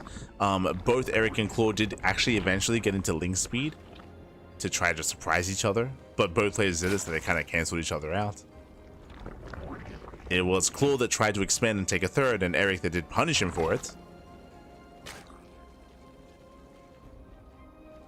But here we go. Gas is now being taken. Again, these are 20 supply gases. Claw, no gas. Okay. Oh, wait, no, sorry. He got it earlier. My apologies. My apologies. So, earlier gas out of Claw. And we'll see what he does make use of that, or how he does make use of that gas.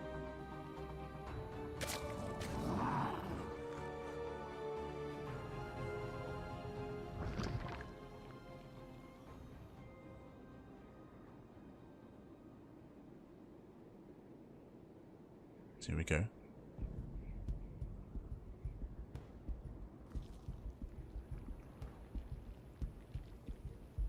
Go. As again, link speed is on the way. So remember, earlier gases for Claw, earlier link speed, which means we may even just go for a link flood here. Definitely my eyes are on Claw. Erik, he's going into 2 Ace Roach. Yep, Bane Bust. Okay, so Claw, he's going. This makes sense. This is why Claw got earlier link speed, sorry, earlier gases for earlier link speed into a Bane Bust. It's going to be an all-in. It's going to be a massive Ling Bane Bust out of Claw. Erik, it's on him to realize what's happening, because Erik, he's still in the dark. He's moving with his lings. He needs to get vision on what's happening. Otherwise, back at home, there's not much to defend.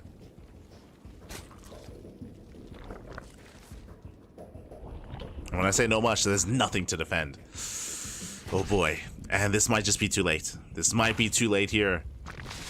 Erik, he now starts link speed. Erik, he misses the initial, the lack of droning, lack of saturation. He doesn't scout. He hides the lings, that is true. But by the time he sees this, he's going to be rallying across the map already. Erik, he can reactively try to set up the wall, but there we go. He spots lings. Catches 2. Checks the mineral line. These are fake drones. And here comes the here. Now he sees the link flood. Now he knows what's going on. Massive all-in moving out across the map. Back at home, we need a wall. We need a wall off immediately. Does get the full wall. But Baneling's gonna knock it down. Roaches are amassing, but there's not that many roaches. There's not that many roaches here. Claw, he can pop this. He can pull this off. The roaches, though, they actually make a secondary wall behind this. I'm loving the positioning here.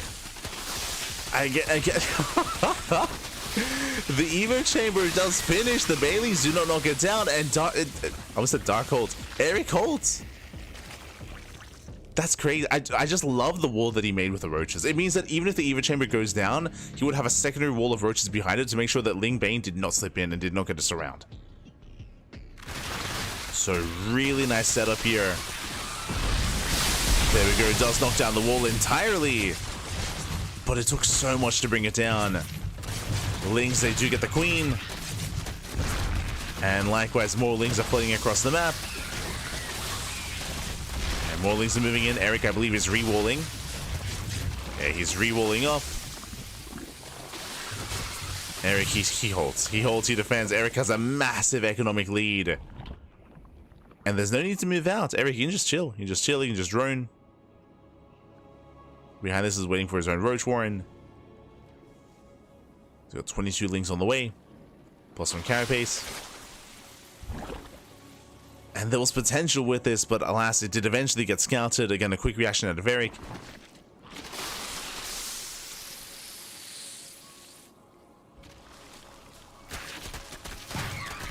He's ready behind this. Surrounds the Lings.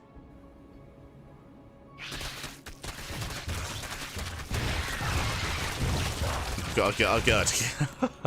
There's nothing left. There's actually nothing left here. There's 14 Lings on the way for Claw. Roach is a counterattack, and Erik, he will snowball out of control. Takes down 28 Lings, and there is nothing left here. Claw, he throws down his own wall, but the difference here is that there are roaches for Erik. Yeah, he does bust open, does bust through. Lings, they pull back to avoid the Banelings. And Erik, he does clear a path. And breaks through the Lings, takes down the Queens. Lings, they're flooding on forward. Banelings, they do not connect. They do not connect. They'll never connect. GG, well played, gets called. And Erik, he will take the series 2-0. Taking down Claw and making it out in first place undefeated. GG. GG, well played, Erik. He will claim the series. He will take the 2-0. Whew. And with that, he will come out in first place, I believe. First place, undefeated. Erik, he takes down Claw, takes down Tata Gibra, and he takes down Sephiroth as well. GG. GG, well played. Again, a very impressive defense considering how late the scout was for Erik to fully wall off, and again to have the secondary wall of roaches behind it as well. Just really cool, calm, collected defense there out of Erik, as it does shut down Claw. Very nicely done, very well defended. Also, I want to give credit to Claw, because Claw, he did a great job at hiding the build. Did a great job at hiding the build, hiding the opener. A lot of mind games were taking place from both sides, and I appreciate that Claw, he was trying to pull a fast one over on Erik. Didn't work in the end, but I mean, that's kind of what you have to do to try to bring Erik down, so I appreciate it. GG. GG, well played. In the end, Erik did scout, Erik did respond, but almost got away with it. Almost. So, well played here by Claw. And we'll see how the settings look after this to see if Claw can make it through the group stage. Up next, we do have a best of 3, the final best of 3 of the broadcast. Sephiroth versus Tata Gibra. We'll see you soon after the break. See you soon. See you soon.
And welcome back, everyone. Welcome back to the final series of the broadcast. We've made it. If we've made an 8.5 hour cast, papi, let's go. We made it to the final series. We made it to our final best of 3 PVZ, and spawning in the bottom right, the bottom right hand corner of Whispers of Gold. No, never mind. In top left hand corner, Whispers of Gold. There we go. Where are we going? Bottom right hand corner, we do have the red Zerg player from Brazil representing the Platinum Heroes. It is Tata Gibra. And in the top left hand corner, we have the Brazilian Protoss player, the blue Protoss representing Team Hellfire. It is Sephiroth. Let's go.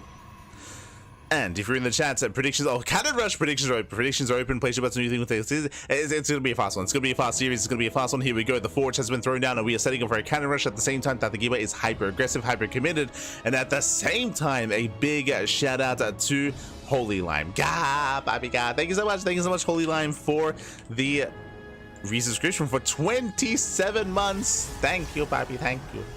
Do appreciate the resubscription with Twitch Prime. Do appreciate it, and hope you enjoy the content. Hope you enjoy the casting. Hope you enjoy the StarCraft as we are jumping into our best of 3. Let's go. Hatch gas pool, standard opener out of Tatagiba. The forge is done, and show us the cannon rush. Let's go. Let us go. As this should be a macro cannon rush, as the wait. Wait a minute. Hold on. The probe is coming home. Are we forge fast expanding? What is happening? Oh no. Okay, never mind. I mean, I saw the forge. I assume cannon rush, but no, it's a forge nexus into gateway into a defensive opener. This is very old school to the point where it's, I would say, a little bit inefficient, and it's not ideal. It does mean that now. So because of this opener, what does it mean? It means you have defensive cannons early on. Yes, but it also means that your cyber core is late, your adepts are late, your adept harass is late, your adept scouting is late. Because your cyber core is delayed, it means later Stargate, later Oracle. Like it is a subpar opener nowadays. When I say old school, it's very outdated. It's a very outdated kind of way of opening up. It looks like maybe Sephiroth was hoping for Tatagiba to be maybe greedier and then commit to a cannon rush then. It's a weird way to play, I will say. The cannon has been thrown down. Tatagiba now confirms. He's like, wait, forge? Cannon? What? And this screams Sky Toss, right? Like usually if you open up forge and you open up with cannons, it should be Sky Toss. Stargate gets thrown down. We're picturing Stargate into a fleet beacon, into like a Tempest rush or a carrier rush. Otherwise, why invest into defensive cannons unless you intend them to be made of use, right? Unless you intend to use them, unless you intend to rely on them. So this does scream Sky Toss. We'll see if that's the case, and we'll see if Tatagiba does confirm. Again, he, upon seeing the forge, I'm sure is also very suspicious as to what his opponent's up to. I'm sure he's very suspicious. Suspicioso, if you will.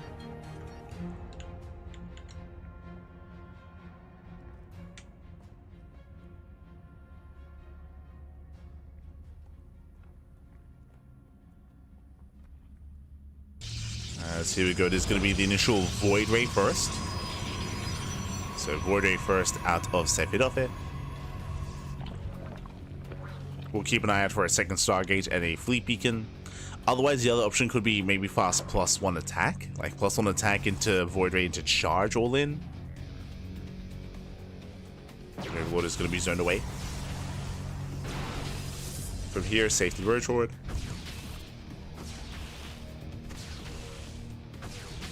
And yeah, no surprises here, there's a Fleet Beacon.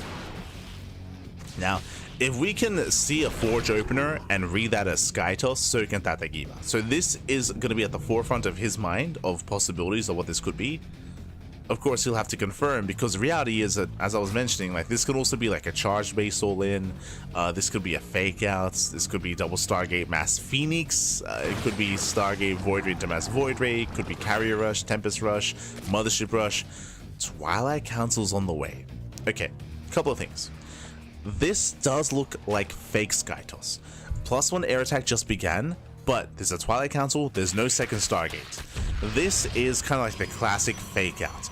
We do have a carrier on the way, but this is designed, I believe, this is designed to force an overreaction, to force a Spire, to force Corruptors, and then BAM! Like charge, or Blink Stalkers, like BAM! Ground toss, right? Like you surprise your opponent, you catch them off guard, and you hope that they overreact to the initial scout. This was popularized by Classic like 2 years ago in GSL. It was like, I think it was November of 2023, like November GSL of 2023. So 2 years ago at this point, or just under 2 years. Yep, there it is, charge. So we're going for charge, we're going for extra gateways, and you want the Zurich player to see your carrier. You want the Zurich player to understand that you are going Sky Toss. And there's a Link Scout. There we go. He does get eyes. He does get eyes on the +1 air attack. As you can see, there's no +1 regular attack on the way.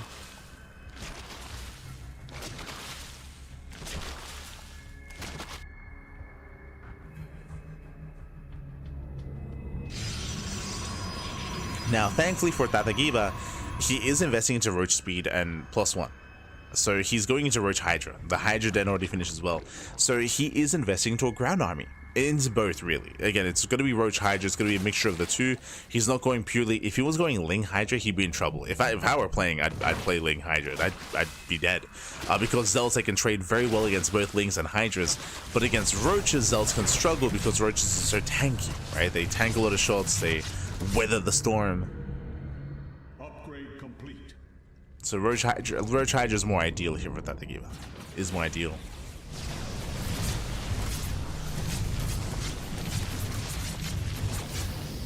Meanwhile, the carrier is revealed. Hydra production has begun.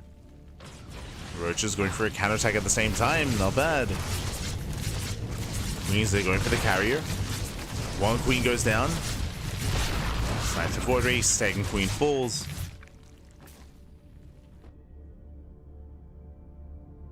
Roaches are pushing. They're going to hit with +1.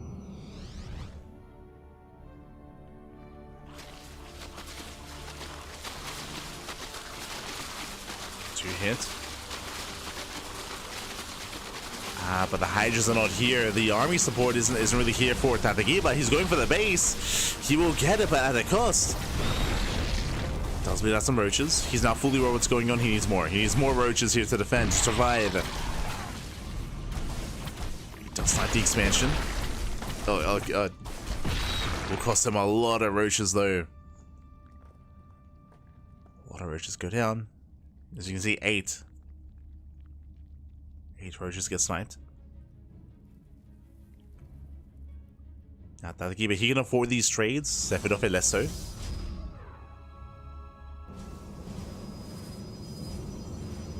Three and 5 more Zealots.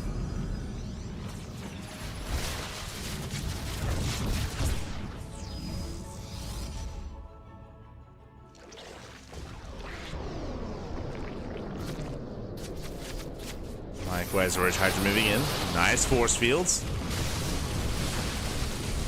Again, looking down those Roaches, sealing off the Hydras, but the Hydras, I mean, they have range anyway. They have range anyway, they do support, they take down one of the interceptors. Still stuttering in. Ooh, the recall looks down one of the carriers. 2 of the carriers even. And Tatagiba, he's done it. He has done it at this point. He has broken the back of Sephiroth.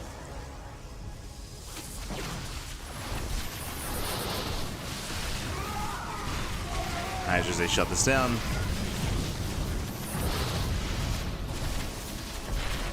They will shut this down here. They claim all the Zealots. GG gets called. There's nothing remaining here. Only one carrier, and Tatagiba takes game number 1. Whew, GG. And what I'm most impressed by, no cheese. Again, Tatagiba, he has a reputation. He has a reputation for going for purely all-ins and cheese, but here in a ZVP against Sephiroth, he was the reacting player. He was reacting to what he was seeing, to what he was scouting, to what Sephiroth was bringing to the table. So nice play there from Tatagiba. Does play this out well.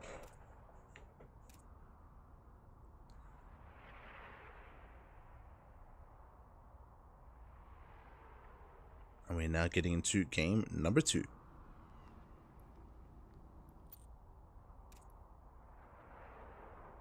Jumping into game 2. Oh. Game 2 is going to be on ley lines. And again, it was an interesting start out of Sephiroth. Again, like clearly now we understand why he went for the Forge. It was all planned to try to fake out his opponent, try to force an overreaction. You may look at that and be like, oh, but he made Hydras. That's what he wanted, right?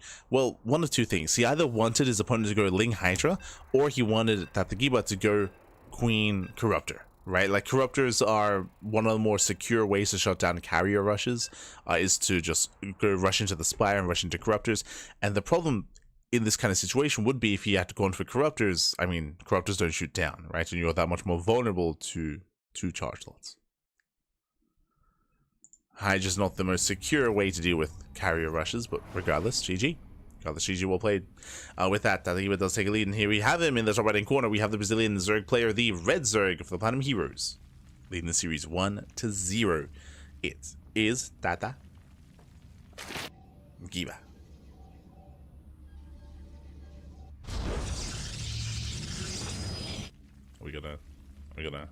Gonna do the swoosh. Gonna do the zoom. There we go. Bam. We have that is Giba. And in the bottom left, we have the blue Protoss player representing Team Hellfire from land of Brazil.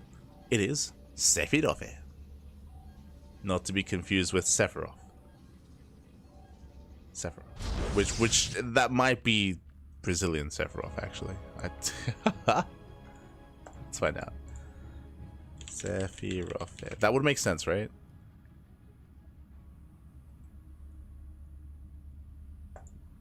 From Final Fantasy VII.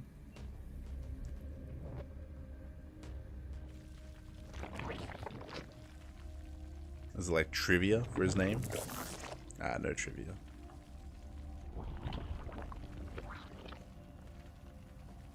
No trivia, man. Regardless, this time no forge. This time we do have a straight up gate expand out of Sephiroth.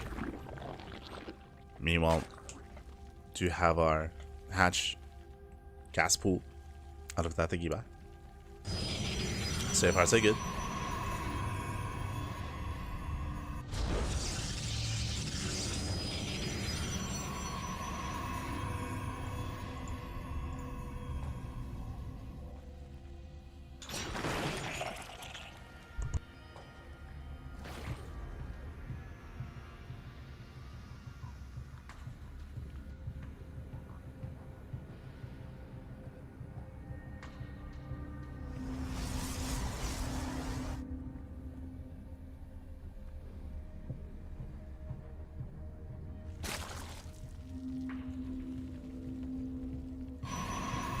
Okay, we are looking in, and so far we have a take of choice. It's going to be a Stargate opener for Sephiroth, so gate expanded to Cybercore to Stargate, so standard opener out of our Protoss. This time no crazy forge first. Meanwhile, we do have Tatagiba going for a hatch gas pool standard opener as well. Okay, so far so good. We are opening up.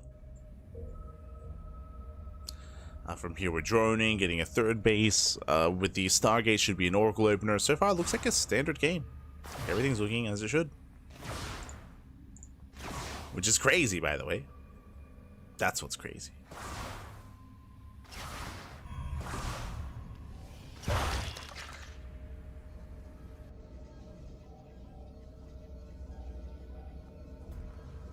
As now we do have the Oracle on the way. So again, Oracle first, not Void Ray, not Phoenix, not really too concerned with hiding tech.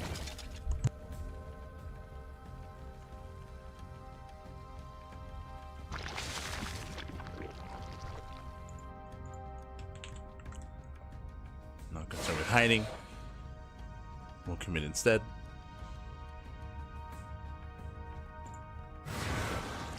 That episode do throw a shade across the map.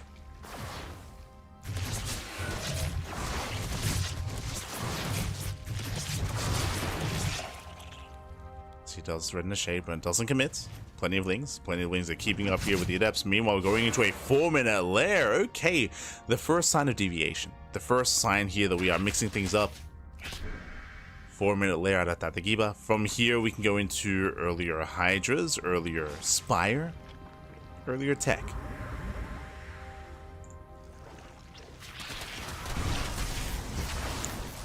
Meanwhile, earlier Twilight Council out of Sephiroth. Based on the timing of the Twilight Council, this does look like Stargate into a third into Glaives. This could be for early Blink, which would be a very safe way to play. Otherwise, more aggressive, of course, early Glaive Adepts.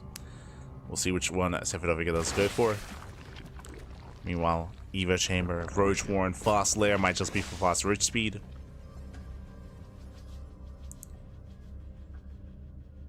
Just be.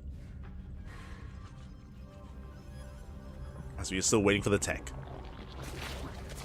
Now the Roach Warren is spotted, so upon scouting that Roach Warren, we can make the choice to go into Blink instead of Glaives. But a choice has to be made. What's it gonna be? There it is, Blink. Blink is on the way. Adepts take him into the shade. Drones are pulled back. And, oh, that's still going to be 3, 4, 5, 6, 7. Oh, wait, 7, 9. The Oracle's popping up. The oracles, I should say. 11 drones go down. Ay, ay, ay. Tatagiba, he was distracted. He was otherwise not paying attention. No sport the third, and with that, that is brutal damage. And we can see what the lair was for. He's going for the fast hydrogen. But he takes a lot of economic damage, a lot of losses, and he has a lot of catching up to do.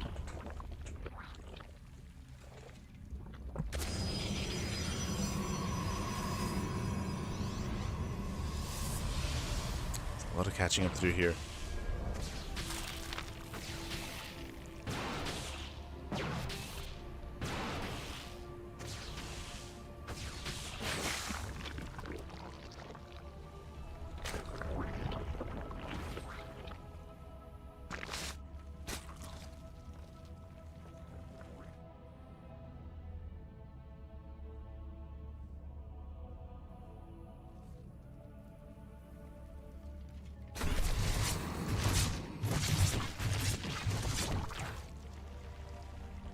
The oracles, they find some more damage, getting another drone.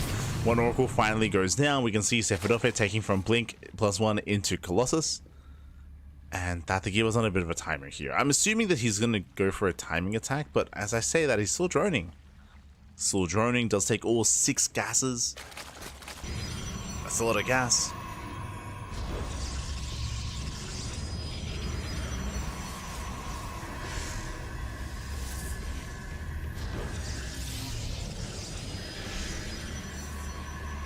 And we see what the gas is for. We're gonna go for a longer game. Okay, so we're slowing things down. Tatagiba going for his lurker den. From here, going into faster tech, into an infestation bit, into hive tech. 4th base on the way. Tatagiba, he's macroing up. Now, there is going to be a window in time here where Sephiroth can strike and try to hit Tatagiba before hive tech lurkers. Again, they're still in infestation pits, so these lurkers are not really going to be ideal. They're not going to have a lot of range, and they're not going to be very mobile. Not for a long time. Likewise, the drone count is still very low for Tatagiba. He's still making more roaches and more hydras. Oof. And now we see the infestation bit. Now he's double expanding.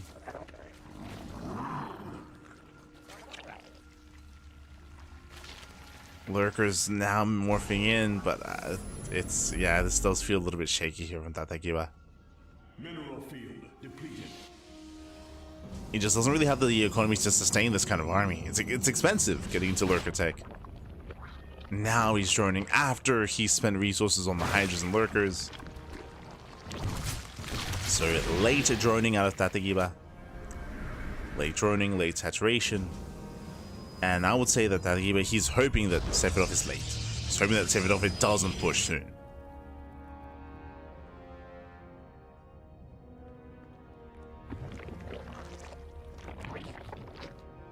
Now getting those spores.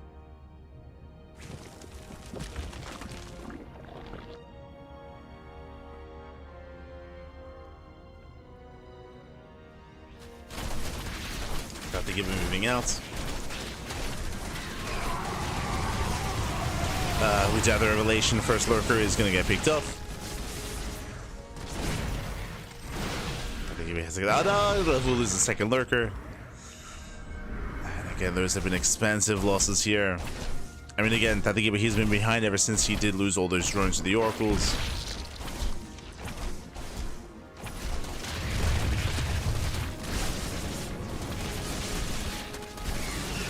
Trying to recover.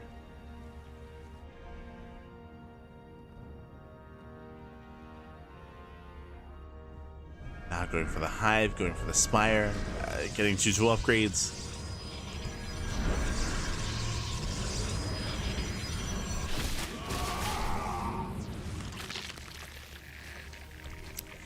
Tatagiba, he's taking, which is nice, but this is all late.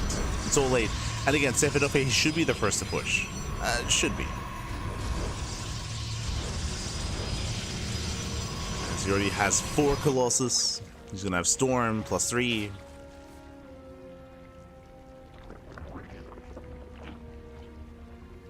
So on Sephiroth to punish. Now, if Sephiroth is any more passive, and I'm concerned he is, like, look, he's waiting for a second rover, he's waiting for Storm, he's potentially waiting for +3. If he waits for these things, then he's going to allow Tatagiba to recover. Need to build up a stronger army.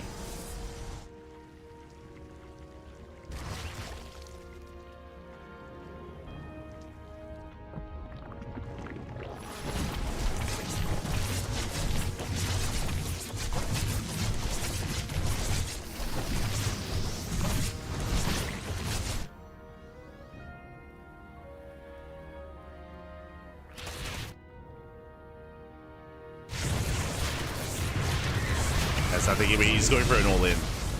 He does go for a massive wraparound, making his way towards the bases. Sephiroth completely out of position. No shot. Cybercore goes down. Takes down the Cybercore, snipes the Bay. So far, so good, but Sephiroth is coming. He does respond to this. Oh, the lurkers are exposed. Storm on the Hydras. Hydras, they get zoned away. The lurkers are all going down. Yeah, massive cleanup. Give a heal plummet in supply. I just said you catch out every single worker. And back at home, can't Tatagiba afford an extra wave of lurkers because he needs more lurkers. Tatagiba, he's remaxing. He does kill 22 probes, plus 11 lurkers in the process. There's one on the way. Oh boy. I mean, there are too many Hydras. The problem here is that Tatagiba, he made like 30 Hydras, and he has one lurker. And Hydra's not going to stop this army. Lurkers are. And the lurker count is just far too low. It's insanely low. Tatagiba, he's maxed out. Now, with this army, he could surround. That would be the best scenario here, is to maybe surround the forces of Sephiroth. Prism into the main. Going for Lurker Den. And will get it as well. Massive pickoff.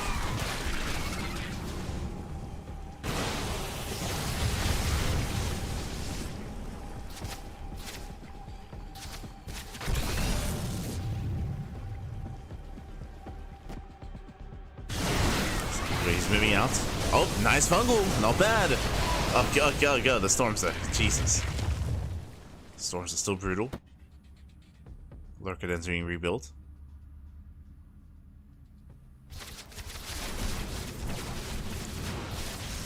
So actually catch out the Zealots. They pull away. Vipers would also be ideal in this position. Less so Infestors. There's one Viper on the way. Sephiroth claiming another base.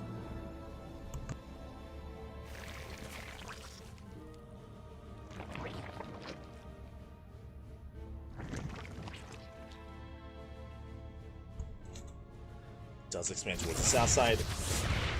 I just say step in.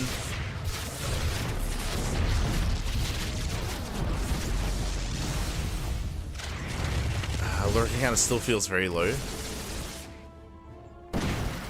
Very low lurker count. And he's throwing them away. Lurkers are on their own. And they're going to be completely cleaned up. These are expensive losses for Sephiroth here. He counterattacks, so what's he going to get with this though? He takes down some side defense. Going for the expansion. Does claim it. But not the most important mining base. While Hydra's bleeding off. Ugh. And again, he throws away all his lurkers. And once again, he doesn't replace them. That was another 7 lurkers going down.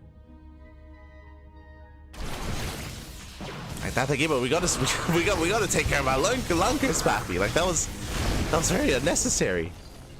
Throwing the lurkers away, mate. I mean.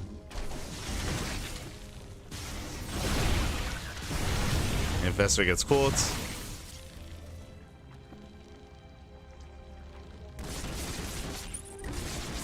We need those abductions. Gets one. Oof. Oh god, the storms are brutal though. Very brutal. I think he was trying to collapse in, but he should be overwhelmed here. I mean, the Corruptors, they take down all the Colossus. But where are the reinforcements? They're not here. As Sephiroth breaks on through. And again, this was on Tatagiba. Like, he threw away so many lurkers this game. And without them, you can't hold against this. You cannot hold against this kind of army. Not without lunkers. As they'll say trickle in. And GG gets called. Sephiroth claims a game 2. We are going to the ace match. GG. Again, a very intense back and forth. What I will say is that Sephiroth had a massive lead early on because of the economic damage. I was impressed at Tatagiba. He recovered. He did. He was able to max out. He was able to get into Hive Tech. I didn't think he would, but he did recover in that game. And he was able to fight back, that is true, but as we saw towards the end there, Tatagiba, he was very wasteful with his lurkers, and he never built up. He did lose 2 waves of lurkers on their own, completely isolated, and it meant that he could never survive a counterattack from Sephiroth, as he just had no backbone to his army. He was stuck with purely Ling Hydra. I guess Ling Hydra Corruptor. With that, GG well played. I would say that I'm impressed that Tatagiba, he brought it back, and he almost claimed the series 2-0 here and now. I do think there was potential for him if he was a little bit more attentive to said lurkers. Regardless, Sephiroth does recover, does bounce back, and now we're getting into the final game of the series. Here we go. The final game. And we'll see how the story ends.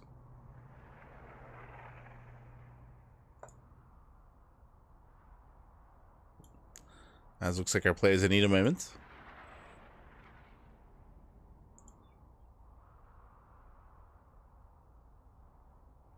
They do need a moment here, which we are more than happy to give them. They are. Okay, we're good. Now good to go. You hear the beeps. Amygdala being one of the larger maps in the map pool. Again, I'm a little bit surprised to see that Tatagiba he has not been going for any kind of all-ins. It's been Sephiroth who's been mixing it up a little bit more here. He's been mixing it up going into the fake carrier rush, going into earlier blink. What do we go for this time? What's it going to be?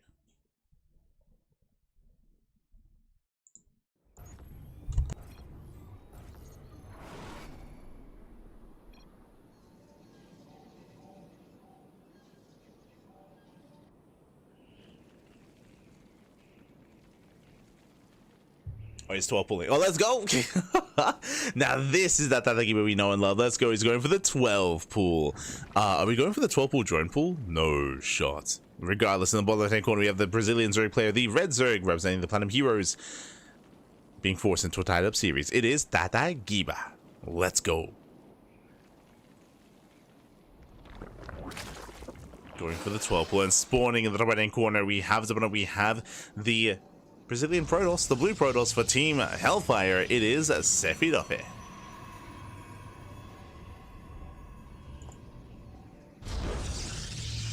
Here we go. As music is back on, we have the history here between the players. Sephiroth with a 100% win rate against his opponent has dropped maps. That is true. And again, I can even see a world where Tatagiba could have taken the 2-0. But there is the block. Oh, Tatagiba, he supply blocked. Wait, what? No. 12 full into supply block. No shot. He just realized. Oh, no, not like this. He forgot the Overlord. Ay, ay, ay. Oh, that's so sad. Oh, no. Zerg players, look away. Look.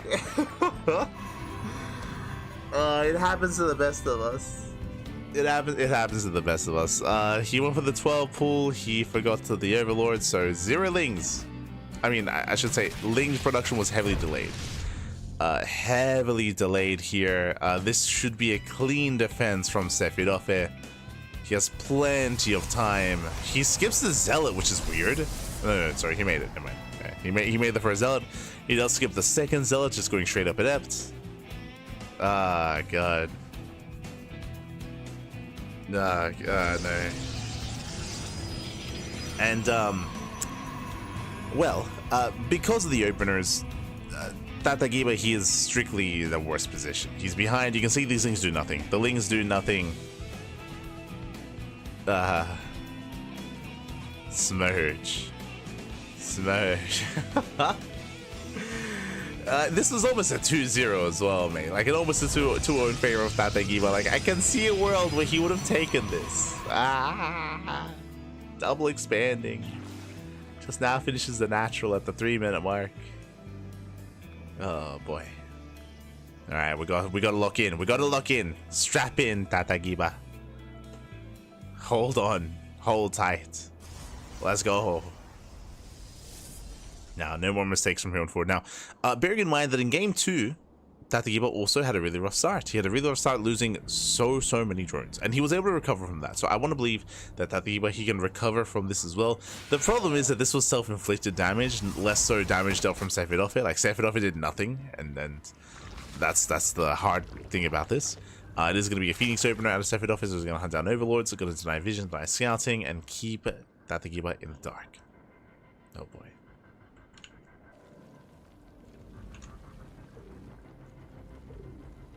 Roach Warren's on the way. This is a very early Roach Warren out of Tatagiba. It makes sense if he goes for an all-in at this point. It does make sense.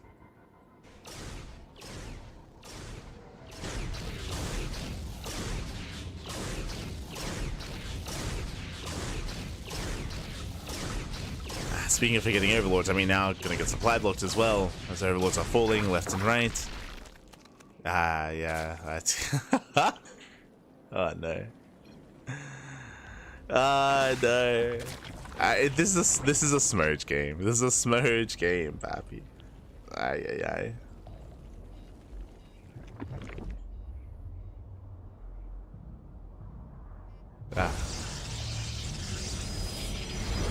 Feels bad, man.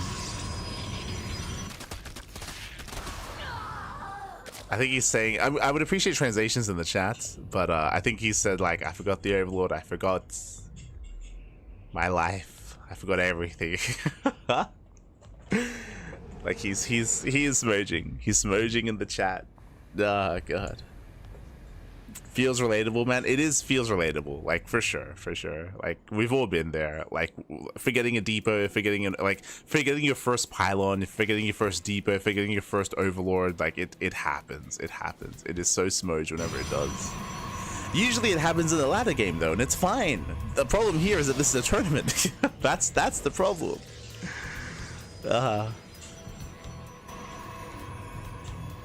Not like this. And these two, they're fighting for relegation. And it's the all-in. It's a Ling Ravager all-in. So it's all or nothing. It's all or nothing here for Tatagiba. It's going to be a pure all-in. Meanwhile, back at home, Sephiroth, he is going for a Dark Shrine opener into charge. He does spot this. He does see this ahead of time. He does see the Ravagers. He's aware. No shield batteries. Okay, no shield batteries, no Oracle, no Void Ray. Late response out of Sephiroth. Can we pull this off? Can we pull this off? Back. Miles. Oh, they create an opening. They do create an opening. Void Ray production just now beginning. Again, late Void Ray by Sephiroth. This is best case scenario. Takes down the Sentry. Not bad. Sentry does go down. Can we go for the pylons? Can we depower everything here at the natural? Our first pylon goes down. Boy's being pulled. Going for the second pylon. Not bad. Depowers the Stargate. He's doing it. Keep going. There are DTs though. There's potential for Dark Templar. Phoenix, they go for the lift. Dino, the DTs arrive, and there's zero detection. There's no lair. Yeah, no detection. He has to go for whatever he can. It's a one-way trip. He has to go for the probes, the vials. Oh, they do connect. Not bad. Yeah, some of the vials are connecting. He has to get as much economic damage as possible. Vials down some of the shield batteries. Lings, they trickle in. They go for another shield battery. Another battery goes down. He gets 9 probes. This is okay damage, but again, the DTs defend.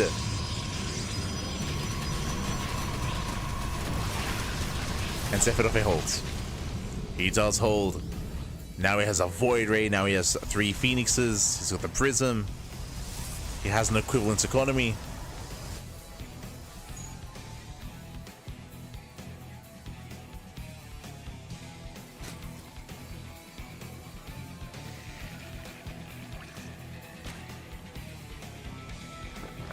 He said if we got Overlord, speed, and life. Yeah. My heart goes out to Tatagiba. Like, I mean, again, he almost pulls off this all in if it wasn't for the DTs. Like the Dark Templar, there was 0 detection, the lair just finished, Archon's morphing in. I believe charge is complete. And here comes the counterattack. Thank you for the translations in the chat. I appreciate it. Thank you.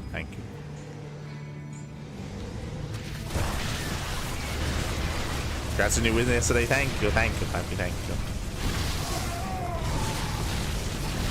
As we have come together for Tatagiba.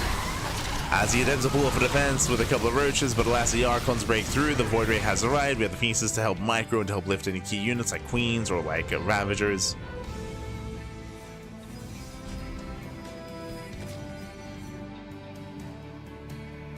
Sephiroth is committed, running at the gateways though. Queens are pushing forward, but that's what the Phoenixes are for. They're for the Queens. And there they are, the Queens that get lifted one after the other. More warp ins on the way.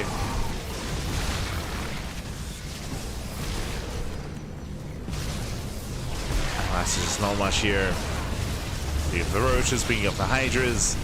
And Sephiroth, he will continue his streak against Tatagiba. And again, it was almost a 2-0. Like, there was a world on ley lines. GG gets called. Well played. And Sephiroth, he will take the series 2-1. Advancing on, I believe, in 3rd place out of the group. GG.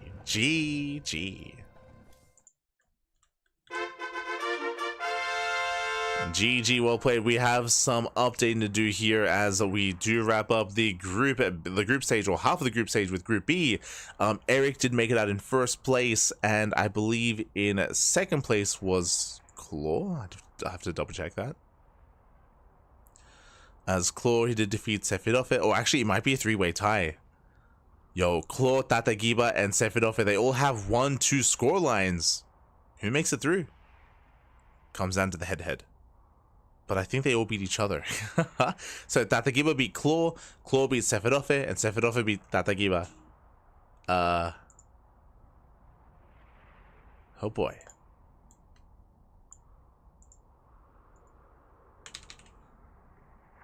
So we'll have to double check the results here to see how this does turn out.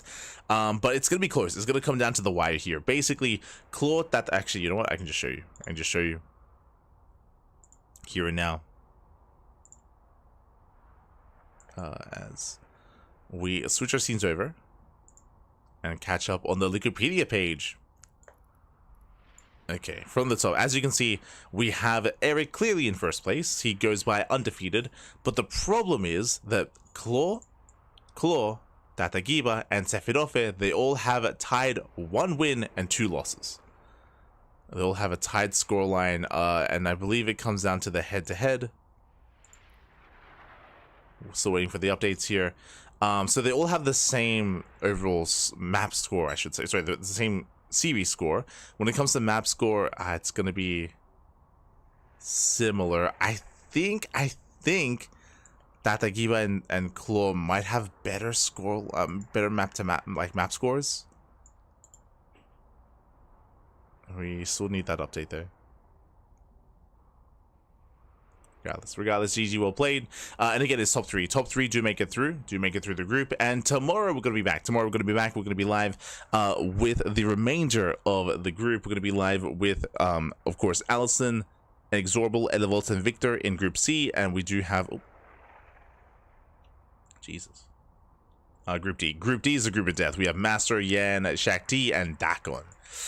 Yeah, Group D is going to be a brutal one here. It's going to be difficult to call. I would say I think I lean towards Master and Shakti to make it through, but Yan is definitely a threat. Dakon as well. Could go either way. Regardless, GG, well played to our players, to our competitors here tonight. Was an intense group.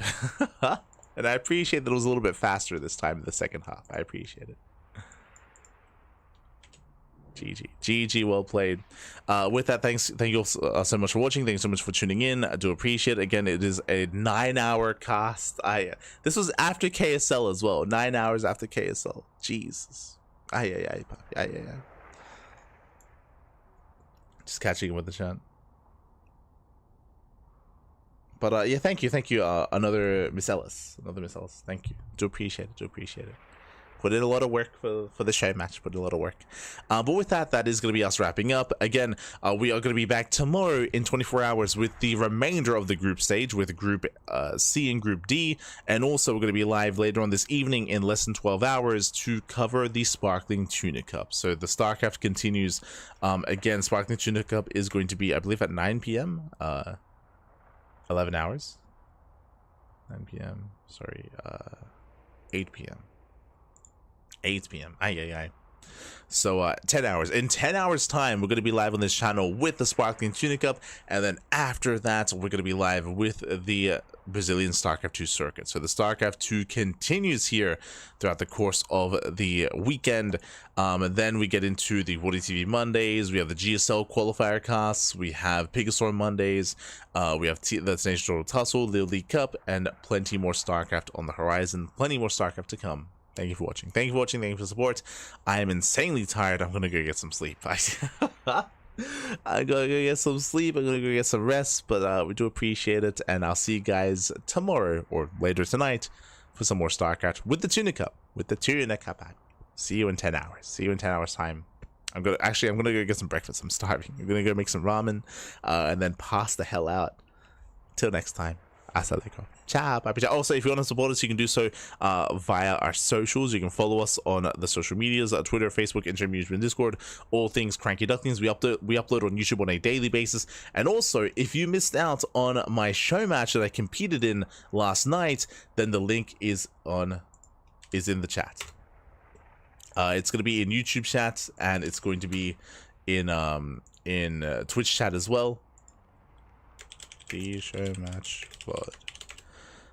So you can watch the show match VOD if you wish. It was myself and Zombie Gob. I faced off against Zombie Gob in the best of 5, so you can check out the VOD there. I did stream my own POV on my personal channel, so you can watch my POV if you're interested. But I was listening to copyrighted music, so I think a lot of it is muted. I think a lot of my POV is muted, so just as a heads up, if you tune into it, it might be like silent for a lot of it. But regardless, GG well played. We're gonna be heading off, gonna go to get some food, gonna go to bed, and we'll see you guys in 10 hours. Until then, hasta luego. Ciao, papi, ciao. Hasta luego. See you next time.